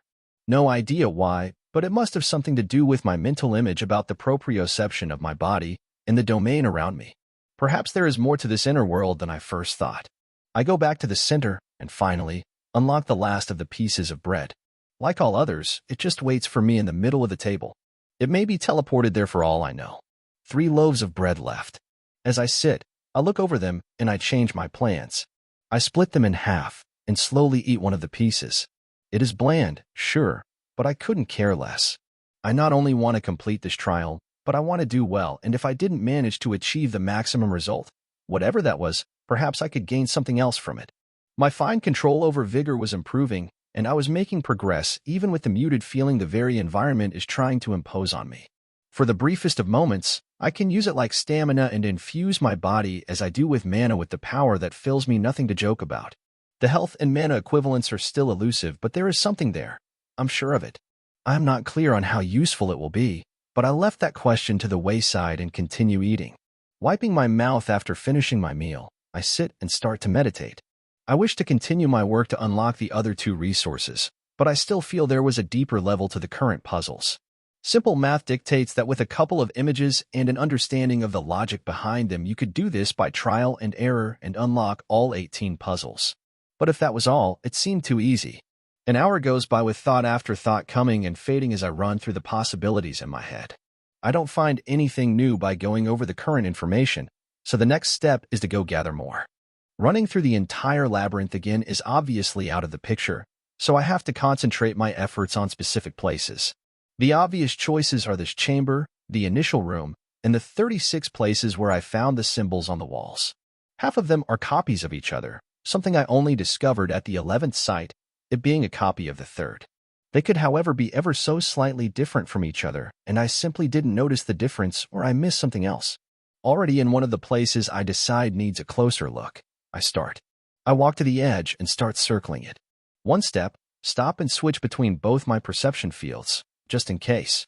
So far the only difference between them is that the one not gifted by the system is a lot better. Not in size, as they are the same now, but in another very important aspect, how sharp the image is, or what the smallest detail I can make out is. Reflexively, I put my hand on my forehead. The dull and faint headache I was expecting to find myself with is gone. It has slowly faded over the days as I trained here, but it is completely gone. Good riddance. Running the perception field is very useful, but focusing too hard on it for long periods was painful. With each step, I look behind the walls, above the ceiling and under the ground, but all I sense is solid stone, like I was in the middle of a mountain or deep underground. I've put my body against the wall and lay on the floor to get another few inches of range, but neither action brings any new information. If I had access to my book, I'm certain I would be able to achieve more or at least do it faster. Shaking my head, I take another step. I go over every inch of the mechanism behind the puzzle on the wall, the corridors. I search everything exhaustively and nothing stands out to me. So I start to make my way to the center. It was the obvious place to find anything. I sit in the middle and start to go over every inch, with an even closer look if compared to my spin around the chamber. The table. A smooth and thick stone sitting atop a 3-foot by 2-foot cylinder in an imposing if simple image. My eyes can't see anything outside the ordinary, and a vague look with the perception field also doesn't reveal anything new, but a deep focus scan reveals small internal discrepancies. Inside of it, I notice a slight difference in texture, something I didn't notice on the first day before my improvements in the resolution of my sense, but I do so now, and after knowing it was there I cannot ignore it. There is no difference in density of the material, the only thing different is the flavor. Maybe the color is different, but I wouldn't know without breaking the table, which sounds like a bad idea. I try to trace it along with the table, but I fail miserably for a few minutes.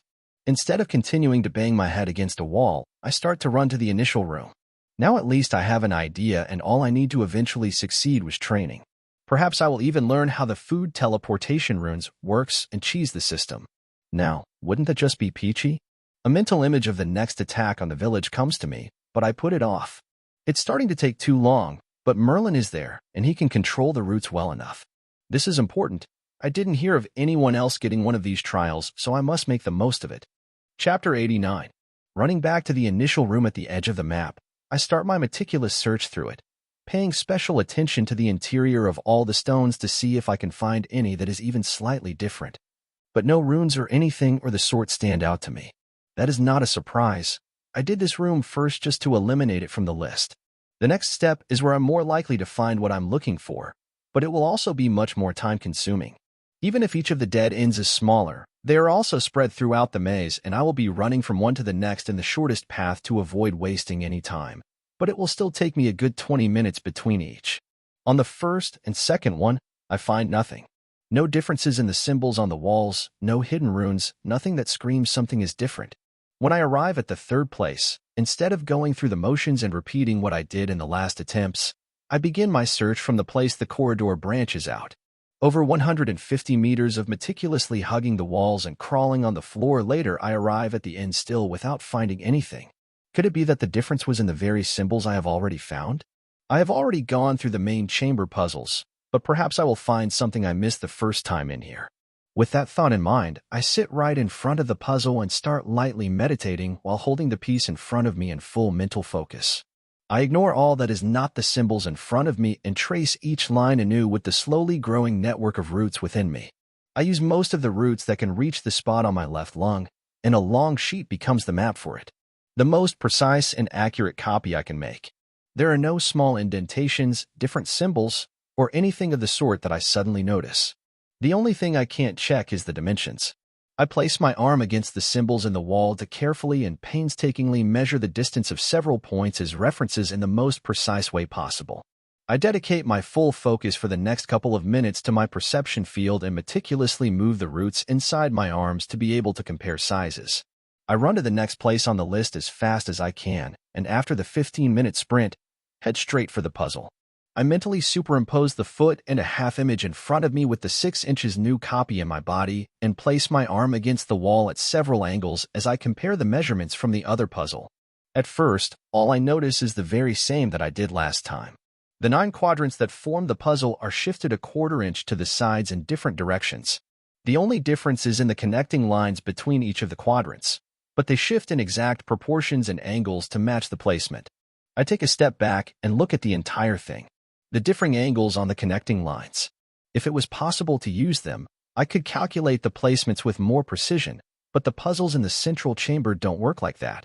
So I will have to do it the hard way by just comparing the distances between a few spots. I ignore the copy of the entire puzzle and put my arm against the wall again, The dozens of roots are superimposed against the wall, even if my senses don't work like that, so they can act as a ruler. The difference in distances is very subtle. I thought there were only 4 options, left, right, up, or down. But within this simplistic answer, I see the distance is not uniform. Each of the pieces is shifted from 7/16 to 9/16 of an inch from the middle of their area. This is why the puzzles allow you to put the piece anywhere within a cross. I pushed each of them to the very end each time, but perhaps there was a second level and this looks to be it. I'll mark everything of note and go back to the central chamber. I head for the third puzzle and start to shift each of the pieces. I do so with as much precision as I can, barely tapping them until they are perfectly in place. I do this for both the third and fourth puzzle, one in each arm, but nothing happens. No tremor, no mana, no change in the puzzles, and walking over to the middle of the chamber also doesn't reveal anything new. No bread, other items, or hidden compartments there. There is absolutely nothing that will help me, but that doesn't discourage me. I'm certain of my conclusions, and this just means the eventual prize will be all the sweeter if I have to succeed in the entirety for the system to acknowledge it. Running to each of the 16 other places in pairs, this time only quickly looking for hidden runes. I start to measure the distances as precisely as I can. Too bad I don't have a caliper, and even if I could grow one, the environment around me presents a strange quality similar to the void I passed through before arriving in the instance, and any part of the roots outside my body slowly disintegrates. So I just focus on growing the shape slowly within my body and make use of every single tool in my box to the best of my ability without lamenting for what I don't have. This time it takes less than a day to complete the circuit as I head straight for the puzzles. Even as more and more puzzle pieces are precisely put into place in the central chamber, nothing new happens. After going to all 18 of the puzzles, I walk to the middle of the chamber without knowing what changes await me. Still uncertain about what is wrong or what I have missed, I sit to meditate. A light meditation focusing only on the table with something inside ignoring all else in my perception field. I can make out a very light, almost imperceptible improvement over the last time. I guess working with the puzzles is good training. After resting for a few minutes, I go back to each of the places where I found the puzzles and continue improving my perception field. My stomach grumbles and any doubt about this being a dream is gone. It has been a while since I have gone this deep in meditation. I worked the last couple of weeks nonstop. I get up and start stretching as my mind turns to the problem at hand. A look at the interior of the table starts to reveal more detail, but not enough to draw the symbols, but it is an improvement nonetheless. So after eating another half loaf of bread, I depart again for the first of puzzles, measure the distances in almost a ritualistic stance, trying to minimize any factors that may interfere and introduce errors in the measurement process and return. I do so redundantly, with equal measurements in each arm, trying to match the angles of each line as a second way to measure the distance, though the differences of the static places and the pieces on the central chamber make the endeavor hard. In the central chamber, and with an even lighter touch, I move the pieces of the corresponding puzzles back and forth until I have them sitting in the exact place I want. Hours, days, weeks pass as I measured one puzzle in each arm, while occasionally using redundancy and measuring a single puzzle with both arms. At times I don't know if I'm improving or just moving things randomly back and forth, but I don't let doubt detract from my attempts. At the end of another day, after the 18th and last puzzle of the day, nothing happens again. Big surprise. I guess I know what I will be doing tomorrow, and the day after, and the day after, until I succeed. At nights I focus on improving my perception field, not only its resolution, but also how to judge distance, angles, and other small details. During the day as I run back and forth, I practice with my vigor and can almost taste the mana and health tantalizingly out of reach, but I continue as if it was the very first day. The first week following this new routine. I don't know if I'm making any progress, but comparing myself now with the me from when this routine started, I know that at least the perception field was slowly sharpening, and that must mean each day the puzzle pieces are more precisely put into place. I will eventually succeed.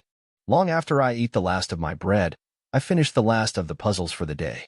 Looking at it, something in my gut tells me I got it wrong, and instead of stopping and leaving it for the next day, I head back this very instant. Running to the corridor where the match for the last puzzle is, I measure with both my arms everything. Not that it should make much of a difference, and in minutes I'm back in front of the last puzzle again. I tap and tap at the stone pieces with the lightest brushes possible when the whole thing solidifies. It just turns into a solid piece of stone similar to the puzzles engraved in the walls throughout the maze. Even the connecting lines are now perfectly placed. And without moving a single step, I reach out and feel to each of my sides for the stone puzzles there to find the same as happened to both of them. A rumble starts to build from the middle of the chamber, stronger than when I first unlocked the first of the pieces of bread. My vision and other senses slowly come back to me, though I still can't feel mana and the other resources, just like what happens in the middle of the chamber. Looking over, I see a blue glowing crystal floating above the table with the distinct shade of blue from the system screens. It has been a while, but someone can never forget that tone of blue. I walk over and extend my arm to touch it, but stop myself just short. Till it send me out of here if I do touch it? Probably. I was so close to drawing the runes on the table. Maybe I could stay for just a few minutes? And I stay, though minutes was just the way to convince myself not to rush back. The village must be missing me by now, and I will probably have to empty my pockets the moment I leave this place to pay for my stay on the instance, but it's no matter. A couple more days is not going to make that much of a difference. Figuring out how this table works, or just being able to properly look at the runes is worth the delay. So I sit one last time, and this time I won't get up while I don't succeed in something else. Automaton, System Administrator. What has that boy been doing? He was on a class trial, but he is taking much longer than usual. Trials are a little rare, and there are benefits to taking one while in the instance, but is he purposefully delaying his return? Perhaps. It's no use speculating too much. Let's just wait for our next meeting. He is bound to surprise me either way. Maybe he will even tell me what class he chose. I could come up with a nice gift for him in repayment for the information. I can't be anything extravagant, otherwise, the system will interfere. But maybe, let me see what I can scrounge together. Even if it takes me a while, it will be worth it. Chapter 90. Just one more rune. This is all that is missing for me, and in a few minutes I will be done. A horizontal line, a curved one connecting it to the next one, 2 crossings, and there, that is it. I'm done. Finally done. I spring to my feet ready to leave. Now all I need to do is touch the blue floating crystal. I hope. As my fingers brush against it, the distinct blue screen shows its face again. Class trial, one with the world. Time, 43 days 12 hours 16 minutes 16 seconds, 1 days 5 hours 18 minutes 4 seconds instance time. Congratulations, you have passed your class trial. Passing scores. 2 puzzles unlocked. Class loses 1 rarity ranking. 5 puzzles unlocked. Class maintains rarity ranking. 18 puzzles unlocked. Class increases 1 rarity ranking. Full puzzle unlock. Chance to try the next tier trial. Why are there 2 times? Instance time. Is the instance a type of accelerated space chamber? The very opposite of a hyperbolic time chamber? If I'm understanding things correctly, I don't have to worry about the village. I still have 2 days. Even if I take the next trial, I still have a good chance of arriving on time. I try to pull up any other screens from the system, but it is an illusion. The system is not back. Just the screen, and as I find out seconds later after dismissing it, one more. Do you wish to exit or move to the next trial? Note: player protections on the life of the system user will be lifted. Join at your own risk. Exit next trial. I look at the thin skin covering the bones in my hand. So translucent I can almost make out the bones underneath. I don't have much more leeway. Should I be more careful? Who am I kidding? Of course, I'm going to take it. I can't leave the option on the table and forever regret it. I click the next trial button and in a flash, I'm outside, right where I started all of this. What? I chose next trial. I even used my hand instead of relying on the mental command. What happened? Everything is back in place. My connection with Pandos Seed, the system's resources, and everything I think to check, except I'm not where I was expecting to appear. I'm laying in my tiny hut protected from the environment on the same spot as when I entered the trial. I open the system prompts intent on looking for answers. The other messages will wait for later as I quickly flip through looking for answers. In a few minutes, I can contact the village and get them to tell me how long has passed. That was something at least. A glance outward confirms it's night. Counting the time spent on the system's clock at the trial finish, I should have come out around noon, so some time has passed and I have no memory of it. Without some type of clock in my interface, I have no way of knowing how much time I lost without contacting the village or someone else. I extend my hand and look down. I'm almost back to normal. My 170 pounds frame is back to about 160 to 165 instead of the very gaunt 130 at the end of the first trial. I close it into a fist and feel not only is my full strength back, but that I'm even stronger than before. Walking outside and with a jump in the air, I confirm my expectations. higher strength, agility, and dexterity stats. I look for the most distant tree I can make out and notice how much more detail I see. Increased perception. I fight off the desire to run around and try out my new capabilities. They should have had a modest but significant improvement. As I flip to the next system prompt, I grind to a halt. Tier 2 challenge, fail, all memories locked. What? So the system really messed with my memories? No, I won't allow that. It can't just blank out parts of me. I'm the only one that can change my memories. I will get them back if it's the last thing I do. My memories are mine. I look through my memories probing them, but things are firmly locked down. I remember simply showing up here. I take a deep breath and continue going over the relevant messages. One with the world, rare, main class LV. 50, incomplete tier 2 trial. Plus 5% to perception plus 0.25 to perception/LV. Plus 4.5% to all stats plus 0.15 to all stats/LV. Plus 5% better perception of the world. At least it did what it was supposed to do. A rare class. If I do well on the next trial, I might be able to increase the rarity again. Though from how hard it was just this single first layer, I should probably prepare more instead of diving in again half-cocked. I already failed the second trial and I wouldn't want to waste the chance again. Curious about the size my inner world has grown to, I open it and stare in amazement. Inner world. 0.9 * 99 * 41 * 50/1000 equals 100 m diameter, caped. 53, 7% efficiency. What? That is not fair. I do some quick mental calculations, and I arrive at over 180 meters in diameter. I focus on the word capped, then efficiency, trying to see if the system will give any more information, but nothing happens. I look through several menus, but no matter what I try, no new information is available. Letting the matter rest for a little while, I think over my skill list. It is also caped, as the system puts it, at level 99. I will need to figure out what is happening there. But that can come later. I spend a few more minutes thinking and going back and forth through the system screens, but nothing of note shows up. I click on Expand the Class menu and a few choices show up, chief amongst them. You have met the requirements to unlock a secondary subclass. Creator, Uncommon, 50% effectiveness. Plus 1.5% to all stats plus 0.05 all stats/LV. Plus 2.5% connection to your creations, bonus have for creations of other people. I definitely want this subclass. I didn't even have this in mind when I chose my class. Nobody else has unlocked another secondary class. Are they unlocked at all the transitions, like levels 10, 50, and 100? I attempt to feel all around me with my perception field, and more information than I ever dreamed of floods my mind. I instantly let go as I fall to the ground, holding my head as I spend a minute massaging away the sharp pain in my skull.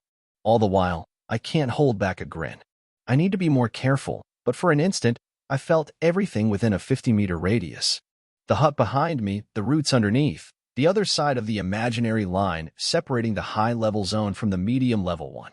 For a split second, I felt more than ever before, but all at once without preparing myself was too much. I look at the skills I was supposed to have gained from my class. Perception field. LV. 28. Provides an omnidirectional sense of all that is around the user. Skill level determines range and resolution. Distance, 28 m. That is much less than the full 100 meters that assaulted me just a moment ago. Let's try just for a moment to see if it is less painful.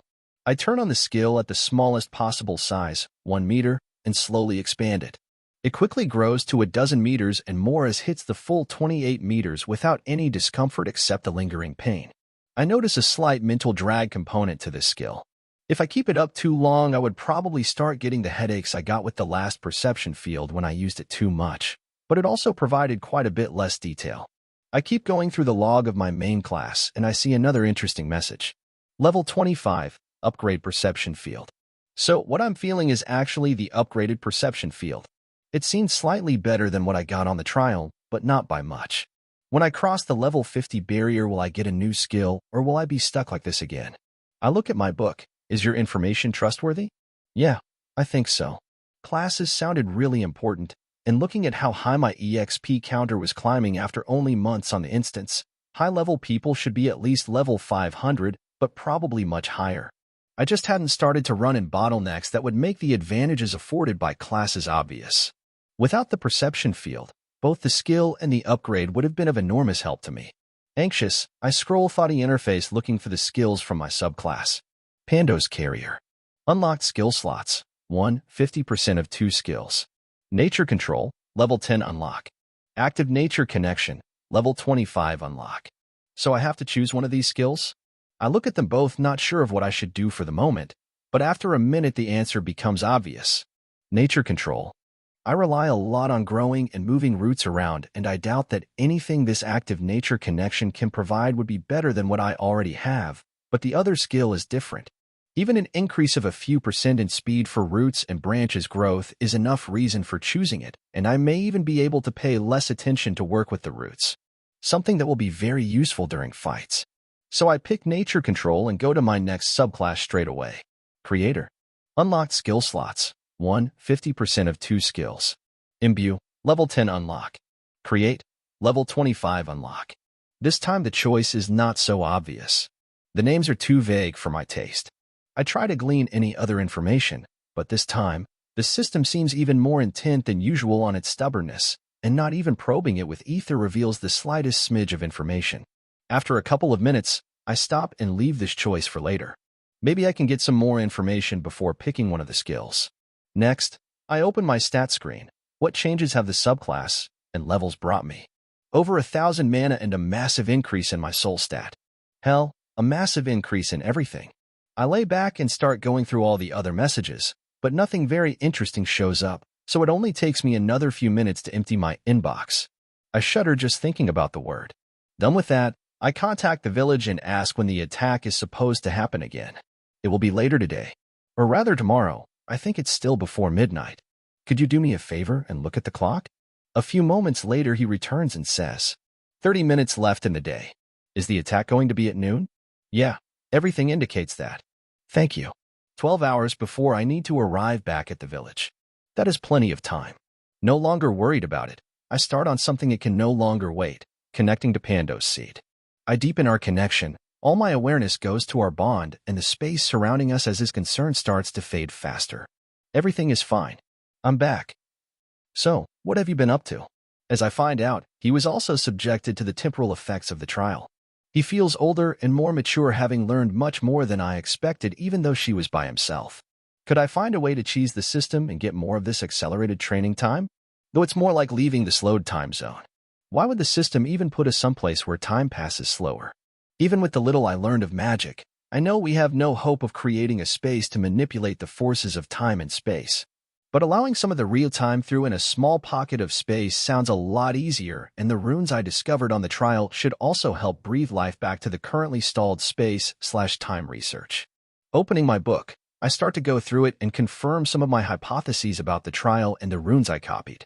It might take longer than I was expecting, and if it took too long the money needed to remain on the instance would start to be a concern, but I would try anyway. During the time he was alone, Pando's seed seems to have learned how to be much more frugal with his mana use, and even better, he was getting more efficient, which he is more than happy to demonstrate. After moving his roots and growing in different directions, he finishes by drawing 100 mana and forming a few droplets of water. My eyes widen. That shouldn't be possible. The system has a stranglehold on mana and magic. Before, the only thing he could do was move mana and use it to increase his growth. I also had the distinct feeling that he wasn't working with true nature mana, but being a plant himself gave some benefits. But this was real magic casting. I was trying to bypass some of the restrictions, but it seems the little guy was ahead of me. Perhaps he will also be able to start engraving and doing all sorts of other stuff in time, but even just independent casting opens up a whole world. If you learn to be more efficient with mana, we could become a real team. My runes and the advantage of the inner world are enough to provide some benefits like another caster at my side, but it depended heavily on preparation, but his help will be in real time. With a smile on my face, I continue reading my book looking for any new information it could provide about the situation and my conjectures. Half an hour later, after finishing the book and meditating on it for a while, I climb on my flying vehicle and start going around. The inner world may not have increased in size as much as I hoped for, but it still is dozens of times larger than before, with the very large requirements for soil that the size entails. Tons upon tons of dirt and other organic matter to decompose go into it. I try to change its shape, but I fail miserably. The size is reached is all that is available. I idly wonder if this size limitation was always in place. Shaking my head, I look at Pandoseed's work. He managed to hold the dirt so the whole thing didn't crumble against the bottom of the inner world. I spend the rest of the night going to plenty of places, and in a hurry, pulling most of the soil and plant matter in the spots where herbs were growing. It will take me a long time to fill it all if I want to do it with just this prime soil, but better I start sooner rather than later. I would never finish if I kept putting it off. The trip back to the village, even with my stops at a couple of dozen places, takes me less than 6 hours, and I arrive just as the sun is starting to peek through the sky. I have a lot to do if the attack is supposed to be at noon. Now let's get started. As I cross the gates, I finally let my new sense spread fully while limiting the detail. Though I don't use the knockoff version gifted to me by the system, but the one I attained myself and everywhere within 50 meters is within my awareness. Yes, this is what I'm supposed to feel. Everything comes to my awareness. In seconds, even the more muted version starts being too much, so I start experimenting with even lower resolution while trying to bring more detail just in specific regions around me. This is what the class is supposed to represent. To feel and know everything around me. To learn. To be aware. Chapter 91. Nash, it's so good seeing you again. Turning around, I see the commander of the village's forces. Good to be back, Richard. Though I got to say the defenses seem to be even more impressive this time.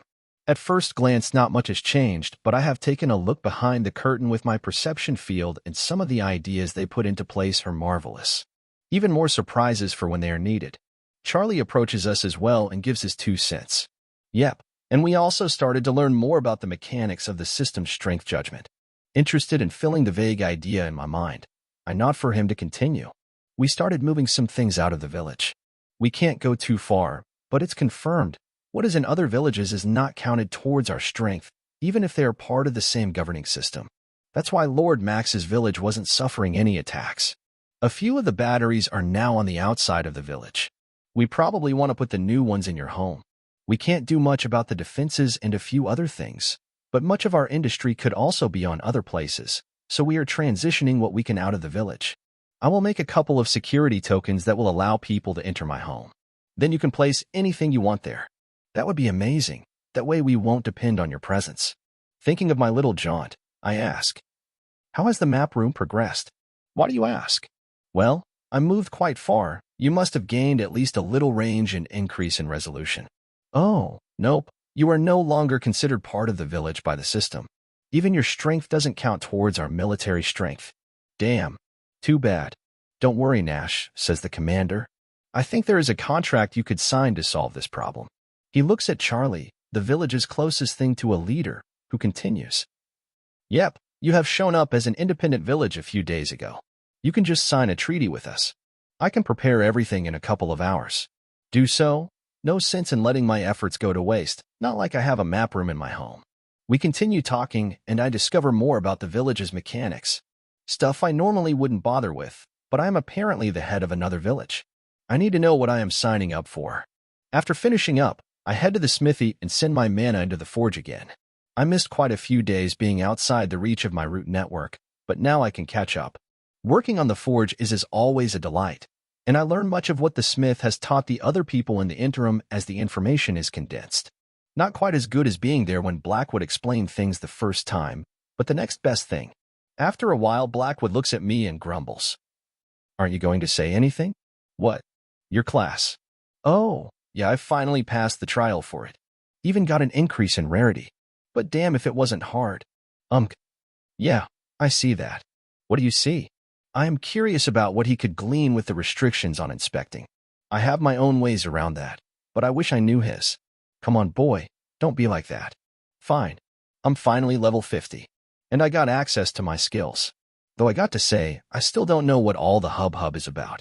I still have to properly experiment with it, but my main class gave me a skill inferior to what I could do on my own. During the initial levels for talented people, a class is not really required. The one advantage is the greater stat pool you get, but at higher levels, you will start to see the difference. Besides, though you may have guessed already, you are breaking the rules by having such strong skills right out of the gate. By what level? I begin, but his head shake tells me all I need to know. No discussion of levels. Then, keep talking about what you can. Nah, before that. Do you remember that thing? It is capped at 100 meters with an efficiency around 50%. It takes him a moment to understand what I'm saying, but it clicks in his mind. I'm talking about my inner world. Oh, yeah, I couldn't say anything about that as well.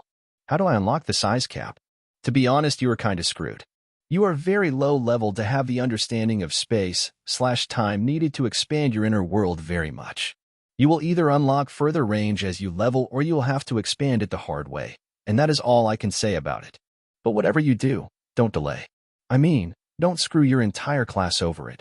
But if you hope to reach the enormous sizes some people do, you can't dally for long, it will just get harder as time passes.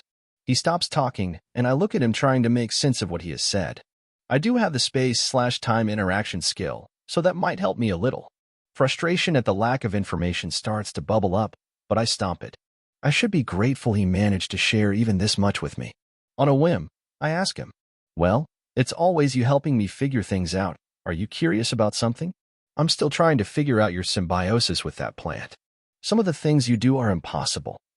We keep the conversation up for another half an hour, but there is much he has to skirt around because of the restrictions from the system, and when we stop making progress, I stop. After finishing in the smithy and a few other places, I start to move all the batteries I placed in the village. I put them near a couple of metal ones that were taken out of the village and reinforce all the mana conduits to increase the mana throughput as much as possible. I even get help from the Earthmover mages in the city. Each of the 4 spots around the village has multiple connections back and is dug deep beneath the earth with camouflage, defenses, and a self-destruct mechanism. The shallowest a good 20 meters underground. Even then, I still don't like how vulnerable such critical components are. There are still plenty of mana batteries back in the village, but it is hard ignoring the fact they need to be placed out there. With sufficiently high throughput, perhaps it would be better to store them in other villages with actual defenses, treaties with our village. Or rather Charlie's village. I fill the battery in my inner world with the mana coming from the 3 villages connected to the network. With the leftover mana, I start another meditation session. Like last time, I sit atop the wall, this time moving around normally instead of relying on my roots and connecting with the root network more fully. With just a couple mana per second though, with full concentration and my entire mental faculties, I focus on a couple of tendrils extending to several places.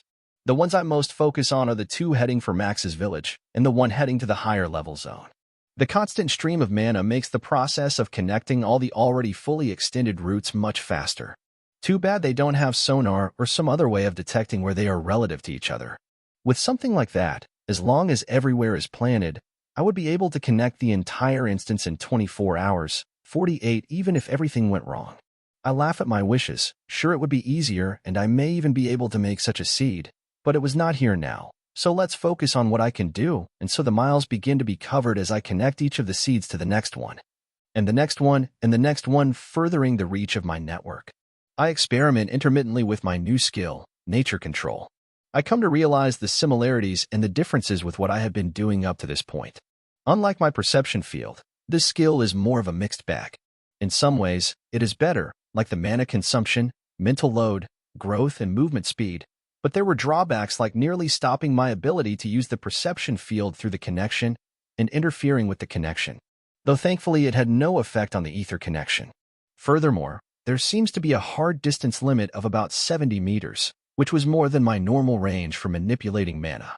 But still far too short, and the few meters I gained as the skill leveled were not going to be enough to satisfy me for a long time if ever. With all of my mental focus, having already long let go of the other tasks, I focus only on the tendrils extending north along the limits of the safe zone. Technically there are beasts here as well, but their intelligence and levels aren't a danger for even low-level people if they have even minimal knowledge of how to handle themselves. Approaching 1,000 miles, even on the now significantly wider connection, was far beyond what I thought my limits were, but each time I approach the barrier it moves away and I manage to squeeze a little farther. As the sun gets to its highest point in the clear blue sky, the time arrives. The attack will begin any second now. There is quite a bustle around me, but I just kept my attention on extending the tendril further. Even so far away, I can scan over the area at the strange new sense that feels just like my perception field and may actually be it. In the few spots of the high-level zone that are now within his domain, I can freely explore, though I don't learn anything new with my perception roaming through the small area. A little of my attention goes to the second giant seed on the line further inside this dangerous place, but as expected, It takes much longer to succeed with each of the seeds so far away from one another. I continue to try nonetheless until time runs out. When all the sounds around vanish as everyone waits for the enemy, I draw back my perception, and moments later feel them stepping on the furthest roots, so I send my awareness to the space above the ground, but I don't start harassing them just yet. They're about 1.5 miles from the village. A big procession composed of a few thousand goblins, wolves, and more. Just like on the first day. A few moments later I notice orcs walking at the back, near the archers and shamans and the chief. I try to inspect them, but fail. It seems I can't do so through the root network, but there is something there, perhaps in the future. I continue to watch, and the entire procession heads in. I wait for over a minute, and as they are almost breaking through into the clearing I get a good count. They are approaching us with about 6,000 troops. Following the expected progression, it seems we did manage to reduce the system's evaluation of our village a little. If we had followed the previous trend, we should expect at least 8K, or maybe closer to 10K troops. This will give everyone a breather if the enemies only increase slightly in strength each time. I open my eyes as I begin to coat the enemies in a numbing and slightly poisonous sap with the fields of roots spread in their path. It will take time to come into effect, but that is by design. Nearly every single one of the enemies brushes against one of the branches I grew in their path and around the village's defenses. Hearing about the number and expected strength of the enemy from Commander Richard through the speaker system, everyone relaxes. Even seeing the enemy bearing down on them, everyone is fairly calm. Not completely, but this attack is looking to be much easier than expected. The uncertainty was gone, and it is clear that we have some maneuvering room. The efforts to scale back our perceived strength in the eyes of the system are already bearing fruit. I start to take fervent action as soon as they hit the defenses, but seeing Alex jump in takes my breath away. I'm stunned and speechless as he begins to spin his spear and wait for the enemy. I can judge fairly well what someone's stats are with the perception field, something that got even better after I unlocked my class, and he is powerful. I quickly go over the math in my head, and I'm certain he finally got a class, and unlike me, it didn't require any kind of trial. To have progressed this much, he must be at level 50 or close to it.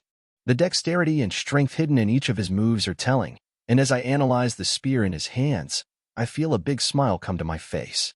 Well-made spear of agility. A basic spear made by a master blacksmith. It is the first creation of its kind on the instance and has received a bonus for that. Attack +5. Agility +5. It seems he got a gift from Greg. The agility bonus is a perfect fit for him. But if I paused my actions before, at his preparatory movements as he meets the first monsters approaching the walls, I become a statue. Chapter 92. In a single step, Alex is surrounded by several enemies. Each of his moves is graceful and purposeful without a single joule of energy going to waste. Every single one of his blows is enough to end most of the charging enemies. I concentrate most of my attention on him, and with all my capabilities form a moving circle of roots around him. I do my absolute best to not let the enemy crowd him, not that he is making it easy on them. He moves through the battlefield at unbelievable speeds, something my roots cannot hope to match. But I manage to keep up as anywhere he moves there is already a tightly knit network underground which I can mobilize to help him. Each of his actions flows into the next in a continuous cycle. In only a few seconds I see Greg and a couple of other level 50 people jump into the fray. None stick near each other, spreading throughout the enemy army which forces the turrets shooting fireballs to halt. There are still plenty of enemies trying to climb the walls, but the numbers are much smaller as they focus their efforts on the 8 people amongst them. Atop the walls, not a single goblin manages to get a foothold, and Merlin spends most of his efforts controlling the roots there, so I don't even have to spend another second concerned with it. The frantic fight we come to expect when the enemy arrives at the walls doesn't come. Even if he wasn't helping on the walls, the people atop the walls could have steamrolled the few stragglers making atop the walls through the defenses and people fighting below. I have a few roots in place to help hold the wall should they be needed, but I continue focusing on Alex.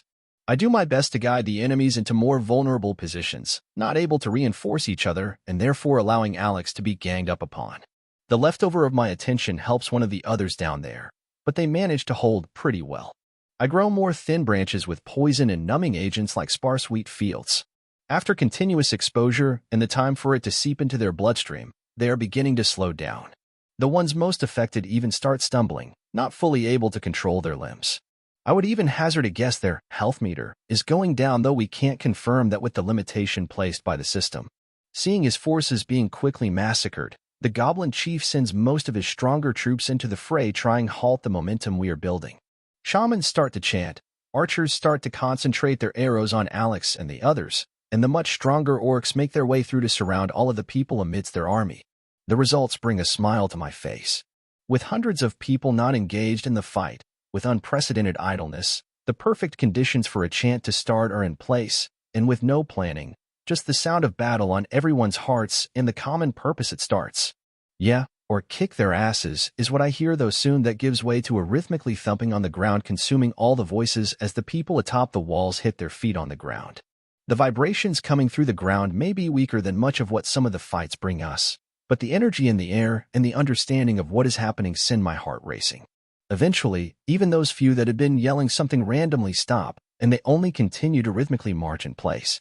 What they can't see or feel is the barest trace of ether cycling above their heads. They wouldn't see real benefits for years under normal circumstances, but help speed it up by sending another very thin thread and allowing the cycling ether to absorb mine like a river meeting a stream. I'm tempted to directly manipulate the cycle, but I resist the impulse. Even Alex, with much greater control of his own ether, starts being drawn into this cycle. I stopped all conscious use of ether and let things take their course. Looking at the natural cycle of ether, however, or rather feeling it, makes it all click. I had an inkling before, but now there is no doubt. This is what I have been doing wrong. In this aspect, Alex is ahead of me. I need to let go of my incessant need to control what I couldn't affect and let things flow. Sure, occasionally I will run into something dangerous like Max's attack, but otherwise ether is just fuel for my story, which needed to happen on its own. Something to let naturally develop, not force into the shape. Even as I mostly cycle my ether around, in the back of my mind, I had specific goals that are always changing. Level this skill, increase my stats, create a rune, then come back to increase stats, then get a new skill. I need a single cohesive story, something that would tie it all together and make the disparate parts greater than the whole. The smooth and continuous stream the village is beginning to form shows that even if I succeed in my short-term goals, eventually I would reach a bottleneck. I realize can't use ether like a crutch. It should just enhance what was already there. I finally found how to concrete direction to use in my experimentation. Alex begins to add a little fuel to the ether around everyone in the village, and I continue to feed it a little more. Too bad I won't benefit from it, as I feel my ether faintly repels this natural cycle. I really cannot consider myself part of the village anymore. Wait. Never before managed to feel my natural cycle of ether. Not without augmenting it, I just imagined it was there, but the contrast now makes it obvious. Before letting the wandering thoughts consume my attention, I split the thin stream of ether I'm sending outward. One continues to go into the natural ether cycle above me, the other into my natural cycle. I think about spending a few minutes analyzing it, but reject the idea. Now is not the time. I see an opportunity. The shamans stop their efforts and all start to chant together. I have a feeling they won't be able to divert any of their attention, so I prepare to disrupt their work. I start to channel mana, more than even during the attack on Max's village. Rivers of leaves my inner world batteries through a foot-wide channel and spreads all around the formations underground, fueling them. Dozens of formations hidden in place, just waiting for me to activate. A minute later, when everything in place and the shamans are almost ready, I activate a new rune configuration. It lasts only for a moment, but every single goblin touching the ground is frozen in place for an instant, including the goblin chief. I had an entire formation focused only on him. Nearly 100,000 mana is spent in a few moments, a good portion focusing only on the chief as a beach ball-sized fireball shoots straight up from the ground at him, emptying the mana of the second formation I prepared for him. He tries to fight the immobilization with all his might, but he fails. In an instant, he is burnt and only half alive, with the freezing formation managing to hold him still for another instant, long enough for 2 more fireballs from the turrets to finish him off. I continue to channel more mana, this time directly wielding it on the mana-disrupting formation to get in the way of the shamans. The other mages, even without Merlin's help, are doing a decent job at combating them, but without having to worry about the big attack, the stalemate breaks in their favor. The shamans try to hold the mana in their control, instead of allowing it to dissipate, but nothing they can do is of any use. They turn to me with a vengeance, but I'm simply too far away for them to effectively fight me, and the mages nearby force them to turn back their attention. The attack, fairly organized until this point, turns into a free-for-all as a couple of the smallest goblins and about 100 wolves start running away when they see the chief fall. Not that there is much left of him to fall. The fireballs left nearly nothing behind. No more of the enemy army tries to make their escape, as I wonder what that could mean, but there are too many possibilities.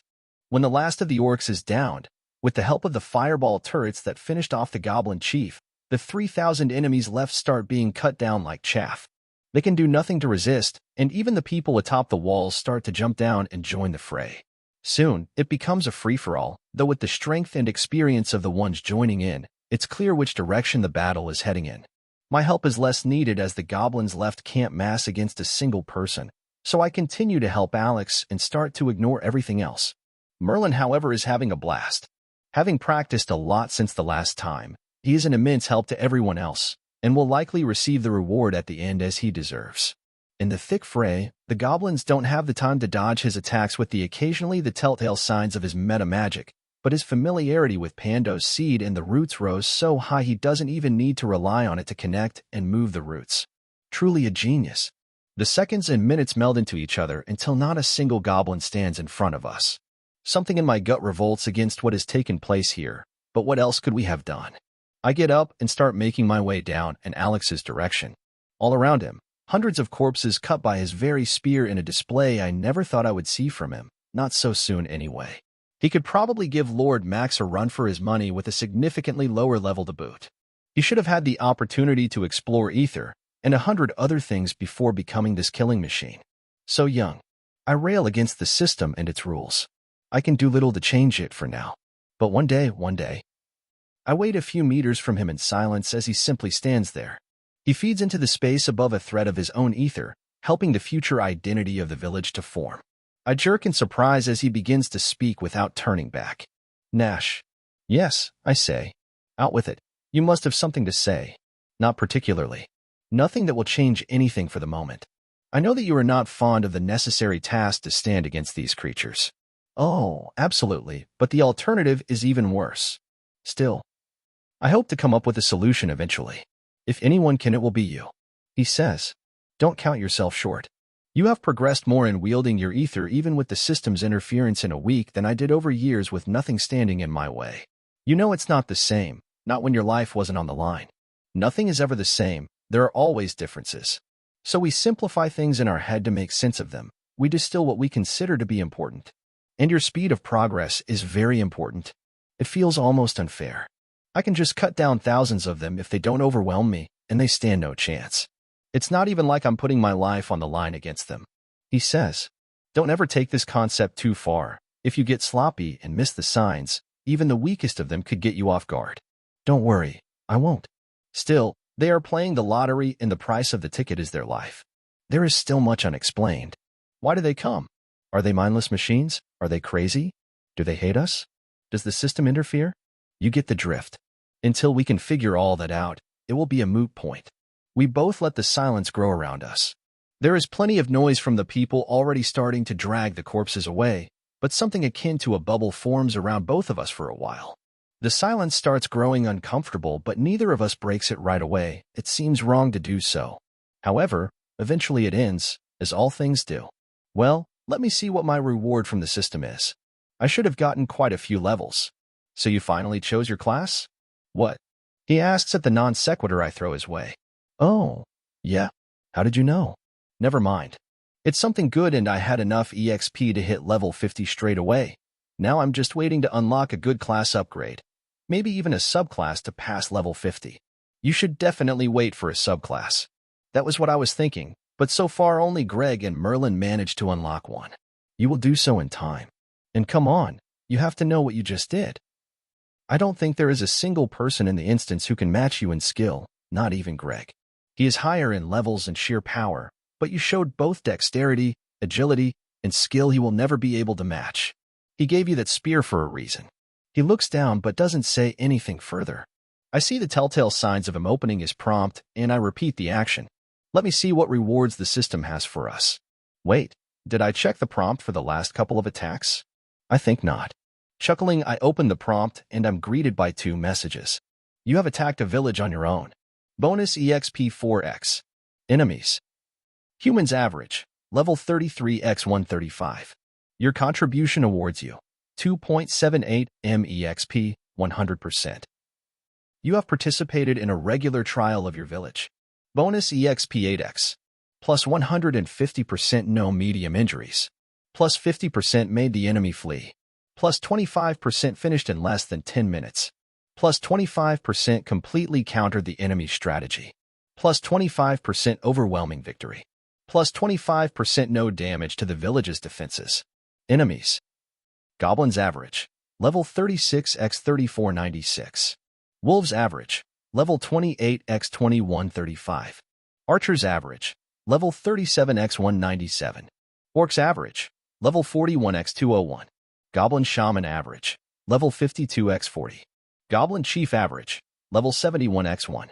Your contribution awards you 58.49 MEXP, 6.1%. If I was already thinking these numbers were looking pretty stupid before, now there was no denying it. Even the attack on Max's village gave me a nice bonus. The formula after level 50 changed and became exponential instead of linear, but it didn't change much for the levels below 100. Now, what about the EXP gain? Will the base multiplier increase as long as we continue to receive attacks? Each time, it has increased by 1. If this continues, soon we will be swimming in EXP. Could we figure out a way to cheese it even more? Chapter 93. As I walk back into the village to prepare for my departure later today, I hear Charlie calling me. Nash, wait a minute. I look back and wait for him to jog over and catch up. We didn't suffer nearly as much in this attack compared to all the other ones before. Thankfully, it was time something went our way. Still, I heard you had a new vehicle, some type of flying craft that the MRI designed. Yeah, what of it? Why didn't you say anything? We could use one of those. I don't get where you're going with this. Just talk with them. I'm sure they would share the schematics. That is not what I may. Charlie looks around at the nearby people. As a response, I draw a few roots from the inner world and form them into the shape of an isolation rune. Not anything fancy like Blackwood's, but plenty for our purposes. Now nobody can hear us. Go ahead. Your powers continue to amaze me. He shakes his head at yet another of my displays before looking at me in the eyes and continuing. Look, for us making a vehicle would only be useful for short trips. There is nobody else with a mana pool nearly as big as they would require to go even to the closest village. But you have a near unlimited range. What the village is requesting is that you bring a couple of people with you when you go someplace far away. Well, I was planning to circle the high-level zone. Yeah, that sounds like something you would want to do. Still, that will be over 10,000 miles. That is a long trip. Almost 14,000, but close enough. Either way, we are prepared to pay in mana storage. A battery that can hold 1,000,000 mana sounds about right. I shrug and say, it's fine. I can even return the battery when I come back, but I will need more than that in mana storage. I don't know how many people you want me to transport, but the costs will be high, and I don't want to stop at any unknown villages and pay to have the battery recharge. Sounds prudent. I don't think revealing your capabilities openly to be wise. Shrugging, I look around and start to run the numbers in my head to confirm my gut feeling. How many people do you want me to take? You are going quite a lot farther than I was expecting. I think I can scrounge 24 people. Split into trios, each group with a bag of holding. With that much weight, even counting the batteries I will dig up, I will be short over 1,000,000 mana points, and that is already taking into account that I will be dropping them off in the middle of the trip and lightening the load. How does 1.4 million more in mana storage sound? Perfect, and as I said, I will return it after the trip. I can't say I don't appreciate that, but we are almost getting the rune casting working perfectly. By then, with your help, we won't need to hoard the batteries as much, and the amount of time and headaches you will be saving us by taking the scouts on this trip is worth the expense. I shrug and ask him, how are you going to buy 8 bags of holding? Aren't they like a gold apiece? Let's just say we got a one-time 3 gold discount for anything in the merchant shop, and our finances are pretty healthy right now. The 5 gold will nearly wipe us out of liquid capital, but we will manage. This is too good an opportunity to pass up. Charlie says with a big grin on his face despite the lack of funds the village will be under. When will you leave? I was planning on leaving at sunset at the latest, but I suppose I can wait till sunrise. I'm going to have to build a flying craft to hold everyone. Somehow I think you will manage. He says, rolling his eyes as he touches the closest rune to him. After settling on the final details, I walk away as I start on the framework for the vehicle in my inner world. I think about using my single-person bicycle as a base, but that wouldn't save any time, so I leave it alone. I need more detailed and precise schematics than something whipped up on the spot, regardless of how effortless I make it look. So I get the MRI's mage's help designing a runic structure. Burgess is not there for a change, but I leave a model of the craft I'm building and my requirements for it, and they promise a proper schematic by tonight. I pass in front of the very first building I entered in the instance and remember the grouchy shop owner. How has he been? Maybe I would do well to see him. I walk to the shop with a smile on my face and enter it. Oh, did the guild get enough money to buy the next book? Oh, no. I just came to take a look around. Maybe buy a book if I see something interesting. His whole demeanor changes. And now he is genuinely excited. Oh, yes, come on in, come on in. Where was this enthusiasm on the first day we met each other? And so I ask him about that. You practically ran me out on the first day. Why the sudden change? Well, I got to admit that wasn't my finest day. There are reasons for my actions, but I'm stuck the whole day in the library without a single person to talk to. It's just so boring. Nobody comes to buy any books besides the guild. Well, with how expensive the books are, you should at least be making bank. He looks confused to me. I forgot. He just told me he didn't have much contact with us. He hasn't picked up human expressions, so I explain what I mean. Making a lot of money. Given I only sell a single copy of each book, and with the lowest possible margins, no, not really. But each race has its way of doing things, and yours apparently is very good at sharing. The conversation continues for another few minutes in that direction, and I'm glad to take a look behind the curtain. Usually, the shop owners try their hardest to give the impression that things just happen by magic, and even the blacksmith usually doesn't let us in on much of his dealings with the system. We still don't know how he gets metal resupplies. Stuff like that is always kept behind a curtain, and it seems I just got a peek through. As we talk, I look at one of the books, the very copy of the introduction to the system that the village bought the first week. 1 silver coin for 1 book. I look at it with my perception field as I hold it in my hand. I prod at it carefully while looking at the shopkeeper attentively. He doesn't react in any way, so I slowly send my scan deeper and deeper. I try to read it for a minute, and I can make out the pages with the book closed, but the ink on it is still beyond me. It doesn't even show up on my radar. I look at him, and something tugs at my heart. Perhaps it shouldn't have. I must have seen a dozen other things just as heartbreaking, but his cheerful talking and my subterfuge wrench my chest in a conflict I never thought could form so fast. But that doesn't mean I will stop, nor that I wouldn't take advantage of the situation. We need this opportunity, and letting it go to waste would be dumb. Well, I'm no longer living in the village, but I have a way of contacting it. I start to grow a small wood formation and connect it to the outside through both the door and the window. Placing a small hand-sized disc on the counter, I explain. This is a remote communication formation. Whenever I'm checking on the village, I can also contact you. Oh, yeah, I'm not supposed to let it happen, but I guess that it shouldn't hurt too much to bend the rules a little bit. Well, I must be on my way. I pull a single silver coin from my inner world and place it on the counter. It would be good practice if nothing else. Well, thank you, he says. I notice as tears almost begin to fall from his face, and I have a feeling that he is emotional for more than just our actions. Was today an important date, or did something remind him of someone he was missing? Shaking my head, I start to walk out. I now have my route in the shop. When I finally manage to read a book while closed, I will be able to read anything in this bookshop. Or rather, when I manage to read this type of book, as I can already read the reward book and notes made with the ink we bought from the merchant with the perception field. Did they specifically make it so that it would be harder to read with any skill like mine? It's possible, but it doesn't matter. I will eventually overcome this small obstacle. I walk out pretending to put the book in some inner pocket of my vest, but send it into the inner world. Getting to the town square of our village, I sit and begin earnestly working on the flying craft. In a couple of hours, I have a very sturdy frame that took little to no conscious thought for me to grow after the initial outlining. I also begin to form the runic structure, but I stop myself before spending too long on it. I walk over the village and outside collecting some of the battery back into the inner world, though not all of it, keeping some of it in their place. As night approaches, I head for the MRI in hopes that they will have finished the blueprint, and I'm not disappointed. You surpassed yourself this time, Burgess. Nah, it wasn't hard. We pulled everyone to work on it.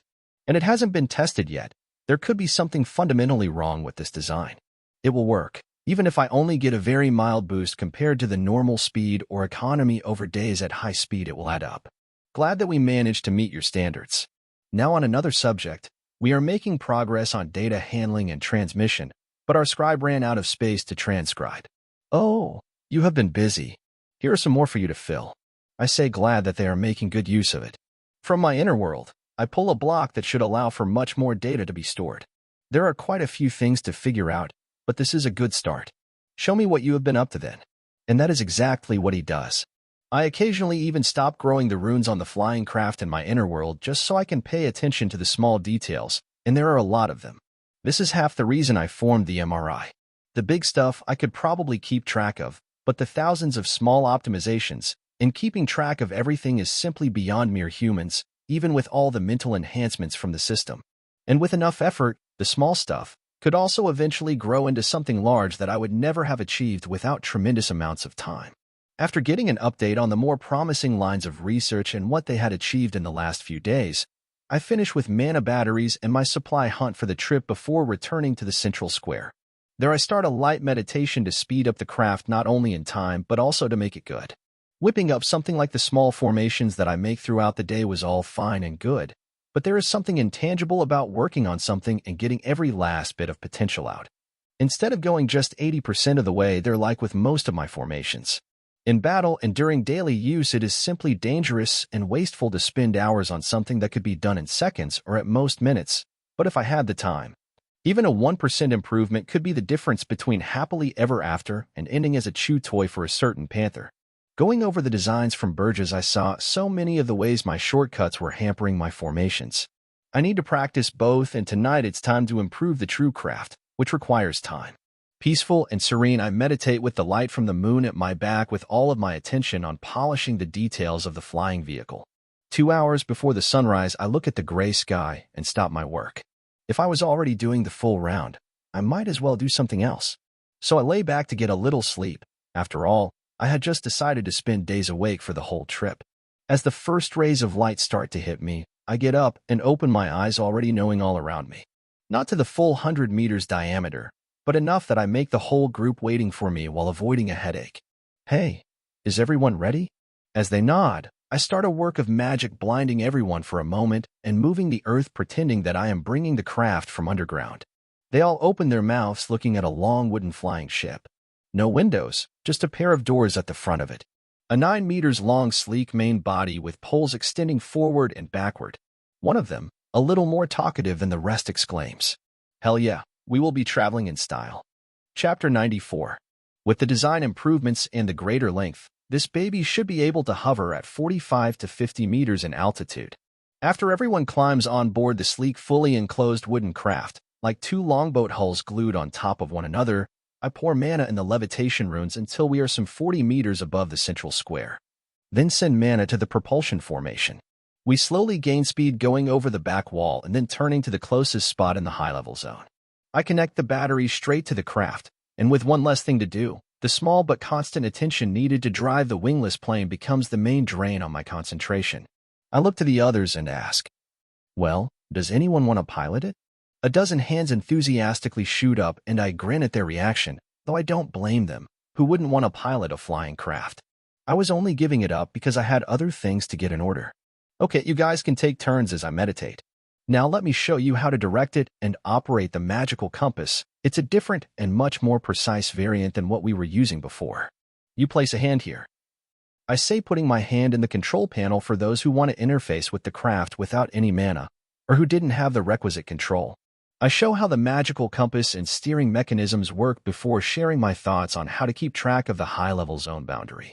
I run everyone through the basic maneuvers, paying close attention for the first few minutes as I move to the back. Burgess does good work, but it's prudent to make sure the control mechanisms work just like he intended. They have probably done some testing already on these designs, but I still want to take this small precaution. After 5 minutes, I relax into the only empty seat, lowering it to the ground and sitting in a lotus position. Though perhaps that is the wrong mental picture, I don't keep my arms in the correct position, but it's close enough that I don't mind calling it that. Even as I put my feet atop my knees, I don't prepare to meditate. The position is just slowly becoming a part of me, and what I do is exercise my perception field. Inside the inner world, outside. Book in hands, and then far away. Switch to the reward book from the system, then notes from the village, and back to the book I just bought. Down the drop, The tops of the trees zipping along very fast, then all around me analyzing the features and muscles of the scouts, trying to figure out everyone's stat distribution, and finally back to the book. Always back to the book. I had been planning on exploring the high-level zone, but with so many people around it feels too dangerous. They don't deserve me risking their lives, and they would help me a lot with other things like the perception training. At least during most of the trip, I will have some time on my own after I drop the last of them off. My perception field extends below, catching the tops of trees, then goes through the entire volume I can reach, looking for small particles floating in the air, before closing on the craft and going over it entirely, down to the minutest details before repeating all over again, each time a little different, sometimes a lot different, but always coming back to the one object that was the focus, the little introduction to the system book. Ether spins around me, and the faint, but perceptible, current around me starts to become stronger. I don't dare even nudge it in any direction, only feeding it a thin stream of ether, looking to strengthen it as much as possible. It had dawned on me how bad of an idea forcing it into conforming, while rapidly switching focus was, and I make the conscious effort to not force it to adopt any characteristics except as already there. It could be the result of my experiments with the automaton's ether, but I doubted it. I probably just came to realize something that had always been true. I smile as I feel something intangible growing in my ether. It will take a long time to draw it to the surface, but this is a long-term strategy instead of relying on short-term gains. Perhaps even making constructs like what the system's ether tends to build is something that I should stay away from. I'm not a robot. I'm an organic being with the needs and requirements that entails. This introspection seems a little off place, but as the minutes and hours pass, I come to realize that my class is what has changed. Perception may be a primarily physical stat, but it's also a mental one and straddles the line between both worlds more closely than any other stat. The increase in it, and something about my class, has changed me. Perhaps that is exactly what prompted me to feel something was off with using ether in the direction the system went. I let speculation fall to the wayside and concentrate on the present. Cycling my ether and using the perception field. We pass through the place where I met the Black Panther, but nobody enters the high-level zone. They just wait as I take part of the root battery on the ground.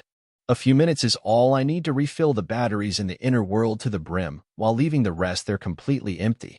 I could wait a while and take even more of the battery, but it would take too long with the droplets of mana coming from the village to refill it.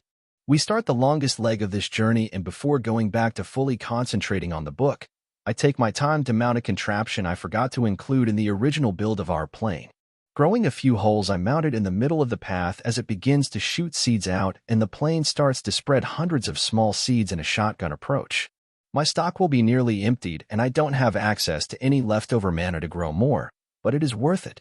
The only caveat is I'm forced to use mostly the smallest variation, seeds smaller than a rice grain, to meet the amount of growth I want. Though there are a few bigger ones in the midst, and I pay a little more attention to where they are placed. Most of the time, I shoot them in the high-level zone, forming little peninsulas with a thin connection to the main circle I am planting. Pando's seed wants help with a few experiments of his own, and I help him, though he for some reason doesn't want me looking at it, and I respect his request by keeping my eyes from his project. The way he is, he will either forget it or tell me anyway. As time passes, interruptions to my training come every couple of hours. Like Pando's seed wanting something, or Ugni's, or one of the scouts. But each time I'm interrupted, it somehow doesn't detract from me progressing at a fast pace. Each time I'm interrupted, after dealing with whatever needs my attention and resting mentally for a few moments, I don't head straight back to the book.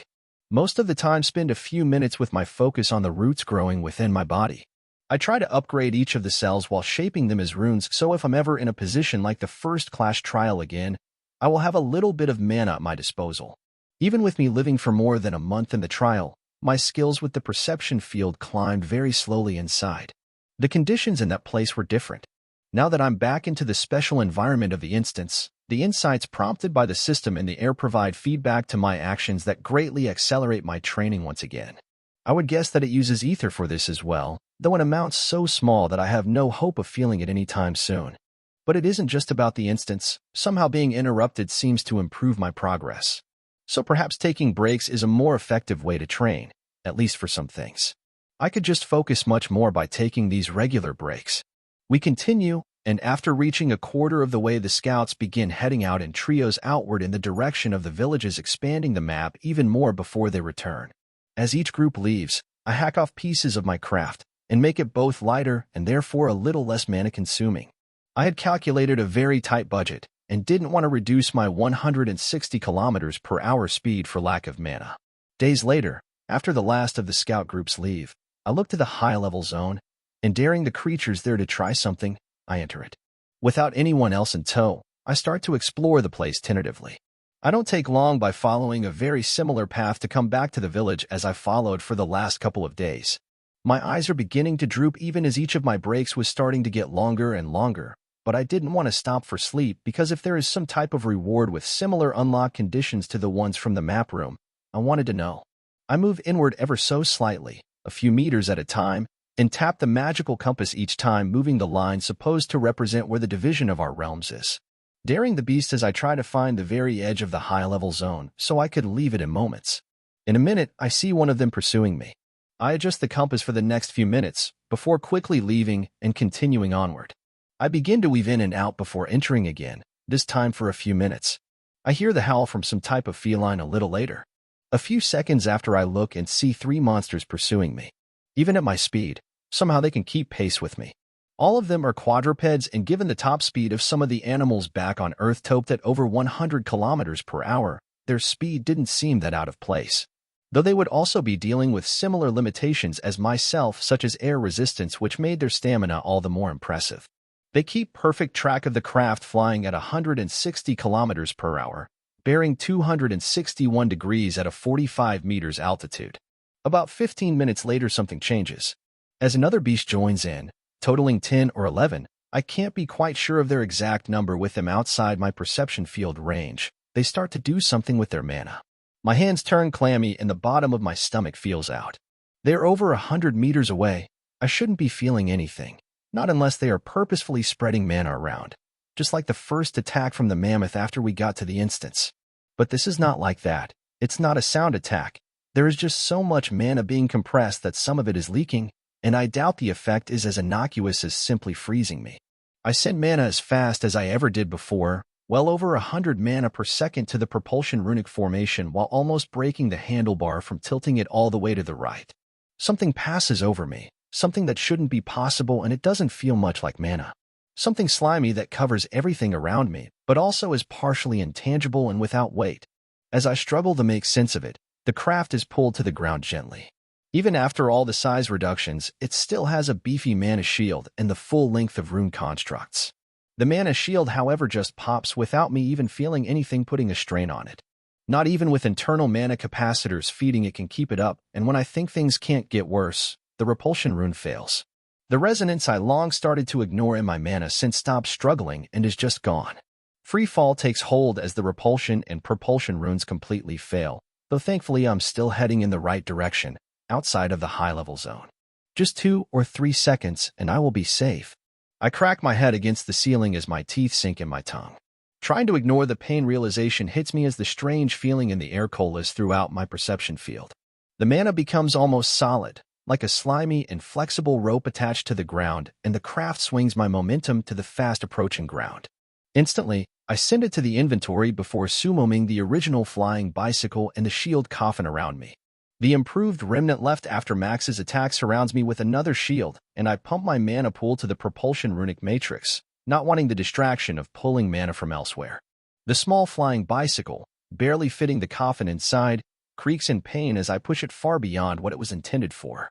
Forced almost to the breaking point, it tumbles from being summoned nearly sideways, but the trick works, and as the air rushes past, the slight turn becomes a 45-degree heading outside the high-level zone. In another second, I'm a good 20 meters closer to safety as another attack comes in. This time, I didn't even feel it approaching. It's just suddenly there, but even as it tries to solidify to grab hold of me, a giant barrier along the dividing line between safety and the domain of these monsters shows up. Something that my mind screams as my perception field tries to understand it, instantly coming into place and stopping it cold. I shut off my senses and try to ball up in my shield coffin, simply overwhelmed with the sensations the system's barrier inputs into my brain before I black out. After coming to, I look around to realize my bicycle has gently settled on the ground about 300 paces from the invisible line and the source of my troubles. Forcing myself to return over the pounding headache and adrenaline causing me to shake, I send a little mana into the craft and head over until I'm a good 20 meters back from where the beasts pursuing me are waiting. Tentatively, I open my perception field and focus only on them, though this time there is something different about them. They're shaking, the way their muscles are contracting. They're in pain, a lot of pain. Why? What could have caused every single one of them to become like this? They're the strongest beasts around. I doubt just running would have caused that. Perhaps it's because they tried to attack me while I was on this side of the line. They could just be tired, and their shaking muscles just be a result of that. But their faces, even they are not human, are still expressive enough, especially the one standing in the middle, the biggest lion I ever saw.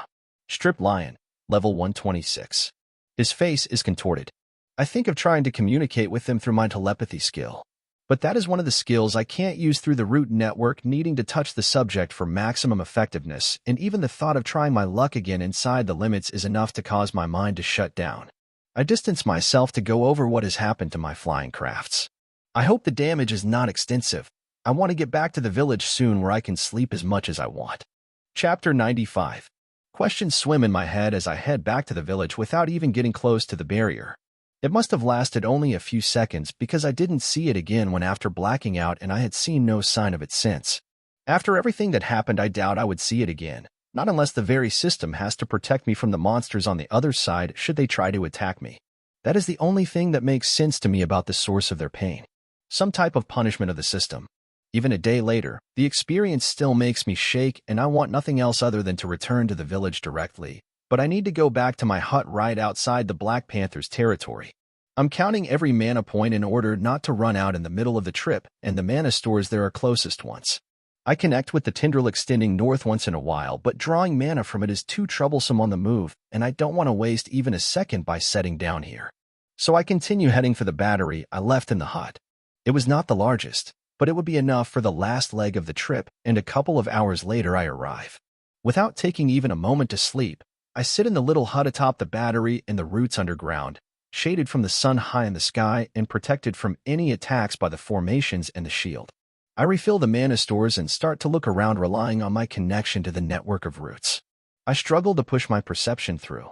After 5 days straight without a wink of sleep, my attention is starting to lag, but I manage. I hesitate but end up helping Blackwood make the customary pair of weapons for a well-earned 20 silver as I send a smooth stream of mana into the forge. As I work, Pando's seed continues growing and increasing the network.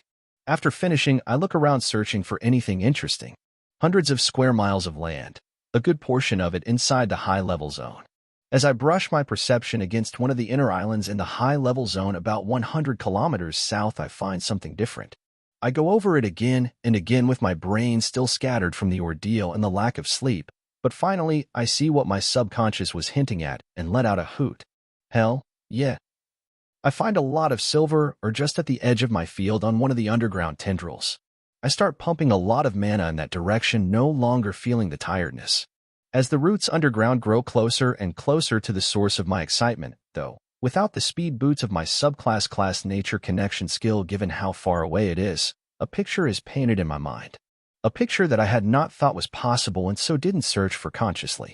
A different metallic taste and a cold feeling even stronger than copper, but more diffuse. What I find is silver ore, though not just a little or but an entire mine. Smaller than the copper and iron mines we were used to, but still a new and regenerable source of a very valuable resource. Something that we wouldn't trade for a dozen copper mines. This will be an enormous boon to our economy.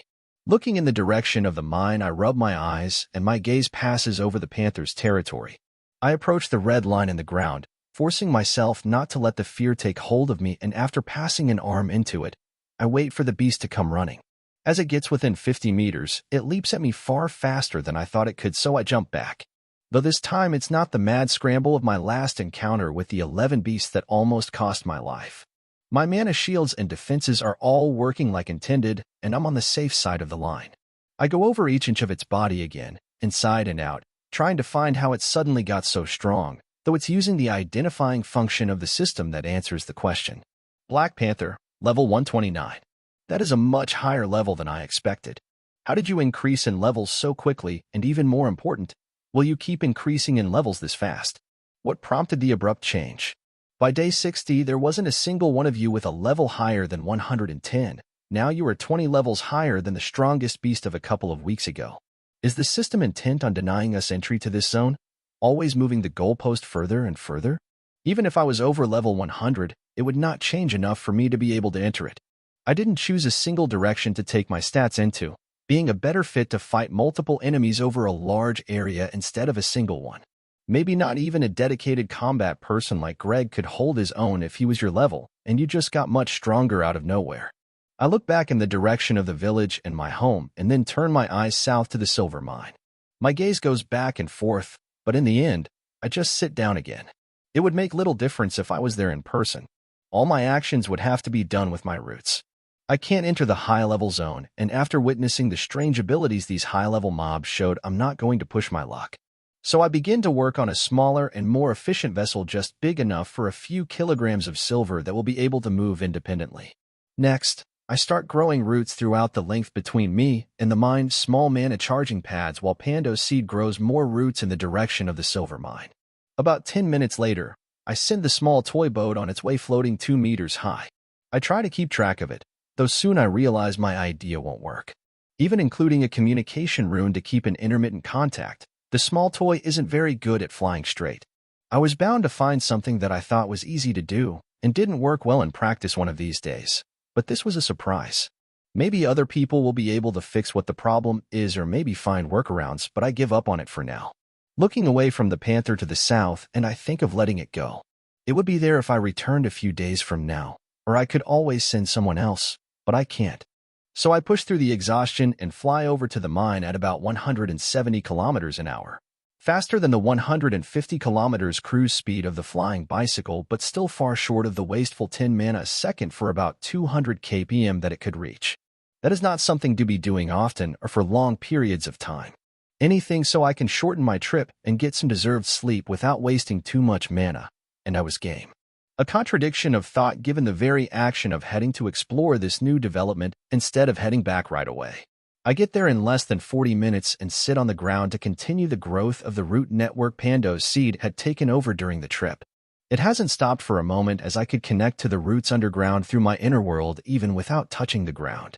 A very handy trick that only got more impressive as the inner world grew, and I could reach farther and farther away with the portals.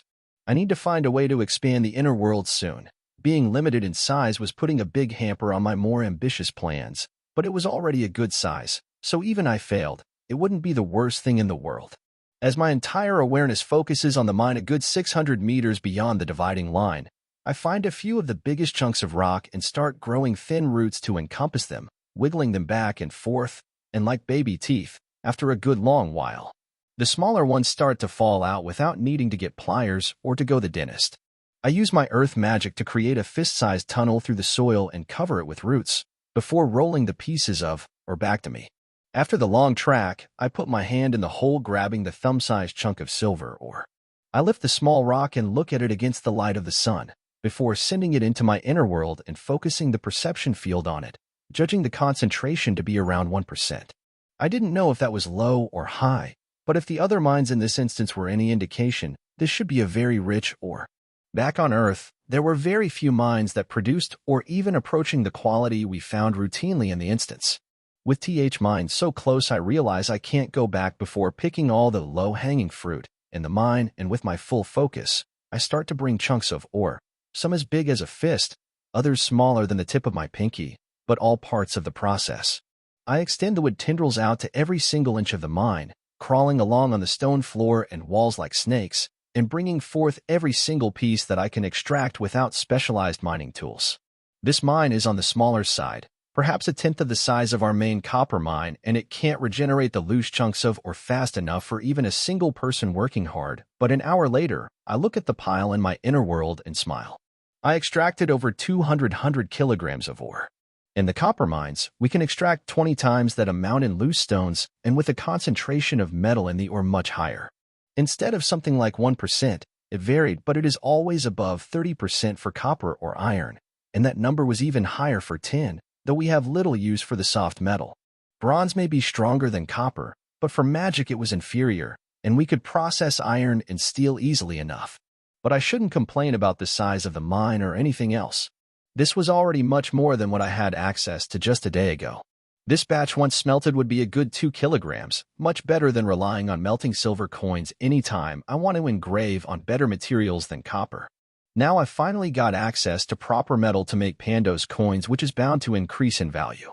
The copper ones slowly being stamped in the village don't do injustice. I make a larger hole and cover it before starting to make my way back. It will after all save some effort if I want to remotely work the mine. Though ideas for how to efficiently do this are still running short, I can't tie myself to it and spend all day long toiling away over here. The reward is significant, but there is so much more that I want to be doing. I head in a straight line back to the village. I have plenty of mana for this short trip back even after the detour and the mana used to grow the roots. 600 miles, though heading straight means losing contact with the network for most of the time. But I am far too tired to keep connecting and disconnecting with my inner world, especially while trying to work something dozens of miles away, so it was not a great loss. Something Pando's Seed vehemently disagrees with as he expounds in detail through our ether and mana connection. I meditate lightly, nearly falling over every so often, though I have enough presence of mind to keep my eyes open and watching the path I'm taking through the mana shields, keeping the wind away from my face as I fly in my recumbent fared bicycle. Hours later, I almost cry seeing the walls of the village and head over them, though I need to do so above the front gates as this smaller vehicle doesn't have the ground clearance needed to pass elsewhere. I sat down the craft right in front of the town hall and head in, not bothering to park it properly and too tired to care. I pass 2 people in the corridor, and as I cross the door of the map room, a bright light comes over me. Opening the system prompt, I look through it just to see if there is anything with a time limit on it, though I couldn't tell why that seems so important. Finding nothing, I drag my body out of the building, lay on the ground, and without a single care in the world, I start sleeping. Pando's Seed POV. Friend is tired. He needs to recover. He's always building covers when he lays on the ground. I will build one for him. Yes, that is a wonderful idea. I'm so smart. I just connect to the outside world, send my roots. Build, build, grow, grow. A hind. This is too small. He always builds something so small. I will make a big cover for him. Grow, grow, grow. Charlie, you got to see this. I hear a young messenger coming into my office. What? I ask him. Nash just returned from his trip, went into the map room, and when he came out he went asleep in the middle of the central square. So what? Is something new in the map room? No, it's not about that. It's better if you come to see for yourself what has happened to the central square. I follow him at a jog to the central square, though even before I arrive there, I start to see foliage and low shrubs and roots spreading on the ground, and what happens starts to sink in. Roots and branches and leaves all around. A big building, like a small teepee house, except over 10 meters tall and without any way to enter or exit it, with roots covering the entire central square and beyond. Well, I need to have a talk with Nash after he wakes up. Nash's plant companion must have taken liberties after he went to sleep. He had enough control of the mana, and we hadn't had a problem with him taking mana from the village when Nash wasn't paying attention, but this was new. I think of waking him and talking to him right now, but over 5 days awake is pushing, even with our enhanced physiology granted by the system. I don't know anyone that went longer than 3 days without starting to suffer from the same adverse effects we had back on Earth. Even if his limits are a little higher, I should let him be. His companion wants hurting anyone. I turn around intent on heading back to my office. Unlike the dozens of people in the central square, I have much more important things to do than to laze around here talking about this. But as my gaze passes over the town hall, the map room crosses my mind. Did it expand? Maybe even gain some new capability after Nash's exploration? I can take 5 minutes just to take a peek. Chapter 96. I stretch on the ground after a good and long night's sleep. Looking over at the sky, I see a lot of light peeking through a tall covering of roots. It must be almost noon. As the light fog of sleep fades and my mind starts firing on all cylinders, I furrow my brows. Wait, where am I? What is all this around me? Sending out my perception field with low detail and maximum range, I absorb everything around. There is something unnatural about the building 20 meters to my side, but the feeling is familiar, so I relax. I'm still in the village, and the spatial distortions of the town hall try to drive spikes in my brain, but I instinctively exclude it from my field. Connecting to Pando's Seed, I ask, "Did you grow all of these roots?" A vague impression of being proud of his creation comes over me. "Thank you, but next time, don't grow it so big, at least not in the middle of the village." A confused feeling comes over our connection to me, but it will take time to explain the intricacies of my thought process, or at least as much as he can understand. I set out drawing the house and most of the roots into the ground or my inner world, which takes me only a few minutes given how light the whole structure is. As the roots start disconnecting, I close my eyes and picture the structure in my mental palace before I modified it, and even if the place should have been flimsy with how thin and light everything is, I beam with pride. He started to learn how structures work. Some of that was instinctive. Being a tree, the organic patterns that made for incredibly sturdy structures is in his nature, but building a hut imitating a shape while developing his own blueprint? You made something really strong. I'm impressed. I send over with the feeling I was proud of his work, before stopping to think about the mixed signals. Getting to the roots spread all over the ground, I stop myself. Well, perhaps not all of it has to go away. I sweep them to the sides so they wouldn't be tripping anybody, but try to create a harmonious and beautiful atmosphere. As my gaze goes over to the source of my pain, I remember the entire reason I didn't sleep for the long trip. There could be some type of reward for doing it this way, but as I take my first step in that direction, a small voice stops me. Hey, mister. Hi. I look back to see a girl holding a small cutting of the shrubs around. She couldn't be more than 13 years old. I don't remember her, so more than likely a recent addition having just crossed the age of 12 and sent our way by the system. Is it true that you have a tree friend? I look at her, thinking about my answer, but while I didn't advertise it, I didn't hide Pando Seed nature. Yes, I call him Pando Seed. That is a lousy name. Why? Because Pando gifted me a seed on Integration Day. He just grew a lot. What kind of name is that? So lame. He should have his own name. She says. I agree, but I'm not a very good person with names. I didn't even come up with the name Pando. There are a lot of names. I don't know, just call him Aspen. That sounds like a good name for a tree. Not sure he will like that. He is very picky, I say, not wanting to deal with the overwhelming feelings he would send through our bond if he started to fear I might try to name him that should he not like the name. Narrowing my eyes, I asked the girl, how did you come up with this name? I mean, Aspen, that is his actual species. He came from an aspen tree, or rather a grove. I don't know, she shrugs before continuing. It just came me. But what does it matter? Ask him already. If he doesn't like it, I can come up with other names until we found a good one. Hesitantly, I call him and send the closest translation of the name I can, expecting to hear a rejection, but the response overwhelms me in resounding affirmation. Yes. Aspen. Echoes through my mind louder than any words he ever spoke before. He is growing stronger and more aware, and this was actual speech, though it will take him time to grow further. And he didn't even need to ask any more about the name. He likes it. No, he loves it. You do, don't you, little Aspen? As I speak the words to both him and the girl as more normal, but still strong reactions continue coming from him. Well, that's one more problem solved, and I didn't even have to do anything. I look down at the excited girl and say, how would you like a companion like Aspen for yourself? Oh, yes, yes. Will he grow smart and be able to talk in your head like yours? I look at her wondering how she knew, but just shake my head and plow on. I don't know, maybe. Okay, give me already.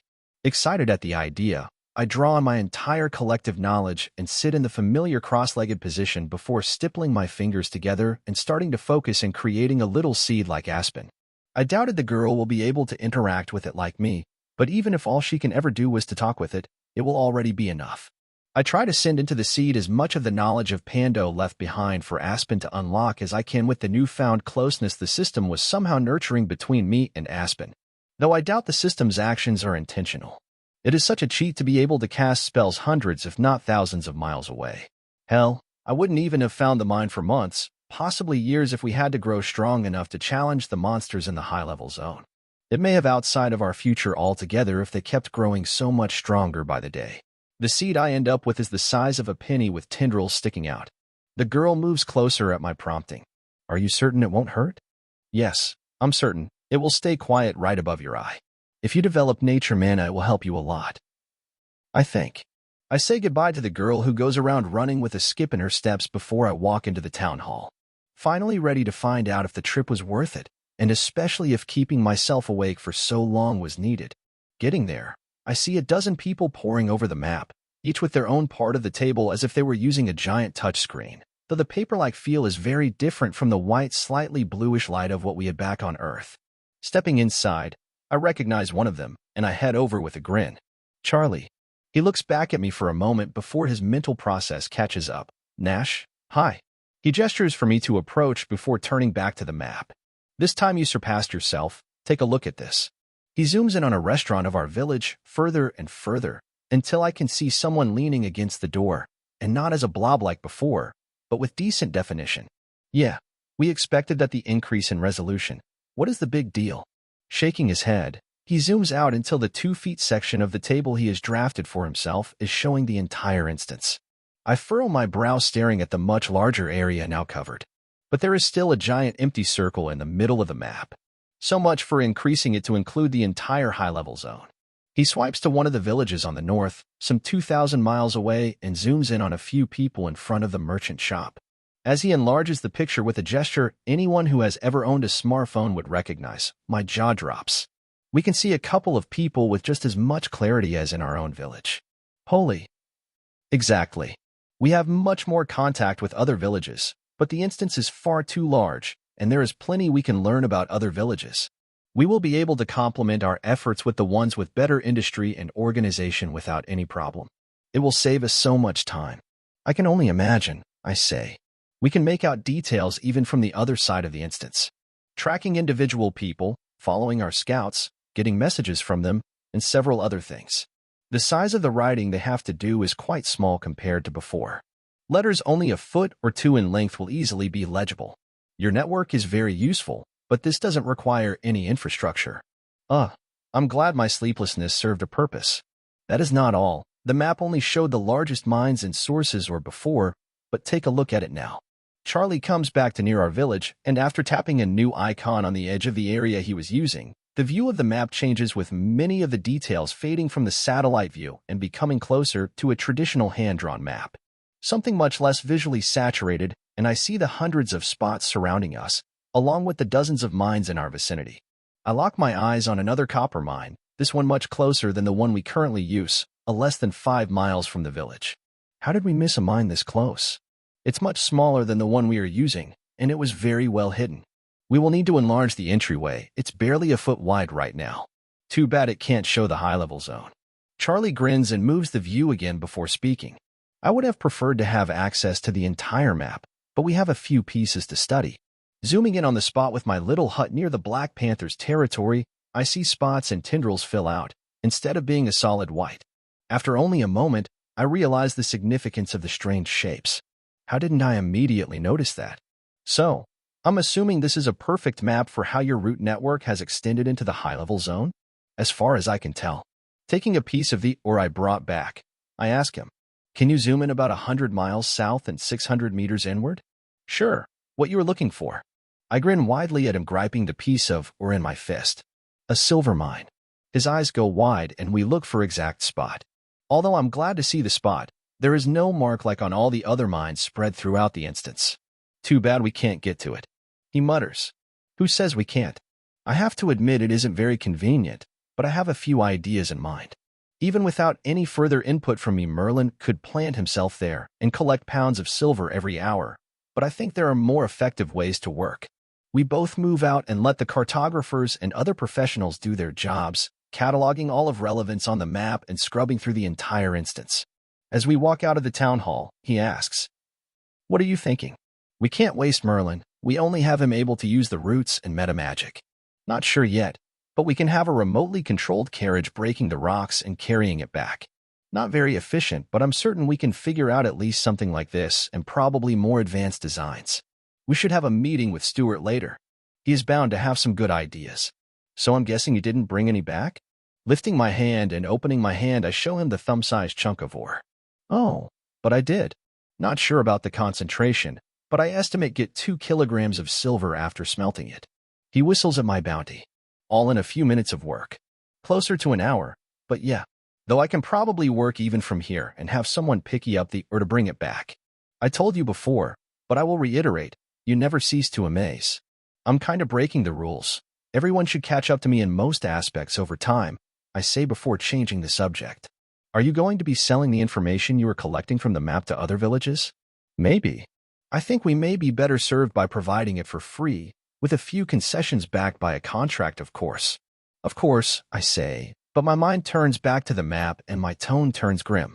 Though I have to admit, the thought of other villages being able to follow us when they finally get around to repeating my feat is unnerving.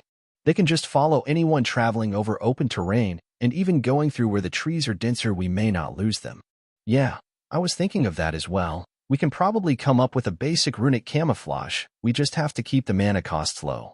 But even if it's expensive mana-wise, a few minutes here and there can do a lot to lose anyone following our scouts. I nod and we each go our separate ways. The system is a strange beast, and I don't like the direction some of the developments are heading in, but I will learn as I always strive to do and deal with the things as they came. I run through the illusion runes learned from the rabbits and start modifying one of them for my use. It's good practice, and I have enough mana to never turn it off, though I probably won't be quite that liberal with its use in the future. Chapter 97. I arrive at the blacksmith, bright and early to get started with one project of mine that I have delayed too long already. Now there are no more excuses and I will be putting in the time to complete it. Though I can't blame myself too much. With all the different directions I am pulled in, it was to be expected. And I doubt concentrating on a single direction would work for my style. Branching out to encompass the entire world, both metaphorically and in reality, is how my powers are developing, and it is fitting. Max can concentrate on a couple of aspects and will always be able to skewer me if we had similar levels. The same goes for Greg and even Alex to an extent, but what I lack in combat potential against a single strong high-level opponent, I make up for in sheer numbers and variety of skills. Skill able to keep entire armies at bay if there isn't any stronger user in their midst. I even manage to keep the system confused about my capabilities. I help everyone get the forge ready for the day and sit in the familiar place to send my mana into the runic formation, feeding air into the forge. This is another skill that probably would seem useless at first glance, but the exercise is something that helped me. Maybe not for throwing bigger fireballs around, but not everything is about sheer power. Having the right tool and wielding it correctly is just as important. I start to meditate, going as deep as I can, which is significantly deeper than the last time I was sitting here. A steady and smooth stream of mana flows from me, except this time I don't keep it to very low levels. I increase the output, trying to see if there are any advantages to this approach. With a mana point every 3 seconds going into the forge, the airflow starts to heat the forge past anything we ever saw, and the smithy changes. Droplets of sweat fall from my forehead and arms. Being so close to the fire, I get the worst of it, but the entire shop starts to heat up. I find it strange, but following the long-practiced response, the thoughts drift away like clouds in the sky, and I keep the flow smooth and steady. I approach my mana pool, much more intimate with it now after the time in the trial, and pushing at the middle waves ripple out like I had dropped a stone in it.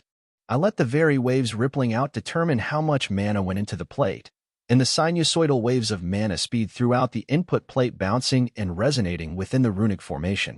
The system picked this simple runic design for the air blower and limited how good of a product Blackwood could bring forth by the almost random action of inputting mana into it.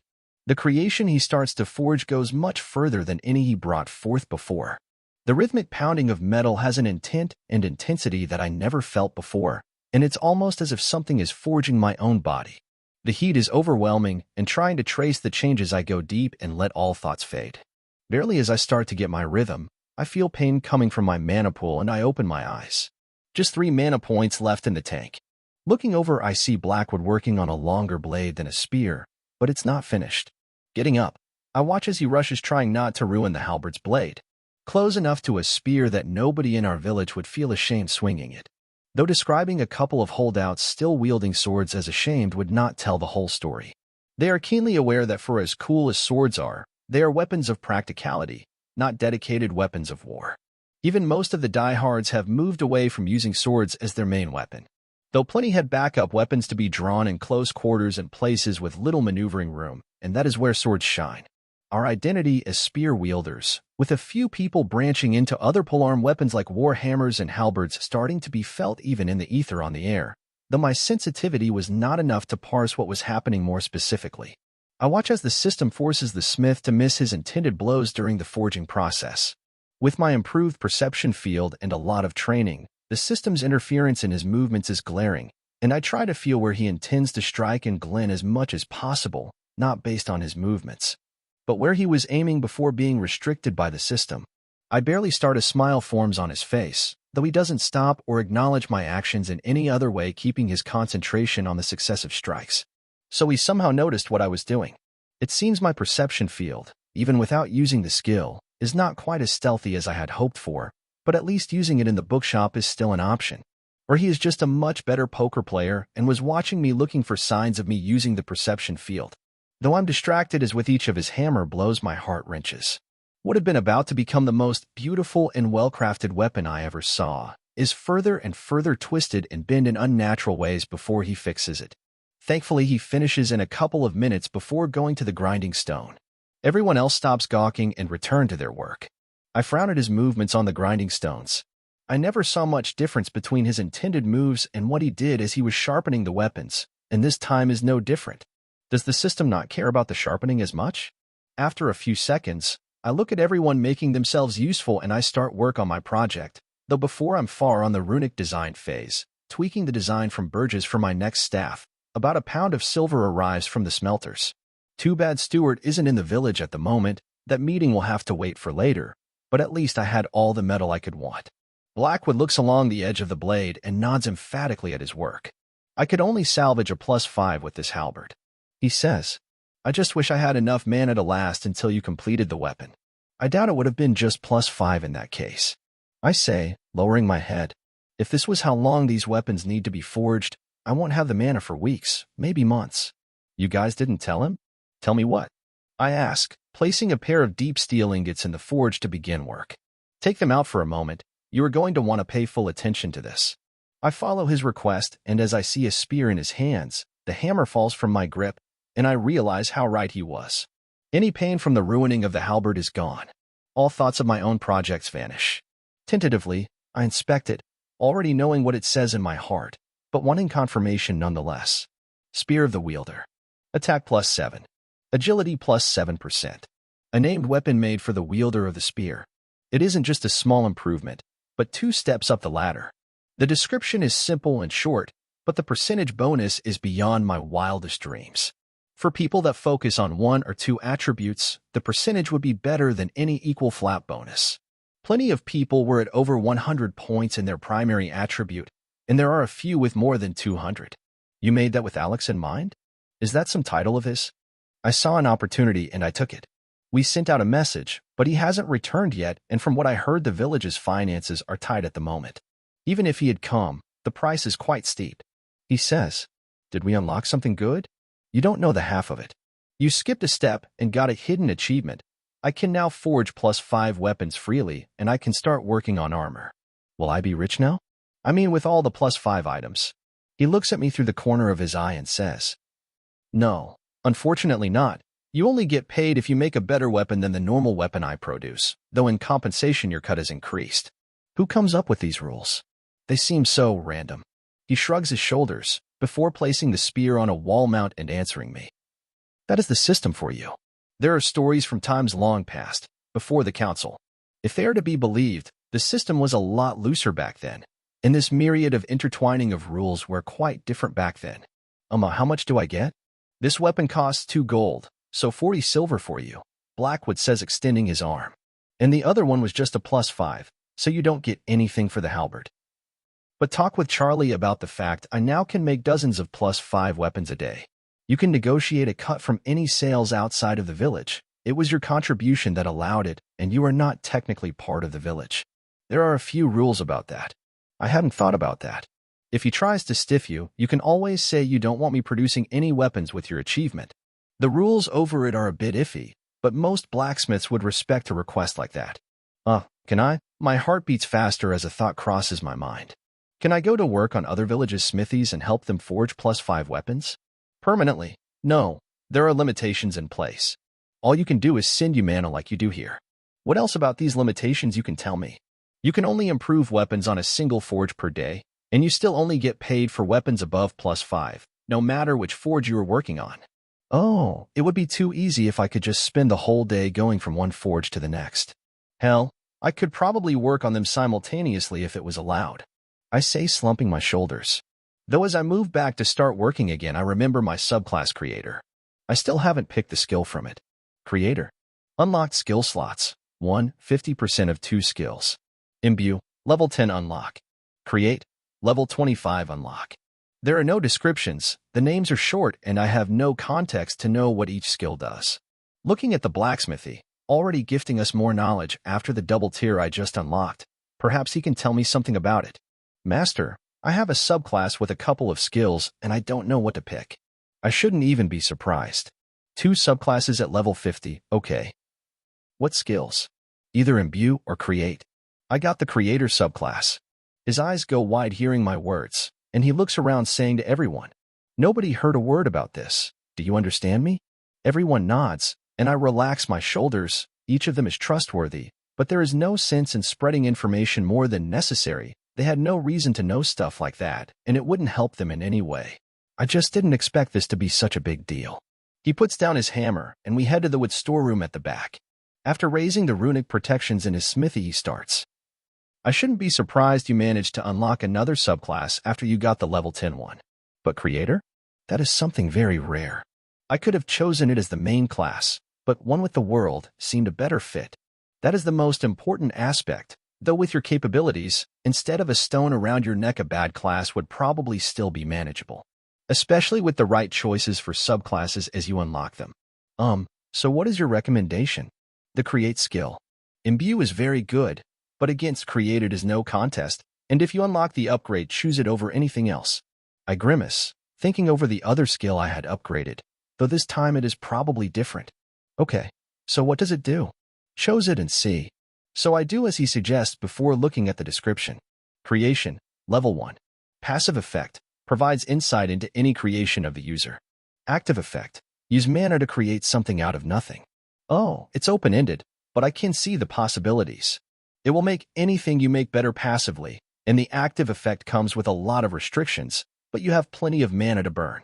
What are those limitations? That is too expensive to tell you. Try them out for yourself, and come back with any doubts you have. I will just give you a hint. You should use it to alloy into something you are already making. What do you mean? I already said too much. Now go on. He says, pointing to the main room as he lowers the isolation runes. I think over his choice of words. Does that mean? Can I just conjure stuff out of thin air? That's way overpowered. It's no wonder the original class was ranked legendary. But what is it about alloying? We go back, and the thoughts of what I could make with this new skill don't leave me. Another tool in my ginormous toolbox. Not the toolbox with a couple of specialized tools, but like something right out of an informational with over 300 bits and bobs for your Dremel. Let's just hope they won't break in their first use. They'll have a feeling this tool is way more special than anything I have unlocked in a good while. I am discounting my perception field, but that was something achieved on my own, and the future of that class will be something else entirely. Chapter 98. As I work on my next staff, I pull mana from the network underground and send it to a spot in front of me, trying to use the creative skill to make a sliver of mithril. We have no access to most metals, including the valuable mithril, not even in very low amounts, and I have a feeling that if I succeed, it would prompt a large jump in the quality of my work. The skill levels a dozen times as I work, but even after tens of thousands of mana points, all I have in front of me are small tendrils of mithril, thinner than a hair and a finger wide. If that was all, I would be ecstatic. Taking it in my hand, I inspect the latest creation, hoping for something different. Mithril strand. Time remaining, 3 minutes 12 seconds. A few extra seconds from the increased skill level, but it will vanish into thin air like the others soon enough. But expecting to create something out of nothing was too much, especially this early on. Maybe making raw materials is not the main use of the skill, but it is all I know how to do at the moment.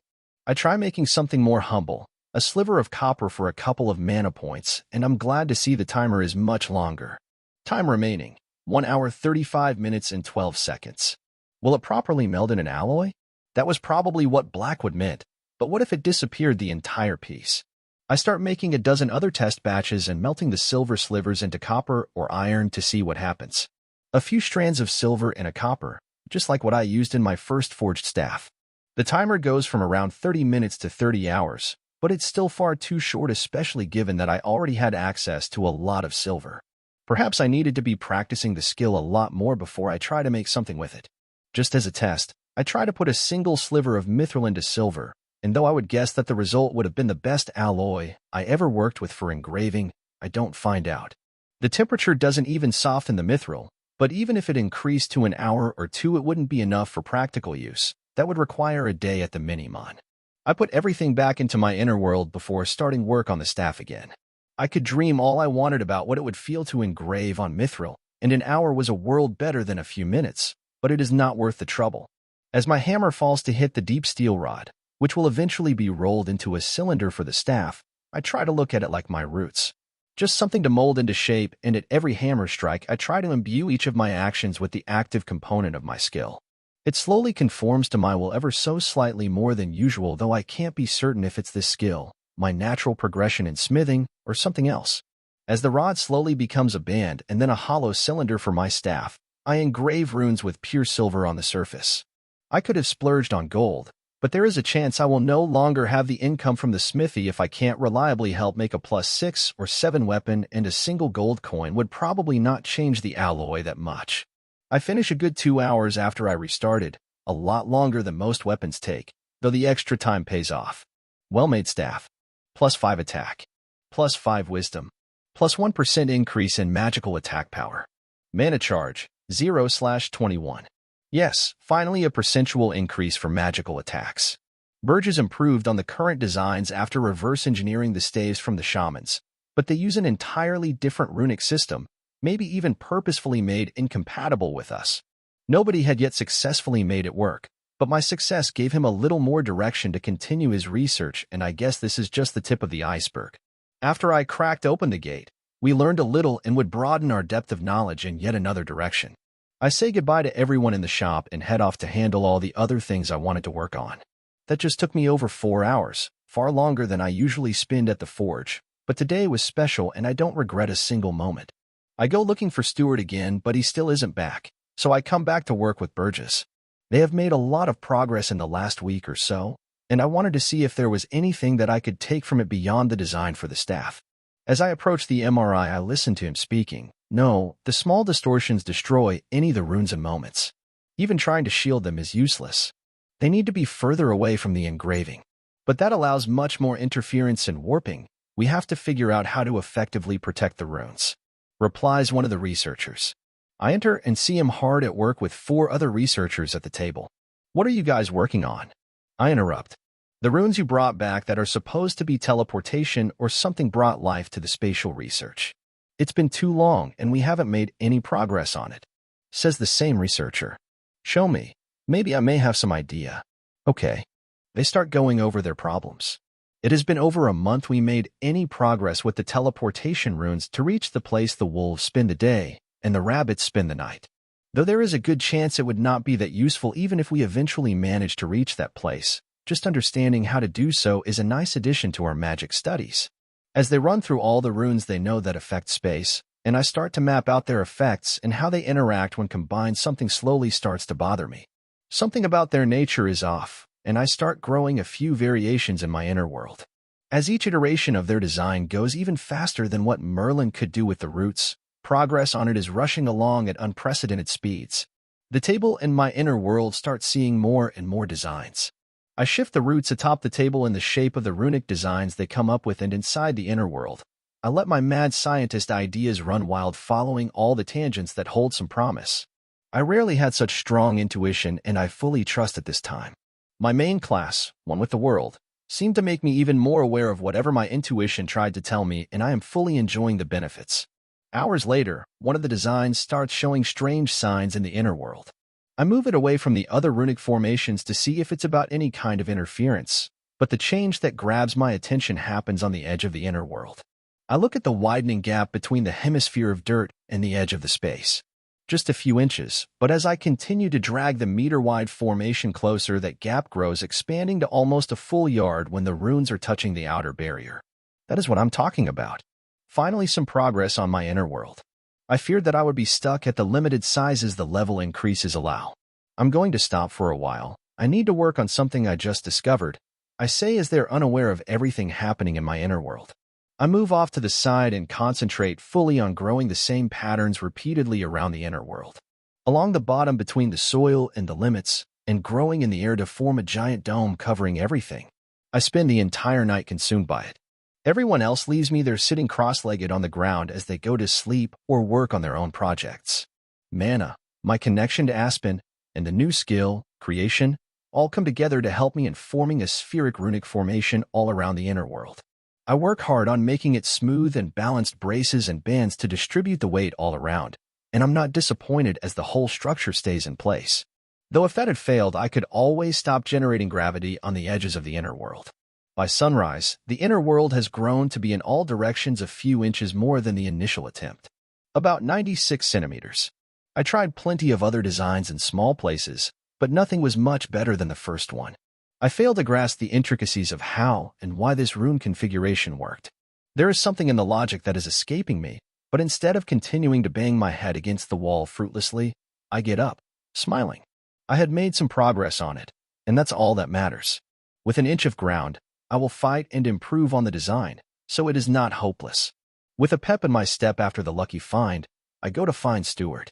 He has to be back by now. If he was leaving the village for longer, he would have warned someone instead of just taking off. 2 minutes later, I hear him complaining good-naturedly. I heard you have been bugging people while looking for me. Kinda. I need your help with something. I reply to Stuart as I find him working in the newest smelter. A monstrosity that only runs part-time and can handle more material alone than all the other 4 combined. Though in the coming days that will change with the thousands of tons of, or I am going to bring back. Does it have something to do with the silver mine you found? I'm very interested in that, you know? Yes, and now that I found you, we can gather with Burgess and Charlie to discuss exactly that. I already put a couple of things in motion, but with everyone together I have a feeling that things will go much faster and more smoothly. Sure, though I gotta say, the ore you brought back is high-quality stuff. A little over 1% of silver. We were lucky to get 1/10 of that back on Earth. Yeah. If we had to process so much material, it would require a lot more manpower than we are dedicating currently to the task. This is one way the system seems to be helping us. I would not call it help, even in jest. Considering the situation the system has thrown us all into, it's the least it can do. I shake my head, and we head out and get Burgess so everyone can meet at Charlie's office. After getting there, we both look at a familiar voice. So you found Stuart.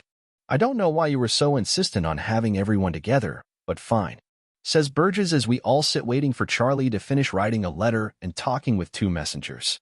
If you knew the number of headaches that are caused because projects are not coordinated properly, you wouldn't be making a glib comment like that. You run the MRI. You shouldn't be oblivious to the realities at play. Let's get on with it, says Stuart. What I have in mind is a lot more ambitious than my initial plans.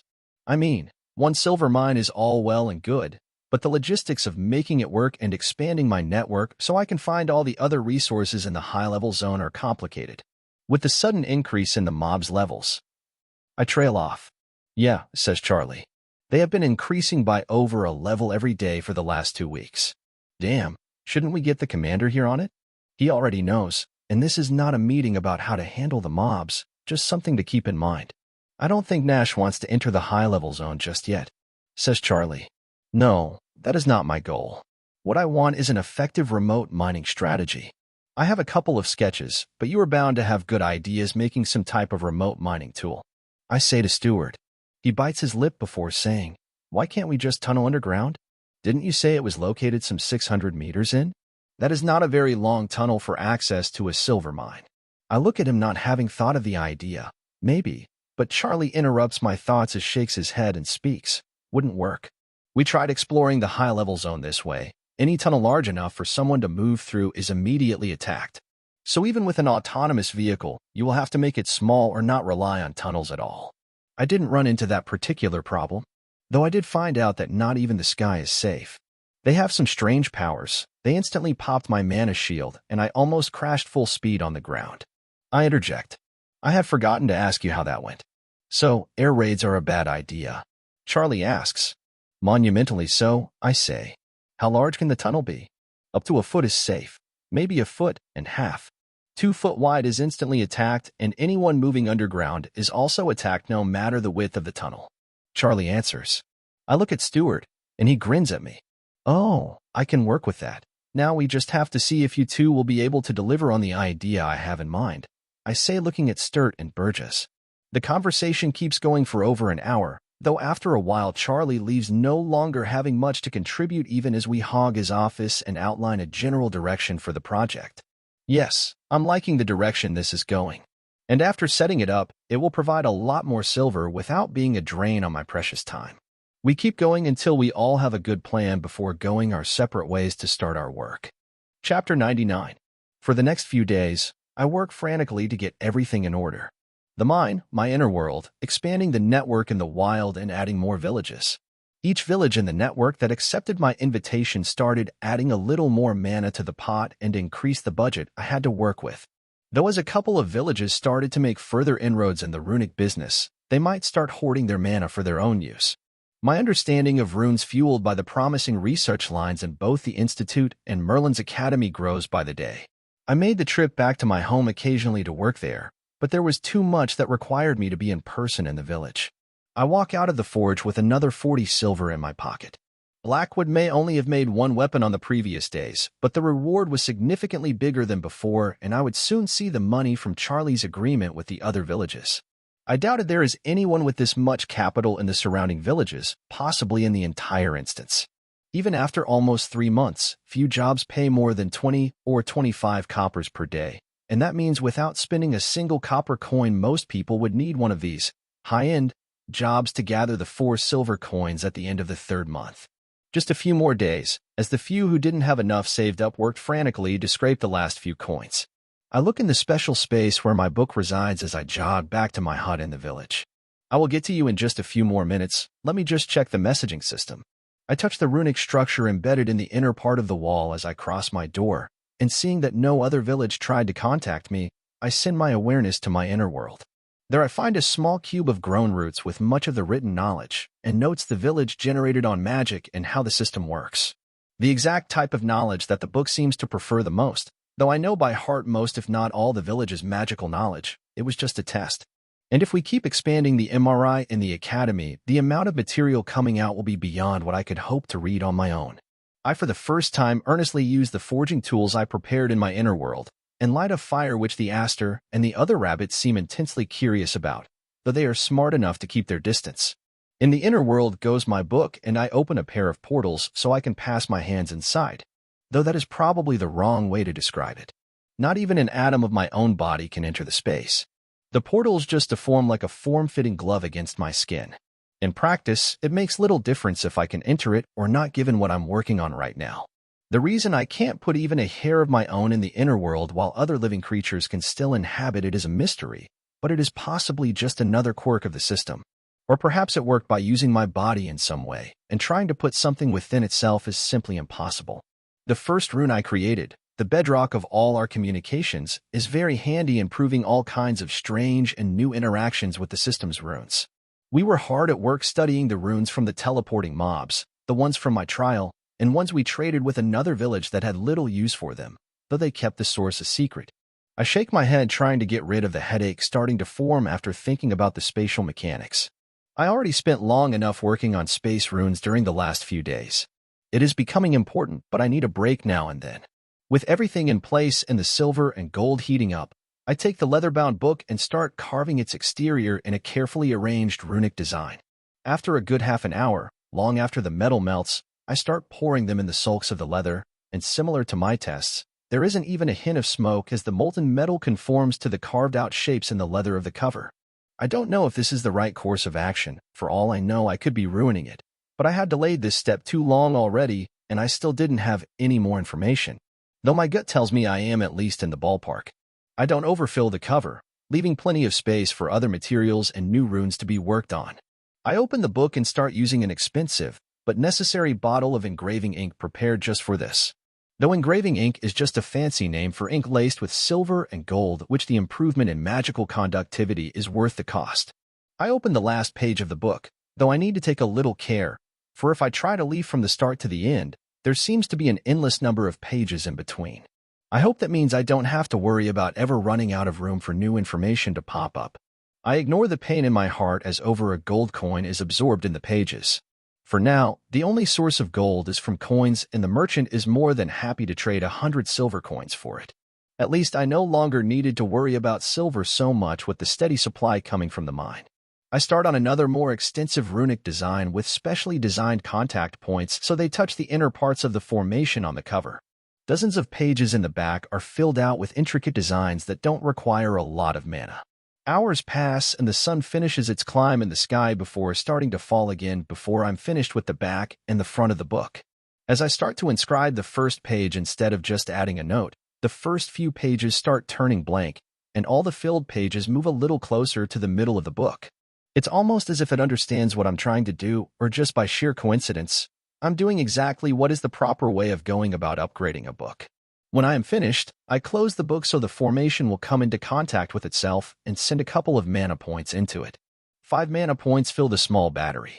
If the 100+ grams of silver were replaced by copper, it would put the storage capacity closer to 1 mana point, or at most 2 or 3 for pure silver. This little amount of gold shouldn't have made that much of a difference on its own, so the sulks on the leather must account for the discrepancy. The book starts shaking in my hand. That is not supposed to happen, I say, startled. I take my hands out of the inner world, and through the perception field, I feel that it has stopped shaking. Tentatively, I take it out of the inner world and hold it in my hands. Nothing happens, but I sense the empty batteries, so I fill it again and again until I all but send a constant stream of mana in the book.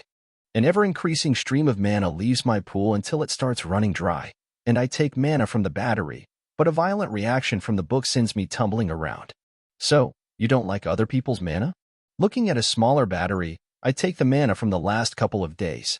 I rarely needed to use my own stored mana, but I kept a supply just in case. And for some reason, that is what the book wanted. 1,000 mana, 3,000, 8,000, all 17,000 mana points I had stored are gone, and I regret not having more. Though I also felt some resistance from the book when I inputted mana from older batteries. I could feel this resistance for anything over 4 days, and a good portion of the mana week-old passes through the book and dissipates in the air. It's as if the book was only looking for pure mana or mana that has my signature. Not knowing what to do, I just hold it in my grasp, eat a mana regan fruit, sit to meditate, and start sending each of the regenerating points as they tick in my mana bar. 1 mana, 0 mana, 1 mana, 0 mana. A resistance to inputting the mana starts to form even with the mana only seconds old. As I meditate, I can just barely remember that this didn't start now, but was always there and was minutely becoming harder and harder. I just didn't have any reason to pay attention to it before. The memory exercises and high mental attributes were giving me unprecedented capabilities, though unlike the physical modifications they required effort to show fruition. It wasn't just about increasing the intelligence and suddenly your IQ was higher, but with effort and training, at least recall was improving as our stats increased. The results are very useful, sometimes in completely unexpected ways, though I still have yet to make any progress in remembering anything about the contents of the second class trial. After a few minutes, my mana regenerates faster than I can send it in the book, so great is the resistance. Sweating and trembling at the effort, I continue using my entire willpower to push every single point I can into the book. I take the staff from my inner world and hold it in my left hand, helping me push the very last drop of mana into the book. I try for another minute just to make sure, but the resistance is no longer a steep climb carrying ever more weight. It is a gulf that I can't cross no matter how much effort I put in. It's no longer the weight of a car, but that of a cargo ship. Dozens, hundreds of times beyond my limits. Panting, I put the staff back into the inner world and stare at the book. Come on already, are you going to upgrade, or what? Shrugging, I move my hand to open it, but before I can do so the book starts to shine. Brighter than the sun, so I close my eyes and turn my head. I blink away the black spots in my vision before opening the system prompt. Book of Knowledge, Uncommon Rank. Book provides available information throughout the system territory to the owner. Bound to the owner, cannot be further away than 10 feet from the owner. Information provided tends towards what the owner desires to know. More information becomes available as the owner grows.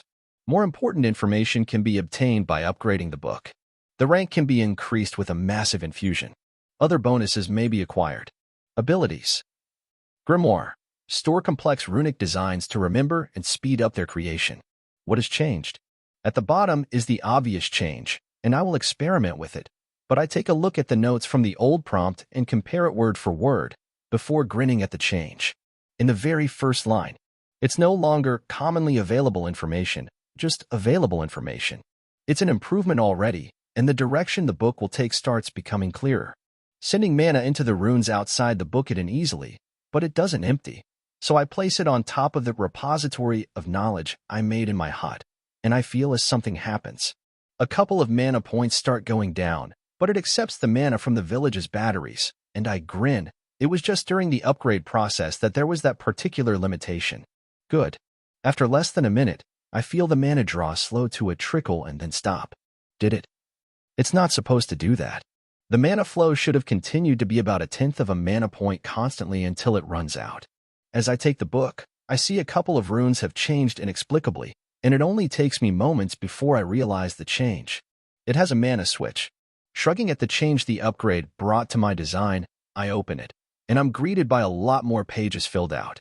The first few have the same information I was studying until this morning, then come transcriptions of all the stored notes, thousands of pages that I would go over later, and finally, new information.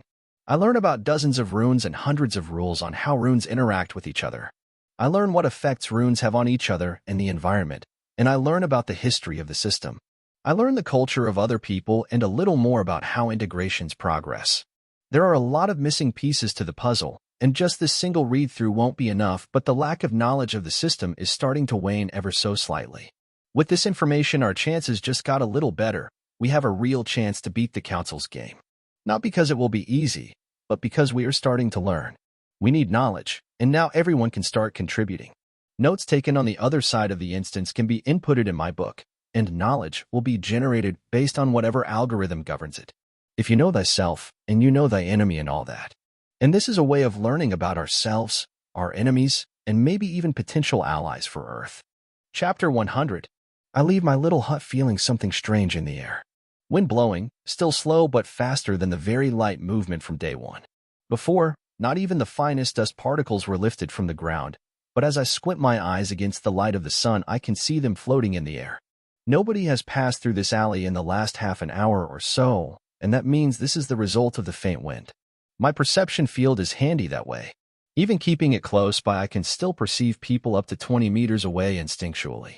After shrugging, I start running to the Institute. They're the ones dealing with all the information coming from my book lately. Getting there, I give the book to our scribe so he can copy it down. His movement's far faster than I would credit anyone being capable of back on Earth. But the blurry side of his hand and thousand things just as strange is just part of the scenery a couple of months after our integration. Sitting on the ground, I open my prompt to look at my skill list. As my eyes start to search for each of the skills, I stop and try to do something similar to what I heard others having success doing. I try to reorganize it, and I start with something very simple. Show me skills organized by level. Show skills by level. Show skills. Level. The screen changes instantly, like pressing a sort by level icon on top of the list, and it instantly reorganizes itself. 5 skills stuck at level 99, and a couple more approaching this level. Mana manipulation. Level 99. Deep meditation. Level 99. Running. Level 99. Runic language. Level 99. Nature manipulation. Level 99. Other people have reported the same cap, and even Merlin is stuck there. Though I shouldn't be complaining, my highest attribute, wisdom, is some 20 points lower than these skills, but I doubted that is the limiting factor. There are plenty of others who have more than double in their highest stat, and no one has overcome this threshold. So far, neither my book nor any other source even hinted at the reason. I look at my 40 free stat points. They are just sitting there tantalizingly, calling to me, but I am still not sure what to do with them. I want to put every single one in wisdom and get it a little higher, but then I look at perception. Should I keep my course, or do I increase perception? Maybe even something else entirely? Spreading the attributes like my class and subclasses is always an option. The branching path before me seems way more important than most of the choices I made up to this point. It feels as important as the choice of class, and whatever I end up choosing, the best option will require me to believe in it. Even if I chose correctly, if I was always looking back with regret, it would do me no good. Wisdom would make my magical attacks ever so slightly stronger, give me mental fortitude, and allow for me to handle even more mana, outside of the increase in my regen and a plethora of minor benefits for my magic use. Willpower is naturally my strongest stat, and there is a pull to allocate the stats there. But perception is no slouch, and improving my perception field is very appealing. There is something more there. For as useful as the mental stat are, choosing something that bridges the gap between the mental and the physical side excites me on a deep level.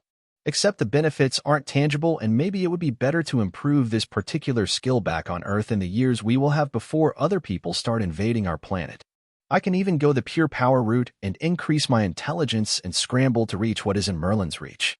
For each point of mana, his fireballs can do at least 3 times as much damage as mine, and this gap will only increase as his percentual and linear bonuses stack for an almost exponential increase of his intelligence attribute.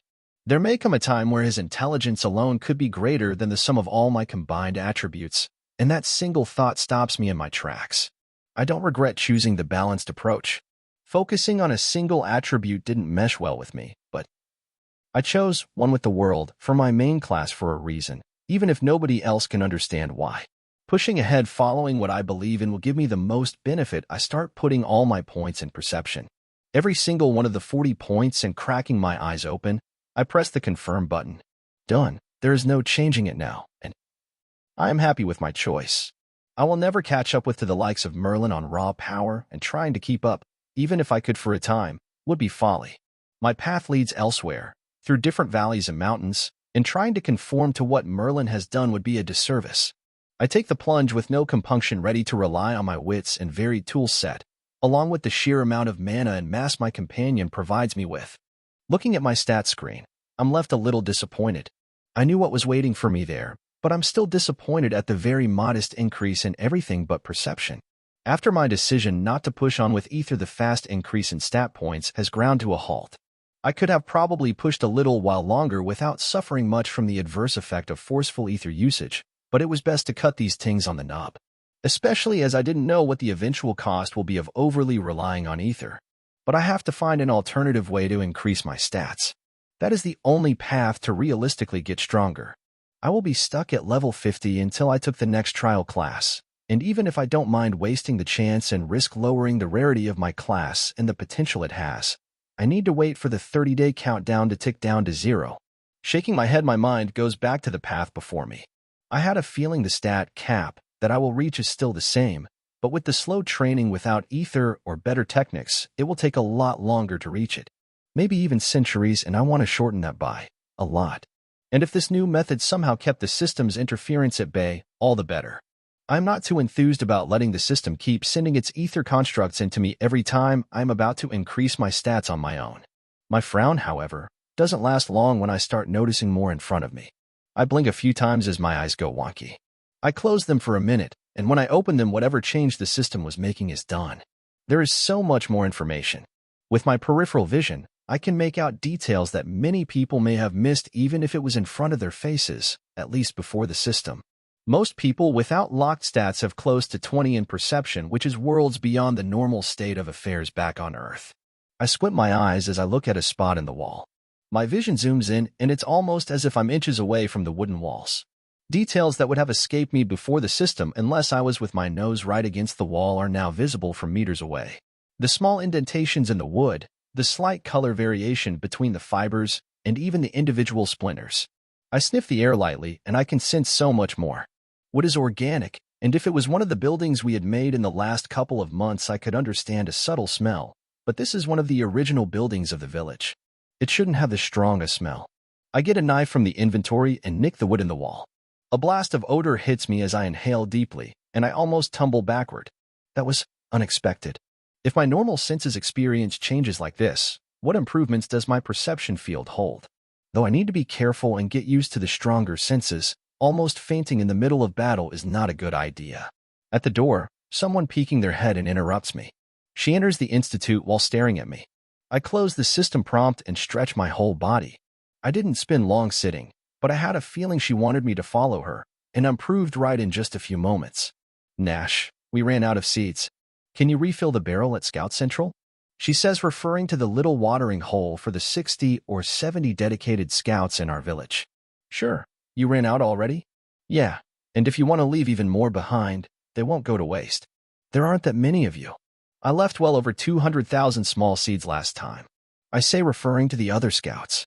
Charlie liked the idea of increasing the revenue split from anything you find where we planted them, and I think he will be talking with you about other villages. He already did. I gave him a few barrels of the smallest seeds. I just thought it was an idle thought, not something he would be pushing hard. I say, looking at the clear sky, always blue with not a single cloud on the horizon. I don't know, but we don't mind, and it is less expensive for you in the short term. I shrug my shoulders. To be honest, it doesn't make much of a difference. Not when you are following your usual routes, though paying for people's exclusive time to plan in less explored routes is expensive. Now tell me, do you have any news about the high-level zone? Not much. The mob's levels are still increasing, though they seem to be stalling. Your Black Panther got to level 132 yesterday. 3 levels in 4 days. That is not much of a halt, I say, still unconvinced. We saw 2 of them increase by as much as 7 levels in 4 days. This is less than half of that. I nod my head before speaking, but the average is a good deal lower than that extreme growth. Last I checked, for 2 weeks the average was about 1 level a day. Don't try and take this from us. We want to head into the high-level zone, and we will only be able to do it if we grow a lot stronger faster than the beasts. The area outside is fine enough, but there is nothing left to explore. I wouldn't be so sure. Didn't we just discover a copper mine just a couple of miles away? It was right under our noses the whole time. Who says we won't find more surprises if we look hard enough? I smile as we come into view of the little shack converted into the scout space. Entering it, I grow a small shroud with the roots and branches and leaves from the ground to hide what I'm doing from her. I fill the barrel already in place to the brim, along with growing a large container with intertwining branches big enough to fill it with another 10 barrels worth of seeds. My stock nearly empties and I will have to delay any excursions to blanket whole areas with seeds. But maybe I don't even need to do it myself if they are volunteering. And I guess Charlie will be giving them a part of the proceeds proportional to how much ground they covered instead of them having to rely on luck to be the one planting near whatever I found a mine or other resource. How naive was I thinking that if I kept growing them at a steady pace, I would have enough for time immemorial. There are barely any left behind in the inner world. I look back and realizing she just finishing up a persimmon, my stomach growls. She moves over to the large container, stuffing the rest of it in her mouth, and begins to scoop the seeds into the planting staff. Thinking of going to get a few fruits for myself, I talk. I see you like this persimmon facsimile. She swallows the rest before speaking. Hell yeah, if there is one thing you contributed to during our stay in the instance, it was this. It's absolutely delicious. I smile at the sentiment I have begun hearing often as the fruits finally ripened and most of the village now had access to at least a few of them. She finishes filling the staff, and so I pass along a message for her and the other scouts. If you are planning to blanket an area, focus more on setting up lines about 200 meters from each other, but don't be afraid to go even more sparse. That way, as my perception field expands, I will have access to a greater area. Shouldn't we plant them closer together? She asks. No need. Soon enough, it won't make a difference.